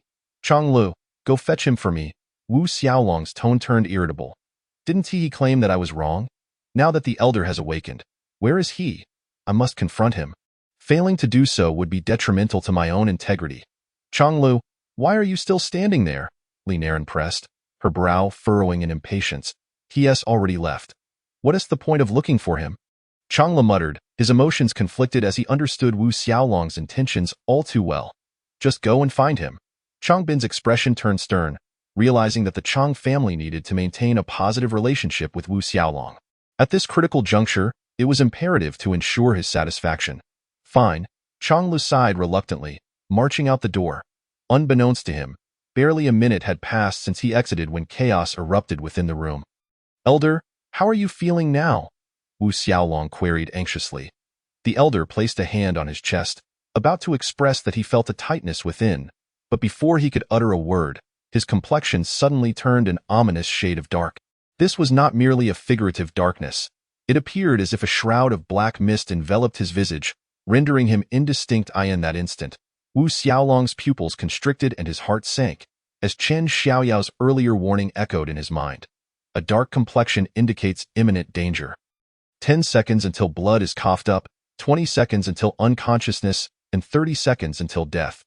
Not only Wu Xiaolong, but the others too felt as if the sky had darkened. The fleeting joy they had experienced was overshadowed by the ominous presence of the elder's pallor. Chang Bin, witnessing the black mist on the elder's face, felt a chill run down his spine. He too recalled Chen Xiaoyao's ominous prediction, his heart racing as he began to involuntarily count down. 7.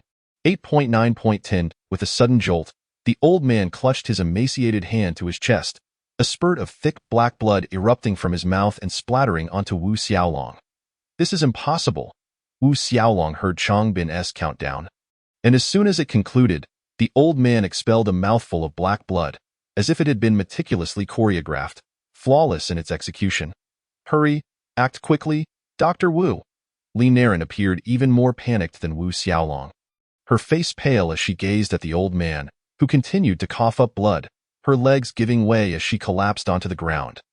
Yet, her despair was not solely due to her own predicament, but rather the presence of another person, also slumped on the ground beside her. "Dr. Wu, please, get up." Li Naren frantically shook Wu Xiaolong's arm, her cries echoing in urgency. At this moment, Wu Xiaolong felt utterly dazed. His legs too weak to support him. How could he possibly stand? In a tone steeped in despair, he uttered, "If what he claims is true, and death is imminent in 30 seconds, then I am powerless." Before he could finish his sentence, everyone witnessed the old man's head tilt, slipping into unconsciousness, while blood continued to flow from the corner of his mouth. "Quick, summon him!" Changbin shouted in anger. "Xiao Lu has already gone. No, I shall go as well," the second uncle declared, swiftly making his exit. "Chengge, what are you doing outside?" As Changla stepped out, he realized that Chen Xiaoyao had not departed. Rather, he sat leisurely on a chair in the courtyard, seemingly unperturbed. Admiring the moon, Chen Xiaoyao replied with a gentle smile. Changla looked up at the sky, the bright moon reflecting like a mirror, beautiful. Indeed, but his heart was far from being in the mood for such admiration. With a sigh, he remarked, "Chengge, my family insists I call you back. They, especially Wu Xiaolong, are intent on confronting you." Chen Xiaoyao offered no response, merely gazing at the moon in silence, and after a few moments, he turned to look at him and said, "Lu, him." Changla met his gaze. "Do you trust me?" Chen Xiaoyao inquired. "Of course I do." "Chengge, if I may suggest, you should return home. I can tell them I could not find you." Changla chuckled, taking a seat beside him. "I have always trusted you. Today, I made a mistake by summoning you. I primarily sought to confront Wu Xiaolong, not anticipating that he truly possessed remarkable skills. Chengge, should you visit my home again, I fear my family will not greet you warmly." Changla smiled sheepishly, acknowledging that it was ultimately his fault for offending Wu Xiaolong. Offending Wu Xiaolong was tantamount to offending Zhuge Songsheng, and thus, the Chang family was naturally incensed. "If you believe in me, let us return together," Chen Xiaoyao said with a smile, rising to his feet. Chang Lu, puzzled, asked, "Why? They must be anxious by now," Chen Xiaoyao replied as he made his way toward the house. "Indeed, they are likely on the brink of fury." Chang Lu laughed, deciding to accompany him. He resolved to shoulder all the blame later. He clicked his tongue, trailing behind Chen Xiaoyao, muttering irritably, "I should have ridiculed Wu Xiaolong more fiercely earlier. Then I could shoulder the blame with justification." Chen Xiaoyao remained silent, and just as they approached the door, it swung open violently, revealing the second uncle, who emerged with a look of urgency. Upon seeing Chen Xiaoyao, he halted abruptly, observing his uncle's distress. Changla couldn't help but gasp, quickly saying, "Uncle, I got no time for that. Master, come with me." The second uncle interrupted, his voice frenzied as he beckoned Chen Xiaoyao. "What do you mean? No time?" "Uncle, I understand your urgency, but please, just wait a moment. I am." Chang Lu was perplexed. wondering why Wu Xiaolong was so impatient when they had not even entered the house yet. Changlu, be quiet. Master, please follow me, the second uncle insisted. Rushing back inside, Changlu sensed something was amiss before even stepping in. Upon glancing around, he noticed two people sitting on the ground. Huh? And why is there a person lying down? He wondered aloud. That is your grandfather. The second uncle finally lost his composure, scolding him. You jest, uncle. Just moments ago, the old man was on the verge of standing. Changlu grinned, utterly unconvinced, waving his hand dismissively. Get lost, the second uncle, furious, kicked Changlu, sending him sprawling down the stairs as he hurriedly ushered Chen Xiaoyao inside. Changlu, having been kicked, rolled and crawled down the stairs, rubbing his backside and grimacing. What kind of fury must one possess to resort to violence? He dusted himself off, raising his head defiantly. Even if he had to take the blame, he would not lower his head, for that would cause his crown to fall. It would be better to kneel. As that would convey a sincere attitude of remorse. Upon entering, he witnessed Chen Xiaoyao flick his finger, a burst of white light surging into the old man's chest. What the? Changlu gasped in astonishment. And recalling his uncle's previous urgency, he looked at the two seated figures with wide eyes, incredulously asking his father, Is grandfather dead? Dead my foot. Changbin exploded, slapping Changlu on the head. Chen Xiaoyao had already clarified that the white light was meant to sustain the old man's breath. Although the crowd was filled with countless questions, such as the nature of the white light, all doubts dissipated upon witnessing Chen Xiaoyao's demonstration. Yet, Chang Li's words nearly caused Changbin to lose his composure. As if he were ready to join the old man in his journey to the afterlife. Master, the second uncle asked, his voice lacking conviction. Chen Xiaoyao glanced at him and replied, For now, there is no cause for alarm. The second uncle removed all the silver needles from the old man, leaning down to listen to his chest, where faint heartbeats could be discerned, and nodded at the others. Chapter 61. The Hellfire of the Nine Netherworlds. Once the old man's breath was stabilized, Chen Xiaoyao turned to the side and said, Silver needles. Wu Xiaolong looked around, realizing Chen Xiaoyao was addressing him, and quickly scrambled to gather the needles. Disinfect them, I am not your assistant, Wu Xiaolong muttered. And upon hearing this, Changlu, still seething from the earlier slap, pointed angrily at him. What do you mean not an assistant? You nearly killed my grandfather. I haven't even settled the score with you yet. Though Changlu might have been a bit foolish, he was not dense. He could discern from the expressions of those around him that Chen Ji's words had proven true, which was why he had earlier asked if the old man was dead. Fine, I'll handle the disinfection. You fetch a basin of warm water. Chen Xiaoyao grasped the silver needles, taking a glance. All right. Though Wu Xiaolong was displeased, he complied, recognizing his fault, and trudged off to fetch the water. Qian, dear brother, how confident are you? Changbin cleared his throat, feeling somewhat awkward, given that his earlier demeanor had not been particularly amiable, especially now that he found himself in need of help. 10 out of 10. Chen Xiaoyao replied casually, as if discussing a trivial matter. This response caused Changbin and the second uncle to exchange glances, feeling a tinge of doubt. Surely, he couldn't mean on a scale of 100? However, Chen Xiaoyao's earlier display had already proven he was no ordinary person. Such feats were beyond mere magic. Their grandfather was a martial artist, and the white light he had unleashed was the very essence of qi he spoke of. Li Naren, having remained hidden behind the crowd, dared not speak out further, her expression far from pleasant. Internally, she scolded herself profusely, fearing that Chen Xiaoyao might take note of her earlier remarks, which had not been particularly gracious. Chen Xiaoyao laid the old man's body flat and said, Earlier, Wu Xiaolong's technique was meant to open the old man's acupuncture points to absorb the spiritual energy of heaven and earth. Yet, as you can see, it was utterly ineffective. Zhuge Shanshi claimed this technique specifically treats martial artists, so I naturally trust my master's words. Wu Xiaolong returned with the warm water, his face filled with discontent. While Chen Xiaoyao could challenge his methods, he could not question Zhuge Shanshi. Chen Xiaoyao nodded. He is not mistaken, however.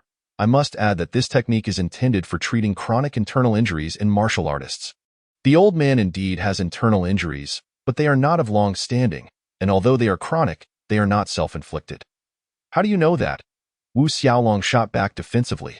Chen Xiaoyao cast him a sidelong glance. It is evident. Are you not familiar with the 4 diagnostic methods? Of course I am familiar, but how come I cannot discern it? Wu Xiaolong stood to the side, confrontational, as if a mere inexperienced youth could comprehend the intricacies of medicine. He secretly hoped that the old man would perish under Chen Xiaoyao's hands, ensuring his own safety. Your skills are lacking. Chen Xiaoyao had little desire to engage in a verbal sparring match. His gaze focused on the silver needles. Hearing this, Wu Xiaolong's face flushed with indignation.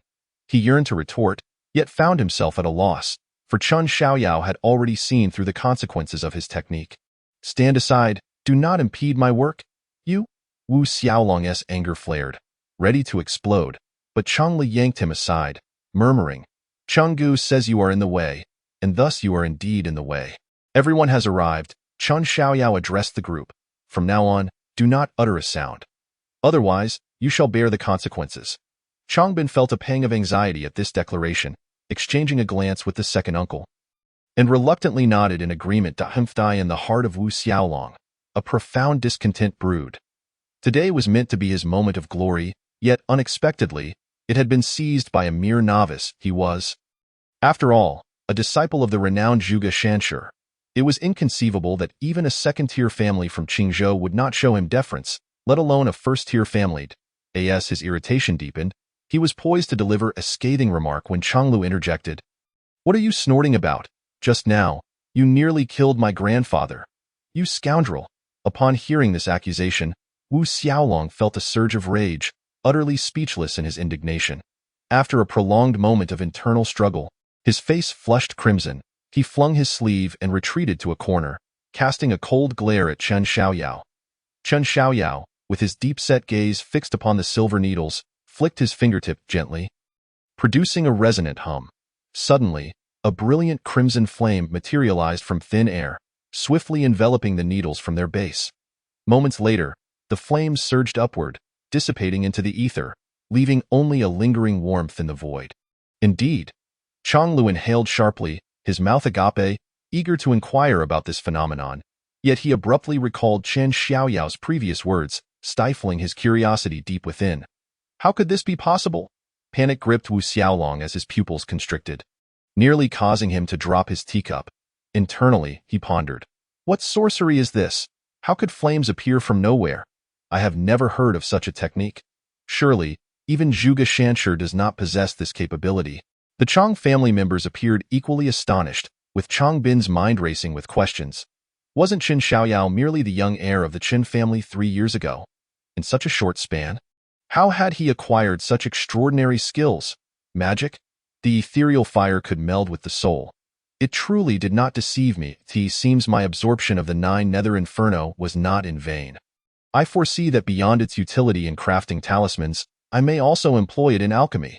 A fleeting thought passed, and by now, all the silver needles had been sterilized.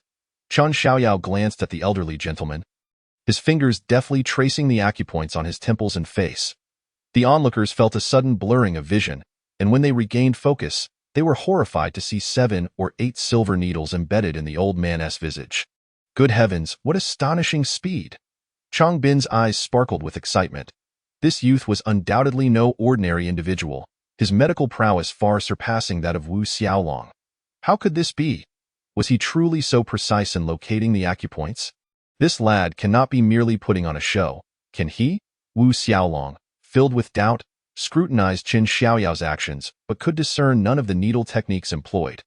Yet, he could vaguely sense a remarkable essence within the silver needles, one that was wholly beyond his comprehension. The technique Chen Xiaoyao executed was known in the celestial realm as the soul-binding needle technique, which ensnares a person's soul in a suspended state, preventing its escape. Tio put it plainly, while the old man appeared to be peacefully slumbering, he had, in fact, departed this world some time ago. Chapter 62.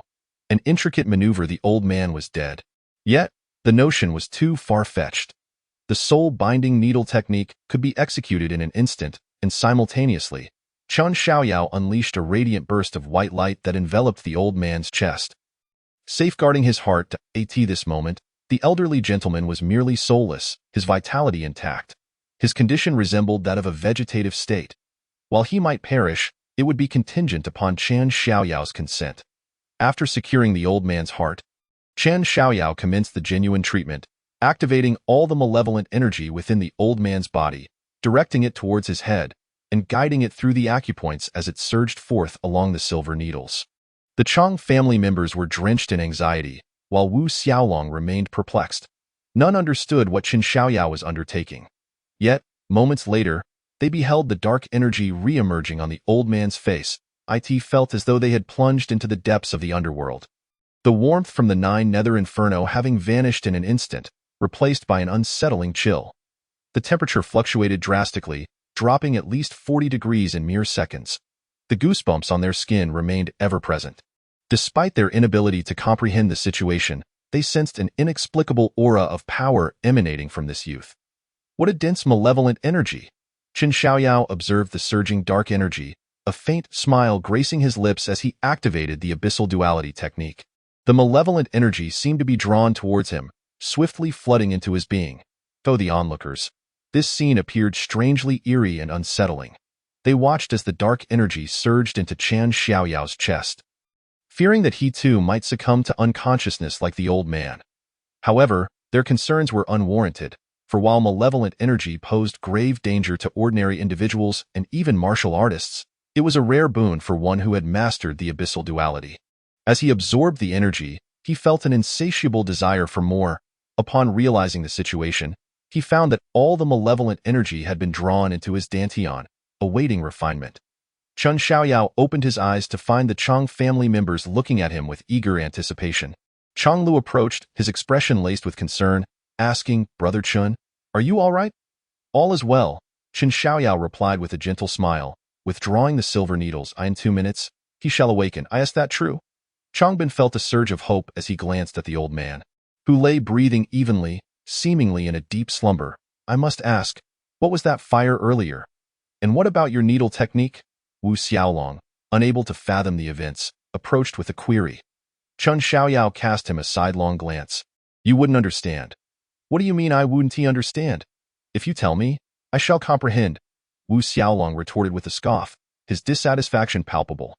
After all, he was a disciple of Zhuge Shanshi, seasoned by experience. And even if he did not grasp this moment, he could always refer to medical texts later. Chen Xiaoyao chuckled softly.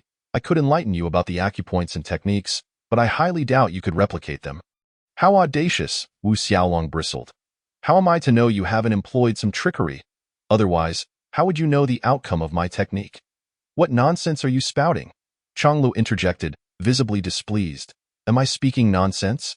I've never seen anyone calculate the consequences with such precision," Wu Xiaolong boasted, confident in his assertion. "Not even Zhuge Shanshi could guarantee such accuracy. The only explanation is that you manipulated the outcome. And you know full well the repercussions of your actions. So, is that how it is? Ah, you little brat, no wonder you seem so self-assured.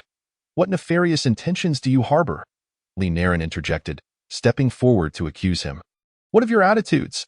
Chen Xiaoyao took a delicate sip of tea, directing his gaze towards Chang Bin and his uncle.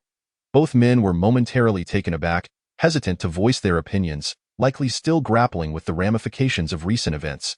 Chen Xiaoyao chuckled lightly, shaking his head, and chose not to press further, rising to depart. "You think you can leave?" Wu Xiaolong seized Chen Xiaoyao's sleeve, fuming.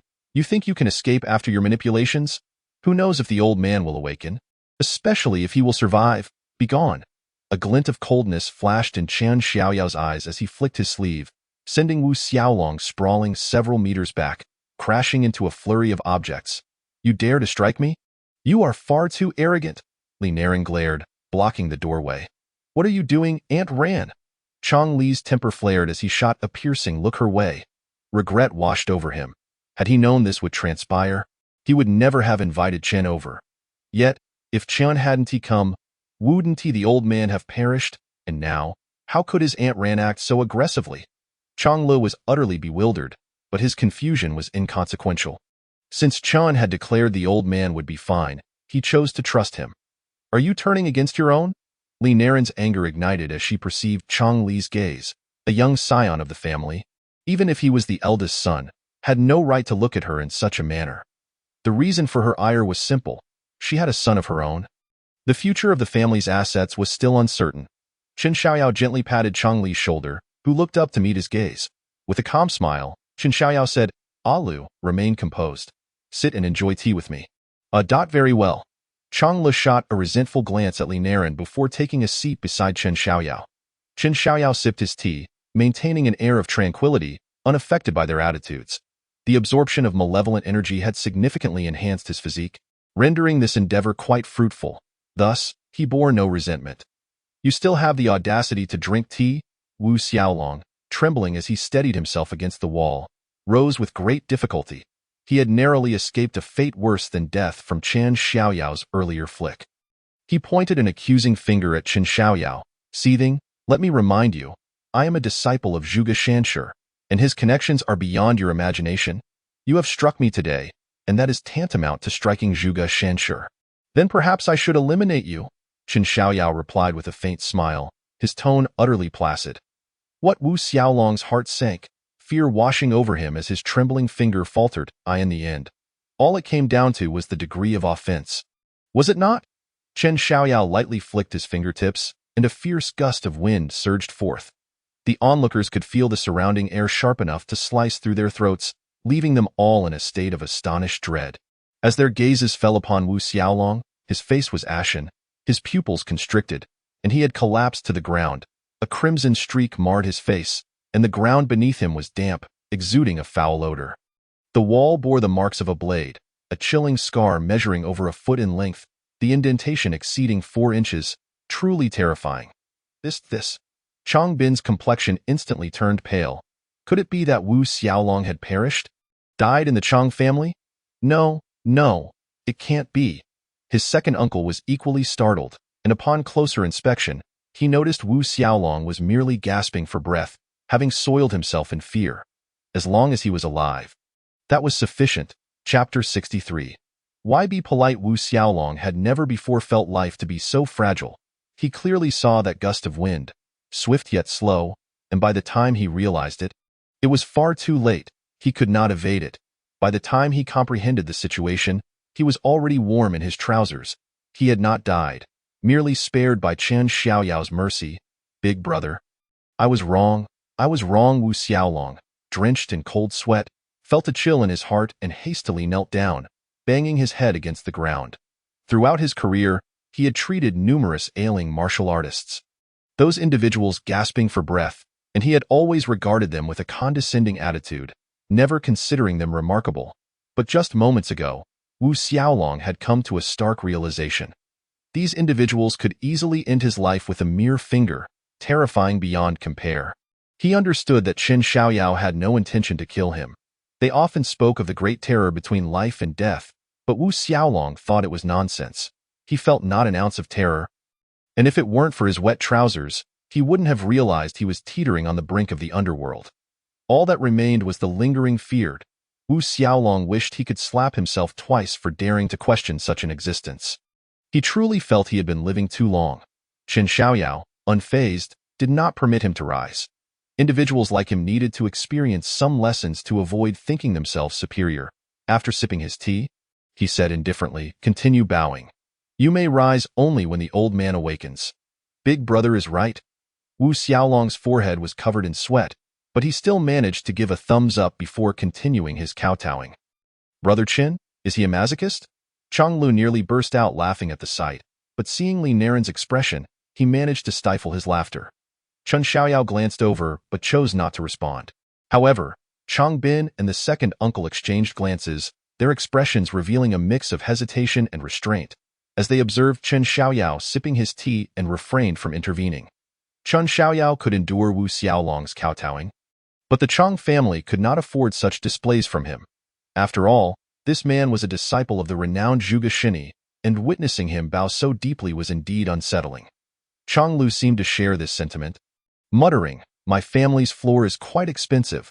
Let us not let him damage it." Cough, cough, cough. At that moment, a weak cough broke the tension, startling everyone as they turned to see the old man, who had somehow awakened. Gazing in confusion at the kowtowing Wu Xiaolong, tears streaming down his face, in a hoarse voice, he asked, "Is it possible that I have already passed away? By the way, who is this grandson? Quite filial indeed." The old man's gaze shifted to the others, and he was instantly taken aback, nearly bursting into tears. "My children, how could you all have perished as well? Father!" The excitement on Changbin and the second uncle's faces was palpable. Their cheeks flushed, momentarily speechless as they grasped the old man's hand. Meanwhile, Changlu, still with tea in his mouth, rushed over.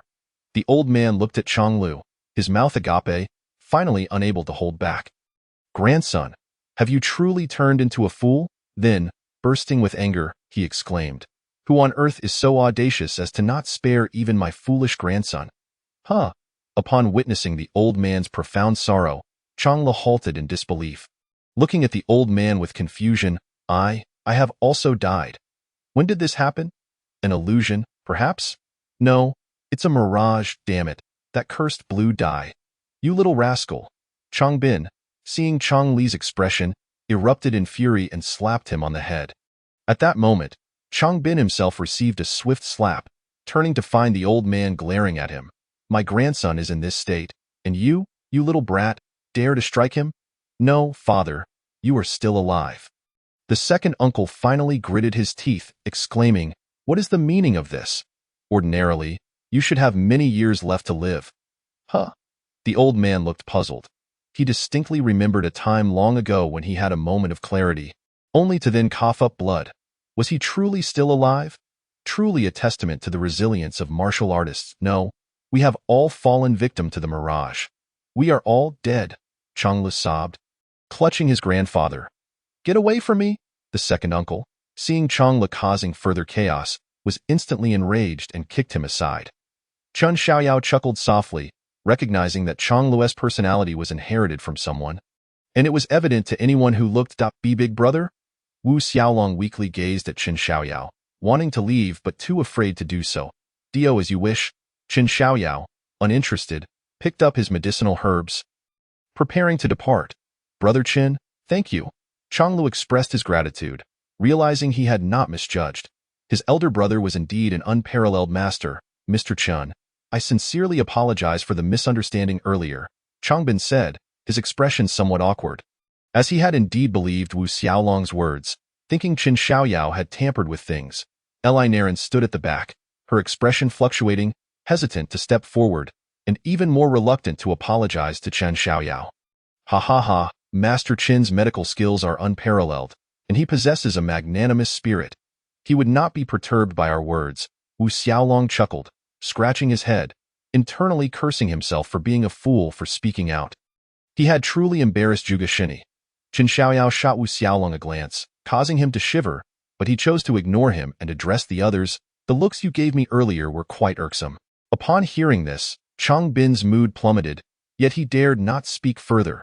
He acknowledged that he deserved this. The disdain in their gazes paled in comparison to that directed at his son, lacking even a fraction of his son's audacity. Qin Xiaoyao surveyed the room, shaking his head. "If not for Lu, I would not have intervened. Enough. Should there be any further issues, consult Lu and have him reach out to me. Next time? The fee will be 10 million. Chang Bin's eyes lit up. It seemed there was a glimmer of hope. The clouds of despair in his heart dissipated, and he immediately donned a smiling face, saying, "Of course, should we require your services again, regardless of the matter, we shall cover your travel expenses." Qin Xiaoyao nodded, offering no further comment, merely telling Changlu, "Let us go. No need to see me off." He then departed. "Brother Qin is truly impressive.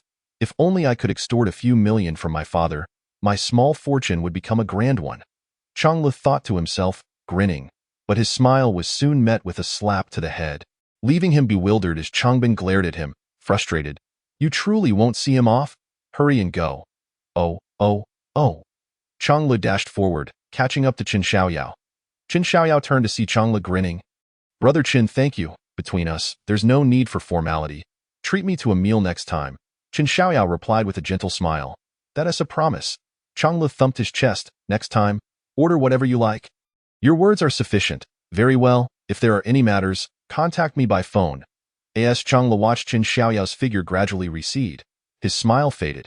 He was no fool. That was merely his nature. He loved joy. And finding happiness did not contradict having a clear conscience. He understood Qin Xiaoyao's actions earlier and comprehended the implications of his words.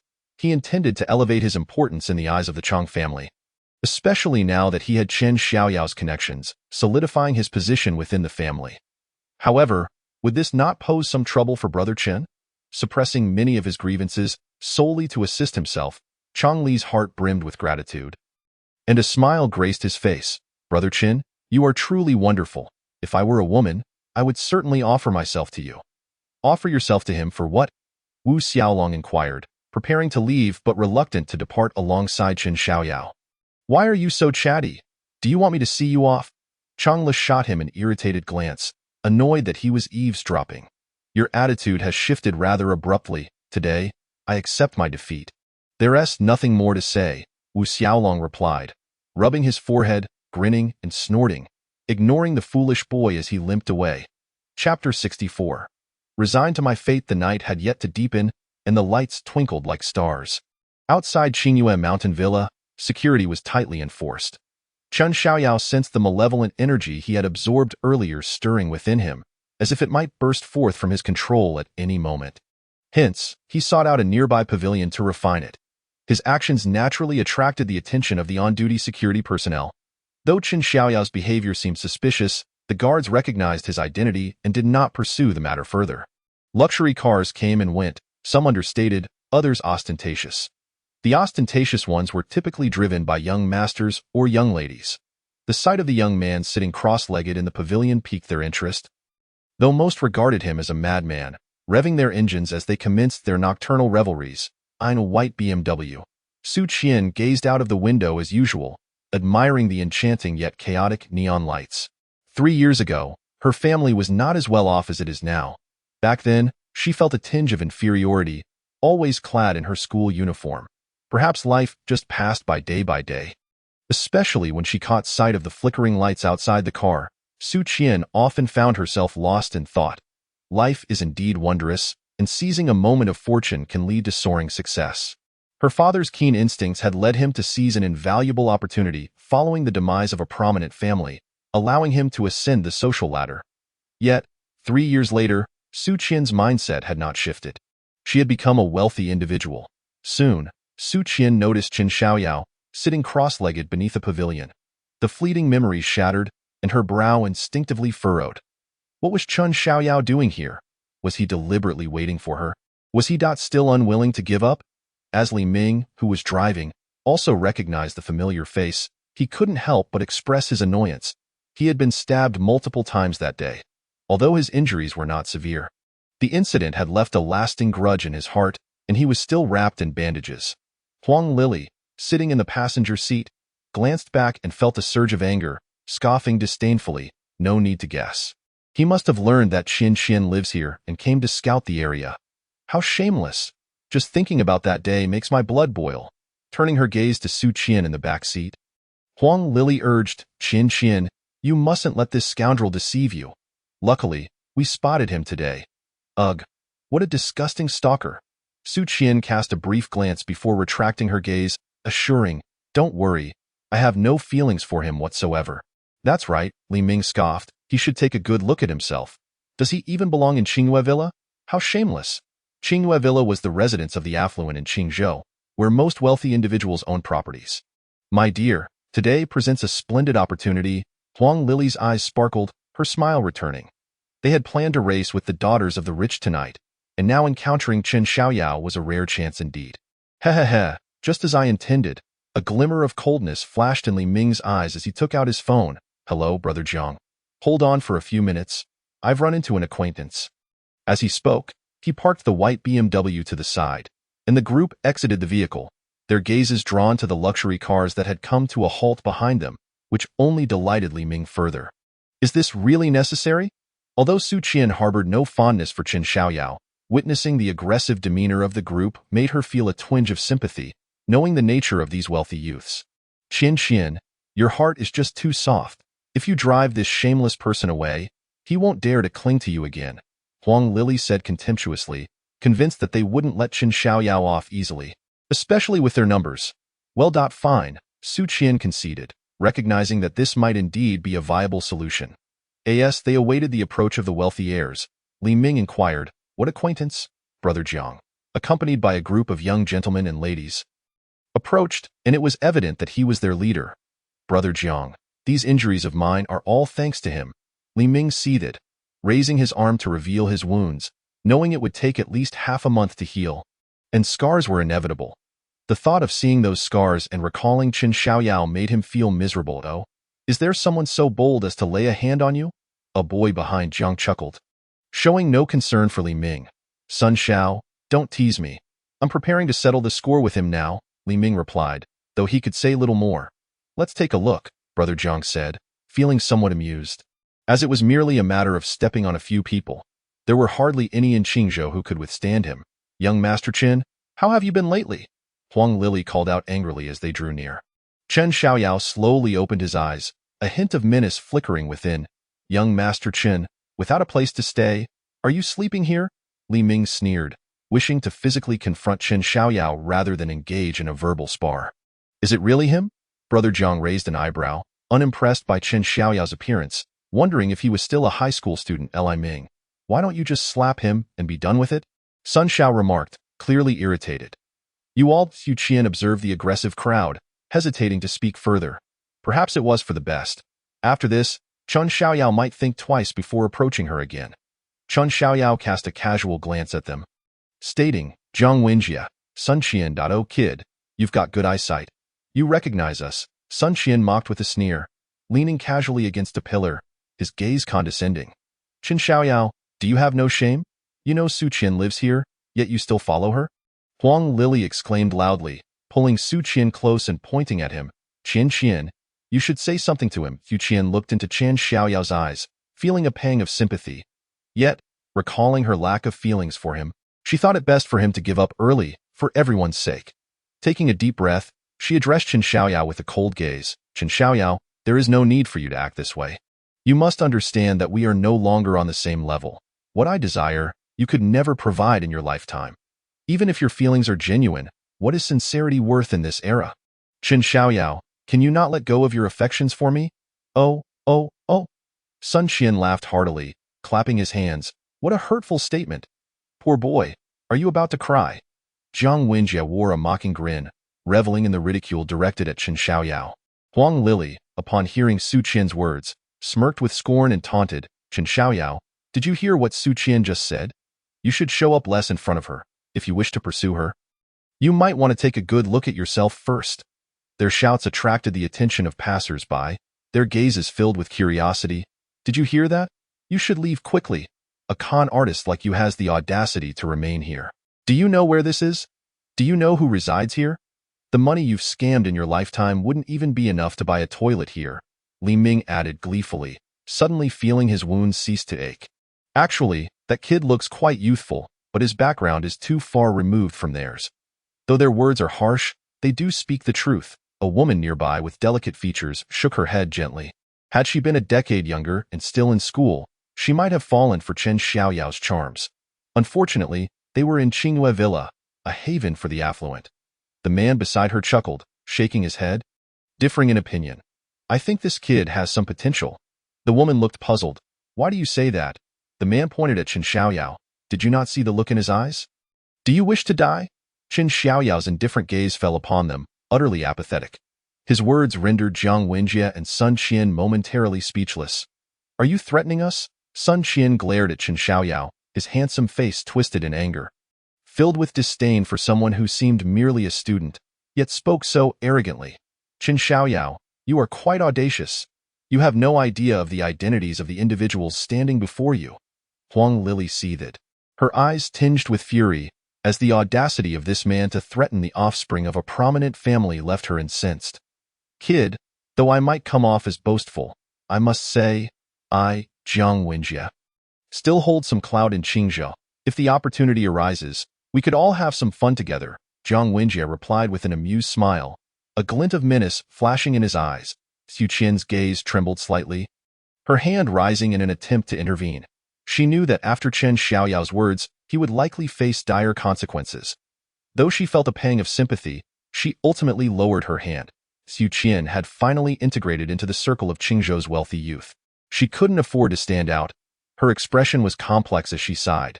This was all his own doing. Did he still believe he was once a young master, expecting help from others? He had no power or influence now and failed to see reality. Uttering words that were bound to provoke, Tio put it bluntly, it was only right for someone like him to learn a lesson. The spoiled brats often looked to the future, while he preferred the immediate moment. A flicker of menace crossed Qin Xiaoyao's eyes as he suddenly stood up, fixing his piercing gaze on the crowd, baring his teeth in a smile. Then let us play together. Damn it, do you know who we are? Sun Qian was taken aback by that gaze, feeling a strange sense of familiarity, yet unable to place it. Upon noticing Chen Xiaoyao's ordinary attire, he roared in fury, a pauper like you, I've already given you face. Boom! A sound erupted, and no one could discern what had transpired. Only catching a fleeting silhouette, reality dawned. Sun Qian's figure was violently embedded within the white BMW. Its body crumpled and deformed, with Sun Qian lying limp on the ground, teetering between life and death. What? Damn it, Sun Xiao! Li Ming's complexion turned ashen in an instant as he rushed over to assess Sun Qian's condition. Huang Lily, equally startled by the punch, felt her heart race, especially upon catching Chen Xiaoyao's gaze, causing her legs to weaken and her to collapse onto the ground. You? Jiang Wenjie's eyes narrowed, never having anticipated such a violent outburst, and was this even an act of violence? A single punch had sent someone flying several meters away. Was Sun Xiao even still alive? The more he thought about it, the more fear gripped him, particularly as he observed Chen Xiaoyao approaching with an air of nonchalance. Making Jiang Wenjie's legs nearly cramp up in a daze, Chen Xiaoyao had seemingly materialized before him, and before Jiang Wenjie could react, his collar was seized tightly in Chen Xiaoyao's grip. Almost immediately, he felt an uncontrollable weightlessness beneath him, as he was effortlessly lifted off the ground by a single hand. What monstrous strength was this? What do you want? Let go of me. I am a member of the Jiang family. You better release me. Jiang Wenjie's face was a mask of horror, his words tumbling out in a frantic stream. He couldn't fathom that Qin Xiaoyao would dare to kill him. After all, this was a society governed by law. Would he really escape unscathed after taking his life? Yet, as moments passed, the collar tightened around his neck, his face turning a sickly shade of purple, his eyes bulging as he struggled to utter even a single word. His gaze flickered towards Sun Qian, still lying nearby, half alive. Did this man truly dare to end his life? Even he could not be certain. Within mere seconds, Jiang Wenjie's thoughts became erratic, his eyes uncontrollably rolling back as if ascending to the heavens. Especially upon glimpsing the calmness in Chen Xiaoyao's gaze, which shattered him with fear. That gaze was so serene, or perhaps apathetic, as if he were utterly indifferent to the prospect of taking a life. As casually as one might crush a few insignificant insects. Qin Xiaoyao, what are you doing? This time, not just Su Qian, but everyone was in a state of panic. Was this man truly contemplating murder in broad daylight? This was the son of the Jiang family. His demise would plunge the entire Qingzhou into chaos. Damn, this youth is ruthless. The onlookers grimaced, now aware of Jiang Wenjie's identity, their terror palpable. Jiang Wenjie, despite his shortcomings, was still the eldest son of a prominent family in Qingzhou, and now, he was being held like a lifeless dog by Qin Xiaoyao. Cough. Jiang Wenjie's eyes bulged, tears streaming uncontrollably. No one could fathom what thoughts plagued his mind at that moment. Qin Xiaoyao observed him quietly, only releasing him once Jiang Wenjie's pupils seemed on the verge of dilating completely. Tossing him aside as if he were a mere ragdoll, he then casually unleashed a streak of white light that surged into Sun Qian's body. Jiang Wenjie sensed a shift in the air, curling on the ground as he gasped for breath, coughing intermittently. He realized he had come perilously close to death, truly just a hair's breadth away, if not for his internal fury directed at Li Ming. He might have succumbed to unconsciousness, is that it? Qin Xiaoyao regarded them with a placid expression, his tone remaining calm as he chuckled lightly. If that is all, what gives you the right to play with me? The surrounding young masters were rendered speechless by this statement, lacking even the courage to meet Chen Xiaoyao's gaze. Their eyes darted away. Although their family backgrounds were not insubstantial at this moment, there was no way they could intervene to save themselves. They could only acquiesce in silence. Boring bunch. Chen Xiaoyao found them utterly uninteresting. A group of brats who knew how to bark loudly. Normally, he might have disregarded them, but having been interrupted during his cultivation, Anyone daring to catch his eye at this moment would have to face his displeasure. Moments later, Jiang Wenjie regained some composure, yet remained slumped on the ground, pallid and devoid of strength to rise. Amusing, isn't it? Qin Xiaoyao's gaze bore into him deeply. Jiang Wenjie's eyes narrowed sharply, shaking his head, hoarsely replying, "No. Not amusing at all. If it's not amusing, why seek me out for amusement?" Qin Xiaoyao settled back on the bench beneath the pavilion. Crossing his legs, Jiang Wenjie's mind was foggy, oxygen deprived, and he struggled to articulate his thoughts. "Huang Lily, is it fun?" Qin Xiaoyao turned his attention to her. Although fear gripped Huang Lily's heart, she mustered the courage to stand, gritting her teeth to respond. "What good is your strength? Do you have any idea of our family's influence?" "Oh." Qin Xiaoyao nodded, glancing at Jiang Wenjie. "Just how great is your influence?" No, big brother. We have no influence at all." Jiang Wenjie was on the verge of tears. Recalling Qin Xiaoyao's earlier gaze, nearly wetting himself. "Qin Xiaoyao, you still prefer to resolve issues with your fist." Su Qin's complexion paled, her dissatisfaction apparent. "Do you only know how to rely on your fists to solve problems? Do you think you can act without consequences just because you've struck someone?" Qin Xiaoyao shot her a sidelong glance, gesturing towards the villa perched on the mountainside, casually stating, "That one? Number 003 is where I reside." "What do you mean by that?" Su Qian furrowed her brow, questioning. "What I mean is, my bed there is quite spacious." Qin Xiaoyao smiled lightly, deliberately provoking her to incite her anger. "You bastard! We are not in the same league." Su Qian glared, her temper flaring. She had just spoken such heartless words, yet he remained unfazed, proving true the words of Lily. He was utterly shameless. Qin Xiaoyao chuckled softly. Unfazed, this self-righteous woman believed her looks garnered admiration, but in his eyes, Su Qian was no different from an ant, just another mindless fool. He pointed casually at the still limp Sun Qian. "Hurry and call for an ambulance. That little brat still has a breath left."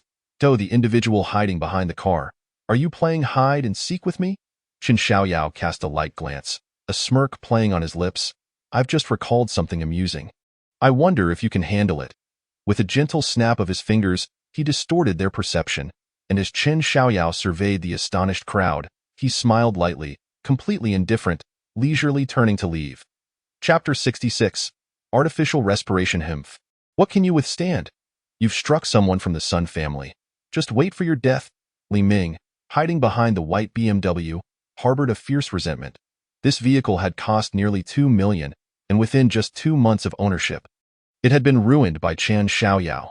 Yet, upon reflection, this pitiful dog without a pack that dared to strike someone from the Sun family would likely meet his end soon enough, causing the malice in his heart to wane slightly. Li Ming was not foolish. Having checked Sun Qian's condition, he found a faint breath still lingering, allowing him to relax slightly, hence he remained concealed behind the car, unnoticed by anyone.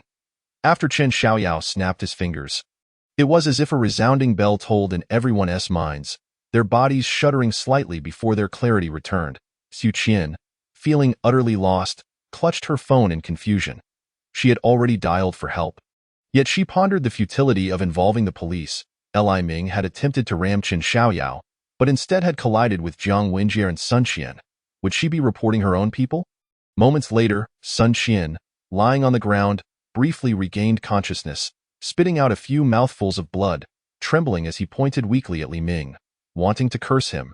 Yet no words escaped his lips as his head lolled to the side.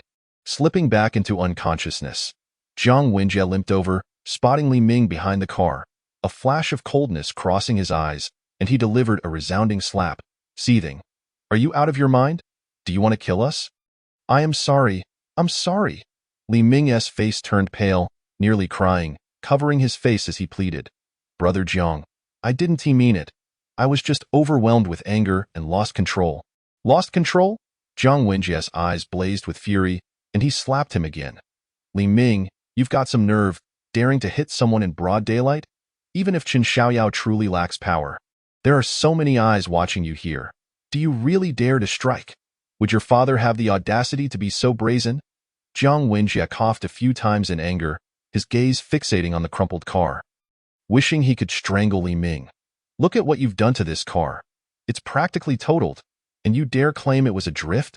your driving skills are impressive, aren't they? If Sun Qian were to die because of you, you'd better deal with the consequences."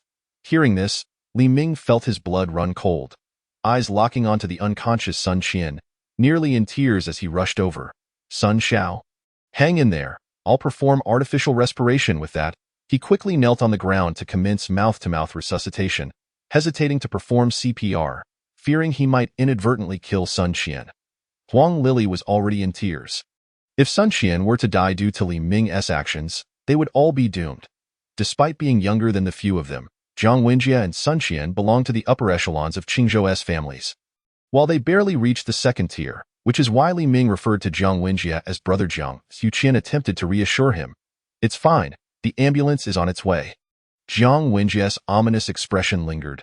He huffed in annoyance, sitting aside, having just walked through the gates of the underworld. How could he possibly show them any kindness? They had initially ventured out for thrills, and this had certainly been exhilarating. Chen Xiaoyao had already sustained Sun Qian's breath. Dying would be quite the challenge for him. Feeling the air flow within his lungs, Sun Qian struggled to open his eyes, only to be met with a man's face. His pupils dilated in shock, his body bristling as he forcefully shoved Li Ming away, shouting, "What the hell? Who the hell are you? Close your damn eyes." With that, overwhelmed by rage, he began to cough uncontrollably, his eyes rolling back as he slipped into unconsciousness again. "You can't be serious." Li Ming felt a surge of panic, scrambling away. "Sun Xiao, I'll perform artificial respiration again."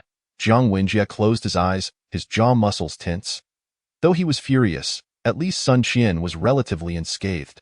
With a composed expression, he awaited the arrival of the ambulance. After Chen Xiaoyao deleted the surveillance footage from the security booth, he leisurely made his way home. Despite his spirit being dormant within, his formidable divine sense allowed him to distort the images of certain individuals with ease. Naturally, it was not as terrifying as his previous spiritual prowess, which could erase all traces of existence with a mere thought, rendering anyone unable to recall his presence. While his divine sense could not achieve such a feat, it could embellish the sequence of events with relative simplicity. Chen Xiaoyao had no intention of lurking in the shadows or engaging with the authorities, nor did he wish to provoke them. Until his strength reached a certain threshold, he preferred to remain inconspicuous. Or rather, until he could forge a collaboration with the authorities, he aimed to keep a low profile. No one wished to confront the powers that be while in a position of weakness. The knowledge gleaned from prior readings was not in vain. In the past, apprehending a martial artist in the city came at a steep cost. However, times had changed, and technological advancements had surged forward.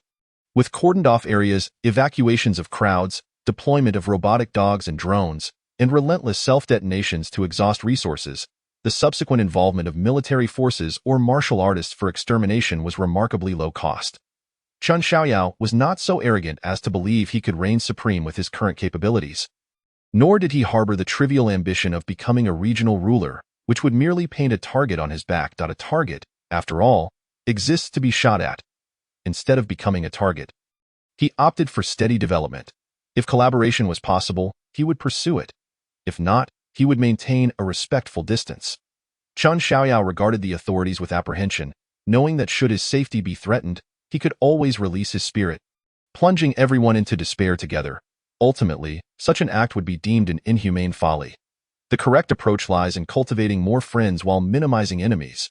Opposing the authorities would incur a cost that Chen Xiaoyao could not afford. Thus, distorting the images of those individuals was the least burdensome option, albeit at the expense of Li Ming's suffering. It was not a matter of guilt, but rather a mutual delight in the outcome. Ultimately, one's strength is the determining factor. Faint smile graced Chen Xiaoyao's face as he glanced at the medicinal herbs he had purchased earlier that day, contemplating how much they could enhance his current state. Upon entering the courtyard, as soon as Chen Xiaoyao settled onto the stone bench, he felt something was amiss. The small deity's phone lay quietly on the stone table, and a glance revealed her sprawled amidst the wild grass, her nosebleeds staining her thin garment, an alarming sight. Rushing over, he checked her breathing and found no serious harm. After channeling a surge of white light into her body and massaging her temples, she slowly regained consciousness. The small deity's eyes were filled with confusion, clearly unaware of why she found herself in Chen Xiaoyao's embrace. With a parched throat, she murmured, "Changgu, Did you succumb to your animalistic instincts? Chen Xiaoyao, his expression darkening, sternly inquired, have you been eating properly these past few days? The small deity shook her head, feeling dazed. After a moment's pause, she replied, not much, really. I saw on my phone that girls should be slender to be liked. Chapter 67. Purification of the marrow and bones. Observing the small deity's unwavering conviction, Chen Xiaoyao furrowed his brow and remarked, with your training for over 10 hours a day, no amount of food will make you gain weight. Hee, Chen Ge, do you prefer plump or slender? The small deity, seemingly carefree, looked at Chen Xiaoyao with anticipation. I detest humanity, Chen Xiaoyao replied flatly. The small deity had not expected such a response. She licked her dry lips and fell silent. Remember, you must eat your fill every day and nurture your body, Chen Xiaoyao advised, a hint of exasperation in his tone. Your body is your capital. Martial arts are not a race. They will accompany you for a lifetime. I know, the small deity responded, her gaze shifting nervously. When she entered a flow state, she often lost track of time, engrossed solely in her swordplay, and by the time her alarm rang, it was usually late at night, leaving her too lazy to eat. She had not anticipated that while training today, darkness would suddenly envelop her. Remembering Chen Xiaoyao's earlier admonitions filled her with dread. Had she not come perilously close to exhausting herself? With this thought, the small deity rubbed her face and looked at Chen Xiaoyao, apologizing. I'm sorry, Chang'e. I promise to eat well from now on and take care of my body. I will definitely unleash my sword wind before I become a breeze. First, try to eat enough and feel the surge of strength coursing through you. You will come to enjoy it, Chen Xiaoyao said with a gentle smile. Hee, I believe my appetite is quite substantial. The small deity replied with a grin. That's why I transferred you 200,000. Eat without worry, Chen Xiaoyao said, tapping her on the head. He knew the small deity was no ordinary person, perhaps even unaware of her own uniqueness. If I gain weight, will you still like me? The small deity asked, blinking her eyes. I won't dislike you. Chen Xiaoyao nodded. Hee, Chenggu is indeed Chenggu, so proud. The small deity teased, grinning mischievously, giving a thumbs up, her spirits lifted. Are you asking for a beating? Chen Xiaoyao shot her a sidelong glance. I'm off to eat. The small deity's eyes curved into crescents as she turned to flee, her ponytail bobbing behind her. That girl. Chen Xiaoyao shook his head with a chuckle, entering the bathroom to fill the bathtub with water, meticulously arranging the herbs from his bag. Chen Xiaoyao took a deep breath, calming his emotions, and as he focused, his eyes sparkled with intensity. With a swift gesture, the prepared herbs suddenly floated into the air, hovering serenely, awaiting his selection. As he opened his palm, a fierce stream of energy surged forth, tousling his hair while the herbs in midair began to spin, their outer shells rapidly shedding until they were pristine within mere seconds. A fine sheen of sweat appeared on Chen Xiaoyao's forehead. This technique, known among practitioners as qi manipulation for shell removal, belonged to the advanced techniques of ancient herbalism. While manipulating qi was not particularly challenging for cultivators, the technique of shell removal required unparalleled mental fortitude. For Chen Xiaoyao, it was still somewhat taxing. He felt warmth at his nostrils, and in the blink of an eye, blood began to flow. Sitting aside to recuperate, he found that such expenditure of mental energy severely drained his body. Yet the benefits were manifold. The herbs would become purer, utterly untainted, allowing their medicinal properties to be fully unleashed. The herbs floating in the air were impeccably clean. After a brief moment of rest, Chen Xiaoyao clapped his palms together, and in an instant, the dozens of herbs trembled violently, each displaying a multitude of cracks. As they descended, the herbs were ground into a fine powder, cascading into the bathtub. Ah, what a pity I lack an alchemy furnace. Otherwise, I could refine pills directly and save the trouble of a herbal bath. Chen Xiaoyao mused with a gentle smile. The potency of refined pills would be even more formidable. And for a world with scarce spiritual energy like Earth, they would be invaluable. He contemplated whether he might encounter an alchemy furnace in the future. As he pondered, he also considered the efficacy of bronze cauldrons. Acquiring some bronze fragments from the antiques market would not be a difficult task. To create a proper alchemy furnace, it needed to be round, tightly sealed with no gaps, lest spiritual energy leak out. I can forge one myself. I have the 9 nether flame, so crafting an alchemy furnace is not a daunting task. If he wished to cultivate continuously, the assistance of medicinal pills would yield great results. Thus, an alchemy furnace was indeed indispensable. With this thought, Chen Xiaoyao opened his eyes, resolved to visit the antiques market the following day. The surface of the bathtub water bubbled vigorously, the temperature reaching a boiling point. It was no exaggeration to say that an ordinary person would suffer severe burns merely by remaining in it for a second. However, this was precisely the effect Chen Xiaoyao sought. Physical cultivators were a peculiar breed, constantly honing their bodies to grow stronger. For someone like Chen Xiaoyao, who had been training for nearly a month, such temperatures would only bring discomfort, not injury. Stripping off his clothes, Chen Xiaoyao took a deep breath and submerged himself in the water. In but a fleeting moment, the medicinal bath appeared to come alive, bubbling and surging with relentless vigor. Even Chen Xiaoyao, typically unflappable, felt a tingling sensation course through his scalp, his hair standing on end. The heat bore down upon his very organs, piercing through to his bones, more oppressive and humid than the sultry days of midsummer. The resolve of the cultivator was as steadfast as granite. Amidst the corporeal anguish, what brought Chen Xiaoyao joy was the profound potency of the medicinal essence. It was as if his dantian, akin to a parched and barren land, was being graced by the long-awaited rain. Greedily absorbing every drop, with a tranquil demeanor, Chen Xiaoyao focused his mind, emptying himself of all distractions, and invoked the abyssal unparalleled technique, voraciously drawing in the fierce medicinal power, experiencing a symphony of pain and pleasure. Chapter 68.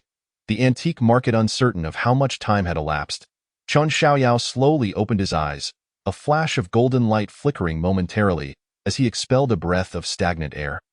His body resonating with crisp sounds, glancing around, he realized he had fully absorbed the medicinal bath. The water, now transformed into a cool liquid, appeared murky and foul.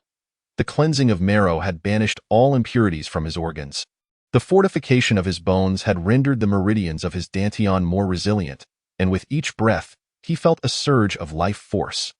Once more expelling impurities from his body, Chen Xiaoyao seemed to radiate a golden halo. Resembling a celestial being, his countenance becoming more enchanting, captivating all who beheld him. A mere glance was enough to ensnare one's attention. Chen Xiaoyao smiled gently, unperturbed by his appearance, and with a flick of his fingers, the golden aura dissipated as swiftly as it had manifested, as though it had never existed. The peculiar essence he exuded receded, rendering him somewhat ordinary, yet his visage bore subtle transformations, appearing more refined. His eyes shining with brilliance. Upon close inspection, one might discern the subtle hints of his metamorphosis, likely enough to bewilder countless onlookers. Chen Xiaoyao, however, paid little heed to his looks. His sole curiosity lay in how much this marrow-cleansing remedy had enhanced his physique. He steadied his mind, channeling energy into his dantian, feeling his heart pulse with vigor, the energy coursing through myriad meridians. With each movement, he exuded a powerful aura. What explosive strength! Chen Xiaoyao abruptly opened his eyes. A smile gracing his lips, this newfound power and vitality could easily elevate him to the fourth tier of qi refinement within the celestial realm, while on Earth, his strength had reached the mid-stage of hidden energy. Of course, Chen Xiaoyao's cultivation system differed from theirs. In layman's terms, his physique had yet to reach its zenith, still hovering around the mid-stage of physical cultivation, far from entering the first realm. Nonetheless, even in his current state, merely standing still would render him nearly invulnerable to practitioners of hidden energy who would struggle to defeat him. Moreover, with his ability to manipulate energy in combat and his prowess as a master swordsman, he could effortlessly dispatch a practitioner at the later stage of hidden energy. The power derived from the abyss was indeed intoxicating. Chen Xiaoyao chuckled softly, pondering how much his strength would transform once he fully embraced physical cultivation. The image of old Xia unexpectedly surfaced in his mind, a figure embodying unrestrained power and grace, wielding a blade that instilled terror in the hearts of many prodigies. At present, Chen Xiaoyao was without a sword. Having only just embarked on his journey of physical cultivation, yet his realm had advanced following the absorption of the marrow-cleansing bath, elevating him to the second tier of qi refinement. The natural laws continuously drew in the flowing spiritual energy of the world, a process both convenient and serene, instilling great confidence. If martial arts flourished in this place, he could easily slay a few individuals for sport. His hands itched with anticipation. Shaking his head lightly, Chen Xiaoyao donned a garment. Recognizing that without a sword, any potential slaying would be far from satisfying. Upon stepping outside, he was greeted by a table laden with an array of food, likely brought by the little deity. Glancing at the time, he noted it was already midnight. The little deity had probably long since succumbed to slumber. Entering the storage room, he retrieved a bottle of wine, dining and drinking as he savored the coolness of the summer night. The wild grass at his feet thrived with tenacity, while the harmonious sounds of nature enveloped him, providing a sense of ease and leisure. The night passed in silence, and when Chen Xiaoyao awoke, the sound of the little deity practicing swordplay echoed in the courtyard. After observing for a few moments, he made his way to the antique market, intending to seek out some bronze artifacts, no matter how incomplete. Finding even one genuine piece among 100 would be a stroke of luck. As he sat in the taxi, he mused. Even fragments of bronze would suffice, provided they bore the weight of age and the tempering of time. As they represented the finest materials for forging, the antique market buzzed with activity, bustling from the early hours of the morning, with small stalls lining the streets. Chen Xiaoyao strolled leisurely, aimlessly wandering, while some stalls showcased a fair number of items. They were all forgeries. The patina of time was not mere rust, and the craftsmanship was woefully inadequate. With a slight shake of his head, he lost interest, hands clasped behind his back as he ambled on. Not far off, a crowd had gathered around a stall, with several individuals seemingly embroiled in a heated dispute. Chen Xiaoyao glanced over and couldn't help but chuckle lightly. The stall hardly possessed anything of value, and those arguing were likely hired actors. This particular locale was the largest antique market in Qingzhou. If genuine bronze fragments were to be found here, he would have to venture further afield. However, he held no expectations, believing that should fate allow, he would encounter something worthwhile, and if not, he could afford to wait, feeling no urgency. Chen Xiaoyao moved like a visitor, pausing at each stall, his demeanor sharply contrasting with the throngs of treasure-seekers, who paid him little mind. After wandering for more than 2 hours, fortune smiled upon him in a secluded corner. A tattered cloth was spread out, scattered with bronze fragments, some inscribed with inscriptions. The vendor lounged in a chair, absorbed in his phone, seemingly indifferent to passers-by. Chen Xiaoyao stood by, observing for a moment, nodding slightly. Each of these bronze fragments was authentic, imbued with powerful temporal signatures. "How much?" he inquired. The vendor glanced at him, muttering, "Which piece catches your eye?" "All of it." "Wait, what?" The vendor's eyes widened, and he quickly sat up, scrutinizing Chen Xiaoyao. After a moment, he gulped nervously. "Are you a police officer?" "No," Chen Xiaoyao replied indifferently. "Hey, don't try to fool me." "Officer, these are heirlooms passed down from my ancestors, dating back to my great-grandfather's time. They were already fragments back then." The vendor chuckled nervously, shrinking back. No one would believe him if he claimed not to be a cop. Although the fragments held little value, they were still bronze artifacts, and should he be accused of damaging them, he would find it hard to live with the consequences. "I have no intention of inquiring about the origins of these items. I merely wish to know their price." Chen Xiaoyao regarded the vendor, noting his wariness. "Hey, the value of each piece varies. Wait, don't go. If you're genuinely interested, let us discuss it properly." Before the vendor could finish his bluster, he noticed Chen Xiaoyao turning to leave, his expression shifting to alarm. Despite the low value of the fragments, should this young man procure them all, the total would easily surpass a substantial sum.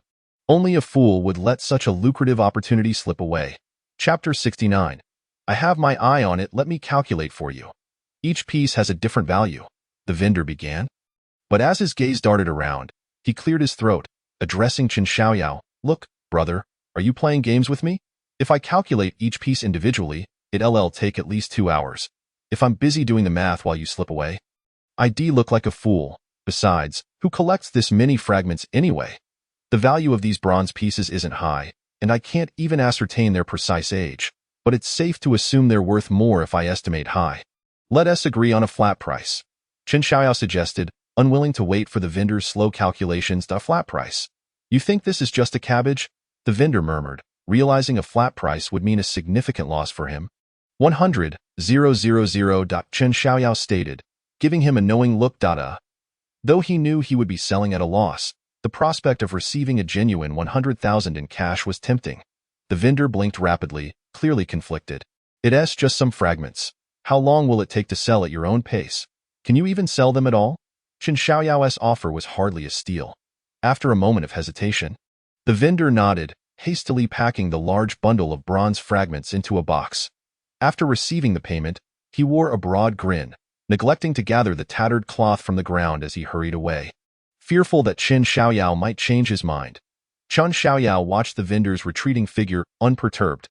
The value of the bronze fragments in his possession far exceeded the 100,000 he had just paid.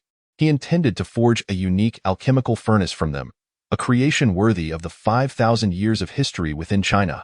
With the fragments securely wrapped in the tattered cloth, he carried the box on his arm.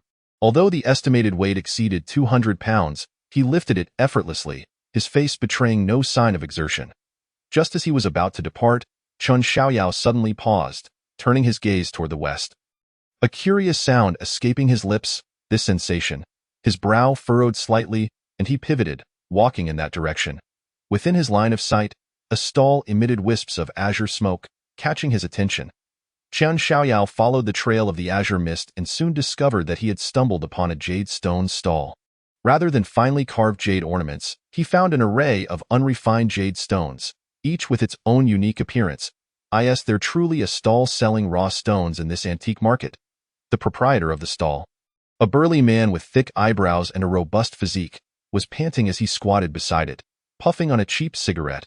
Upon catching sight of Chen Xiaoyao standing before him, he promptly rose and began his sales pitch. Please take your time.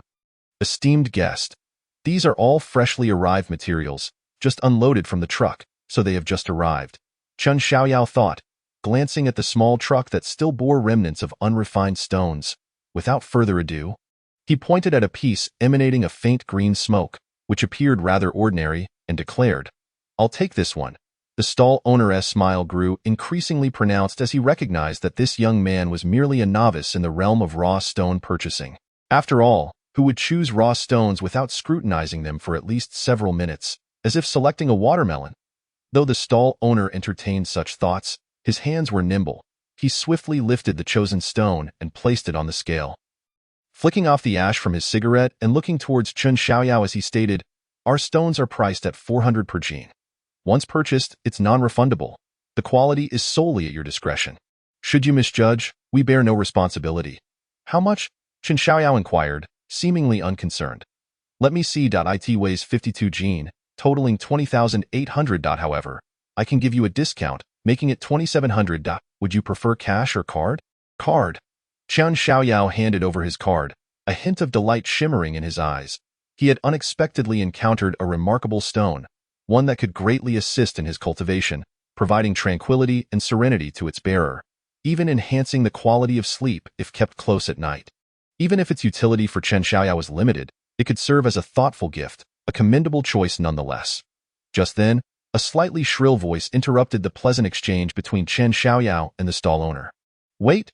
Chen Xiaoyao furrowed his brow, turning to see a young man striding over with an air of arrogance, flanked by what appeared to be bodyguards.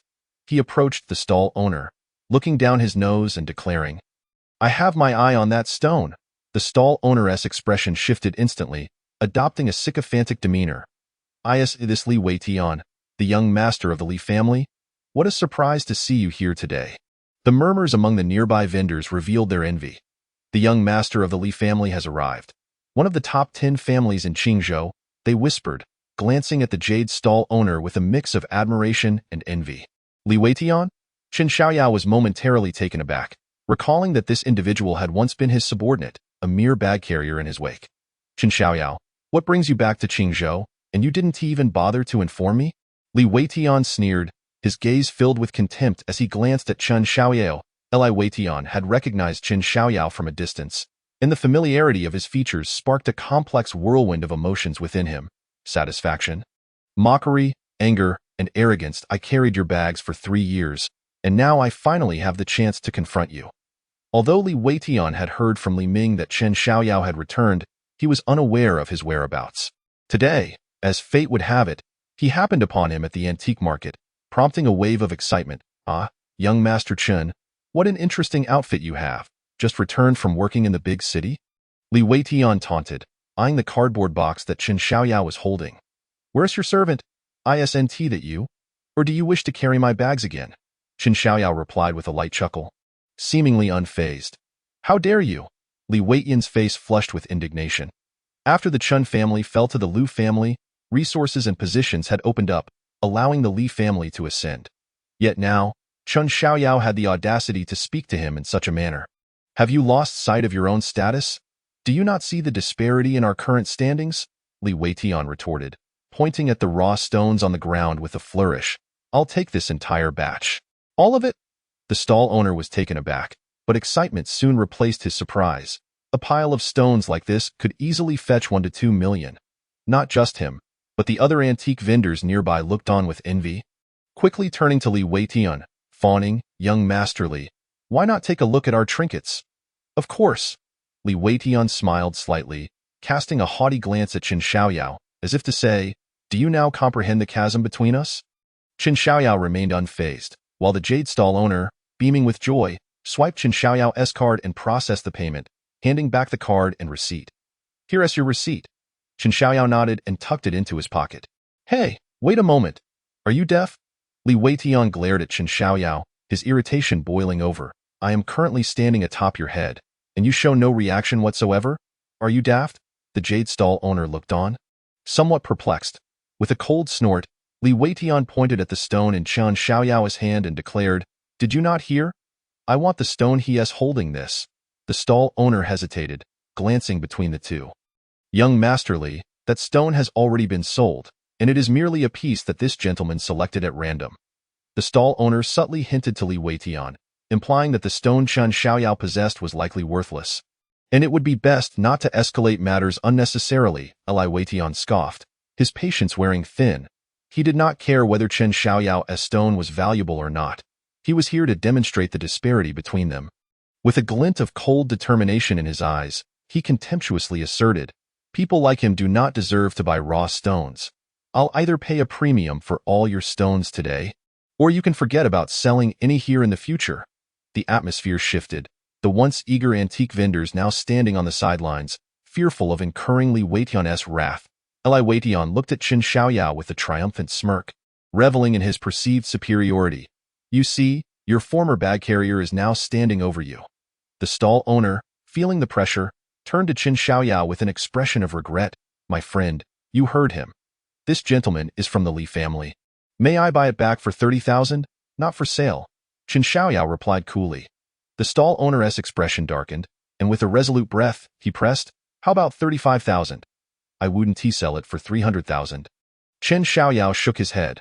The surrounding stall owners could no longer bear to watch, voicing their opinions. "Come on, young man, you must recognize the situation. That piece of rock you haphazardly picked is hardly worth 30,000. "Exactly, young man, be reasonable. Everyone knows you're upset, but in Qingzhou, few can afford to provoke young Master Li." Amidst the pleas, there were also mocking remarks.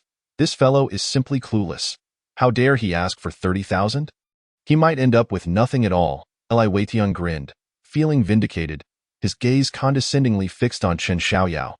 "How about this, young Master Chen? If you kneel and apologize today, I might consider giving you that stone. Who knows, if I'm in a good mood, I might even let you carry my bags for 2,000 a month. I'd be your benefactor, wouldn't I?" "Oh, young Master Li is generous indeed.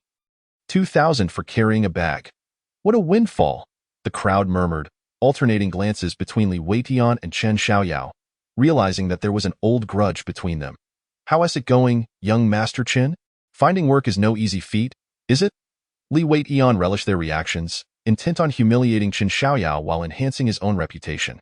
"You ought to be careful, Chen Xiaoyao," he continued with a sneer, "if you don't comply. Do you believe I want to let you leave this antique market? Prevent me from leaving the antique market?" Chen Xiaoyao chuckled softly, regarding Li Weiyan with quiet amusement. "I'm quite curious as to how you plan to accomplish that. Are you under the impression that I wouldn't dare to act against you? The Li family holds considerable influence in Qingzhou now. Even if I were to cripple you, what of it?" Li Weiyan was seething with rage, so furious that saliva sprayed from his mouth. He was a well-known figure in Qingzhou, yet he found himself unable to intimidate even Chen Xiaoyao, a wretched dog with nowhere to go. Truly impressive. I am so frightened, I shall take my leave now. There is no need for you to see me off. In response to his harsh words, Chen Xiaoyao merely nodded indifferently, picked up a stone, and prepared to depart. You scoundrel, do you truly believe that my words are mere bluster? Seize him and break his limbs. Do not concern yourselves with the consequences. I will bear any repercussions. Seeing Chen Xiaoyao's disdainful demeanor, Li Weitian couldn't help but recall scenes from the past when Chen Xiaoyao had been full of vigor and arrogance, earning the nickname Chen, the arrogant young master among the martial world. But those were bygone days. The wheel of fortune has turned, and Li Weitian was determined to make Chen Xiaoyao understand that 3 years had passed, and he was no longer just a mere lackey. With such thoughts, the ferocity in Li Weitian's eyes lingered, as he pondered how Chen Xiaoyao, a useless wretch, could still exude such arrogance. The 2 bodyguards by his side could easily reduce him to a beggar in mere moments. The more he thought about it, the more infuriated he became. Li Weitian breathed heavily, wishing he could slap Chen Xiaoyao twice right then and there. Yet, before he could collect himself, 2 figures tumbled through the air like rolling gourds, crashing to the ground after a 10-meter flight, their heads tilted, eyes closed, unconscious. Huh? Li Weitian's eyes widened in shock, utterly unable to comprehend the situation, and he stammered, "What in the world?" With a swift motion, Chen Xiaoyao delivered a sharp slap that sent Li Weitian stumbling several meters away. A scornful smile gracing his face. Li Weitian, I am quite curious. What exactly are you fantasizing about? Buzzing sounds filled Li Weitian's ears, and his vision blurred. Shaking his head vigorously brought him a modicum of clarity. But a surge of anger flooded his mind, turning his eyes crimson. Humph, Li Gu, just you wait. What? Even Li Weitian was momentarily stunned by the noise, and upon touching his face, he immediately realized it had swollen to the size of a pig's head. Enraged, he pointed at Chen Xiaoyao, trembling as he hastily dialed a number. Biao Gu, hurry over. I've been attacked. The voice on the other end sounded puzzled. Who are you? Li Weitian's forehead bulged with veins as he suppressed his pain. Seething with rage. Listen here. What? Who? Get lost. Li Weitian was furious, spitting blood as he shouted. Biao Gu, hurry here now. What a lunatic. The voice on the other end cursed, ready to hang up, when suddenly noticing the saved contact. Exclaimed, Oh my, is this not Wei Tian? Chapter 71. Just you wait. Upon hearing the astonishment on the other end of the line, a glimmer of satisfaction flickered in Li Weitian's eyes. He turned to Chen Xiaoyao, smirking. Li Gu is on his way. You won't have a good outcome. Chen Xiaoyao narrowed his eyes and chuckled, showing no concern. However, seeing Li Weitian's pig-like face and his smug demeanor was indeed somewhat amusing. The vendors around them exchanged awkward glances, fully aware of Li Weitian's fearsome reputation. They wished to laugh but dared not, merely casting their eyes skyward, mumbling, The weather is quite nice today. Chen Xiaoyao had no interest in Li Weitian's antics. It mattered not whom he called. He sat aside, his gaze fixed on a seemingly ordinary piece of raw stone. The rich azure smoke emanating from it was rare and held potential for his own use, enhancing his cultivation or meditation by deepening his connection with nature. Regardless, spending 20,000 yuan on such a remarkable stone was an enormous profit. He had stumbled upon a significant treasure. Li Weitian, sitting nearby with a sullen expression, touched his swollen face while casting vicious glances at Chen Xiaoyao. Once his cousin arrived, Chen Xiaoyao would undoubtedly face dire consequences. Hu in Qingzhou would not show a modicum of respect upon seeing him. If Chen Xiaoyao were aware of his cousin's reputation, he would likely be terrified enough to grovel at his feet. Snorting involuntarily, Li Weitian felt a wave of satisfaction wash over him as he looked at Chen Xiaoyao with disdain. Chen Xiaoyao, I fail to comprehend why you, a worthless fool, dare to be so arrogant. Do you know who my cousin is? He is a man in league with the dual-faced Buddha. What? Upon hearing this, the jade vendor's expression faltered. Hu in Qingzhou was unaware of the dual-faced Buddha's methods. Even his underlings were haughty and dismissive. This fellow was bound to face repercussions. I told you, with such arrogance, he wouldn't even be able to recover the 30,000 yuan. The nearby stall owners whispered among themselves, their gazes towards Li Weitian filled with awe. This was the power of the Li family. With just a phone call, they could summon the dual-faced Buddha's men. Their looks toward Chen Xiaoyao were laced with pity and mockery. How bold of him to remain when he heard the name of the dual-faced Buddha without fleeing. Li Weitian, observing the reactions of those around him, felt a surge of contentment. This was the fearsome reputation of the dual-faced Buddha, who could make anyone tremble at the mere mention of his name. With a proud expression, Li Weitian turned to Chen Xiaoyao. A hint of confusion in his tone. I must commend your courage. You still dare to wait here. Why should I be afraid? Chen Xiaoyao replied with a soft laugh, looking at Li Weitian with unyielding confidence. As for this dual-faced Buddha, he had never even laid eyes on him, and while his power in Qingzhou was considerable, it meant little to him. Fool, when your Chen family fell, the dual-faced Buddha was not yet a figure of note. You cannot fathom the depth of his terror.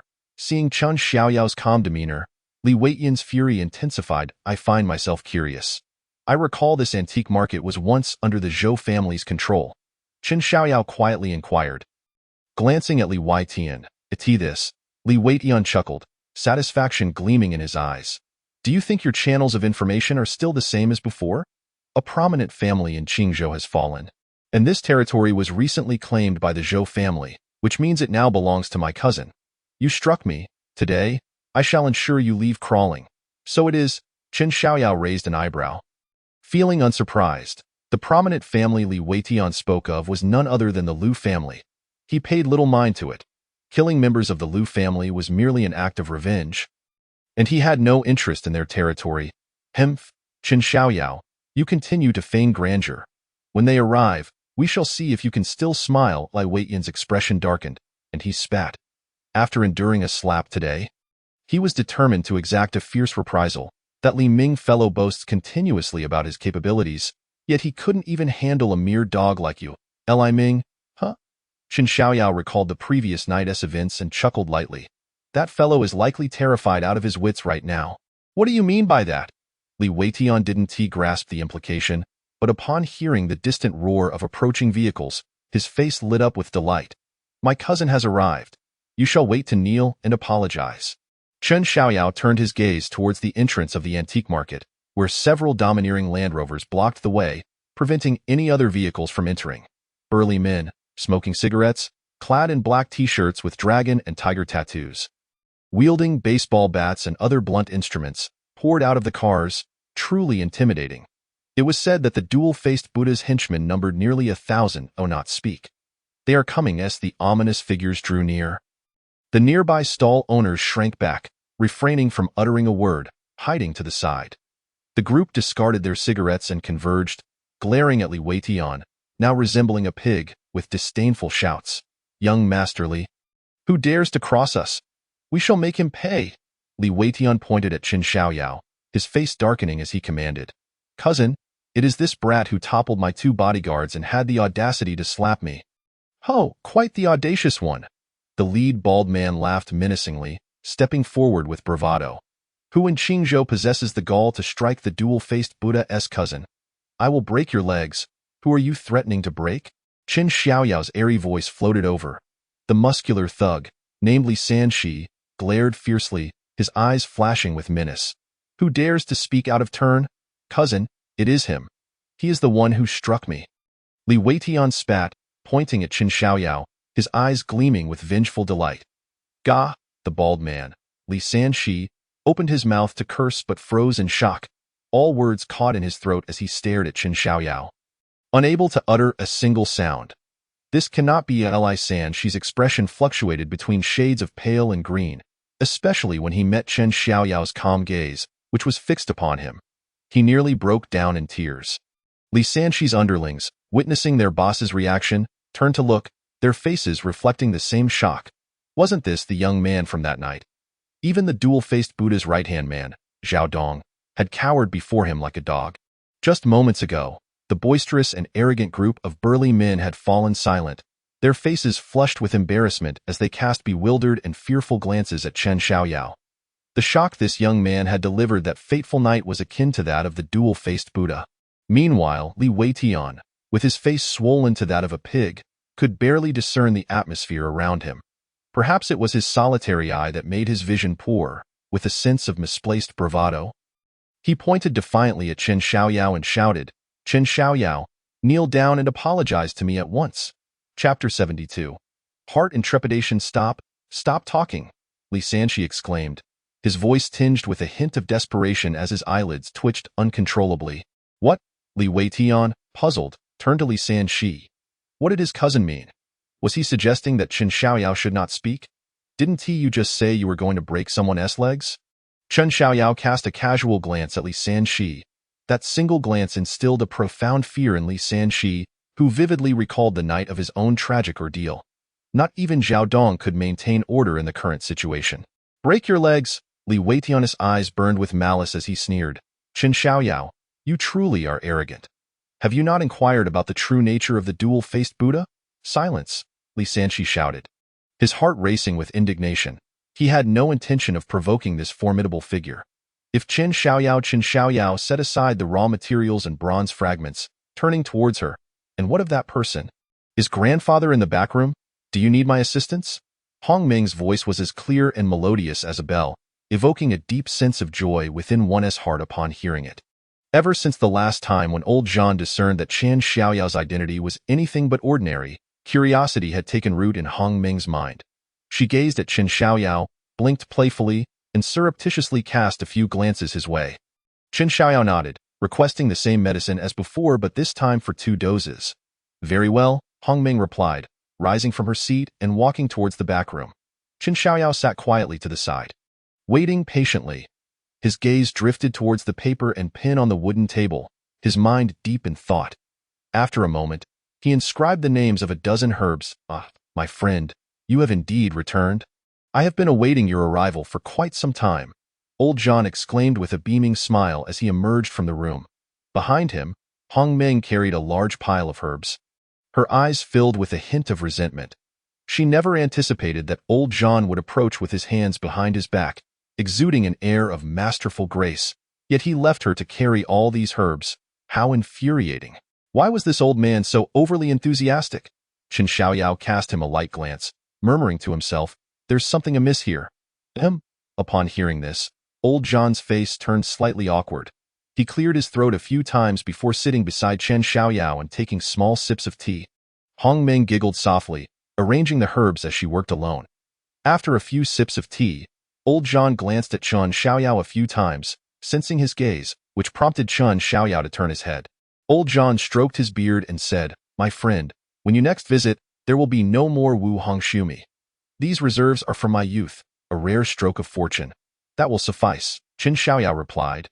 Showing no surprise at the statement, Wu Hong Shumi was indeed a precious herb, and he felt content with the quantity of herbs he could obtain today. He handed the written list of herbs to old Zhan. In the future, I shall be changing the herbs I require. Please procure the finest and most aged herbs according to my prescription. Old Zhan set down his teacup, studying the prescription for a long while.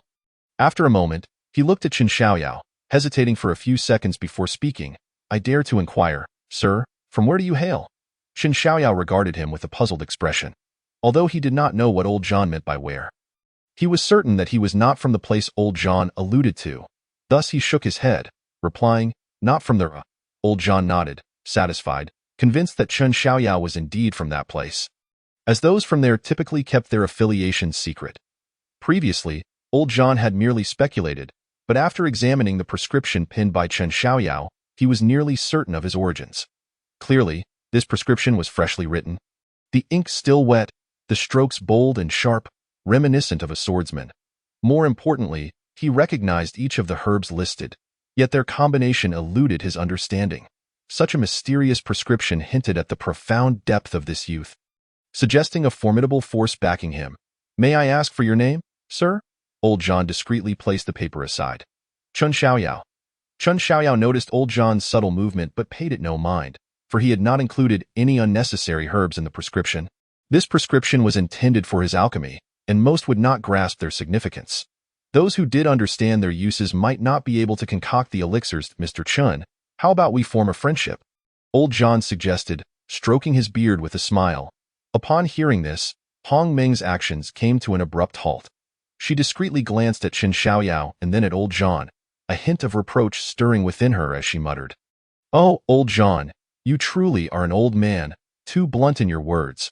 What if he becomes upset and never returns here again? Form a friendship. Chen Xiaoyao felt a twinge of confusion.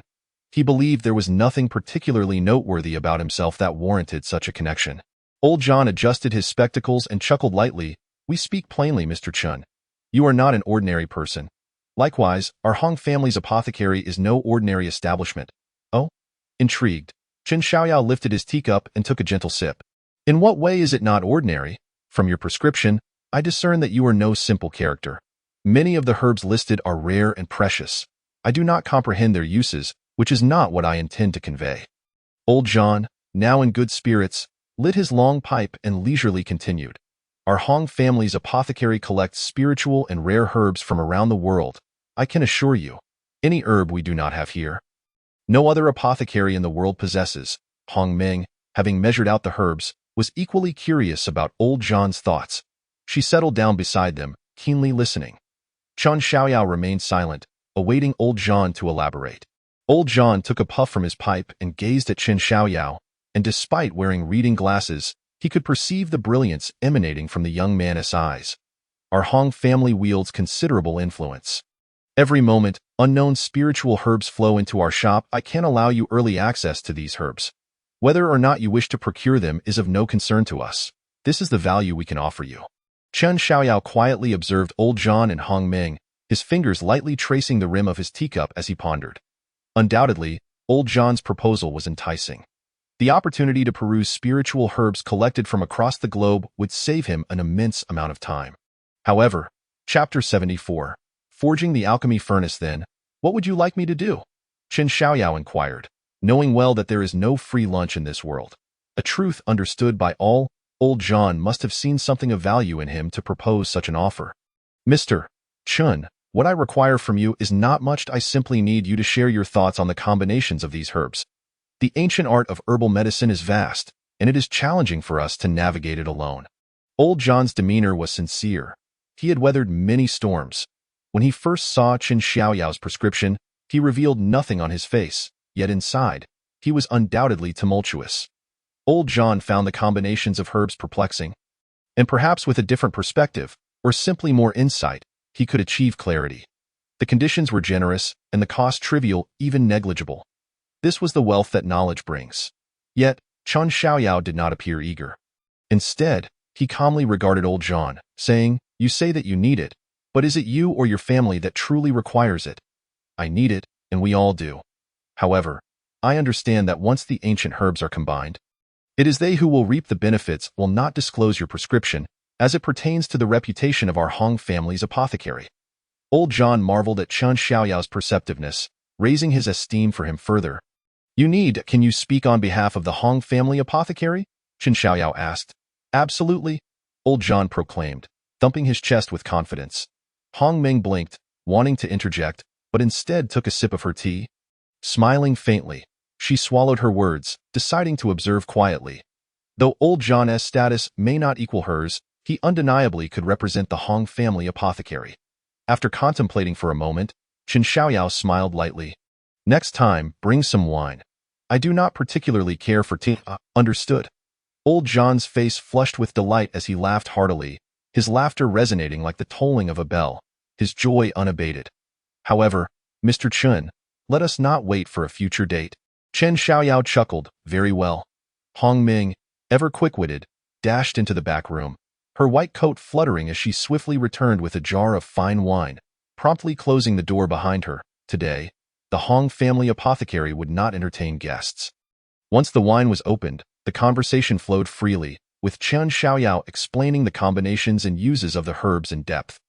Old John listened like a diligent student, occasionally jolting awake with revelations. Lamenting his own ignorance, Hong Ming, resting her chin on her hand, found their discourse too profound to comprehend, yet she enjoyed pouring wine for Chen Xiaoyao. If only she knew Old John's true identity, it would surely astonish her. The afternoon passed swiftly, with Chen Xiaoyao consuming most of the jar of wine. Old John, reluctant to charge for the herbs, felt the knowledge he gained was worth far more than a mere few million. It was a pittance for the lessons learned. Old John believed the fee was inadequate. Chen Xiaoyao's understanding of herbs was so profound that they seemed to exist in entirely different dimensions. It was a revelation that left him nearly speechless, akin to humanity's first mastery of fire. Those imaginative thoughts were enough to occupy him for years.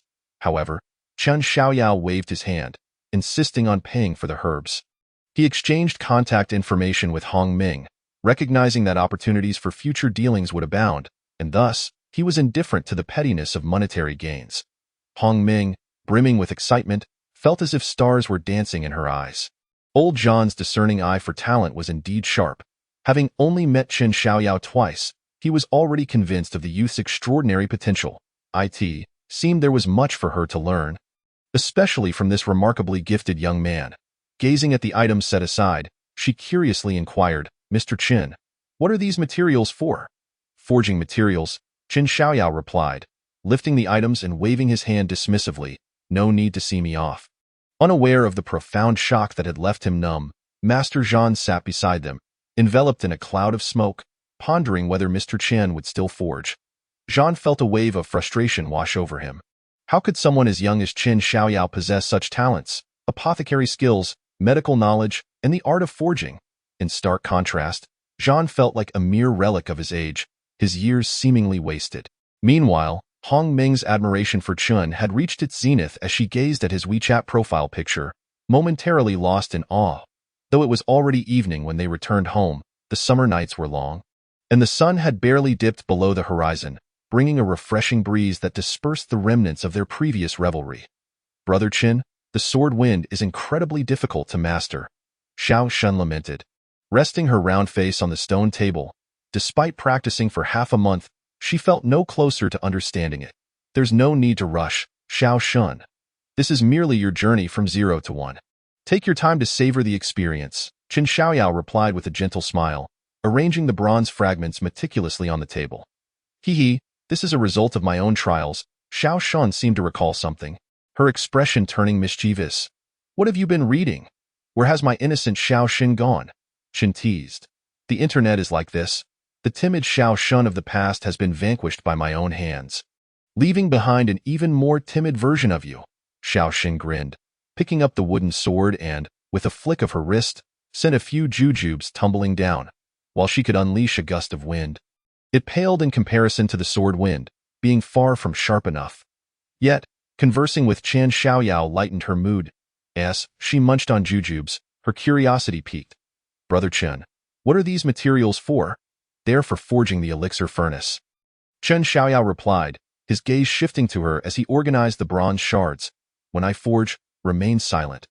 "Understood," Xiao Shun nodded, fully aware of the significance of Chen's instructions, which he took to heart. Chen Xiaoyao closed his eyes, gently caressing the bronze shards, feeling their weathered surfaces. His delicate fingers glided over the pieces like a dragonfly skimming the water, as if awakening them.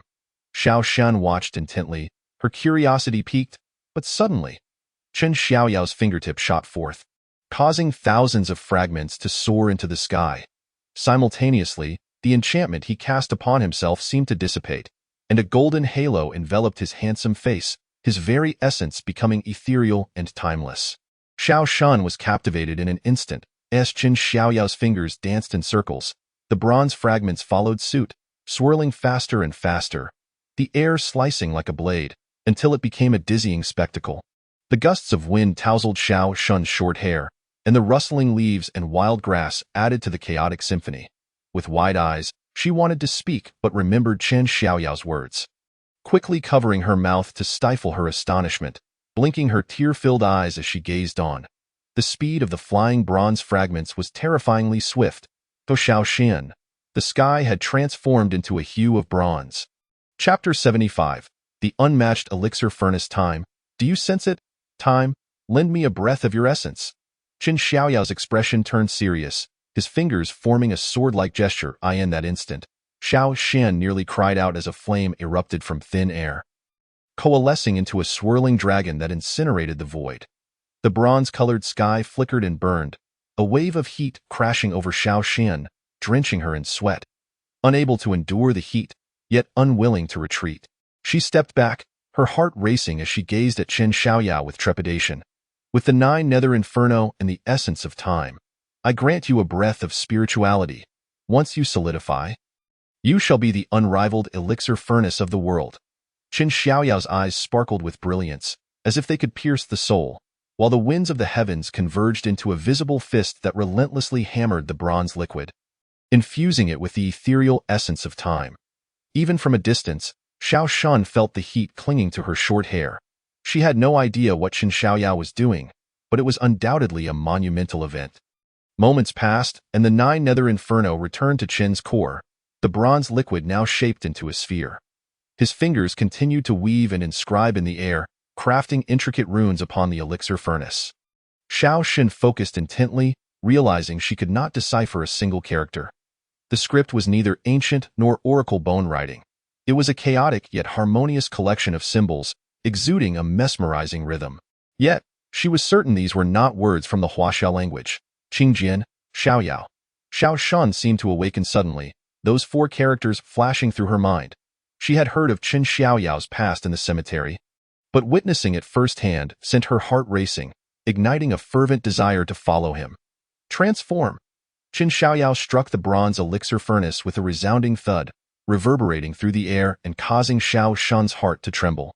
The furnace nestled among the wild grass stood out vividly against the green backdrop, its ancient charm inviting touch and desired. Boy, it's a bit fiery, Brother Chun, Xiao Shun exclaimed, drenched in sweat, grinning widely with wonder. She handed him a towel, excitement coursing through her veins. Witnessing such prowess made even the tedious sword training seem alluring. Will there come a day when I can do this too? With a pop, Qin Xiaoyao opened a bottle of cold beer, the froth bubbling over and cooling his palm as he tilted his head back, gulping it down and releasing a satisfied sigh. Forging must be accompanied by cold beer. He chuckled, gently caressing the bronze elixir furnace. You shall be known as the unmatched elixir furnace, or perhaps the time elixir furnace. Just remember, you have the potential to become divine. Xiao Shun's eyes sparkled with curiosity, and before she could inquire about whom he was addressing, she noticed the unmatched elixir furnace tremble ever so slightly. Wow! It moved, Brother Qin. Did you see that? She rubbed her eyes in disbelief, but when she looked again, the furnace stood still and tranquil. That I saw, Qin Xiaoyao replied with a soft smile, beginning to weave with the surrounding grass, his gaze shifting to Xiao Shun. Even inanimate objects can attain spirituality through the passage of time. They too can cultivate divinity, and you, my dear, are already a spirit. Strive to cultivate diligently, and one day, when you shatter your own shackles, you shall soar among the clouds and roam the heavens. Xiao Shun's eyes sparkled with determination, her heart swelling with excitement as she grasped her wooden sword, the hilt wrapped in cloth stained with her own blood. She had long lost count of how many strikes she had made. But she understood she was growing stronger, able to unleash a gust of wind with her sword. Though it was not yet the sword wind, it was a start. Xiao Shun was determined to chase after the wind. The unmatched elixir furnace was adorably round, with a radius of 9 inches, supported by 4 tiny bronze legs and adorned with 2 petite bronze ears. Qin Xiaoyao secured it with woven grass straps, fashioning a small backpack. The grass-woven bag was sturdy. During his time in the immortal realm, he had often traversed countless mountains wearing grass sandals he had crafted himself, a skill taught to him by the old physician. His master, Qin Xiaoyao, had never learned the old man's name, but those who visited referred to him as the old medicine immortal or the old bodhisattva. He treated the sick without ever charging a dime, often subsisting on simple meals of pickled vegetables and porridge while spending his leisure time fishing. Qin Xiaoyao felt a pang of nostalgia for him. With a gentle smile, he patted the elixir furnace, which appeared quite charming from a distance, yet upon closer inspection, the intricate inscriptions could leave anyone feeling dizzy. Hee, it's stunning, Xiao Shun remarked, admiration shining in her eyes. This was something Brother Chun had crafted himself. If only she could forge, she would create one for herself. Brother Chun, is the unmatched elixir furnace heavy? Xiao Shun inquired with curiosity. Qin Xiaoyao assessed its weight and replied nonchalantly, it bears the weight of time. Xiao Shun has also borne the weight of 16 years of time, and now I weigh over 100 pounds, she retorted with a chuckle, unable to contain her laughter. Qin Xiaoyao raised an eyebrow, realizing she misunderstood his words. Instead of feigning profundity, he stated, the unmatched elixir furnace likely weighs over 1,000 pounds, little rascal. Xiao Shun's round face contorted in indignation. Are you calling it, or me, a little rascal? Both. Qin Xiaoyao nodded affirmatively. I am not a little rascal. I am destined to be a great swordsman, Xiao Xin declared, her spirit ignited by Chen Xiaoyao's prowess, motivating her to strive for greatness. Chen Xiaoyao chuckled lightly, neither confirming nor denying her assertion. She was indeed on her way to becoming a swordsman, or perhaps she already was one. The ability to unleash a gust of wind with her sword marked her as a swordsman. However, he refrained from divulging this, knowing it would only inflate her ego further, leading her to boast about being an unmatched swordsman, which would be quite bothersome. Once the unmatched elixir furnace was set down, Chen Xiaoyao placed the raw material on the stone table, looking at Xiao Xin. I have a gift for you. Little god gazed at the rough stone, her finger lightly tapping it, a pained expression crossing her face as she murmured, Brother Chen, you truly are biased. You carry the unparalleled Dan furnace, yet you make this young girl bear this unsightly rock. What are you thinking? Chen Xiaoyao chuckled, utterly perplexed by her thought process, extending his hand to lift it slightly. Little god blinked and stepped forward, taking hold of Chen Xiaoyao's hand. A hint of speechlessness flickered in Chen Xiaoyao's eyes as he said, May I borrow your tetanus blade? Ah, so that is the case. It seems she is not infatuated with my beauty after all. Though little god had misunderstood, she did not exhibit the slightest embarrassment. Instead, she reached into her pocket and handed him the tetanus blade. Little god, do you prefer bracelets or necklaces? Chen Xiaoyao inquired. Little god pondered carefully, a mischievous smile spreading across her face. I prefer bracelets. Very well, Chen Xiaoyao nodded. Brother Chen, aren't you going to ask me why? Little god raised an eyebrow, her smile adorably curving at the corners of her mouth. Why? Chen Xiaoyao turned to her. Because with a necklace, I might not see it, but with a bracelet, I can see it as soon as I raise my hand. Little god giggled, settling down beside Chen Xiaoyao. Chapter 76. Buying clothes. Little god was filled with anticipation in her heart. This was the first gift she had ever received in her life. And naturally, she was overjoyed. If every time she practiced her swordplay, she could see the gift on her wrist, it would bring her immense joy every day. Chen Xiaoyao, wielding the tetanus blade, aimed at the true center of the rough stone. Applying a slight force, little god heard a faint crack, immediately looking over to see a tiny fissure appearing on the stone. Chen Xiaoyao gently blew away the stone dust from the tetanus blade, flicking his finger lightly, and the large rough stone split in half. Countless azure veins intertwined, leading to the center, where a fist-sized piece of azure jade lay, reflecting the starry sky like a night lamp. Warm and gentle, Shin Shun, Chen Xiaoyao softly uttered.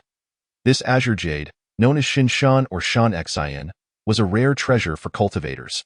Little goddess eyes sparkled with wonder, her cheeks flushed as she exclaimed, Brother Chen, you are truly remarkable. It seems you know everything. I merely possess a modicum of understanding, Chen Xiaoyao replied with a faint smile, meticulously slicing the azure jade. The Shun Shun jade exuded an incredibly calming aura, and little god felt her heart gradually settle. The air was infused with the unique fragrance of jade, intoxicating and enchanting. Having cut more than half of the fist-sized azure jade into 99 small beads, symbolizing the return to the origin, self-sufficiency, and fulfillment, Chen Xiaoyao held them in his palm, polishing them with his energy in no time. The beads became as smooth as mirrors, their deep azure hue understated yet vibrant, brimming with life, evoking affection. After stringing them together, he presented them to little god. Little god beamed with delight, her face radiant with uncontainable joy as she swiftly donned them around her wrist. The Shun Shun jade wrapped around her wrist repeatedly. As she waved her arm, the azure glow dancing, and exclaimed, Brother Chen, does it look good? Indeed. Chen Xiaoyao nodded, glancing at the remaining half of the Shun Shin jade, which he chose not to refine further, simply securing it at his waist. Chen Xiaoyao was indifferent to their appearance or shape. Their ability to bring tranquility was sufficient. How beautiful! Little god was enamored, frequently touching the jade on her wrist and gazing at it. Her excitement palpable. Brother Chen, I want to treat you to a meal, little god declared, wishing to gift Chen Xiaoyao something, though she lacked a good idea at the moment. Very well, Chen Xiaoyao chuckled, looking at the unparalleled Dan furnace as he placed all the herbs he had purchased that day inside. Bringing the furnace into the house, upon stepping out, he found little god eagerly awaiting him, one hand in her pocket and the other holding a piece of wild grass between her lips.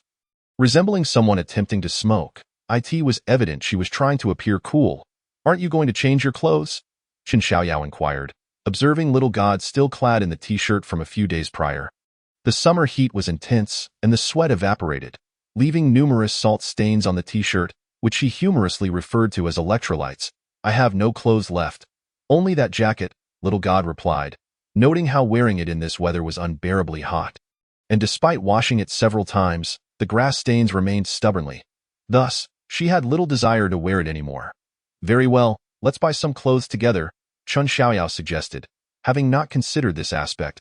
"Let's go. We shall buy clothes first." "Yay!" little god exclaimed, bouncing along happily as she naturally followed Chen Xiaoyao down the mountain. As they descended under the night sky, the area, being a wealthy neighborhood of Qingzhou, was lined with warm lights along the mountain roads, accompanied by the gentle chirping of various insects, creating a blend of solitude and liveliness. The warm lights elongated their shadows, and for a moment, little god felt a sense of disorientation, as if she were dreaming. She raised her wrist to glance at the spiraled azure shun, and an inexplicable calm enveloped her, instinctively leaning closer to Chen Xiaoyao, the earlier sense of disquiet fading. "What's wrong?" Chen Xiaoyao noticed little god's unusual demeanor and asked. "As I walk, I feel sleepy," she replied. "How poetic," Chen Xiaoyao remarked with a smile. Little god chuckled again, her spirits lifted, carefree and lighthearted. Chen Xiaoyao smiled gently as they continued their descent. The lights of Qingyue Mountain Villa illuminated the area, bustling with activity. Numerous clothing stores and entertainment venues filled with international brands dotted the landscape. Yet the streets were not overly crowded, as it was not a pedestrian zone but merely a residential area. Little god peered through the transparent glass of a clothing store, captivated by the beautiful garments within, her thoughts a mystery. "What's the matter? Do you like the clothes here?" Chen Xiaoyao asked, observing her. "I do, but they're so expensive," little god replied, scratching her short hair. She had spotted the exorbitant price tags from a distance, each item costing a 5-digit sum. "If I were to use that money for meals, I could eat well for quite a while," she mused, shaking her head after a brief glance and tugging at Chen Xiaoyao's sleeve. "Brother Chen, let us go. If you like them, we can buy them. You treat me to dinner, and I'll buy you clothes," Chen Xiaoyao suggested, patting her head. He could afford the 5-digit clothing price and stepped inside the store. Little god blinked, stealing her resolve, and followed him inside. "Welcome!" The salesgirl initially remained indifferent to Chen Xiaoyao, but upon noticing little god, her eyes filled with astonishment. However, when she saw the clothes little god was wearing, that astonishment quickly faded, replaced by an inexplicable feeling as she realized the girl clearly did not come from a wealthy background. "Choose whichever you like," Chen Xiaoyao said, settling down in a corner. "All right," little god nodded, stepping forward. The salesgirl's expression turned peculiar as she overheard their conversation, wondering if this was the legendary case of a sugar daddy, especially noticing the baby fat on the girl's face, indicating she was likely underage. Just then, a familiar voice rang out. "Hey, Chen Xiaoyao." Upon hearing the familiar voice, Chen Xiaoyao raised an eyebrow, glancing back to see a girl in a group, surrounded by others, staring at him in surprise. As soon as she confirmed it was indeed Chen Xiaoyao, her expression turned cold, and she directly questioned, "What are you doing here?" Chen Xiaoyao lazily glanced at her, crossing his legs, and returned his attention to little god, unwilling to engage further. Fu Qian's irritation surged as she noticed his dismissive gaze, her brows knitting together. "Are you still tailing me, Chen Xiaoyao? We've already seen through your little act. Don't bother with this coincidence nonsense. It's old hat now." Her voice was loud, instantly igniting the salesgirl's curiosity, who perked up her ears to eavesdrop.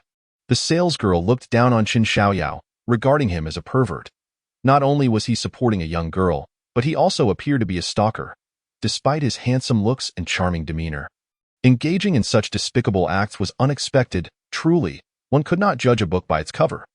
Chen Xiaoyao found no interest in engaging with such self-righteous individuals, feeling that conversing with them would be a waste of breath. As he continued to ignore her, Su Qian's anger intensified, disappointment rising within her. He wouldn't even acknowledge his actions. He truly lacked any sense of responsibility.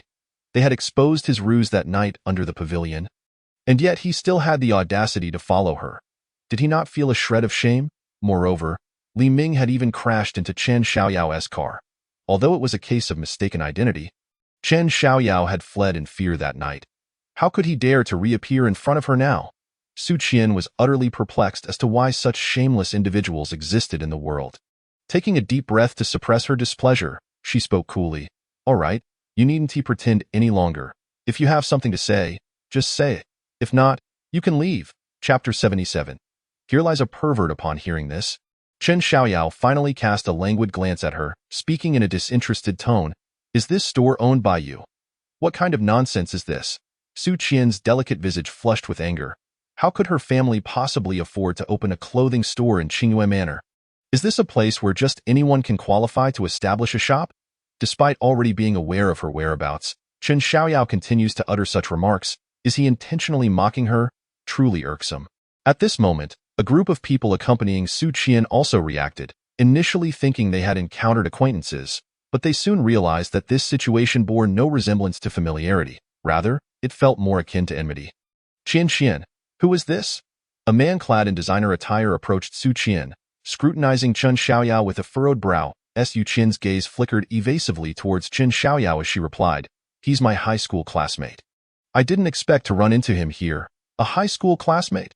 The man cast a disdainful glance at Chen Xiaoyao, noting his exceedingly ordinary clothing, and his contempt grew, prompting a derisive chuckle. Even the cheapest shoes he wore surpassed whatever Chen Xiaoyao donned. With a forced smile, he extended his hand, stating, Ah, so you are Qian's high school classmate. Greetings, I am Yang Ming, Qian's university classmate and, in fact, her boyfriend. Upon hearing this, Su Qian's brows knitted together as she awkwardly interjected. Yang Ming, what nonsense are you spouting? I haven't agreed to anything. Yang Ming laughed heartily, seemingly unfazed, and turned his attention back to Chen Xiaoyao, saying, Take your time. Allow me to reintroduce myself. I am Qian's admirer. Su Qian gazed at Chen Xiaoyao with a flicker of anticipation, but upon seeing the unchanging clarity in his eyes, disappointment welled within her. Didn't you claim to like me? How can you shamelessly follow me here? Yet now act so submissively before Yang Ming. Whatever happened to the courage you displayed when confronting Huang Lily? Why don't you even dare to put on a facade in front of Yang Ming? Or is it that you only possess the audacity to strike at women, a cowardly bully? Filled with disdain, Su Qian's feelings towards Chen Xiaoyao soured to the utmost. Even a moment spent conversing with him felt like a waste of her precious time. Suppressing her emotions, she addressed Yang Ming. He is merely my classmate. Let's continue shopping. Just a classmate. Yang Ming nodded knowingly, insinuating, some friendships are not meant for you to aspire to. Given your attire, it's evident you aren't from wealth. Do you really think you can afford anything in this store? The cheapest garments here cost several thousand. He then pointed at Su Qian, his gaze icy as he warned Chen Xiaoyao, remember, keep your distance from her. She is not someone you can covet. You are unworthy. Su Qian's brows furrowed.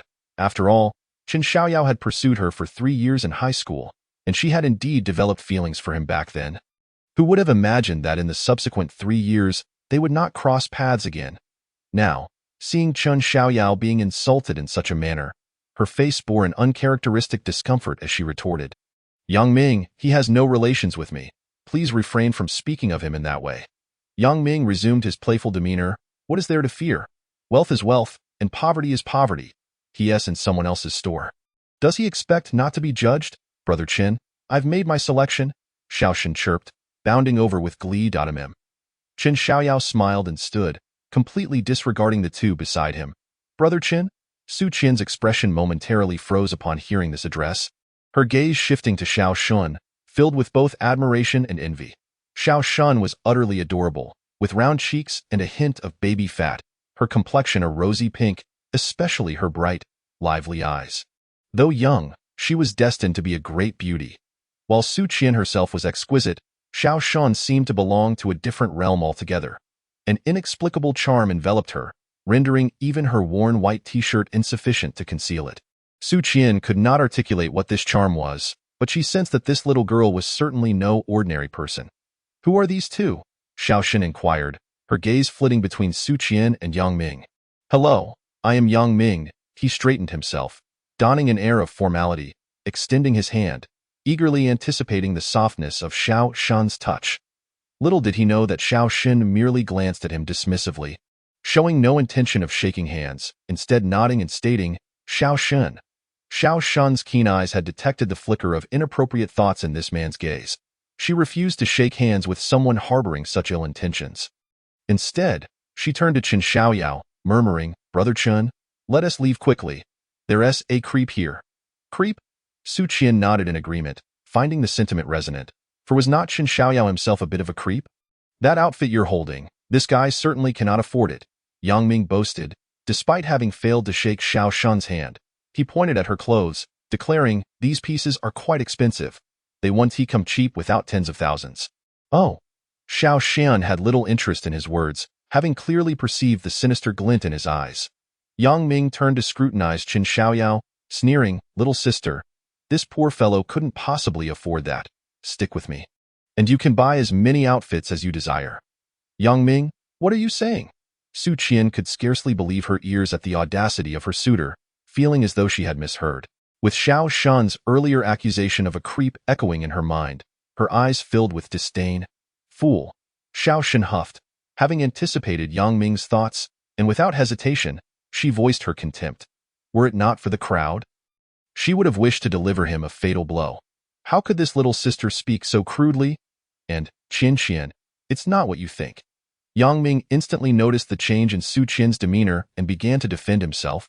Pointing at Xiao Shan, "Isn't she fond of these clothes? How could that guy possibly buy them? I was merely offering to help this little sister purchase her garments. Do you think I would believe that?" Su Qian scoffed, her expression icy, clearly disbelieving of Yang Ming's excuses. In her mind, he had already received a death sentence. "Brother Chen, next time I'll stab him with a sword," Xiao Shen declared, her eyes filled with dissatisfaction as she edged closer to Chen Xiaoyao. Chen Xiaoyao shook his head and smiled. That would only reward him. Next time, simply decapitate him. "All right." Xiao Shan nodded vigorously. "What are you two discussing?" Yang Ming, nearly convinced he had misheard, felt a chilling anger wash over him. "Are you trying to scare me? Do you have any idea who I am? You're a dimwit. I'll feast on the offerings left at your grave after you die, and I'll spit on your photo on the tombstone." Xiao Shan spat, patting her chest as she latched onto Chen Xiaoyao's arm, shaking her head. "The world is truly terrifying. Brother Chen is the best. The sum of over 100,000 yuan may pose a significant challenge for Chen Xiaoyao. Yet for Su Qian, it holds little importance." The salesgirl swallowed hard, hesitating to voice her thoughts. After all, Qingyue Mountain Villa is home to many affluent individuals. Although she had previously looked down on both Chen Xiaoyao and Xiao Shan, she only dared to voice her disdain internally, never letting it show outwardly in no need. Chen Xiaoyao replied coolly, shaking his head. How could he possibly require Su Qian's assistance? Keep pretending, you destitute fool. Just don't cry later. Yang Ming sneered contemptuously, relishing the opportunity to witness Chen Xiaoyao's embarrassment. "Where do you live? Tonight, I will dig up your ancestral grave." Xiao Shun shot Yang Ming an irritated glare. Initially, she had contemplated giving him the finger, but upon reflection, deemed it uncivilized. Instead, she raised two fingers, a double negative yielding positive energy. "You?" Yang Ming's face flushed with a mix of red and white upon seeing the gesture, trembling with indignation. He couldn't stoop to the level of this young girl. Yet her words were undeniably sharp. Breathing heavily, he shot a furious look at Chen Xiaoyao. Naturally, Chen Xiaoyao paid him no mind and handed his card to the salesgirl, just as Yang Ming was about to mock him. His gaze fell upon the card, and his eyes widened in disbelief. He had caught a glimpse of the number 3 on Chen Xiaoyao's card, exclaiming in astonishment, "Is that a supreme card from Chongqing Bank? There are no more than 20 of these cards in the entire Qingzhou. How could a pauper like you possess one?" Such a card signified status and the family's ranking in Qingzhou. Yang Ming was left dumbfounded, his eyes bulging with regret and anxiety. How could someone so seemingly ordinary casually produce such a card, particularly one marked with the number 3? Su Qian's heart raced as well. Despite her elevated status, she still felt unworthy of possessing a supreme card. However, she quickly recalled that Chen Xiaoyao had once been among Qingzhou's elite, and this card must have once belonged to him. After a moment of surprise, she dismissed her astonishment. Yet Yang Ming remained oblivious to Chen Xiaoyao's true identity and background, his eyes filled with horror. The third-ranked family in Qingzhou could only be the Liu family. The salesgirl was equally astonished. Although she did not comprehend the card's significance, she understood that the string of zeros following the balance spoke volumes. She dared not examine it closely. And Yang Ming, overwhelmed, fled the scene while they were distracted. Yu Qian attempted to say something more but managed only a single syllable before Chen Xiaoyao and Xiao Shen disregarded her entirely and left the establishment. How rude! Su Qian felt quite displeased, her complexion pale as she realized that, from the beginning, Chen Xiaoyao had not acknowledged her presence. Infuriated, she exclaimed, "What are you so proud of? Flaunting a card from the past to appear wealthy is merely a facade." The salesgirl hesitated, her thoughts caught in a dilemma. Could that string of zeros truly be dismissed as mere posturing? Yet, recognizing it was their affair, she remained discreet, daydreaming about what she would purchase if she possessed such wealth. Encountering such a perverse person has completely ruined my appetite, Xiao Shen grumbled, still simmering with anger. Then let's buy some vegetables together, Chen Xiaoyao suggested with a gentle smile, turning to Xiao Shen. How much longer will you cling to my arm? Since earlier, Xiao Shen had been tightly gripping his arm, unwilling to let go. Hey, it's because I like it, she replied mischievously, tightening her hold further. After Yang Ming's disruption, neither of them felt inclined to enjoy a meal.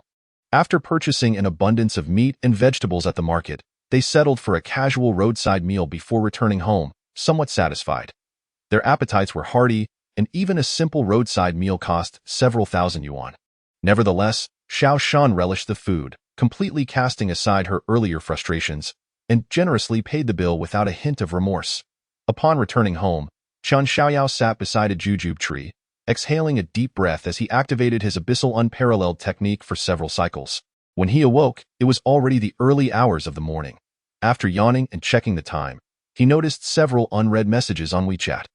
Upon opening them, he found a few photos sent by Hong Ming, showcasing an ancient herb from various angles. Mr. Chen, have I disturbed you? Are you interested in this herb? Chen Xiaoyao glanced at the images, smiled softly, and replied, soul-devouring Lingji, when ground into powder and mixed with liquid, becomes colorless and tasteless, an excellent poison. I have no use for it. Perhaps you can keep it. After sending his message, Chen Xiaoyao poured himself a bottle of wine, gazing up at the bright moon and enjoying a solitary drink. Lost in thought, Chen Xiaoyao had few passions: cultivating, growing stronger, drinking, and fishing, which brought him a sense of leisure. After finishing the bottle, he leisurely returned to his room to sleep. His current strength did not permit him to abstain from food, as nourishment and rest were essential for optimal cultivation. Even if he could abstain, he would still choose to eat. After all, delicious food could uplift one's spirits and enhance the experience of living. Chapter 79. Is this your term of endearment? In the following days, after using the 2 medicinal baths for washing the marrow and bones, Chen Xiaoyao's physique became even more robust, though their effects were not as pronounced as during the initial use. With the consumption of the 2 sets of medicinal herbs, the abyssal unparalleled technique refined them, allowing him to feel countless streams of spiritual energy flowing through his organs, invigorating his breath significantly. To simplify with a mathematical analogy, Chen Xiaoyao had now progressed 2/3 of the way in his physical cultivation, and soon he would reach the first realm, gaining the confidence to consider himself a true body cultivator. Although the enhancement from the 2 sets of herbs was less potent than the first application, the spiritual energy he absorbed was no less than before. Chen Xiaoyao was now at the late stage of the second level of qi refinement, and with a few more leisurely days, he would advance to the 3rd level of qi refinement. At that point, his strength would experience another substantial boost.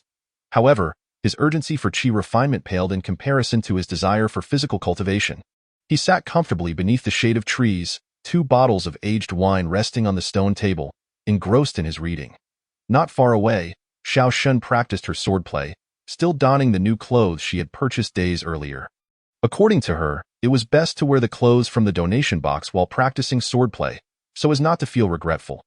The deep green jade bracelet on her wrist sparkled in the sunlight, the sound of her sword cutting through the air resonating for quite some time. Rather than feeling annoyed, Chen Xiaoyao found solace in the sound. Each time he heard it, he felt a sense of tranquility. The jade pendant hung silently at his waist, bringing him peace of mind. The Wushuang Dan furnace stood quietly nearby, containing some herbs for alchemy. Yet, Chen Xiaoyao was in no rush. He would only refine elixirs upon reaching the first realm of physical cultivation, as doing so prematurely could jeopardize the foundation of his body cultivation. Tio's attempt to take shortcuts from the first step would be a profound disrespect to the path of body cultivation. There were still a few grams of Wuhong Sumi left, and Chen Xiaoyao had already promised Xiao Shun that once she finished her sword practice, he would prepare a sumptuous meal using this spiritual herb. The potency of Wuhong Sumi was quite high. He wondered if she would end up with a nosebleed after consuming it. Xiao Shan, however, was completely unconcerned, her round face taking on a serious expression as she earnestly told Chen Xiaoyao, "Bleeding? Emph, life is all about forging ahead through thorns. Even if pricked by sharp thorns and bleeding, one must dry their tears and keep running." Her words sounded quite cool. However, Chen Xiaoyao could see through her. She was simply craving delicious food. He rewarded her with a plate of stir-fried chestnuts, and Xiao Shun, holding her forehead, ran off to practice her swordplay with tears in her eyes, the sounds of the sword clashing and pages turning intertwined harmoniously. At that moment, a melodious voice rang out from outside the courtyard. "Sister Ro, do you think that person will go sell fish there again?" "I don't know. He probably will," came the reply. "Hee, you've piqued my curiosity. You're just tricking me, aren't you? Sister Ro, you're so wicked. I feel ants crawling all over me. Humph, this young lady would never deceive you. He must not have caught any fish, which is why he hasn't shown up. Oh, I believe you. He definitely hasn't caught any fish. Silly, big silly. Sister Ro, how could you believe such nonsense? I think he must have been caught by the city management." "Huh. When did this family return?" Indeed, but this young lady has no idea. Hee, I'm going in to take a look." Suddenly, a girl jumped into the courtyard, her tender face flushed, her hair braided into two pigtails. Dressed in a thin sailor's shirt, her chest bouncing with every movement, exuding an air of innocence reminiscent of a girl from Chen Xiaoyao's memories. With a cheerful smile, she chanted, "Hello, new friends." This exclamation startled Xiao Shun, pulling her from her reverie, and instinctively, she pointed her wooden sword toward the newcomer. Even though it was merely a wooden sword, the gust of wind it generated was fierce enough to touzle the girl's loose hair. The girl blinked her large eyes, glancing towards Chen Xiaoyao, who remained seated on the stone stool, casually reading while crossing his legs. Chen Xiaoyao set down his book and glanced at the girl, feeling a sense of unfamiliarity, yet he paid her no mind. After taking a sip of wine, he resumed his reading.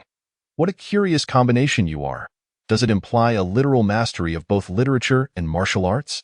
the girl asked with a hint of nervousness. Xiao Shun wiped the sweat from his forehead and inquired, "Who are you?" "Qi Xingxing." "How rude of you."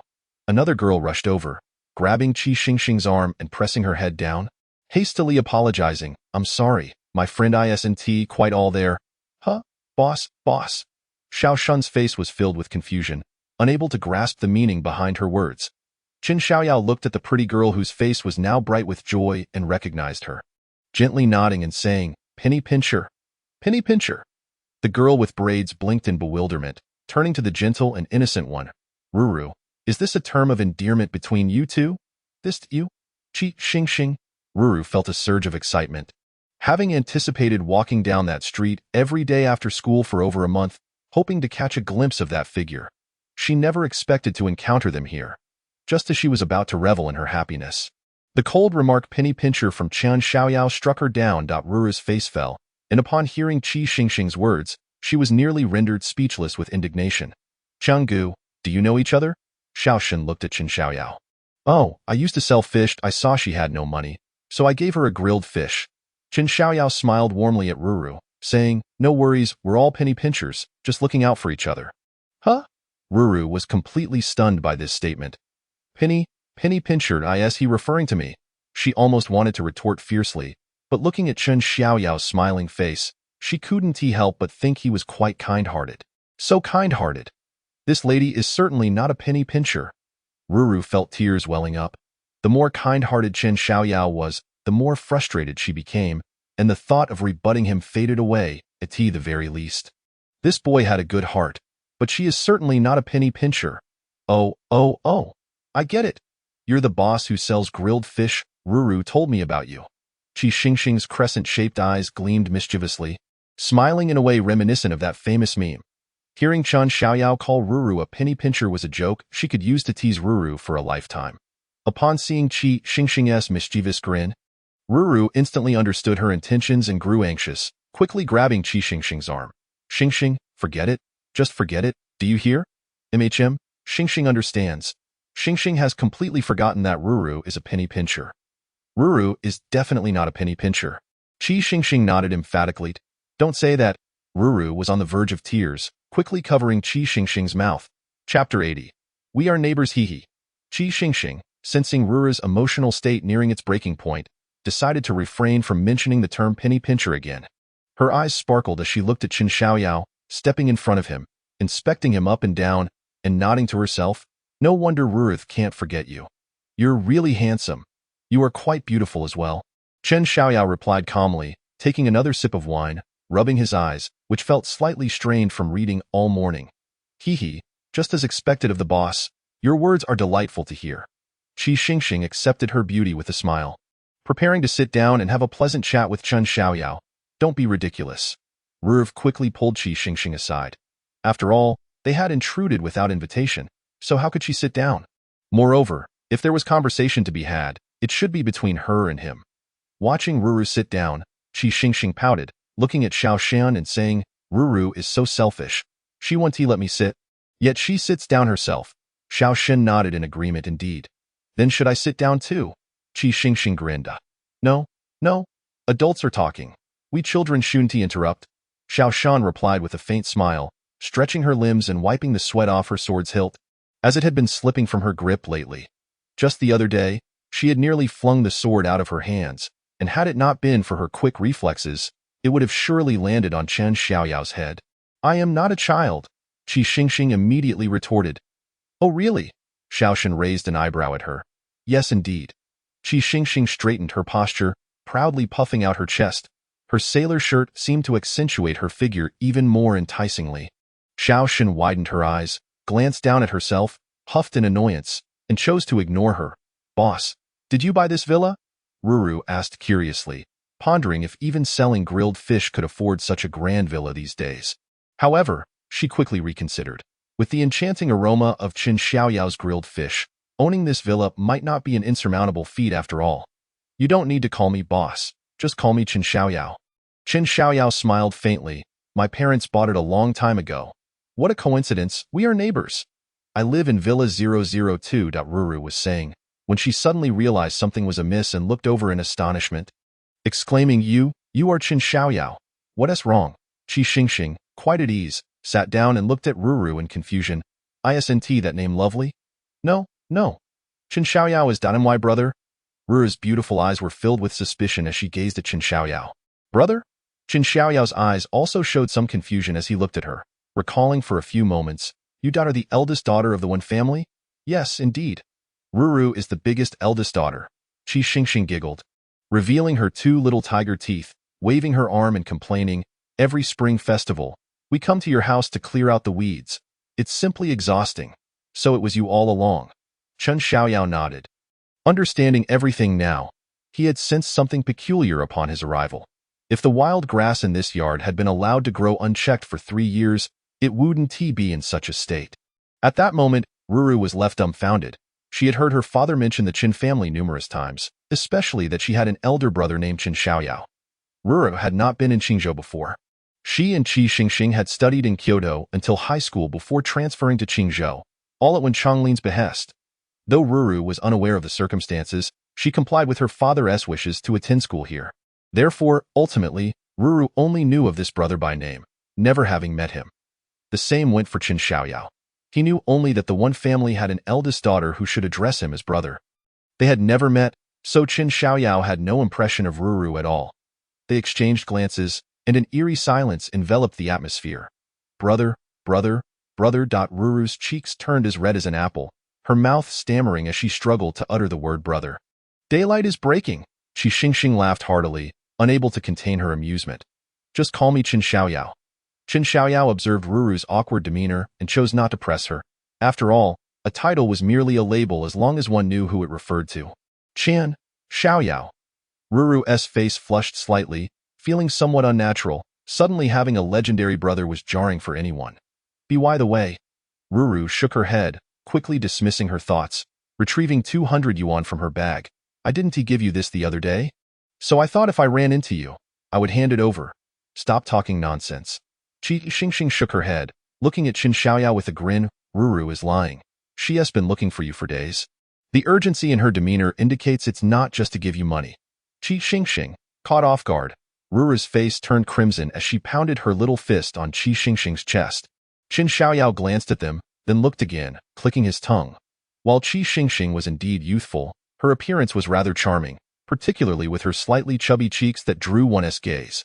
Have you eaten yet? Qin Xiaoyao inquired. Did I have?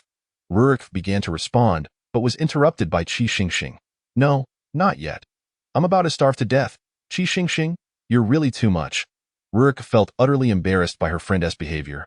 She was, after all, a young lady, and should exhibit a modicum of decorum.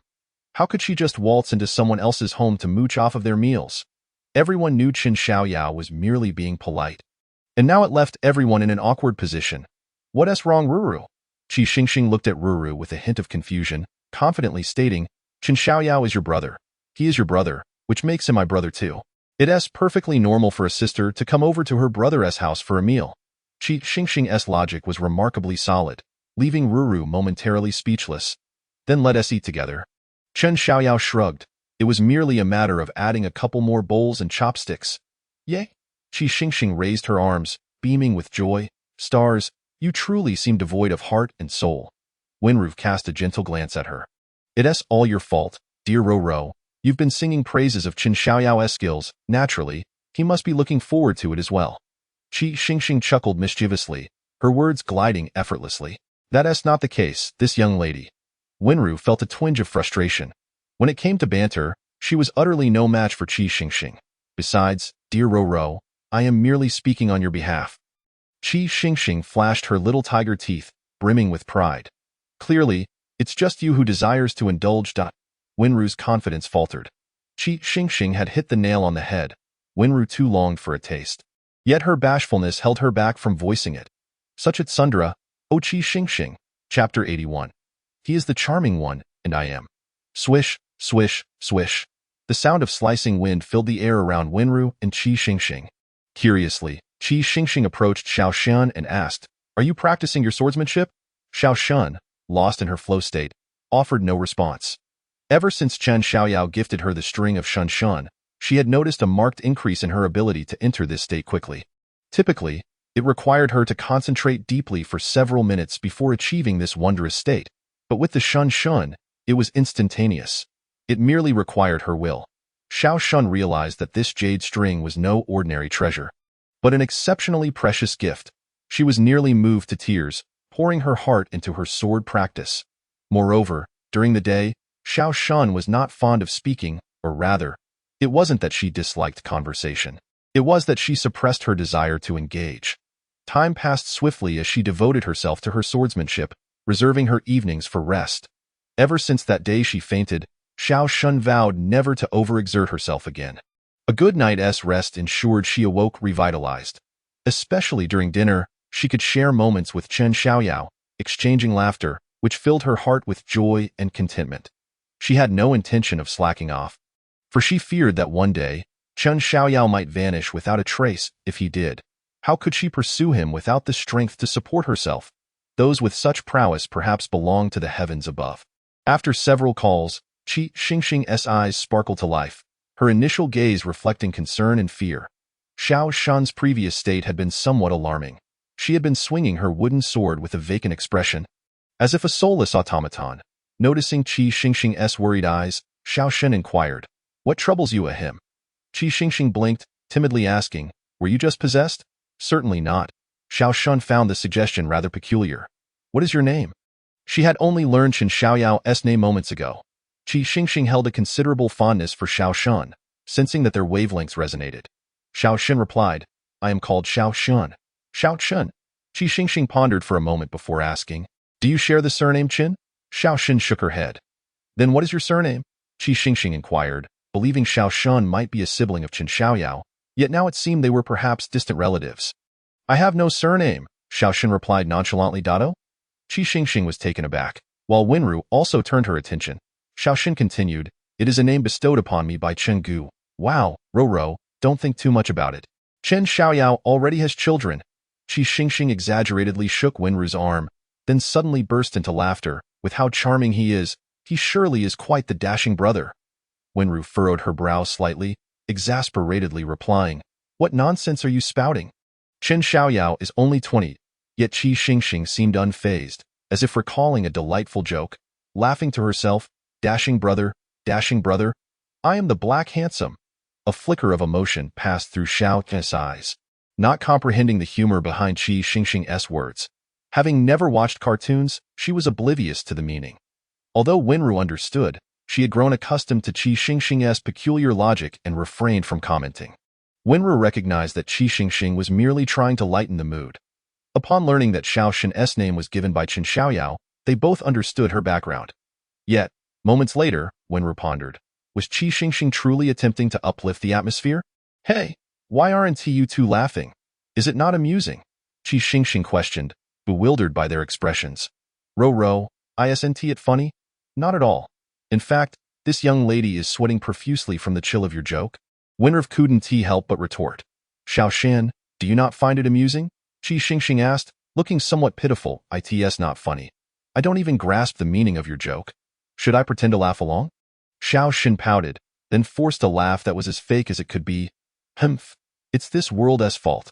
No one can comprehend my humor. Just a bunch of fools." Qi Xingxing feigned aloofness before amusing herself once more.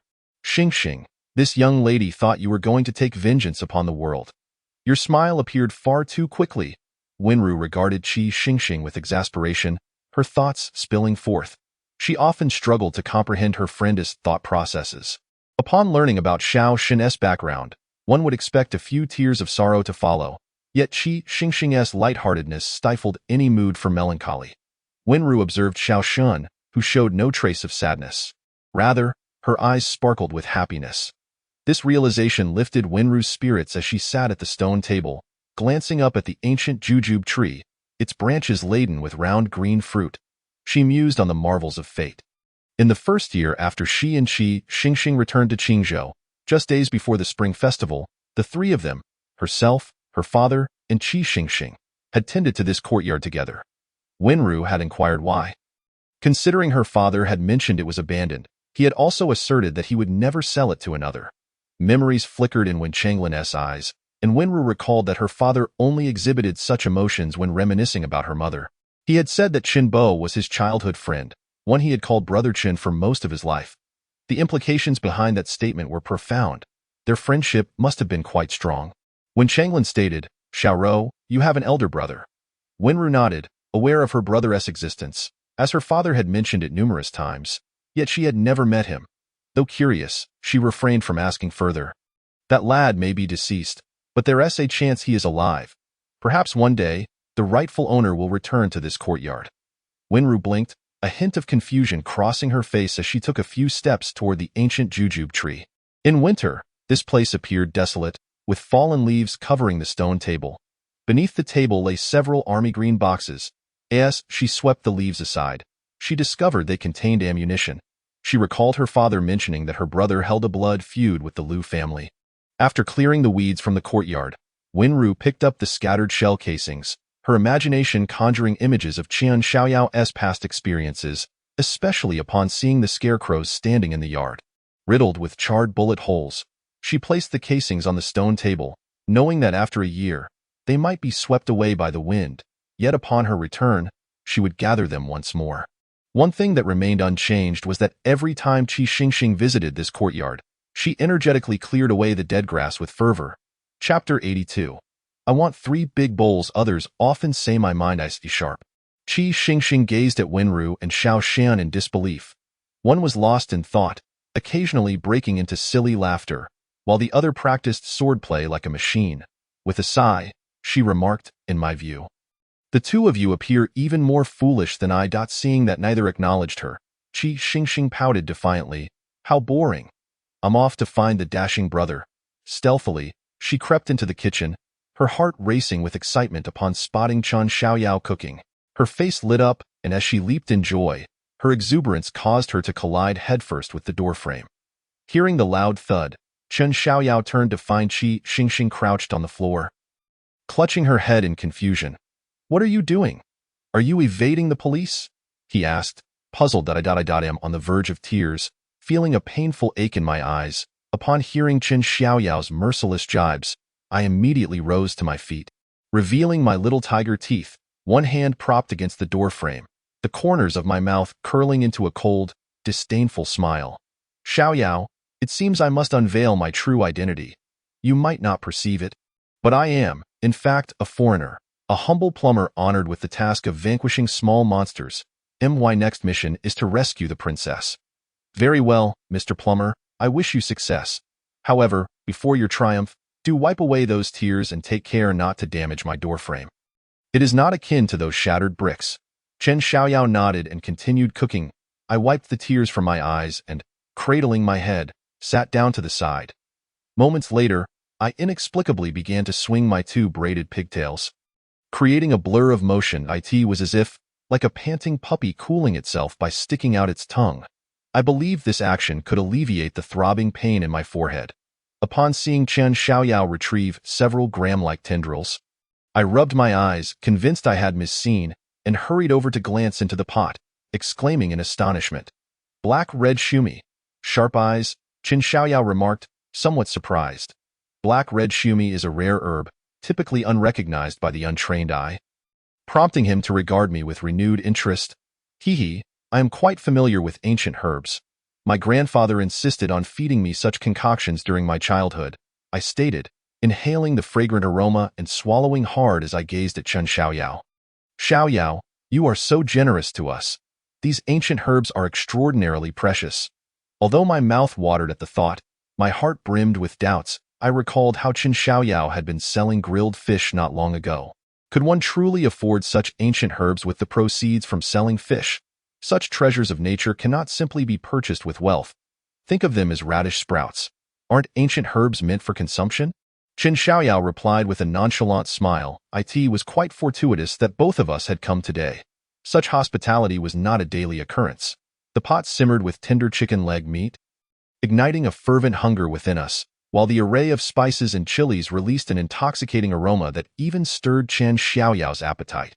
Realizing there were now 2 mouths to feed, he resolved to prepare a stir-fry of greens. He had purchased some fruit a couple of days ago, particularly some watermelons, which had been chilling in the refrigerator for days, an ideal summer treat. The fridge also held some chilled beer. Chen Xiaoyao chuckled softly, his heart racing with anticipation. If there was anything that could excite him beyond cultivation, it was delectable food and fine wine.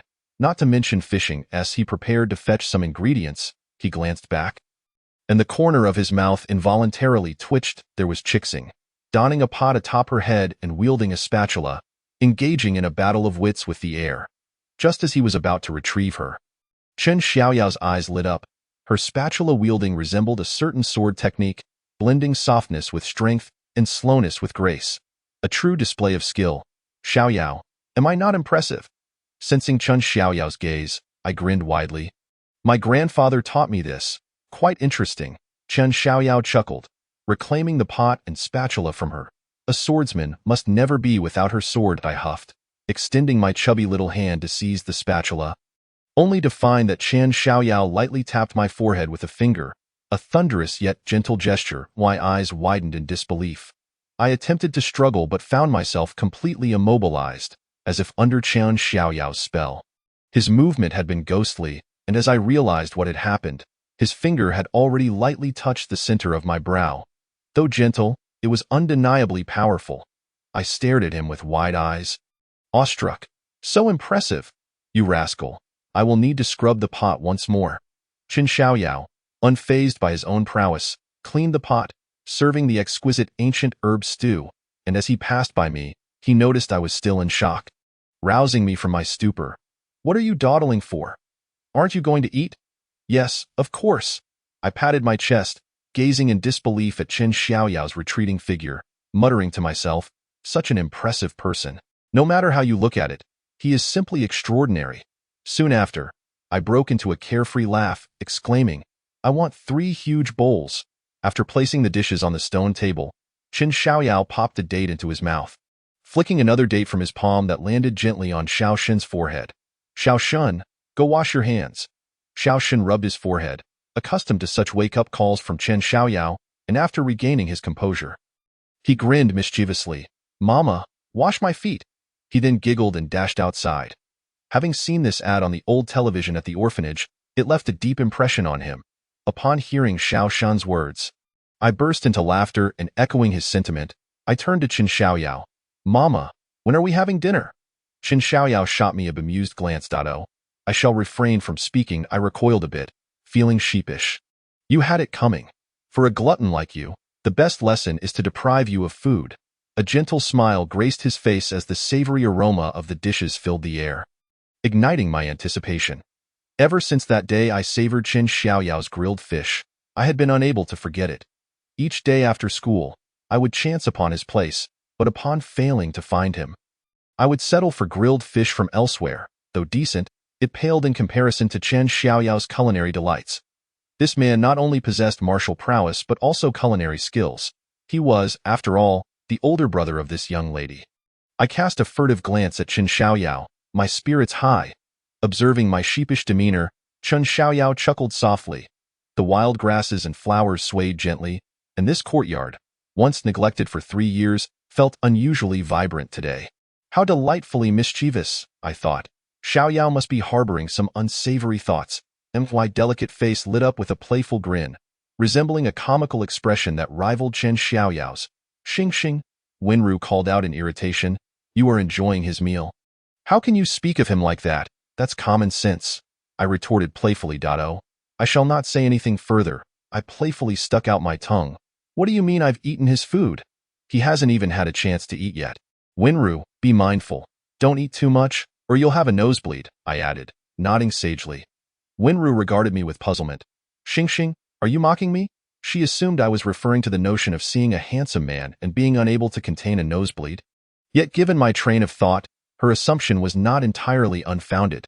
Hee, I chuckled mysteriously, refraining from answering, as I couldn't help but envision Wenru's flustered expression, which made me burst into laughter. This dish contains ancient herbs, and their potency is quite potent, so consume it wisely, Chen Xiaoyao stated nonchalantly, opening a bottle of chilled beer and taking a refreshing sip. Hey, Xiaoyao, how could you let that slip? I wanted to see Wenru's flustered state. I lamented, blinking in resignation as I laid my head down on the stone table. Xing, how could you betray me? Wenru exclaimed, incensed by my demeanor. I have arrived. Xiao Shen darted in, his hands still damp. Xiao Shen, Xing is here to serve you. I could hardly contain my excitement, rolling up my sleeves and scooping a ladle of soup, laden with black-red shumi, which did indeed resemble radish sprouts. Though the meat was scarce, Xiao Shen tilted his head, noticing the meager amount of meat in the ladle, instantly dissatisfied, and shot me a look. Xiao Shen is the true hostess here. Indeed, Xiao Shen is the hostess. So Xing must willingly serve you. I replied with a grin, glancing at Wenru. I know, Wenru, you are on a diet, so don't indulge in too much meat. Hey, Xing, have you consulted with me? Wenru shot me a disgruntled look.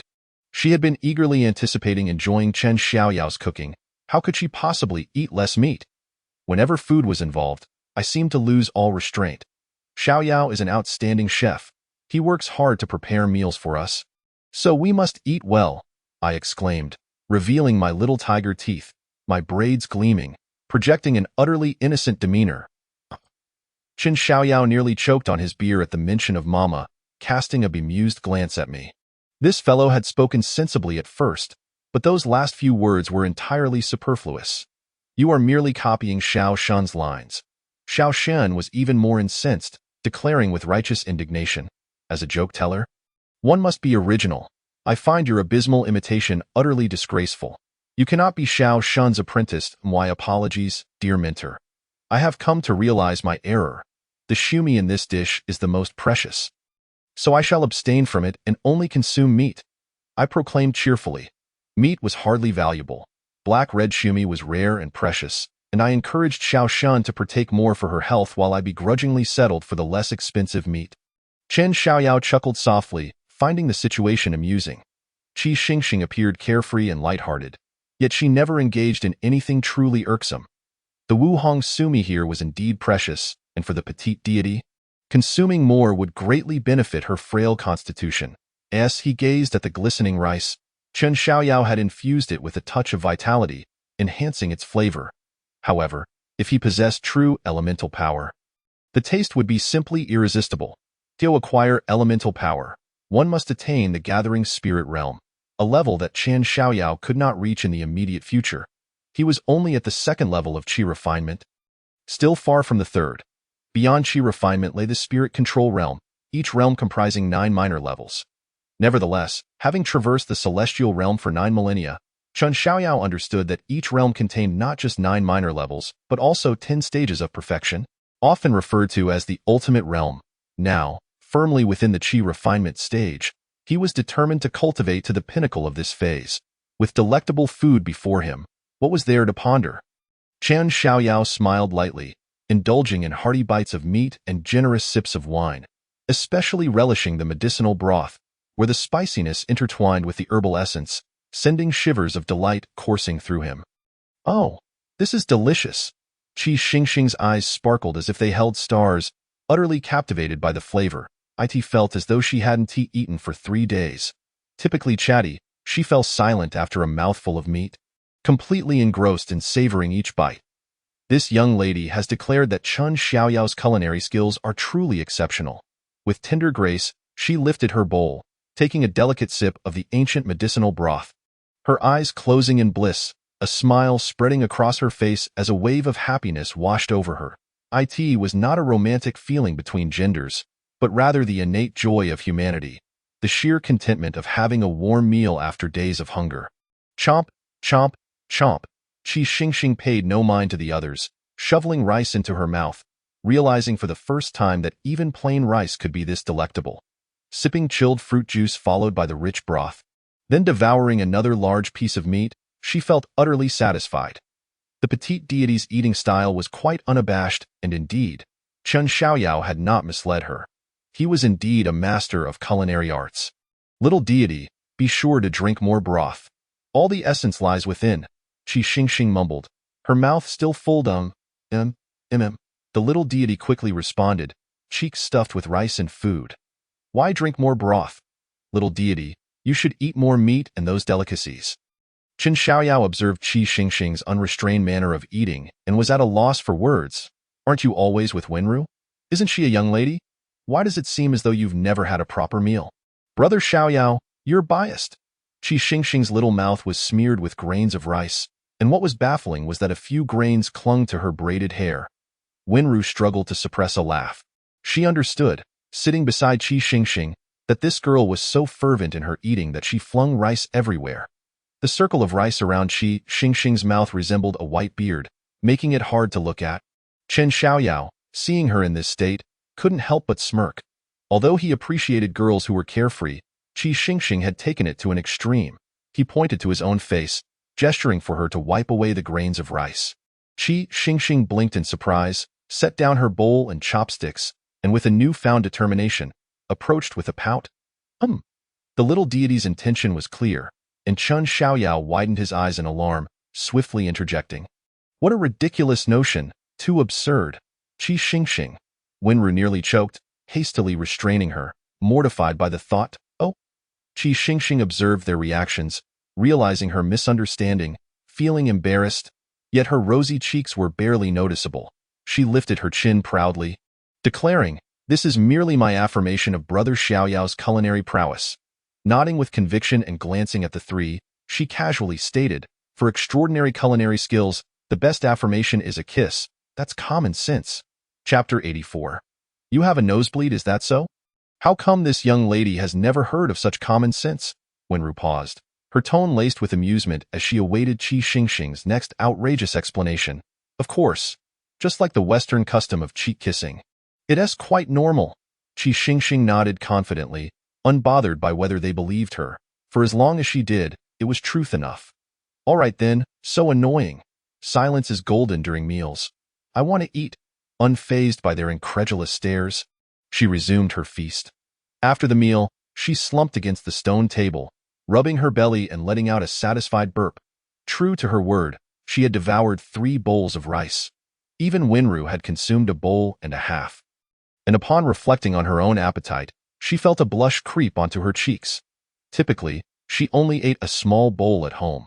Perhaps Chen Xiaoyao's cooking was simply too delectable, compelling her to indulge. This young lady is not a glutton. Wenru's confidence faltered, yet upon glancing at Qi Xingxing, her resolve strengthened. No, this young lady is not a glutton. With you around, Wenru, I cannot possibly be a glutton, little deity. Brother Xiaoyao, you both certainly have hearty appetites. Qi Xingxing gazed enviously at the two, her belly full. Otherwise, she would have definitely gone for 2 more bowls. All right, Xingxing, let us go wash the dishes. Wenru, feeling shy, didn't want to take advantage of Chen Xiaoyao's hospitality. Wait a moment.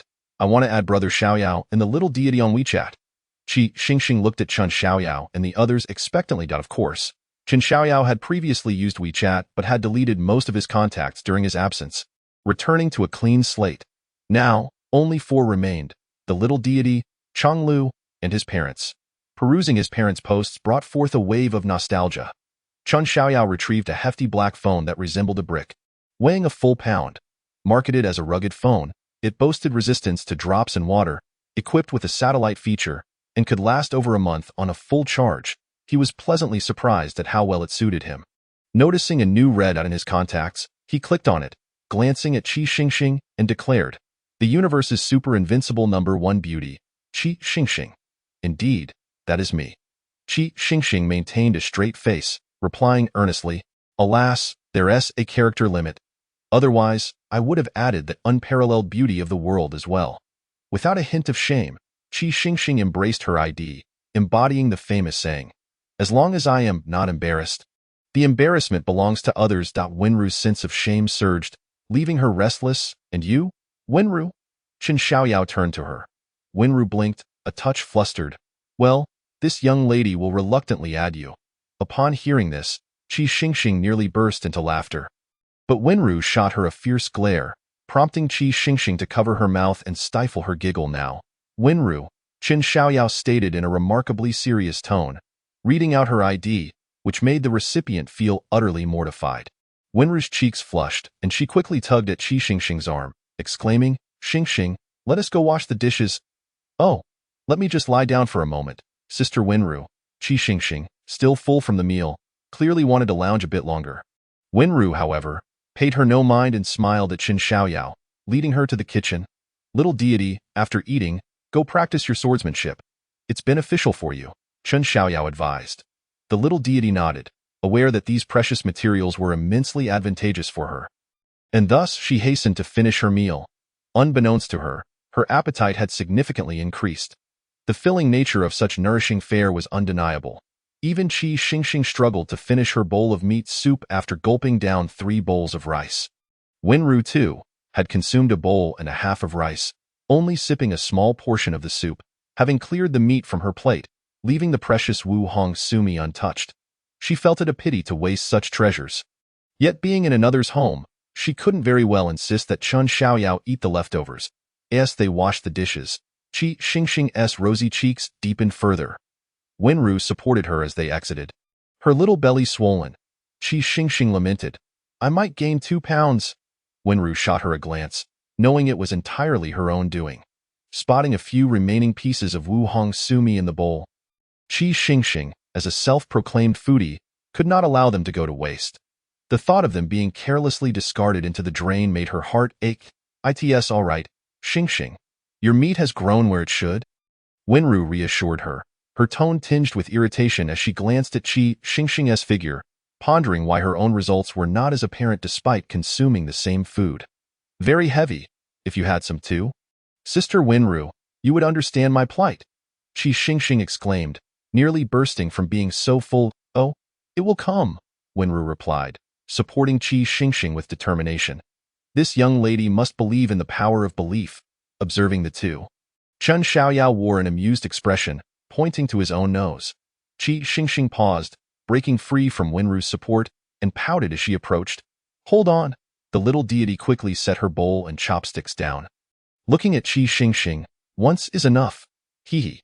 With a mischievous smile, Qi Xingxing looked at the proud little deity and declared, "Little god mentor, the essence of a joke is merely repetition." Her cheeky demeanor was evident to everyone. and it was clear that her antics were deliberate this time. Ha ha ha. Unable to contain herself, the little deity burst into laughter, nearly choking on her rice. Chen Xiaoyao rubbed his forehead and glanced at Qi Xingxing, saying, "You've got a nosebleed, Dato?" Qi Xingxing wiped her nose, smearing it with crimson, glanced at Wenru, then at the little deity, and gently nodded. "I saw a handsome guy, so it's perfectly normal to have a nosebleed. You silly girl, hurry and grab a tissue." Observing Qi Xingxing's foolishness, Wenru felt a laugh bubbling within her but deemed it inappropriate, deciding to suppress it. Yet, the sight of Qi Xingxing was undeniably difficult to resist. Her barely concealed smile caught by the observant Qi Xingxing, who became even more irritated. "Humph, Wenru, if you don't feel sorry for me, that's one thing. But to laugh at me? I'm about to cry." Though she said this, how could Qi Xingxing possibly cry? She was currently reveling in joy, especially with such delicious food before her, happiness overflowing. "This young lady apologizes to you." Wenru smiled gently and stuffed a tissue into her nostril. Chapter 85. Stargazing. Ouch, that hurts. Qi Xingxing winced, tears welling in her eyes as she looked at Wenru and said, "Wenru, I was wrong. I can handle it myself." "Humph." Wenru laughed heartily, remembering how just before their meal, Qi Xingxing had mischievously warned herself not to have a nosebleed, only to end up with one at Wenru. Chen Xiaoyao called to her. "Him?" Wenru turned to look. "Please take care of Uncle One," Chen Xiaoyao instructed. "All right, Chen Xiaoyao. Goodbye." Wenru nodded. "Goodbye." Chen Xiaoyao replied. "Humph, Brother Xiaoyao is biased," Qi Xingxing remarked, her nose stuffed with tissue making her appear somewhat pitiable. She looked at Chen Xiaoyao, pouting. "Brother Xiaoyao only bid farewell to Wenru, but I want one too." "Goodbye, Xingxing." Chen Xiaoyao, with a resigned look in his eyes, waved at her. "Goodbye, Mama." Qi Xingxing grinned and dashed away. Cough, cough, cough. The little deity erupted into laughter, unable to suppress herself, nearly choking on her food. "You rascal." Chen Xiaoyao patted her back in exasperation. The little deity's eyes glistened with tears, unsure whether from laughter or choking, muttering, "Brother Chen, I'm sorry. I want to call you Mama again." "Whatever." Chen Xiaoyao felt no anger and continued eating. Before long, outside the courtyard, Qi Xingxing's pained voice rang out, clearly indicating she had rushed too fast after finishing her meal. "Wenru, my stomach hurts so badly. Am I pregnant?" "Mama," said kissing, "doesn't tea lead to pregnancy?" "Xingxing, which mama are you referring to?" "Wenru, ha ha ha." The sound echoed, lingering in the air. The little deity chuckled. "Brother Chen, I've read in magazines that running after eating is not advisable, but one can practice swordsmanship." Chen Xiaoyao replied with a faint smile, tapping her forehead. "Brother Chen, don't tap my head. I might turn into Qi Xingxing," the little deity joked. "Just eat your meal." Chen Xiaoyao instructed. "I'm full." The little deity chuckled. "I am off to practice swordsmanship." After saying this, she let out a satisfied burp and sauntered off with her wooden sword, feeling utterly stuffed after consuming 4 bowls of ancient medicinal broth. Chen Xiaoyao glanced at her, then turned his gaze back to the remaining broth in the pot, and began to drink it bowl by bowl. Having cultivated the abyssal unparalleled technique, he experienced no overwhelming sensation of fullness regardless of how much he consumed. As the abyss would refine it all before long, he finished the half pot of broth and, for the first time in a while, felt a sense of satiety. Wiping his mouth, he sat cross-legged under the old jujube tree, activating the abyssal unparalleled. The chaotic energies from the heavens and earth, combined with the ancient medicinal infusion, coursed through his body, imbuing his heart with a vigorous pulse, powerful energies flowing through his limbs and refining his internal organs and meridians. A faint smile appeared on Chen Xiaoyao's lips as he cast aside all emotions, operating the abyssal unparalleled to its utmost. Countless energies surged forth, both spiritual and chaotic, all rushing into Chen Xiaoyao's body. With the enhancement of the abyssal unparalleled, even chaotic energy became a rare source of power, capable of continuously fortifying his physique. As he felt the energy flow, cycling through his meridians, Chen Xiaoyao gently lowered his eyelids. Emptying his mind, a subtle blue light flickered along his waist as he entered a meditative state, allowing him to perceive the rhythms of nature with crystal clarity. Under the blazing summer sun, the grass in the courtyard swayed, one person cultivating while another practiced swordsmanship, and time flowed slowly by. The little deity wielded her sword with increasing speed, completely unaware of her growing ferocity, the sound of the wind akin to a tearing force. She could only sense the ancient broth burning within her, surging from her lower abdomen to her internal organs, flowing into her heart, then rushing to her head, rendering her dizzy, as though she had entered a steam room. Sweat pouring down, completely soaking her shirt. Hot, hot, hot. Slash, slash, slash. The little deity felt an inexhaustible power within her, gripping the hilt of her sword, swinging with all her might amidst the grass. After an indeterminate amount of time, the little deity awakened from her trance, barely able to support herself as she collapsed onto the ground, panting heavily. "That felt wonderful," she exclaimed, grinning widely, as it was her first time feeling so exhilarated. Expending all her strength, the thrill making her unable to suppress her smile. After a few moments of recovery, the little deity suddenly noticed a buzzing sound in her ears, an astonishing commotion. Turning her head, she saw Chen Xiaoyao, surrounded by shimmering space beside the jujube tree, as if enveloped in intense heat, the air trembling around him. The little deity blinked, surprised but not frightened. Ever since that day when Chen Xiaoyao unleashed his overwhelming flames, she had grown accustomed to such spectacles, and it was no longer alarming. After tidying up the pots and dishes on the stone table and washing them clean, she retrieved an insulated box containing ice-cold juice and beer.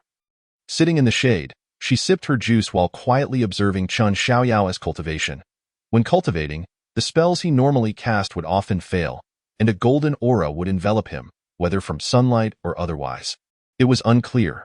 Sitting cross-legged, his gaze serene and solemn, he resembled a celestial being, and his aura was peculiarly captivating, as if it could draw in all things from the world. The little deity nearly lost herself in Chen Xiaoyao's presence.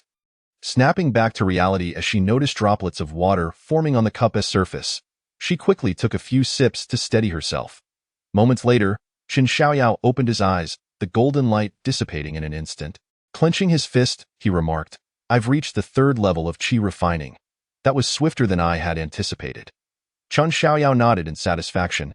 Having attained the 3rd level of qi refining, his strength had once again risen, allowing him to confidently and unreservedly advance his physique. The ancient medicinal broth he had consumed was fully refined, and he felt an overwhelming surge of power coursing through him. Removing his thin garments, his well-defined muscles resembled iron, incredibly resilient. Truly, he had the appearance of being slender in clothes but robust without them. Despite his lean appearance, he weighed over 300 pounds, every inch of his muscular body compressed, with explosive power hidden within his skin. Thus, even before entering the first realm of physical cultivation, he felt capable of dismantling a tall structure with his bare hands. "Brother Chen, let us drink." The little deity's cheeks flushed as she pulled out a chilled beer from the insulated box, murmuring, "Don't casually shed your clothes in front of a girl." Chen Xiaoyao chuckled softly, saying nothing as he accepted the cold beer and took a few swigs while sitting on a stone bench. His physique still required further enhancement. With the right opportunity, it could come swiftly. Chen Xiaoyao muttered to himself. "Opportunity? What is that?" the little deity asked curiously. "Unclear." "Opportunity is the unknown," Chen Xiaoyao replied lightly, pausing before adding. "But I know that opportunities must be sought out, Brother Chen. Do you mean we should go out?" the little deity inquired. "Let me observe the stars for a while, to discern where opportunities lie." Chen Xiaoyao's words trailed off as he took large gulps of the chilled beer, in broad daylight. Where could the stars be? The little deity understood, smiling knowingly. After resting for a while, she resumed her sword practice. Nightfall arrived swiftly, as if merely a blink of an eye had passed. Chen Xiaoyao gently brushed his fingers across his eyes before opening them, his gaze now piercing enough to shatter the heavy clouds in the sky. Staring into the vast expanse, a moment later, a hint of surprise flashed in Chen Xiaoyao's eyes. Chapter 86. Encountering Zhaodong again in the southern quadrant of the sky, the position of the southern dipper exhibited an extraordinary phenomenon, with a vast expanse of purple aura enveloping every star within, leaving one in awe.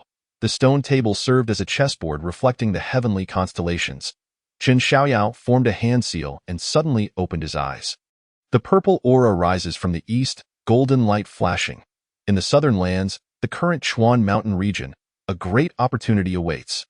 What kind of fortune is this? Chen Xiaoyao's heart brimmed with curiosity, for such omens of fortune were undoubtedly significant.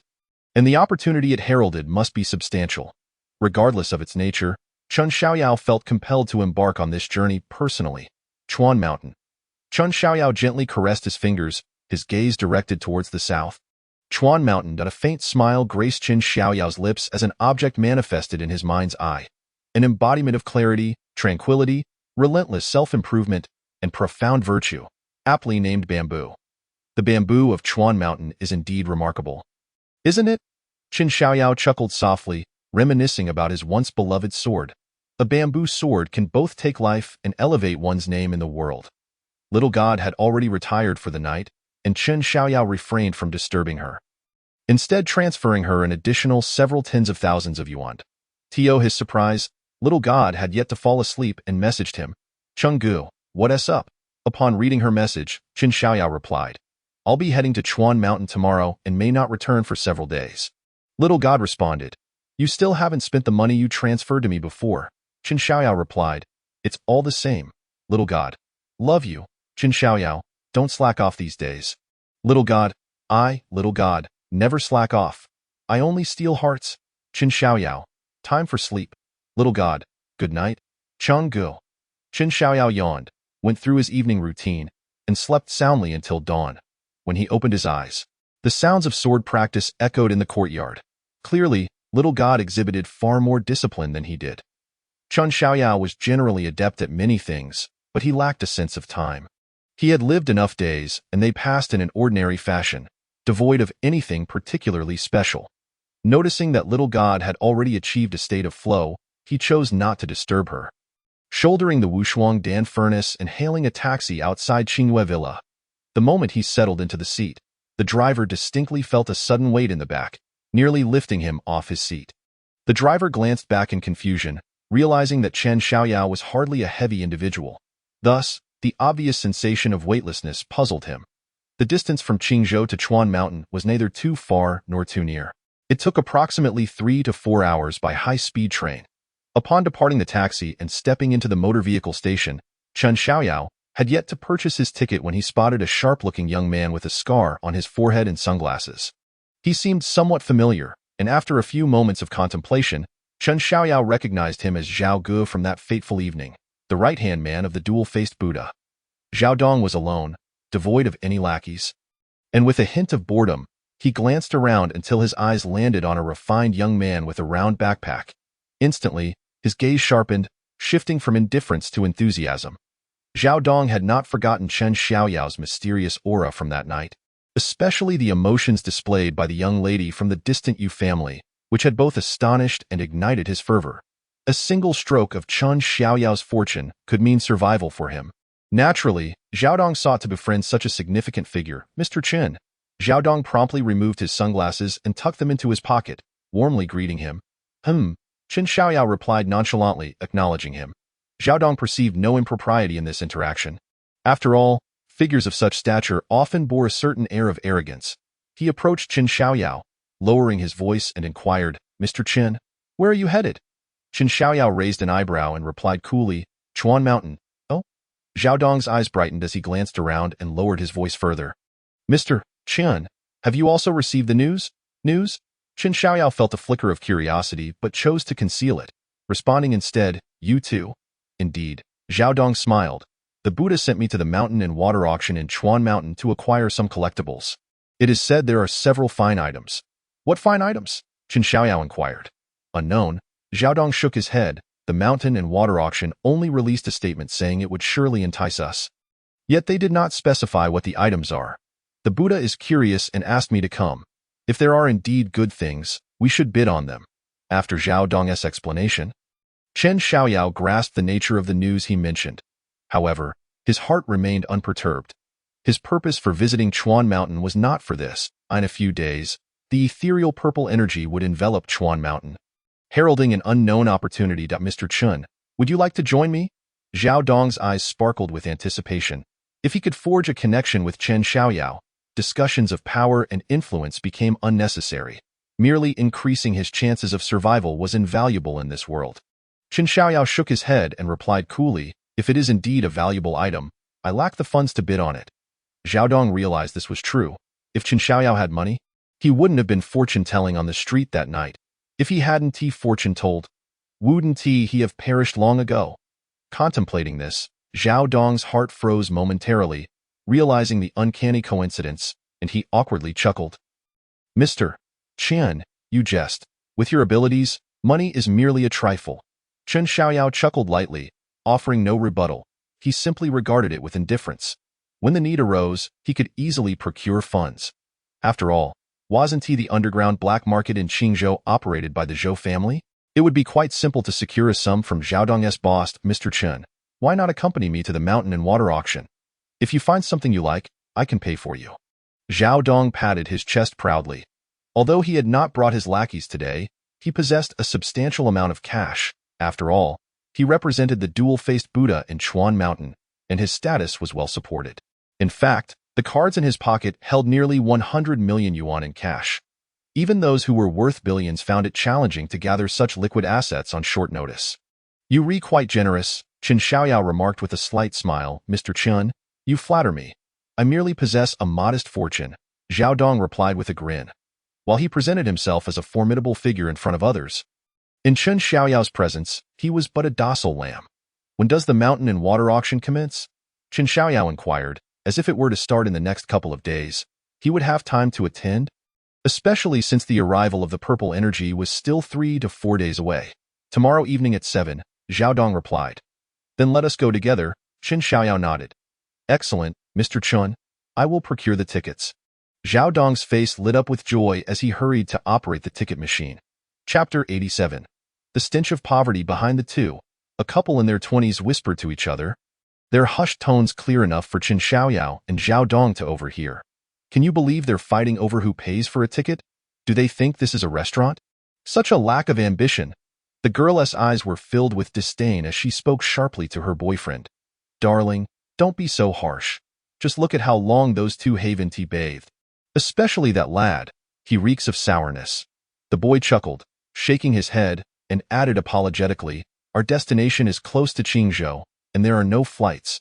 We'll just have to make do. Do I smell? Chen Xiaoyao raised an eyebrow.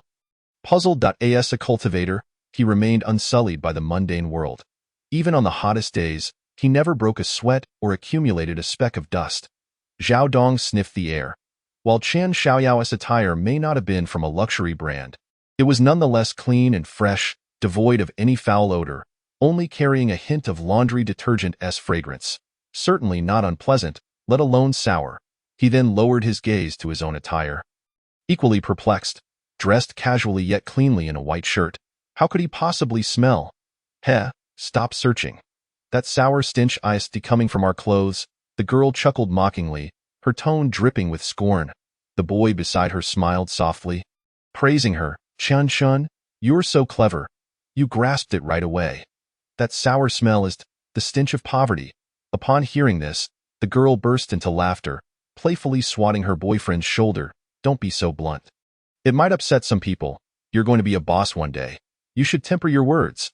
The boy nodded in agreement, then turned to her. Chen, you really understand. How much was that handbag you wanted last time? I believe it was several thousand yuan. Chen replied with a giggle. The two fell silent, their gazes seemingly fixed on Chen Xiaoyao and Zhao Dong. The stench of poverty. Chen Xiaoyao chuckled softly, shaking his head without a word, finding the situation amusing. In the immortal realm, where everyone practiced cultivation, it was clear Chen Xiaoyao was not to be trifled with, and thus few dared to speak disrespectfully. However, here, few recognized his stature, and he had endured mockery more than once, yet he remained unfazed. Zhao Dong, however, did not share his composure. Hearing their words, his expression darkened. He was having a bad day. Usually commanding respect and admiration, he hadn't expected to be ridiculed twice while accompanying Chen Xiaoyao in Qingzhou. Few would dare speak to him in such a manner, well aware of his methods. Yet noticing Chen Xiaoyao's indifference, he suppressed his irritation and shot a fierce glare at the couple behind them. The girl's face paled slightly, startled by Zhao Dong's piercing gaze, yet she continued to mutter under her breath. What is he glaring at? Can't a person dress like this without being criticized? Stupid scar-faced guy. The scarred face. Upon hearing this remark, Zhao Dong felt an overwhelming urge to slap her across the face. He was utterly unfamiliar with the notion of cherishing delicate beauty. The girl's boyfriend, however, displayed no sign of fear. Wrapping his arm around her shoulder and defiantly raising his chin, he declared with arrogance, "Chen Chen? These country bumpkins are always like this. They've grown accustomed to bullying in their village and believe every problem can be resolved with brute force. And look at him, wearing a white shirt. How utterly ridiculous. Why not wear an old man's shirt instead, you scar-faced fool? After this, we should head to the international store and buy a few nice outfits to properly coordinate our looks. He has certainly set a poor example for us." Chen Chen nodded eagerly, her heart swelling with emotion. "I also want to buy a handbag. Buy it," the boy responded with a dominating flair. Zhao Dong's face turned as cold as ice, his fists clenching involuntarily. Had it been any other day, he would have made these two realize what it meant to face the underground iron fist of Qingzhou. Chen Xiaoyao, observing Zhao Dong's demeanor, couldn't help but find some amusement in his misfortune. This fellow was indeed having a rough day, enduring ridicule for no reason while standing beside him. It seemed he was being mocked even more than Chen Xiaoyao himself. Pondering with his chin in hand, he noted that the two people behind him had initially aimed their taunts at him, but with Zhao Dong turning around, all their firepower was now directed at him. Zhao Dong inhaled deeply, suppressing his displeasure, and turned to the couple with a friendly smile, asking, "What does your family do, brother?" "Oh, scared, are we? Looking to make connections?" Chin Chin glanced at her boyfriend, a sneer spreading across her face. As a feeling of superiority surged within her, the boy shook his head defiantly, his gaze towards Zhao Dong dripping with disdain, choosing not to divulge what his family did, as if the meaning were clear without words. Unable to extract the questions he desired, Zhao Dong felt frustrated, as if he had suddenly become a sycophant, casting a venomous glare at them, memorizing their faces before ignoring them entirely. Meanwhile, Chen Chen discreetly took out her phone, activating the camera and zooming in, whispering to her boyfriend, "Let us see what seats they bought." Her boyfriend nodded, peering at Chen Chen's phone, and as they focused, astonishment flickered in their eyes. Did they buy business class seats? They exchanged glances, realizing that business seats cost several hundred. Together, these two had likely spent nearly 1,000. The girl muttered softly, "They must feel ashamed after we mocked them, trying to save face by purchasing business seats. It takes several hours to get to Chuanshan. Ha, I bet after buying their tickets, they won't even have money left for lunch. Shui, let us buy business class seats too," Chen Chan murmured to her boyfriend. Shui's expression soured slightly. He was reluctant to spend the money, even though they were also headed to Chuanshan. The business class seats seemed unnecessary. Sensing Shui's hesitation, Chanshin pouted. "Those two poor souls bought business class seats. So we should too." "All right," Shui relented with a nod, reasoning that it wasn't too much money. He shot an annoyed glance at Zhao Dong, muttering, "Honestly, wearing a shirt worth only a few bucks and still wanting to buy business class seats. With that money, why not invest in some decent clothes? Buying tickets won't change their true identity. Buying tickets won't alter the facts of their identities," Chin Chun replied with a cheerful smile. "You little brat, I've given you face." Zhao Dong gritted his teeth, feeling increasingly irritated by the incessant chatter of the two, akin to bothersome flies. He wished he could dispose of them or perhaps toss them into the river to feed the fish. Chapter 88. Finished taking photos? Let us go, Chen Xiaoyao said nonchalantly, showing no interest in them as he prepared to leave. Zhao Dong took a deep breath, calming himself before following suit. However, the two behind him persisted in their mockery. Upon seeing Chen Xiaoyao strolling with his hands behind his back, Chin Chin covered her mouth and laughed. "Oh my, look at the big boss. Seems he is quite ill, with that indifferent stride. One might think he is wearing a designer label." Banneroo, Shui chuckled, his eyes filled with contempt. "What the hell?" Zhao Dong's brows knitted together, unable to contain his frustration. While he could tolerate insults directed at himself, slights against Chen Xiaoyao were intolerable. After all, he was a significant figure, not someone these two could afford to belittle. They should be the ones standing by him, seeking his approval. Though it was a bit excessive to say he could twist himself into a pretzel.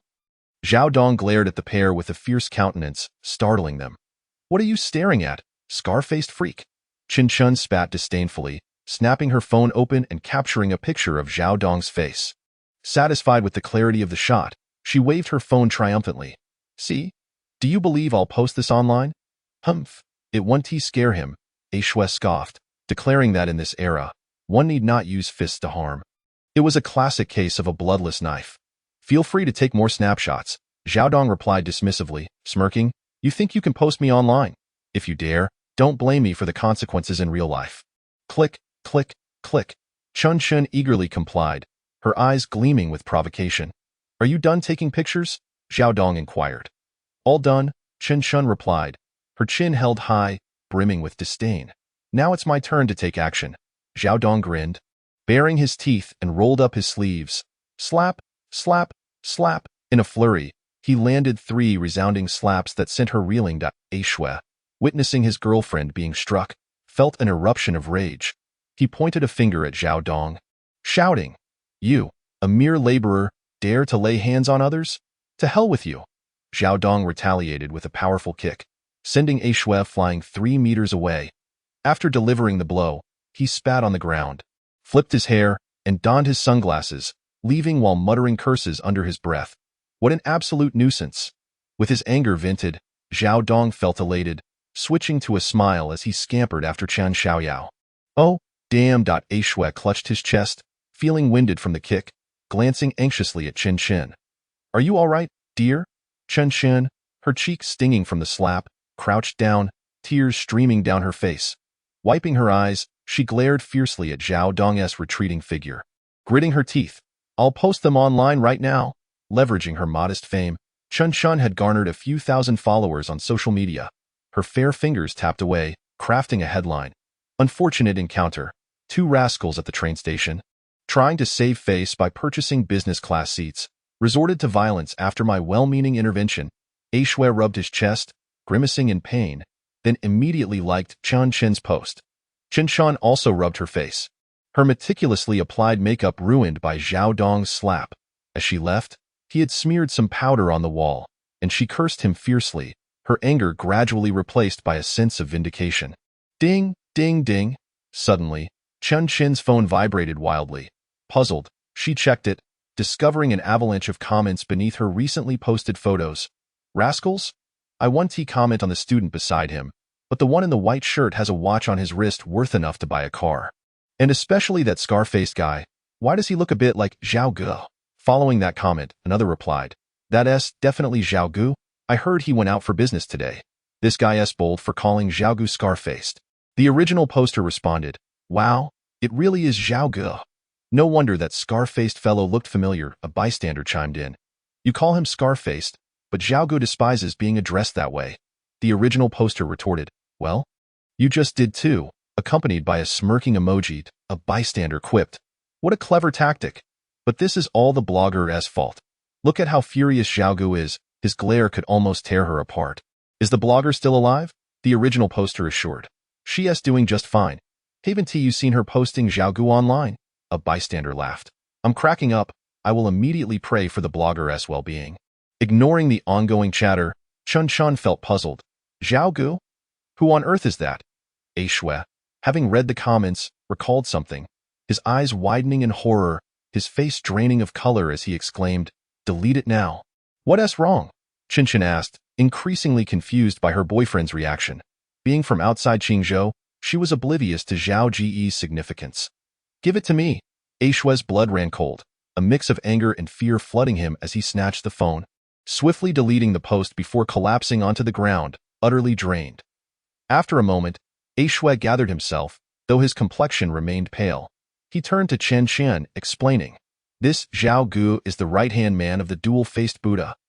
Swallowing hard, he glanced at the 2 business-class tickets in his hand, ripping them into shreds while murmuring, Let us take the next train. No, we'll go tomorrow.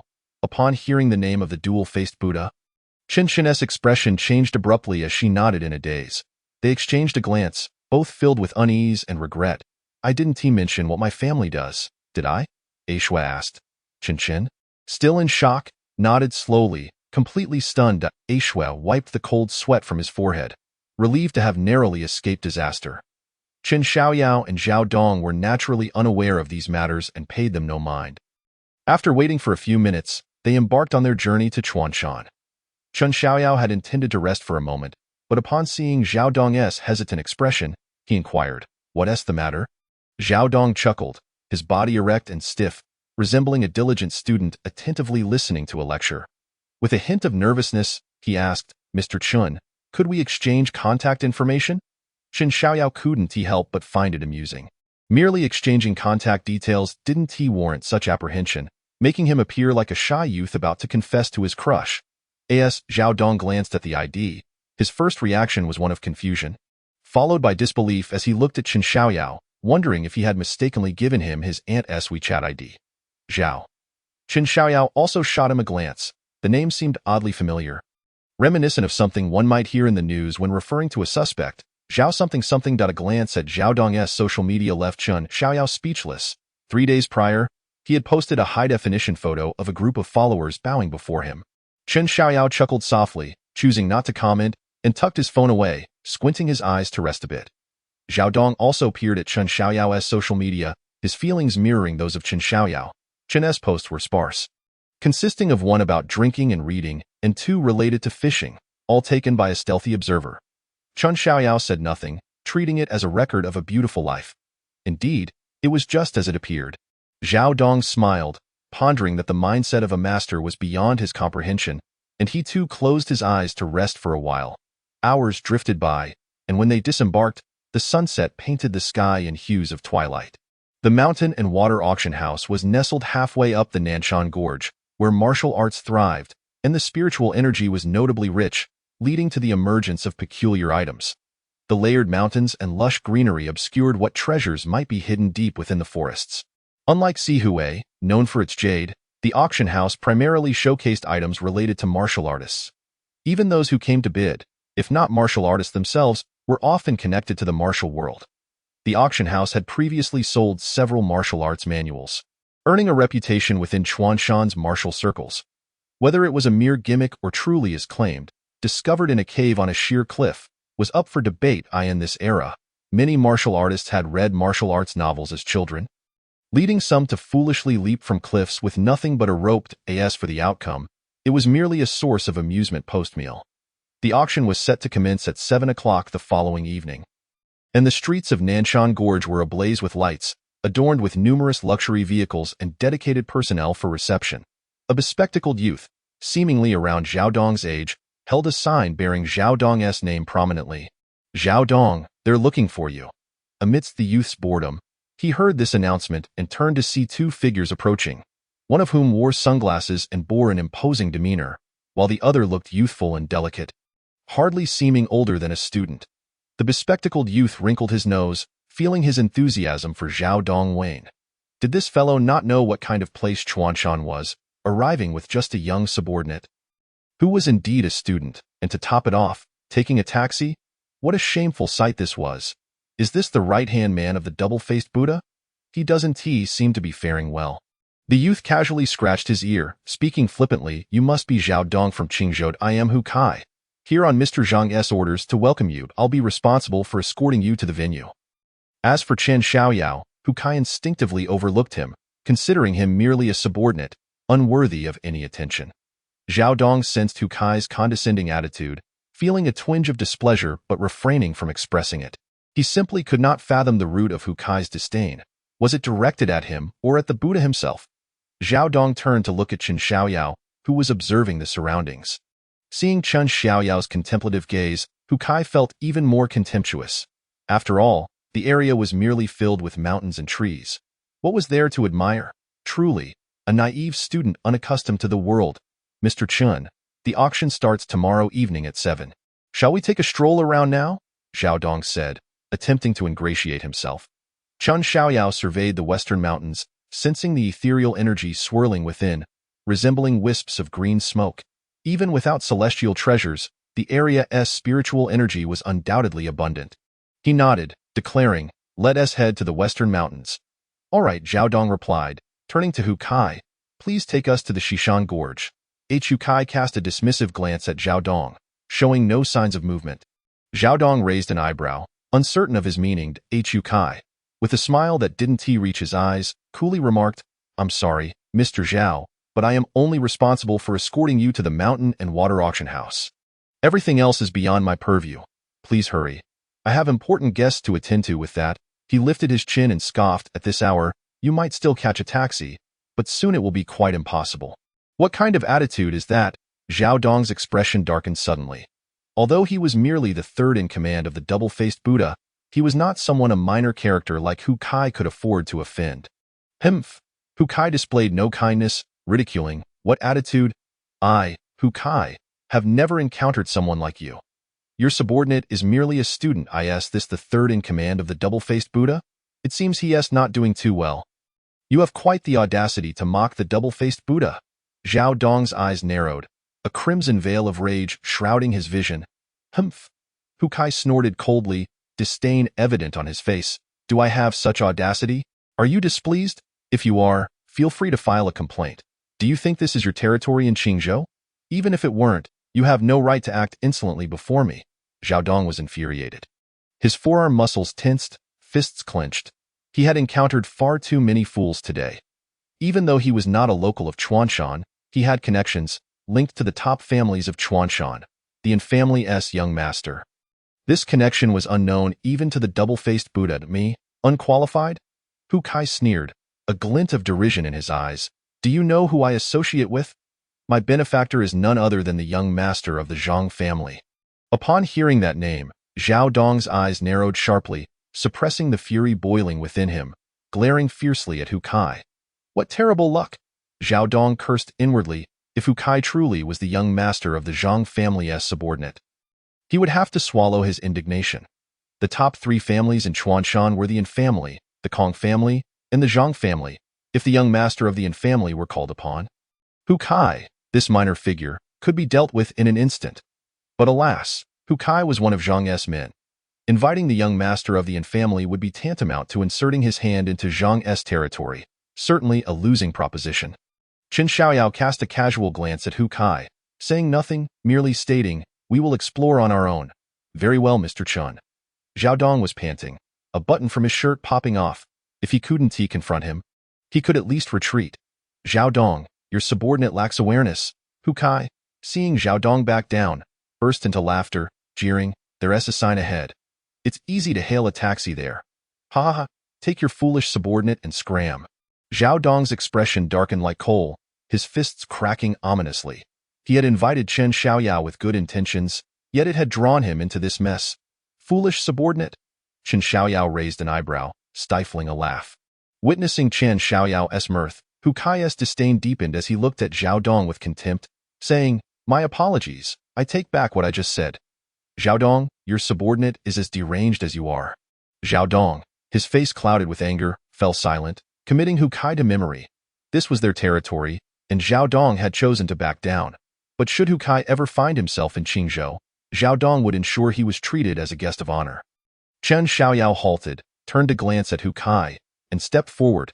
Hu Kai, feeling the weight of Chen Xiaoyao's calm gaze, inexplicably took a step back, yet continued to taunt. "What's wrong? Is the little subordinate upset?" "Not at all." Chen Hu Kai shook his heavy head, picking up the shattered glasses from the ground, his irritation palpable. He was aware that Zhao Dong was involved in the underground scene, but he never anticipated that Chen Xiaoyao would slap him directly. After all, he was mingling with Zhang Xiao. A lackey is merely a lackey, acting recklessly without regard for the consequences, truly infuriating. "You're finished. I'll call Zhang Xiao right now. Just wait for your demise." Smack! Chen Xiaoyao offered him no opportunity to make that call, delivering several crisp slaps that left Hu Kai seeing stars, blood trickling from the corner of his mouth, the sound of each hit resonating with a mix of satisfaction and pain. Although Zhao Dong felt a sense of relief, he recognized that Hu Kai's earlier words were not mere bravado.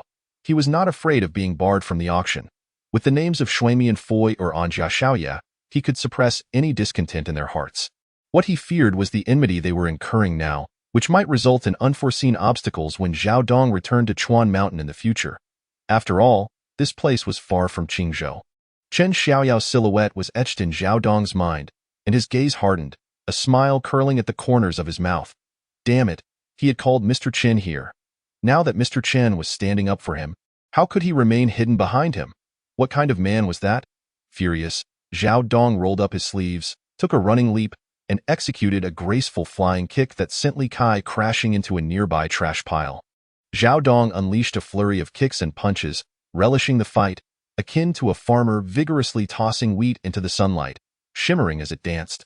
Initially, Hu Kai had intended to wait for Zhao Dong to rein in his lackey, but he never expected to receive a powerful flying kick instead. And no matter how arrogant Hu Kai was, he realized Zhao Dong was genuinely angry, quickly shielding his head, curling up on the ground, wailing and begging for mercy. After several minutes of beating, Hu Kai, battered and bruised, sat slumped beside the trash heap, a wilted vegetable leaf dangling from his head, utterly disheveled. Despite his injuries, Hu Kai shot a fierce glare at the two, refraining from speaking, yet it was unmistakable that he had begun to harbor resentment towards them, especially Chen Xiaoyao, whose slaps had nearly knocked his soul out of him. He felt as if he were under some buff. Experiencing penetration and critical hits, Hu Kai racked his brain, unable to comprehend how anyone could deliver such blows, his head buzzing yet acutely aware of the pain. "Mr. Chen, let us depart," Zhao Dong said, wiping the sweat from his brow. His smile radiant, undoubtedly satisfied with the beating he had just delivered. As for the repercussions, Zhao Dong merely chuckled, already prepared to leverage the name of Anjia Shaoi in a rush. Chen Xiaoyao replied nonchalantly, "Since he has been struck, it signifies he has contemplated a solution." Turning to Zhao Dong, he stated, "Today, we saved him." "Huh? What?" Not only was Hu Kai taken aback, but Zhao Dong's expression mirrored his confusion. Hu Kai touched his still bleeding nose, staring blankly at Chen Xiaoyao, incredulously exclaiming, "Saved me? Is this what you call saving me? Is it being rescued from a safe environment only to receive a brutal beating? That's exactly it. Why all the unnecessary chatter?" Chen Xiaoyao replied coolly, "Who, me?" Hu Kai's gaze was dazed as he looked at Chen Xiaoyao, then at Zhao Dong, sniffling as he remarked, "Zhao Dong, does your lackey have a few screws loose?" Zhao Dong hesitated, words escaping him. He was just as bewildered as Hu Kai. "You were beaten by two people," Chen Xiaoyao stated, fixing his gaze on Hu Kai. "Yes, I was beaten, and those two were you." Hu Kai gulped, a chill rising within him. Was this guy really a lunatic? If he was, did he possess any credentials? If he were certified, Hu Kai might just suffer a beating for nothing. Ignoring Hu Kai's inner turmoil, Chen Xiaoyao continued, "Those two have already been driven away." "What on earth are you talking about?" Smack! Before Hu Kai could finish, Chen Xiaoyao snapped his fingers lightly, causing the spark in Hu Kai's eyes to immediately fade, leaving him vacant. After a few seconds, his gaze regained focus. "Hu Kai, are you all right?" Chen Xiaoyao inquired, feigning concern.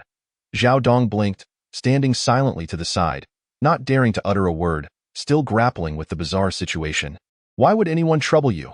"Thankfully, we were here," Chen Xiaoyao said, tugging Hu Kai's tie to pull him out of the trash heap. Hu Kai, his eyes bloodshot, wiped his face and looked at Chen Xiaoyao and Zhao Dong with gratitude, saying, thank you both." "Huh?" Zhao Dong's mouth fell agape, feeling as if struck by lightning, staring at Hu Kai in disbelief, his eyes glistening with tears of gratitude, crystalline and cold. "What do you mean? If we hadn't arrived just in time, Hu Kai would have been in serious trouble." Chen Xiaoyao nodded, patting Hu Kai on the shoulder, his expression unchanging, saying, "As long as you are unharmed, that is what matters." "Is that so?" Zhao Dong, filled with confusion, glanced once more at Hu Kai. The gratitude on his face seemed genuine. This revelation left Zhao Dong perplexed, a comedic scene playing in his mind. I should be thanking them. The thought echoed like a drumbeat, lingering. Zhao Dong shivered, muttering to himself, "What is happening now? What kind of operation is this? Can someone please explain this to me?" "No one." "Let me take another look." Chapter 92. Shishan stream, damn it. Daring to hit me. They must truly be tired of living. Hu Kai grimaced as he felt a sharp pain coursing through him, wincing and bending over, supporting himself on his knees. After several minutes, he finally turned to Zhao Dong and said, "If it weren't for you two today, I would really have been in trouble. That kick was brutally powerful, nearly taking my breath away. You ain't no need to be polite." Zhao Dong replied, dazed, touching the scar on his forehead, forcing a smile while standing rigidly. The young man from the underworld stood at attention. Chen Xiaoyao waved his hand dismissively, saying, "Stop standing there like a fool. Let us head to Shishan." "Right, Mr. Zhao, I'll personally escort you.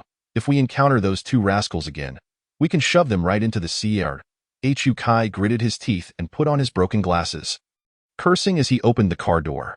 Zhao Dong observed how the two acted as if nothing had happened and suddenly felt the urge to say he should be underneath the car. Not inside it. After hesitating for a moment, he decided to get in. What kind of trick is this, Mr. Chen? Hypnosis. Zhao Dong wiped the cold sweat from his face, glancing at Hu Kai's eyes in the rearview mirror, feeling sorry for him, as it was impossible to see clearly. After Zhao Dong's vigorous beating, Li Kai's eyes had transformed into panda eyes. Just consider it hypnosis, Zhao Dong thought, suppressing the goosebumps rising on his skin, feeling a deeper respect for Chen Xiaoyao. However, compared to respect, his curiosity surged wildly that day. I almost got shot. Could it also have been Mr. Chen's doing? Zhao Dong endeavored to recall the events of that day. But after a moment, he dismissed the absurd notion. The deaths of several of his subordinates and the suit he later stuffed into the wardrobe provided ample evidence that Chen Xiaoyao had not hypnotized him that day. While the memories might be flawed, the benefits he had gained were undeniably real. The territory Zhao Dong had claimed was indisputable, elevating his status in the gang and increasing the number of his subordinates. Yet, knowing that Chen Xiaoyao possessed such abilities made Zhao Dong silently ponder whether he should continue to curry favor with him or maintain distance, fearing that one day he might inexplicably fall under Chen Xiaoyao's spell, losing everything he had built. After a brief internal struggle, Zhao Dong rolled down the car window, lit a cigarette, and a faint smile appeared on his face. He had made up his mind. He would indeed continue to follow Chen Xiaoyao. He realized that he had been completely captivated by Chen Xiaoyao's methods. Overlooking some details, a smirk crept onto Zhao Dong's lips as he recalled the earlier events, unable to suppress a laugh. Chen Xiaoyao, observing Zhao Dong's laughter in the rearview mirror, wore a subtle smile of his own. Little did Zhao Dong know that all his thoughts were meticulously orchestrated by Chen Xiaoyao. Why would Chen Xiaoyao need to be clumsy in distorting a person's perception? With just a thought, he could manipulate reality. His earlier actions were merely a performance for Zhao Dong's benefit. This clumsiness was a signal to Zhao Dong that there was no need to fear him. To deceive someone requires only a hook. All the thoughts must be conjured by the person themselves, ensuring they would firmly believe in them. Regarding Chen Xiaoyao's motivations for his actions, he undoubtedly harbors his own intentions. As for Zhao Dong, Chen Xiaoyao currently considers him a matter to observe and perhaps abandon at any moment. The only road leading to the summit of Xishan Gorge is a winding path. And while the layered mountains present a picturesque scene, the complexities of development here are profound. Additionally, the forest harbors toxic gases, rendering the potential profits meager. No one is eager to engage in a losing venture. Upon reaching the peak, Li Kai, with bruises adorning his face, pushed up the remnants of his shattered glasses, murmuring to himself about needing a hospital checkup, feeling as though he had sustained severe internal injuries. With his cheek throbbing painfully, watching his business vehicle recede into the distance, Zhao Dong couldn't help but chuckle several times, then composed himself and turned to Chen Xiaoyao, asking with a hint of confusion, "Mr. Chen, what brings us here?"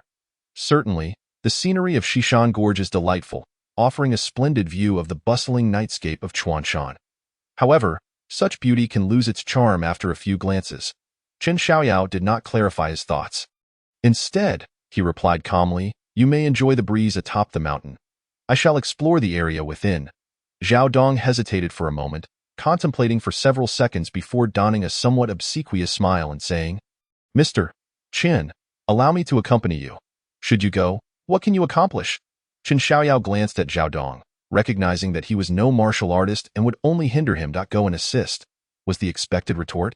In truth, Zhao Dong was eager to follow Chen Xiaoyao to cultivate a closer rapport, driven by curiosity about what he might be doing in the depths of the mountains at such an hour. A person of his caliber was surely up to something extraordinary, perhaps even setting the forest ablaze. Suppressing his absurd thoughts with a sheepish smile, Zhao Dong understood that Chen Xiaoyao was a sage of fortune-telling, typically possessing profound knowledge of feng shui, one who could discern the intricacies of the land and its energies. Chen Xiaoyao replied with a faint smile, showing no regard for Zhao Dong's curiosity. "Are you intrigued by me?" This direct inquiry caught Zhao Dong off guard, leaving him momentarily speechless before he nodded honestly. "Our fates are not yet entwined." Chen Xiaoyao regarded him for a moment, then fell silent, disregarding the no trespassing sign as he strolled into the forest with his hands behind his back. Since Chen Xiaoyao had not permitted him to follow, Zhao Dong wisely refrained from pressing the issue. Recognizing that there would be future opportunities to meet again, and there was no rush, however, he pondered the meaning behind Chen Xiaoyao's remark about their fates not being entwined. Lighting a cigarette, he contemplated the cryptic nature of such sayings uttered by sages. Furrowing his brow, Zhao Dong found himself unable to comprehend, settling onto a bench atop the mountain, relishing the cool breeze of the summer night, which offered a momentary respite. Moonlight filtered through the leaves, casting dappled shadows upon the narrow path. Chen Xiaoyao ambled leisurely, savoring the faint curling smoke. Before long, a gossamer mist resembling white silk began to rise among the trees. Sensing the air, Chen Xiaoyao furrowed his brow slightly. The mist was no ordinary fog, but rather miasma.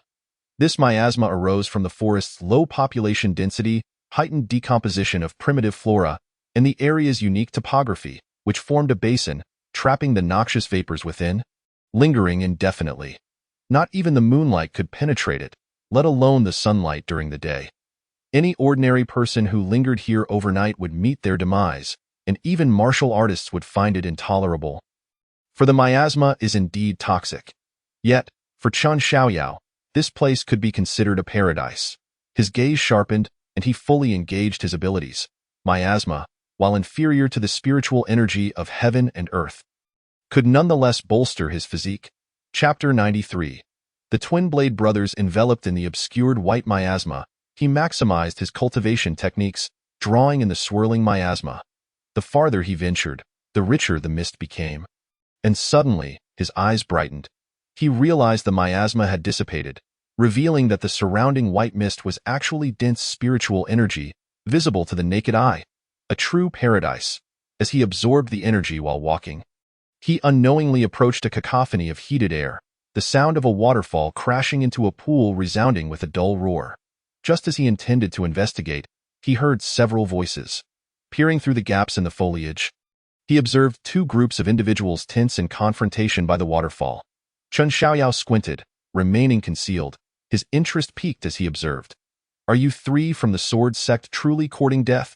My twin-blade brothers wield blades that spare no life.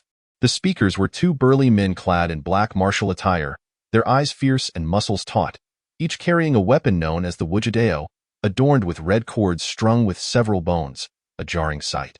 The wujidao, commonly known as the ghost-slaying blade, was frequently employed during the war against Japan, yet the gruesome embellishments made by these men rendered their overall demeanor grotesque. On the opposing side stood three individuals. Two men and a woman, dressed in dark blue robes with long swords and silver bells at their waists, their attire elegant, with a white crane embroidered on the back of their long garments. Among them, the youngest appeared no older than 16 or 17. His youthful features belied a formidable presence, unmistakably the strongest of the trio. Humph! The flesh-liquid sect had no business here first. This site belonged to our sword sect. The woman from the sword sect glared at the twin-blade brothers with indignation. The young man remained silent, stoically observing. The sword sect's senior apprentice glared at the twin-blade duo, exclaiming, "Flesh-liquid sect. Our master has been seeking you, especially the infamous twin-blade brothers, sacrificing the innocent, not even sparing children. How can you commit such heinous acts?" The elder of the twin-blade brothers scoffed dismissively, spitting in contempt. "What a load of nonsense! We are from the bright sect. Your naming conventions are utterly ridiculous." Meanwhile, the second twin-blade brother cast a sinister glance at the young sword sect apprentice, a malevolent smile creeping across his face. Ever wary of him, the three from the sword sect had come in search of opportunities, not anticipating the flesh-liquid sect's presence. This revelation had startled the two sword sect members, who were relieved to have their younger apprentice with them. Otherwise, the treasure here could have easily slipped from their grasp due to the twin-blade brothers' strength. Exchanging glances, the twin-blade brothers shared a scoff, their eyes filled with disdain directed at the sword sect trio. "Scram, or don't blame us for slaying you. You've been causing quite a stir in Chuanshan, killing and plundering, committing unspeakable atrocities. You truly deserve to be punished." The sword-wielding youth coldly regarded them, his gaze sharp as steel. The second twin-blade brother felt a chill grip his heart, instinctively tightening his grip on the hilt of his wujidao, anger boiling within him, feeling his momentum suppressed by this mere youth. The elder twin-blade brother turned his attention to the youth. His derision barely concealed. "You are quite young, but speak with a bold tongue. The Qingqing Sword Mountain is truly in decline, allowing a mere boy to take the spotlight." "A mere boy?" the senior apprentice from the sword sect interjected, furrowing his brow in anger. "Though you know who he is?" The second twin-blade brother raised his head, a smirk playing on his lips as he surveyed the youthful face of the sword sect apprentice. Speaking defiantly, of course, the so-called genius of Qingqing Sword Mountain, Xianji, isn't it? The elder twin-blade brother chuckled darkly, fixating his gaze on Xianji, his murderous intent unmasked. At such a young age, already a mid-level expert in the dark strength realm. Impressive. But today, you three have crossed paths with my brother and me. Your lives may not last long. As the words fell, both twin-blade brothers erupted into laughter. If this had been a month prior, they would have feared such a figure. However, the tides had shifted. Having sacrificed countless innocents to bolster their own strength, they had both advanced in just a month, gaining notoriety throughout the martial world. They cared little for how they were perceived. After all, who in Chuanshan's martial circles did not recognize the two Wujidao? Xianji snorted disdainfully, feeling no fear towards the twin-blade brothers. After all, one sword was more than sufficient. Noticing the sharpness in Xianji's gaze, the second twin-blade brother exaggeratedly proclaimed, "Little Xianji, in a one-on-one duel, my brother and I would naturally be at a disadvantage, but 2 against 1. You shall surely perish today." "How dare you underestimate us?" the sword sect's female disciple exclaimed fiercely. Though she and her senior brother were merely at the peak of the bright strength realm, they were no mere insects. 2 against 1, they could certainly injure one of the twin-blade brothers. The elder twin-blade brother's expression turned serious, his voice booming and shaking the stones at the water's edge, causing the sword sect duo to stumble back 3 steps with shock. "What?" The senior apprentice's heart sank. The elder twin-blade brother had reached the mid-level of the dark strength realm. Just a single utterance had left him feeling dizzy and disoriented. Feeling the formidable strength of the twin-blade leader, the Swordgate senior sister was struck by an ominous premonition. Just a month ago, the twin-blade brothers had only reached the initial stage of the dark energy realm, yet in a mere 30 days, the twin-blade leader had ascended to the mid-stage. It is essential to recognize that the path after the initial stage of dark energy is extensive. Following the initial stage comes the early stage, and only after that does one reach the mid-stage. Naturally, without years of diligent cultivation, such rapid advancement is nearly impossible. No wonder they resorted to using ordinary people as a catalyst, akin to riding a rocket in their ascent. And it is no surprise they chose to become malevolent practitioners. The Swordgate senior sister exchanged a glance with her senior brother, both perceiving the shared sentiment of foreboding in each other's eyes. Today, they were likely to face defeat. Xianji's expression remained unchanged. His booming shout merely caused his long robe to tremble as if it were imbued with the solidity of rock, having no effect on him. But his senior brother and sister, Xianji sensed impending doom. The disparity in strength between his senior brother and sister and the twin-blade brothers was insurmountable. Should they engage in direct confrontation today? Not only would his senior brother and sister falter, but he himself would likely suffer as well. "Are you afraid?" The twin-blade second brother observed the trio with keen interest, sneering, "Just 3 young pups. Even if your master were here, my brother and I would not fear him." Chapter 94 Himph. Thinking of escaping? You truly are audacious. The Swordgate senior brother was nearly apoplectic upon hearing the twin-blade second brother's braggadocio. Their master was a revered martial arts master, while the twin-blade duo were merely experts at the dark energy level. How dare they speak so boldly? It was only because their master was absent that the twin-blade brothers had the audacity to mock them. With a chilling gleam, the twin-blade's second brother drew his great sword, the moonlight glinting off its blade, and with a bloodthirsty grin, he proclaimed, "How many masters have perished beneath my brother and me this past month? Today, slaying the 3 of you will only bolster our fame." Humph. Xianji let out a cold snort, addressing his senior brother and sister. "I shall engage his elder brother in a few exchanges." The twin-blade leader possessed the greatest strength, while the twin-blade second brother was only at the early stage of dark energy, thus Xianji's decision bore no flaw. His senior brother and sister exchanged glances, their gazes sharp as the swords at their waists shimmered and sang, akin to the beating of drums on the battlefield, and the 2 sides immediately clashed. "Come forth." The twin blade leader cackled maniacally, pointing his great sword forward, shattering the stones beneath his feet as he charged toward Xianji with astonishing speed. Unfazed, Xianji's gaze sparkled. His sword was even swifter. Before the twin blade leader could close the distance, several sharp gusts of cold energy surged toward him. Xianji's sword radiated brilliance, and with a flurry of strikes, he compelled the twin blade leader to retreat several paces, leaving him both astonished and enraged. What an astonishing brat! Though both were at the mid-stage of dark energy, the twin blade leader was unable to withstand even 3 exchanges against Xianji, revealing a staggering disparity. Boom! An overwhelming aura filled with murderous intent enveloped the surroundings as the twin blade's second brother's ferocity intensified.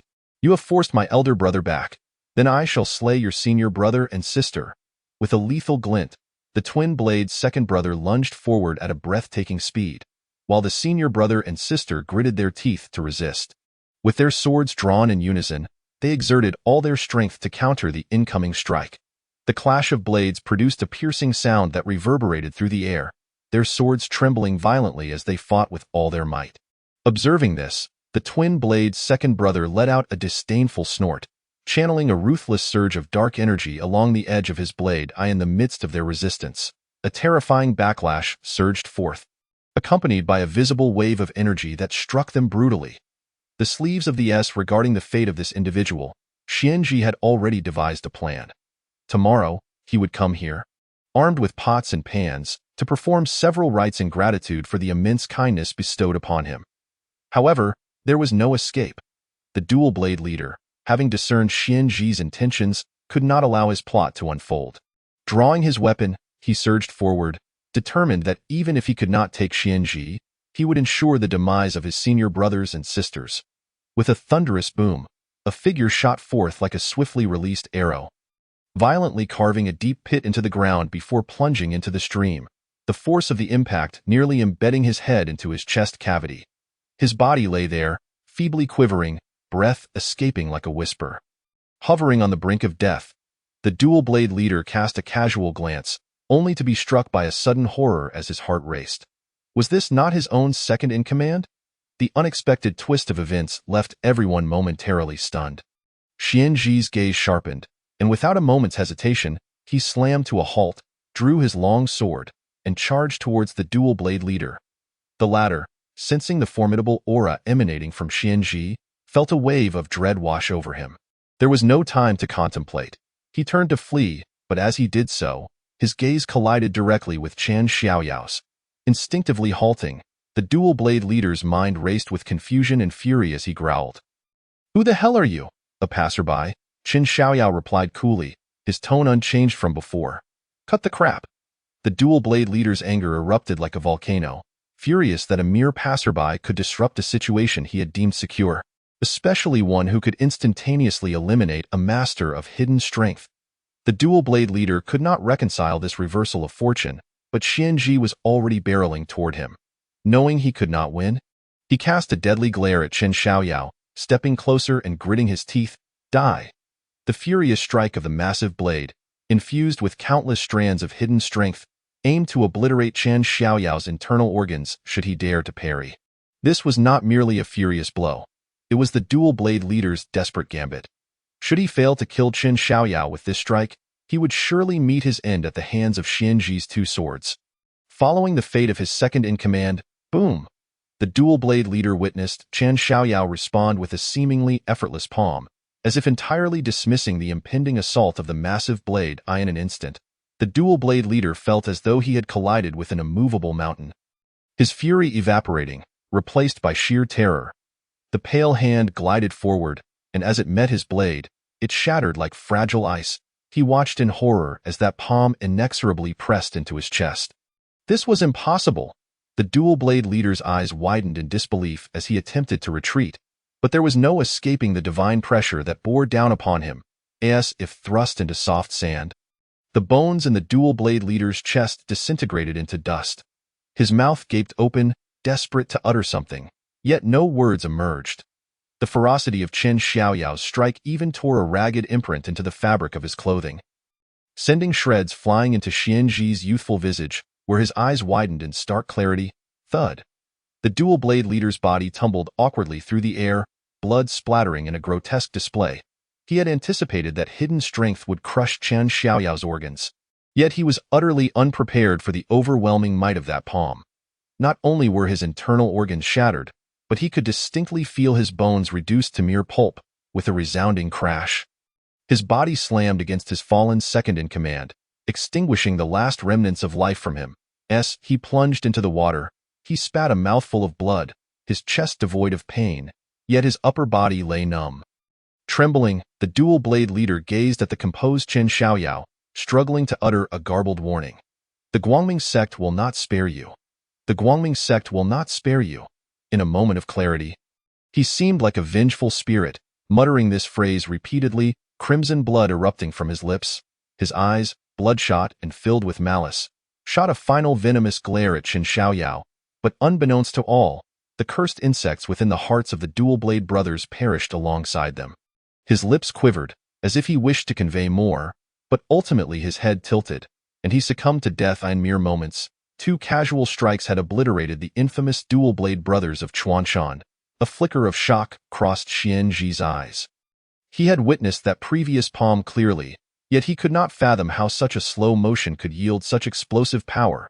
It seemed ordinary individuals could easily evade it, yet the dual-blade leader, a master of hidden strength, had been utterly unable to escape. This was perplexing. Xianji, grappling with his thoughts, realized that even in a one-on-one confrontation, he could not hope to annihilate the dual-blade leader. This mysterious figure's strength was terrifyingly formidable. He swallowed hard, a chill creeping into his heart. Meanwhile, the senior brothers and sisters appeared to have just returned from their shock. Chapter 96. No need to thank me. The faces of the senior brothers and sisters were drained of color, their hearts tumultuous. The youth before them could not be much older than their own junior disciple, perhaps around 18 or 19 years of age. Yet, despite his youth, he had effortlessly slain the dual-blade brothers. The strength of Chen Xiaoyao was a thought they dared not entertain. They exchanged glances, sheathing their swords and approaching Xianji's side.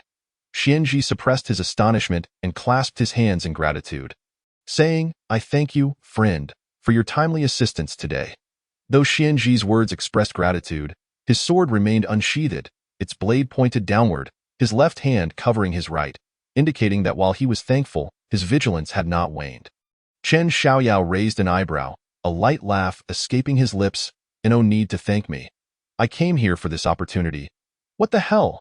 The senior brother, who had yet to approach, nearly choked on his breath upon hearing this. His feet faltering as he stumbled forward, drawing his sword once more. Indeed, it was as he suspected. Xianji's gaze sharpened, stepping back a few paces to distance himself from Chen Xiaoyao, though his heart raced. His hand remained steady, the sword turned to point directly at Chen Xiaoyao. Such a powerful being could not have intervened without reason. Yet, why did so many know of this secluded place? Xianji's mind was rife with uncertainty as he gripped his sword tighter. Although he was oblivious to how they had discovered this opportunity, it was clear that they must first contend with Chen Xiaoyao. But could they? After all, the dual-blade brothers had been dispatched with ease. As if swatting away a child's head. "This opportunity is mine. I do not wish to harm you," Chen Xiaoyao stated calmly, his eyes serene, his gaze piercing, like a gentle breeze causing his garments to flutter. Exuding an air of an exalted being. Just from his imposing stature alone, it was evident that he was extraordinarily formidable. Not to mention, he had effortlessly dispatched the dual-blade brothers, while the senior brother and sister had not witnessed the event clearly. The 2 lifeless bodies lay quietly aside, their crimson blood washed away by the stream. "You are talking nonsense. What gives you the audacity to say so?" the senior brother shouted in fury. They had awaited this opportunity for ages. And how could they so easily relinquish it? Yet, deep down, he understood that before this figure, they held no advantage. The illustrious dual-blade brothers had perished at the mere touch of his hands. He did not believe himself capable of withstanding a single strike from Chen Xiaoyao. Though apprehensive, the senior brother felt a prick of pride. They could not simply retreat today, for that would tarnish the reputation of Qingqing Mountain Sword. Moreover, Chen Xiaoyao had come alone, unarmed, and their own junior disciple might well be able to subdue him. In this moment of contemplation, the senior brother failed to notice that their once invincible junior disciple had begun to waver in the presence of this man. The senior brother and sister had already been severely wounded by the dual-blade second-in-command, rendering them unable to fight alongside their junior disciple. Nevertheless, they stood resolutely by his side, glaring at Chen Xiaoyao while lending their support. Xianji inhaled deeply, positioning himself at the forefront, his gaze locked onto Chen Xiaoyao's. Unwavering but a commendable gaze, Chen Xiaoyao remarked, unfazed by the hostility directed at him, his attention shifting to the visibly shaken senior brother and sister. With a gentle smile, he added, "You two need not regard me with such hostility. You are not yet worthy, you arrogant bastard." The senior sister's cheeks flushed with anger, yet she found herself unable to retort. The momentum they had briefly gathered evaporated in an instant, leaving them feeling quite uncomfortable. The casual strikes Chen Xiaoyao had unleashed had deeply unsettled both the senior brother and sister. In the depths of Xianji's eyes, a cold glimmer flickered. He was uncertain of Chen Xiaoyao's prowess. The previous battle had concluded in a manner that was both uncanny and perplexing. As Xianji regained his senses, he realized that the twin Blades brothers had already perished. Although he understood the likelihood of being unable to defeat Chen Xiaoyao, Xianji nonetheless raised his sword. He had to strike, for it was the pride of a swordsman, tempered by countless trials, resolute and unyielding. Xianji could accept his defeat, but he could not abide the thought of surrendering before even drawing his sword. Allowing the enemy to conquer without a fight, as a swordsman, as a sharp blade, he would rather meet his demise than fail to pierce the enemy's heart with his edge. Observing the resolute battle intent manifesting in Xianji's eyes, Chen Xiaoyao was taken aback, a faint smile gracing his lips as he remarked, "Then I shall grant you the opportunity to strike, so as not to wound your spirit of swordsmanship." Chen Xiaoyao discerned Xianji's inner thoughts. After uttering those words, he stood with a serene posture, his brilliant gaze fixed upon them, a perpetual smile playing at his lips, exuding both tranquility and arrogance. This was the composure of a true swordsman. And it was also the mercy of one.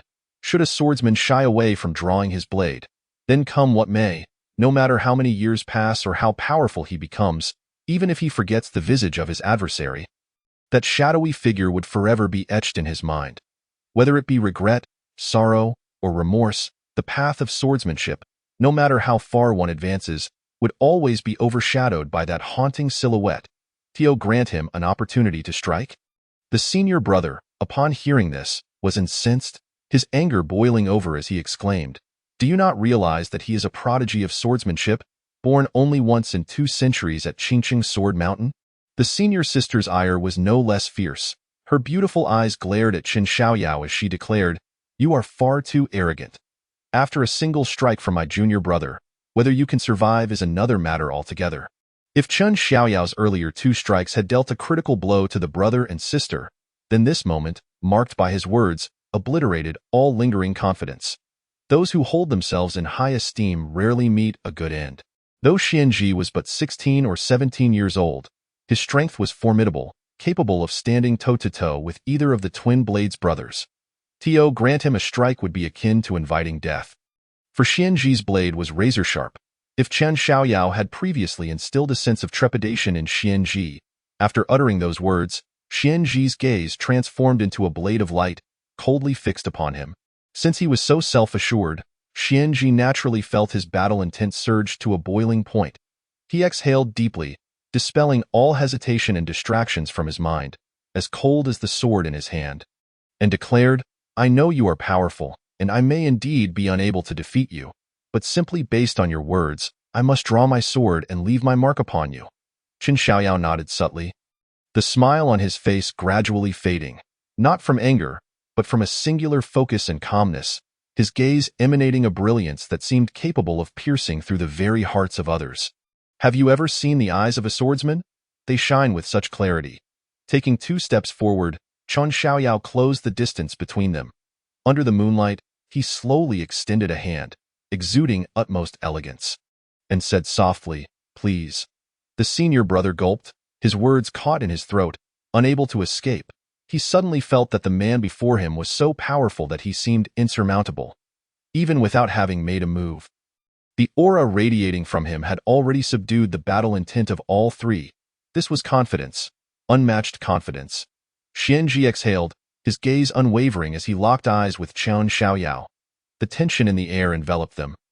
And even the senior brother and sister felt the weight of the moment, their breaths shallow and cautious. Surrounding them, the atmosphere was both tranquil and tumultuous, mirroring their inner turmoil. Though silence reigned, their hearts roiled with waves of emotion. The sound of water cascading and the chirping of insects blending under the moonlight, droplets sparkling like tiny jewels. "I have a sword." Xianji finally spoke, his gaze fixed intently on Chen Xiaoyao. His voice resonating with unparalleled battle intent, declaring, "This sword is named Silver Radiance Sword Shadow." Buzz. The azure robe billowed as if alive. The spirit crane behind him danced with the wind. A glimmer of light seemed to emanate from Xianji's eyes. His aura soaring to new heights, he gathered his strength, coiling like a spring, the sword intent swirling around the cold blade in his grasp, surging forth with immense power. Xianji gazed at Chen Xiaoyao with a cold detachment, refusing to be cowed by his stare. He was the swordsman prodigy of Qingsheng Mountain, and if he were to be subdued by another's gaze, he would no longer be worthy of the title of genius. With a resonant sound, the blade sliced through the air, moving at such speed that even the moonlight seemed to slip away from its edge. The surrounding grass was swept away like waves, and the light in Xianji's eyes appeared to expand. This sword would hold nothing back. Chen Xiaoyao's hair was tousled by the wind, yet his gaze remained steady, unflinching as he observed the approaching longsword. The sword's momentum surged, echoing in all directions, the silver light dazzlingly bright, as Xianji's strike shattered the stillness with a thunderous roar. This was a magnificent yet lethal display of swordsmanship. The blade bore intricate engravings, as if woven from clouds, signifying that all matters are but fleeting smoke. Etched upon the blade were inscriptions that spoke of vanquishing demons and saving the world, embodying great righteousness and the spirit of chivalry. Indeed, a fine sword. Chen Xiaoyao regarded the silver light surrounding him, dismissing it as he gently extended his pristine palm, akin to an ant attempting to shake a tree or a mantis confronting a chariot. It was the same palm that had felled the twin Blades brothers. The senior brother stood upright, his heart racing with anxiety as he watched his junior brother unleash his strongest strike, silently cheering him on. But in the next moment, his eyes widened in shock as he exclaimed, "2 fingers." His palm had transformed into 2 fingers. It was outrageous. This man was insufferably arrogant. The senior brother's anger flared, his eyes ablaze with fury. "A brazen fool, unworthy of life," the senior sister coldly declared, noting how he had utterly disregarded Qingqing Sword Mountain. Xianji's gaze sharpened, his internal power surging forth, the sword intent erupting like a silver tsunami. The brilliance of his blade blindingly bright. Should he strike, the silver world ought to be adorned with splashes of crimson.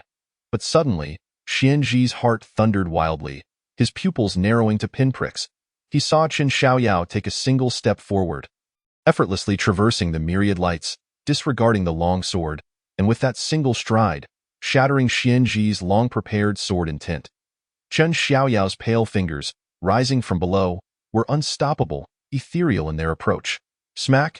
It was akin to shattering glass, echoing crisply in his mind, as countless sharp silver rays sliced past Chen Xiaoyao. All around, the trees bore deep, unseeable sword scars, yet not a single mark struck Chen Xiaoyao, whose silhouette appeared as a startled swan under the moonlight. Xianji's hairpiece suddenly snapped, strands of his dark locks cascading down as he stood in a daze. Leaves drifted slowly, swirling down to settle upon Xianji's hair, glistening in the moon's glow. The blade was held fast by Chen Xiaoyao's 2 fingers. Boom, boom, boom. The tumult of the waterfall thundered within Xianji's heart, his once vibrant eyes now dulled by disbelief as he beheld the tranquility in Chen Xiaoyao's gaze. It had been this same calmness just moments before, and it remained unchanged now. This was Xianji's most formidable strike. The gentle flow of water and the cries of insects faded into insignificance. His sword could not be retrieved. The senior brother and sister stood in shock, frozen in place, their hearts gripped by a lingering terror. The genius of Qingqing Sword Mountain, their strongest junior brother's mightiest strike, had been forcefully intercepted, accomplished with merely 2 fingers.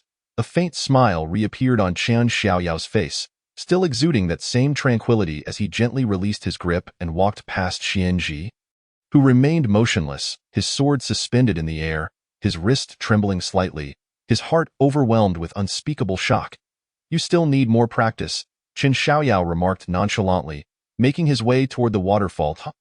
The spark in Xianji's eyes reignited.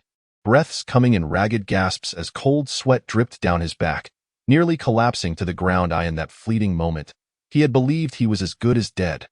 That pale pair of fingers had effortlessly intercepted his strike. Defying all reason, he could have pierced his own throat or struck at his dantian. His speed had surpassed Xianji's own, as he saw his junior brother on the verge of collapse. The senior brother and sister rushed to support him, their gazes toward Chen Xiaoyao now devoid of contempt, replaced entirely by awe. Xianji took a breath, sheathing his long sword, and regarded Chen Xiaoyao's retreating figure with a complex expression. He had been thoroughly defeated. Yet after a moment, he clasped his hands in gratitude and said, "Thank you for your mercy, esteemed senior. May I inquire your name?" Chen Xiaoyao did not turn back. His voice drifted into their ears with an air of indifference. "Chen Xiaoyao." Xianji nodded, his gaze a mixture of complexities, preparing to depart when he heard another remark. "I am also a swordsman." Upon hearing this, Xianji's eyes brightened, for he had already sensed that only a swordsman's eyes could bear such brilliance. Looking at Chen Xiaoyao's silhouette, he spoke fervently, "I will catch up to you." Chen Xiaoyao did not glance back, merely nodding lightly as he replied, "I await you." A few moments later, finding himself alone, without the need to glance back, Chen Xiaoyao could sense that the three had departed. He bore no ill will towards their swordsmanship. He merely established a target for himself to pursue. Just moments ago, his two-finger technique had nearly shattered Xianji's resolve. But upon discovering that Chen Xiaoyao was also a swordsman, a long-forgotten ambition ignited within him. By the age of 10, Xianji had already bested all his peers, and by 12, he was capable of challenging those of higher realms. At 14, he had successfully bested all the senior disciples of Qingqing Mountain. Such an arrogant youth now brimmed with fury and martial fervor. When next they crossed paths, he would undoubtedly engage Chen Xiaoyao in a fierce battle. The opportunities presented here were beyond their grasp, yet they accepted this truth with resignation. Those who could not acquiesce had their bodies drifting in the pool. Stuck in a bind, my unparalleled swordsman work was taken down. I am accused of plagiarizing myself. Why not consider the reverse? Since no one is watching, I could abandon it at any moment. Though it feels exhilarating, there is nothing to be done. After all, Xiaoya must eat. Chen Xiaoyao will appear in the next book. Who even looks forward to that, you scoundrel? Oh, by the way, the next book will be about Lao Xia. So who exactly is Lao Xia? With no one around, why am I talking to myself? Xiaoya swears she hasn't. He cried. I merely thought of my white moonlight. Chapter 98. The small spirit vein in a certain location. Muffled cries for mercy echoed continuously, as a figure clad in black approached slowly. His face remained obscured, yet the cold greed in his eyes was unmistakable. The few individuals crying out felt their hearts nearly stop as they beheld that gaze. Bound with hemp ropes and gagged with cloth, they were unable to escape, tears streaming down their faces as they shook their heads in despair. The man in black, wielding a dark dagger, surveyed them with no hint of compassion. Akin to observing pigs or dogs awaiting slaughter, with a swift, merciless stroke, several heads fell, blood splattering everywhere. A trace of impatience flickered in the black-clad man's eyes as he rasped, "Damnable creatures, such fine blood. All wasted. Put it in the cauldron." "Yes, my lord." Several identically dressed individuals disposed of the bodies into a large cauldron, its base glowing red from the fire beneath. After a night had passed, both individuals found themselves in an unbearable state of hunger. Zhao Dong had scarcely consumed anything the previous day, while Chen Xiaoyao, having immersed himself in his cultivation throughout the night, was even more famished after refining the spiritual liquid. The two promptly reached a consensus and decided to descend the mountain for a meal. Zhao Dong, having visited this place before, was aware of a restaurant renowned for its authentic flavors, aptly named Anwei Xian. He assumed the role of a guide, while Chen Xiaoyao leisurely followed. Before long, they halted in front of a quaint, antiquated eatery, where an array of luxury cars filled the nearby parking lot, exuding an air of grandeur. The auction was set to commence at 7 o'clock that evening, and Anwei Xian had garnered a reputation that attracted patrons from far and wide, all eager to savor the culinary delights of Chuan Mountain. Within its walls, one could find distinguished figures, yet many donned simple attire, making their status hard to discern. However, some individuals could be recognized at a glance. The martial artists exhibited a remarkably steady demeanor, their footsteps silent yet heavy, as if perpetually on guard against potential ambush.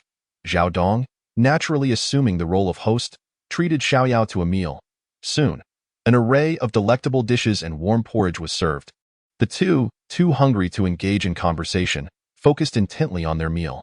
Not far from the entrance, 3 individuals, 2 men and a woman, approached, their striking appearances instantly capturing the attention of most patrons. The male figures possessed a hint of charm, while the woman exuded elegance, their every gesture radiating an air of affluence. One of the men surveyed the restaurant with an air of arrogance, noticing the movements of Chen Xiaoyao and Zhao Dong. His brow furrowed, and with a dismissive shake of his head, he averted his gaze. A young waitress quickly approached, donning a professional smile as she guided them to an available table. The man's expression darkened further, and he directed an icy gaze toward the waitress, inquiring, "Are there no private rooms available?" The waitress, apologetic, replied, "I'm sorry, sir, but private rooms require a reservation." Upon hearing this, the man's eyes glinted with a chilling intensity as he retorted, "I am asking you, do you have a private room available now?" Indeed, there were private rooms, but they too required prior booking, a rule at Anwei Xian that the waitress dared not breach. Sensing the man's unfriendly demeanor, she felt a pang of anxiety and stammered, There are no private rooms left." "Humph." The man scoffed coldly, clearly discerning her deceit. Casting a disdainful glance at the polished mahogany table, he ordered, "Wipe it down again." The waitress's smile faltered, her voice trembling as she replied, "Sir, the table is quite clean. I just wiped it down, and no one has sat here yet." The man remained unmoved, his tone steely and insistent as he reiterated, "I said, wipe it down again." The other male companion seemed accustomed to such behavior, casually surveying the surroundings with a sense of indifference. The man's voice had risen, drawing the attention of those nearby, and their brows furrowed with disapproval. Noticing the gazes upon him, he dismissed their scrutiny, tossing his suit jacket to his companion while fixating his gaze on the waitress, almost as if interrogating her. The waitress, intimidated by his stare, felt a swell of injustice yet understood the potential danger of provoking him. Complying, she dutifully wiped down the table and chairs once more. Chen Xiaoyao shook his head in disapproval. Recognizing yet another arrogant scion, Zhao Dong merely glanced over, choosing not to comment. After all, Chuan Mountain was not Qingzhou, and there was no need to stir trouble.